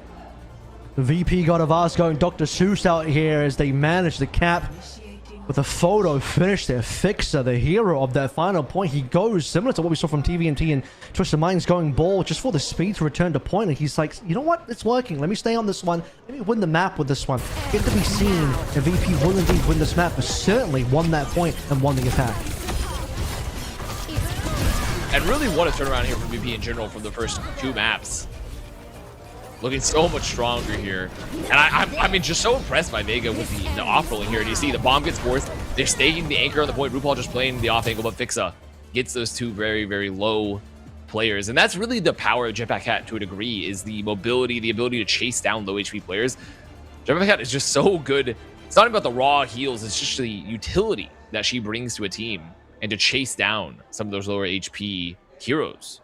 By the way, look at Vega's damage, rather. He spent most of that time on Wuyang, so obviously farming up a ton of damage as a flex support. Normally a main support player. Those roles are being shifted around all the time, but mostly referring to the fact that there are hero pools for certain players. And Vega, one of the more flexible support players that we've seen, particularly in North America, where some of that is a bit lacking. But here, Team Liquid, so got 2 maps. They haven't been lacking domestically. One of the few times they get an opportunity to play an international game, VP and Team Liquid have never faced off before. Team Liquid have a lot of work to do on this attack to make sure they can send us into the time bank. Right now, there's a little bit of a poke battle. No one wants to go down to the rails. Well, with Zero on the Genji, it's a similar play, because you're gonna have the Tracer and also the Kiriko just dueling here on the flanks repeatedly, but you're looking to set up this engage more so than just find an early pick. Liquid still looking to walk in, trying to get this high ground now. Some damage being exchanged directly onto the tanks, most likely Psycho taking a shot there as well, but too much damage onto Ice's back, maybe his front as well. Zero now to collect Kevster and Liquid, looking to try and get this A cap done about as fast as VP did. Reminder, VP went into B with about 5 minutes 30. That's what the par is for Team Liquid to try and match. Very nice shot from Tree, just opening it up, then using the momentum for the rest of Liquid to just fight there in the flanks. Gonna stack up here on the point. Virtus Pro, I mean, Psycho not up just yet, but they could maybe get the touch. They're about there, but a push might just deny it. I think it might just deny it there. They can't even get the touch down. They don't have the speed. They don't have the options. No Psycho means no touch off the push. Liquid getting a pretty easy first cap. Catch the slept. Could be dangerous here, looking for the angle, but no one really finds it. And Ice punishes Zero for his troubles here as well, so Liquid might be biting off a little bit more than they can chew. Gotta be careful about how aggressively they push into this one. They want to snowball for sure. The VP are just keeping them checked up for now.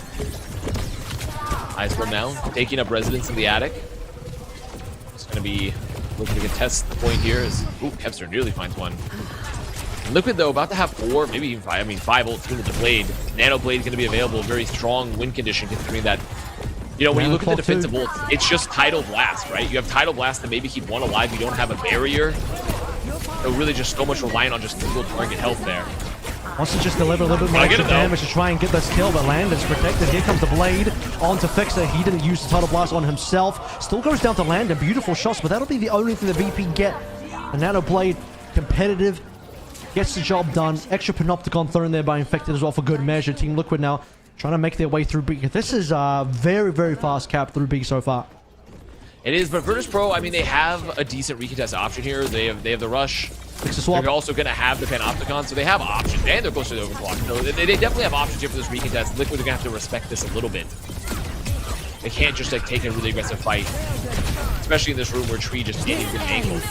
Tree's looking for angles now. Landon, is that another lost Kitsune rush? Question mark, Zera. don't see it anywhere. Zera's going to collect 2 in the meantime. Virtus Pro, it just hurts to watch this situation. Ixnom, I don't think he even got a hit with that Panopticon. Looks like it might have gotten blocked out by Infected. It's unfortunately a bit of a comedy errors there for Virtus Pro. None of their ultimates really taking off at all. They're more of a neutral fight team. They're not really an ulting type of team. They love a little bit of a neutral fight, and now they can really bring out the secret weapon. The cat, Fixa, here on the cat. There's the stick as well from Psycho, gets Tree. No Suzu available, so now they can walk forward off that pick. No hit scan to worry about. Isom here on the Diva as well. So now they're playing a lot more aggressive, looking to just get into the face of Tree and Root Ball in particular because they still have that Ana available. So I like the swaps here from Virtus Pro. Really just don't want to see those ults being wasted moving forward.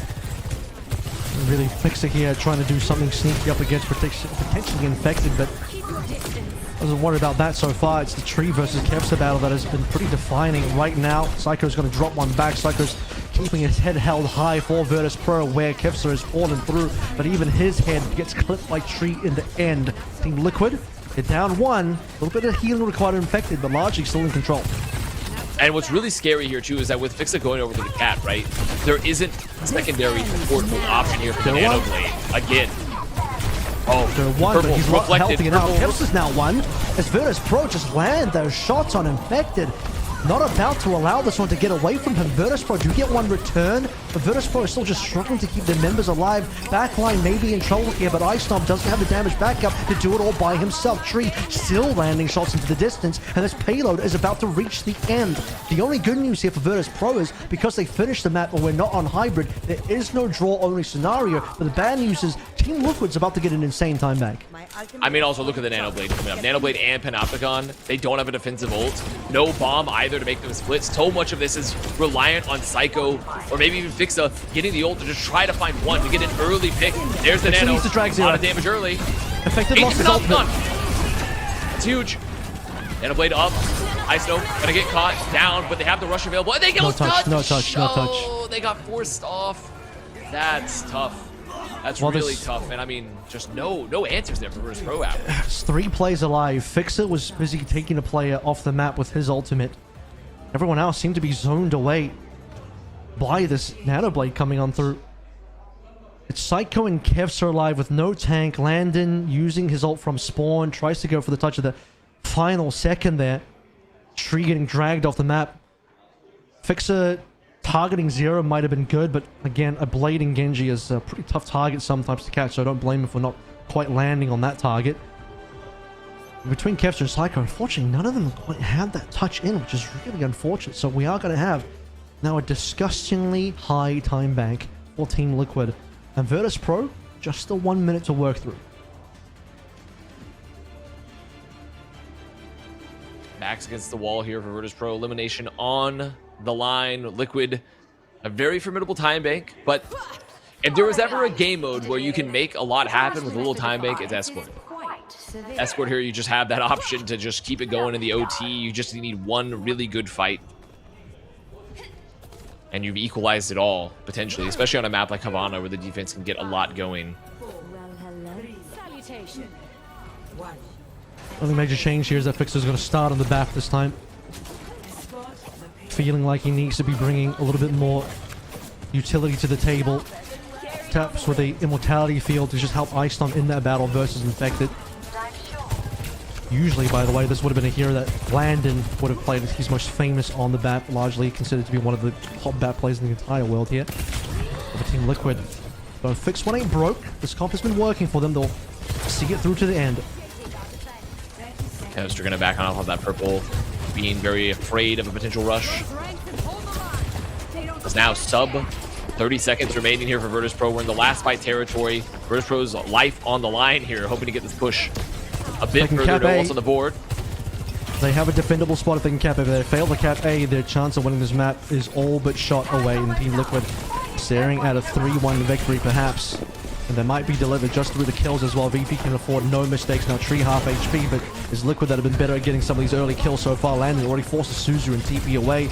0 seconds left remaining. Infected low. Kevsa even lower. Zero punish. Vega to follow through VP. Looking like they might actually be able to engage this cap. So minimum viable victory. Maybe acquired here. Yep, I think with Infected down, they should get it. And the supports for Virtus Pro doing heroics there. Absolute heroics. You see the TP from Landon committing the Suzu as well, just trying to take that pressure off of Psycho. Then Fixa gets the early elim onto Zero off the dash. And this is just really, really big. They needed that so badly. They have a window available. The scary portion here, though, is that with the nano up through Paul, they could just walk through the window, go to the back line, but they'll have the Suzu available, so they just need to make sure that it's not used too early here against the aggression for Liquid. They might want to wait for the Nano Blade, honestly, because they're pretty close. You see this forward positioning. Fixer as well, ready to drop down that Matrix. Nano coming on through Zero, just going to take that one right through it. Fixer basically one shot. He gets the immortality field and the play all in one, and Zero doesn't stop there. Kevs are down as well. This is where VP's fight will stop. VP will not be able to get any further distance, but I gotta say, Avas, I think they've done more than they needed to off of 1 minute. It is extremely doable. It is very doable. First point of Havana, because sometimes it can be a tough nut to crack. And you're still going to have another fight for second. The Virtus Pro, they have a lifeline. They have an option here to keep them in the tournament. Liquid, though, obviously, they have a lot of bank. They have time. They looked really confident on their first attack. Liquid got a lot of bank. Yeah, they do. Let's go. Yes, sir. Yes, sir. Call that liquid gold. He just keeps them coming. Team Liquid. And I'm wondering, Virtus Pro here, Avril, you know, we look at their first defense. I mean, what do you change? Do you just, like, I guess maybe just looks like they might just put Fix on the map? Worked well for them in the offensive side of things, but at this point, yeah, I guess maybe the Wu Yang wasn't delivering enough for Fixer. Cat, probably not what you want to go towards this early on. No environmentals that you could abuse to drag players off of, and that kind of thing. But for Virtus Pro, the really thing that you have to think about is the fact that Team Liquid speed ran A and B. I mean, B was just blitzed through, so you know Liquid don't need 3 minutes and 53. So VP have to have a very clean defense here, and the stability of maybe having a bat with the Immortality field could help. Zero going to be taking position here on this flank again. Like, knows he's there. The purple from RuPaul on both on Afixa and Kevster, so they can't peek too aggressively right now. They're afraid of potentially getting caught. You see Vega just supporting Zero here on the flank, wanting to take control of this area, and they are. Now they're already rounding the corner here. They've taken even some space here on the high ground, so Liquid getting a lot of room here. Virtus Pro being choked out of the map right now. They're losing everything. Might even lose a player early on if they're not too careful. VP can't afford that. Remember, they have to really delay this cap as long as possible. Time is the biggest factor and difference between these two teams. Might as well say as well, but Team Liquid, I think, have the better and more clear win condition nano boost once that becomes available. I think the timing is good for RuPaul. Throw it out straight away. Won't get a kill. I mean, they go to the backline here, but Landon's down 2. They're just trying to run to the back, maybe get more trades here. Psycho here just getting constantly healed. I mean, Tree, a good find. And really for Liquid, the defining point there is just look at the map control they had, right? They forced them off the high ground. They took these multiple off angles. Virtus Pro had to bow back. They just couldn't watch for Tree. And now they're in a recontest, but really, they're not even going to bother. They're not going to get there in time. They're going to look to take this fight here in a second. Look 2.5 minutes. Victory. 2.5 minutes, and the box of victory is right there in front. So Team Liquid have more than done enough to potentially win this map. VP, they did a great job of using that 1 minute in time bank, but the defense is still lacking. The defensive woes that we saw in regulation time haven't gone away. Tree moving forward now. Looking for that first pick once again. Needs to be marked. Icenom's looking at him. Icenom now on towards a Diva, just wanting to have the Matrix available, just in case Tree already has the overclock. Psycho first. Misses the Pulse Bomb. Nano available. I mean, they might just wait for Nano Blade, but also equally good to just give it to Zero, go to the back, try to pressure. Go. Yep, he's going to go for it. On to Fixa. He's chasing him down. Oh, the split so bad here. Kevster's down. And that means it's got ult as well. This could be the end. Landon needs to use something here. 95%. Icenom's D-Mech. Landon doesn't have ultimate. Tree has got the mech away. Paler is about to be capped. Tree's going to send them to victory. Team Liquid, minimal resistance from Virtus Pro at the end. A brilliant victory for Team Liquid. Bit of a hiccup in the middle there with the New Junk City. Virtus Pro showing signs of life. But once you get to Havana, as competitive as it got at points, Liquid still in charge, Tree in command of that map. Really using the angles there. And overall, Liquid as a whole, I mean, you just see them working the map so effectively. Virtus Pro, despite what looked to be potentially a comeback there, especially on that fourth map of the series, it's going to do it. Zera, or do a little bit of aura farming there. I see it. I see the Luffy pose. I see what he's doing. They forgot to shake hands or give fist bumps. They're coming back. They're coming back for it. Look, we're good sports. And overall, Avril, I mean, we look at this, and I think Liquid lived up to their reputation. Virtus Pro, I think, a little bit of a rough game for them considering their start. I mean, even just look at the Preds, right? People are like, oh, we think 3P's got this in the bag. But Liquid definitely blowing away some expectation. I think one of the Korean casters actually went for Liquid. I think a lot of it must have been potential recency bias coming through from how good VP looked yesterday, but you sort of called it out earlier. Might just have been a bit of a red herring given that AG weren't that great. Not to say that VP didn't have moments of brilliance. We saw that obviously on New Junk City, but a bit of an on-again, off-again situation sadly on Havana, where you had some good moments there on Havana, but not good enough. Zera, he led the way earlier on. Tree might have finished things out. The Team Liquid wouldn't have been put into the winning position they were already in if Zera didn't put the hurt onto VP early.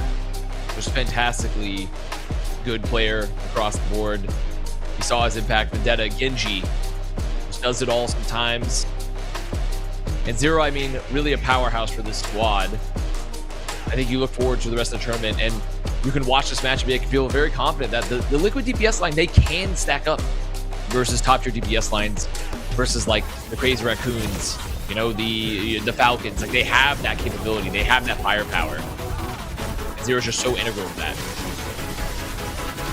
I think for North America as well, as a region, kind of looked a little bit sour at the end of last year. So a great win versus the EMEA team to sort of set the stage for 2026, and Zera setting the stage for what we already knew he could do, but largely we've just seen him on a lot of Genji and Tracer. Seeing him absolutely rip apart Virtus Pro on Vendetta was a treat, and we've seen a lot of impressive Vendettas today across the entire Bootcamp tournament in the past 2 days. And it's coming ahead very soon into our top 4 teams as Team Liquid. Minor hiccup with Zera, still a top dog. Let's have walk on stage to see what his thoughts are.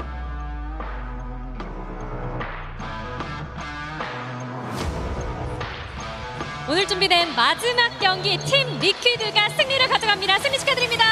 Congratulations. Congratulations on your victory. 자, 오늘 POTM은 제로 선수가 차지하게 됐는데요.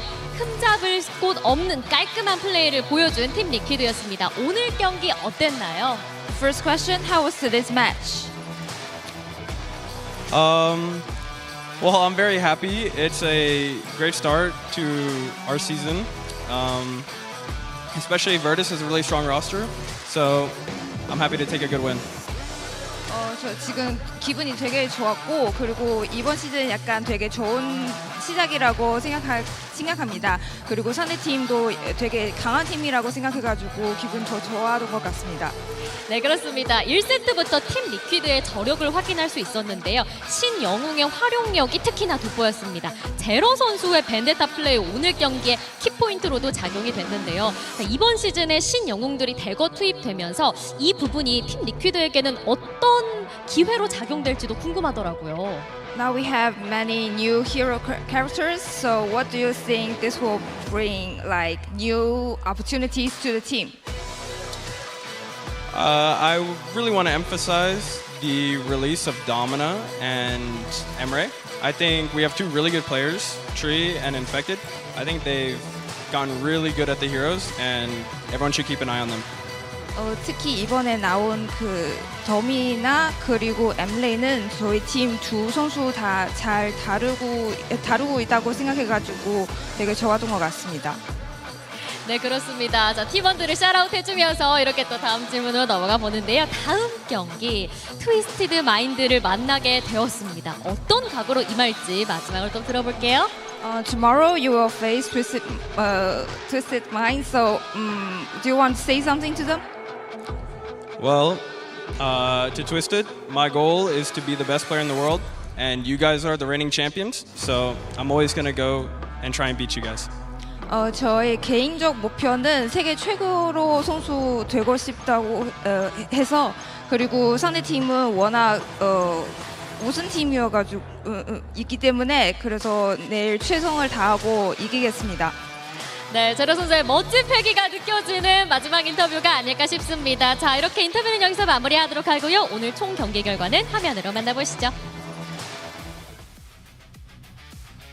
That rounds out the day of us. Peps versus Crazy Raccoon. Feels like a day ago now. 1-3. Raccoon definitely made short work of Peps. Falcons, Weibo Gaming went the entire distance. Weibo unfortunately falling at the wayside towards the end. A fast 3-0 for Twisted Minds versus T1. Maybe disappointing from the T1 side of things. And for Virtus Pro, just couldn't hold the candle, unfortunately, for Team Liquid. Against Team Liquid, I should say, who now face Twisted Minds, reigning world champions, as Zero said, ready to take them on for tomorrow's match. And of course, we also have to start the day tomorrow, our El Clasico of OWCS, Crazy Raccoon versus Falcons. I can't imagine OWCS without this matchup. Across the board, just banger matches coming up tomorrow. And honestly, some fantastic ones today, too.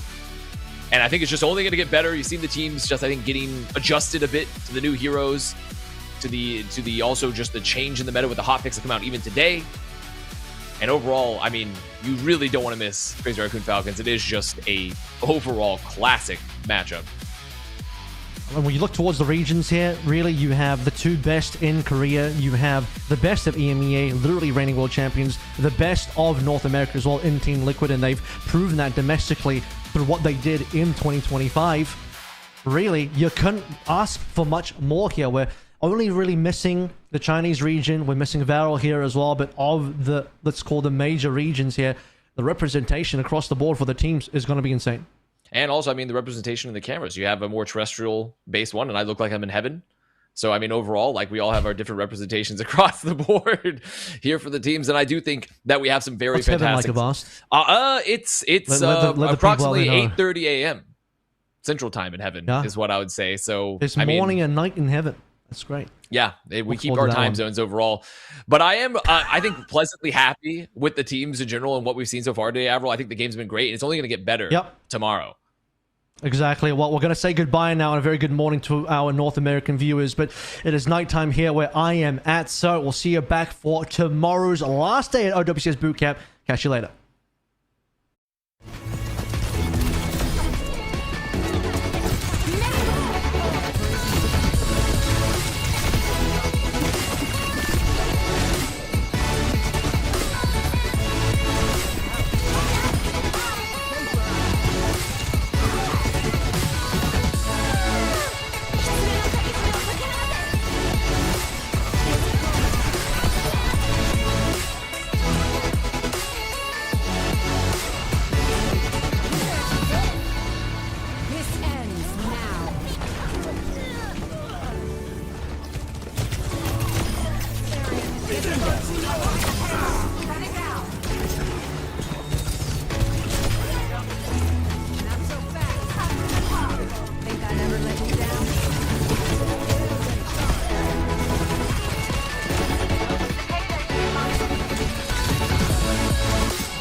Kill one again.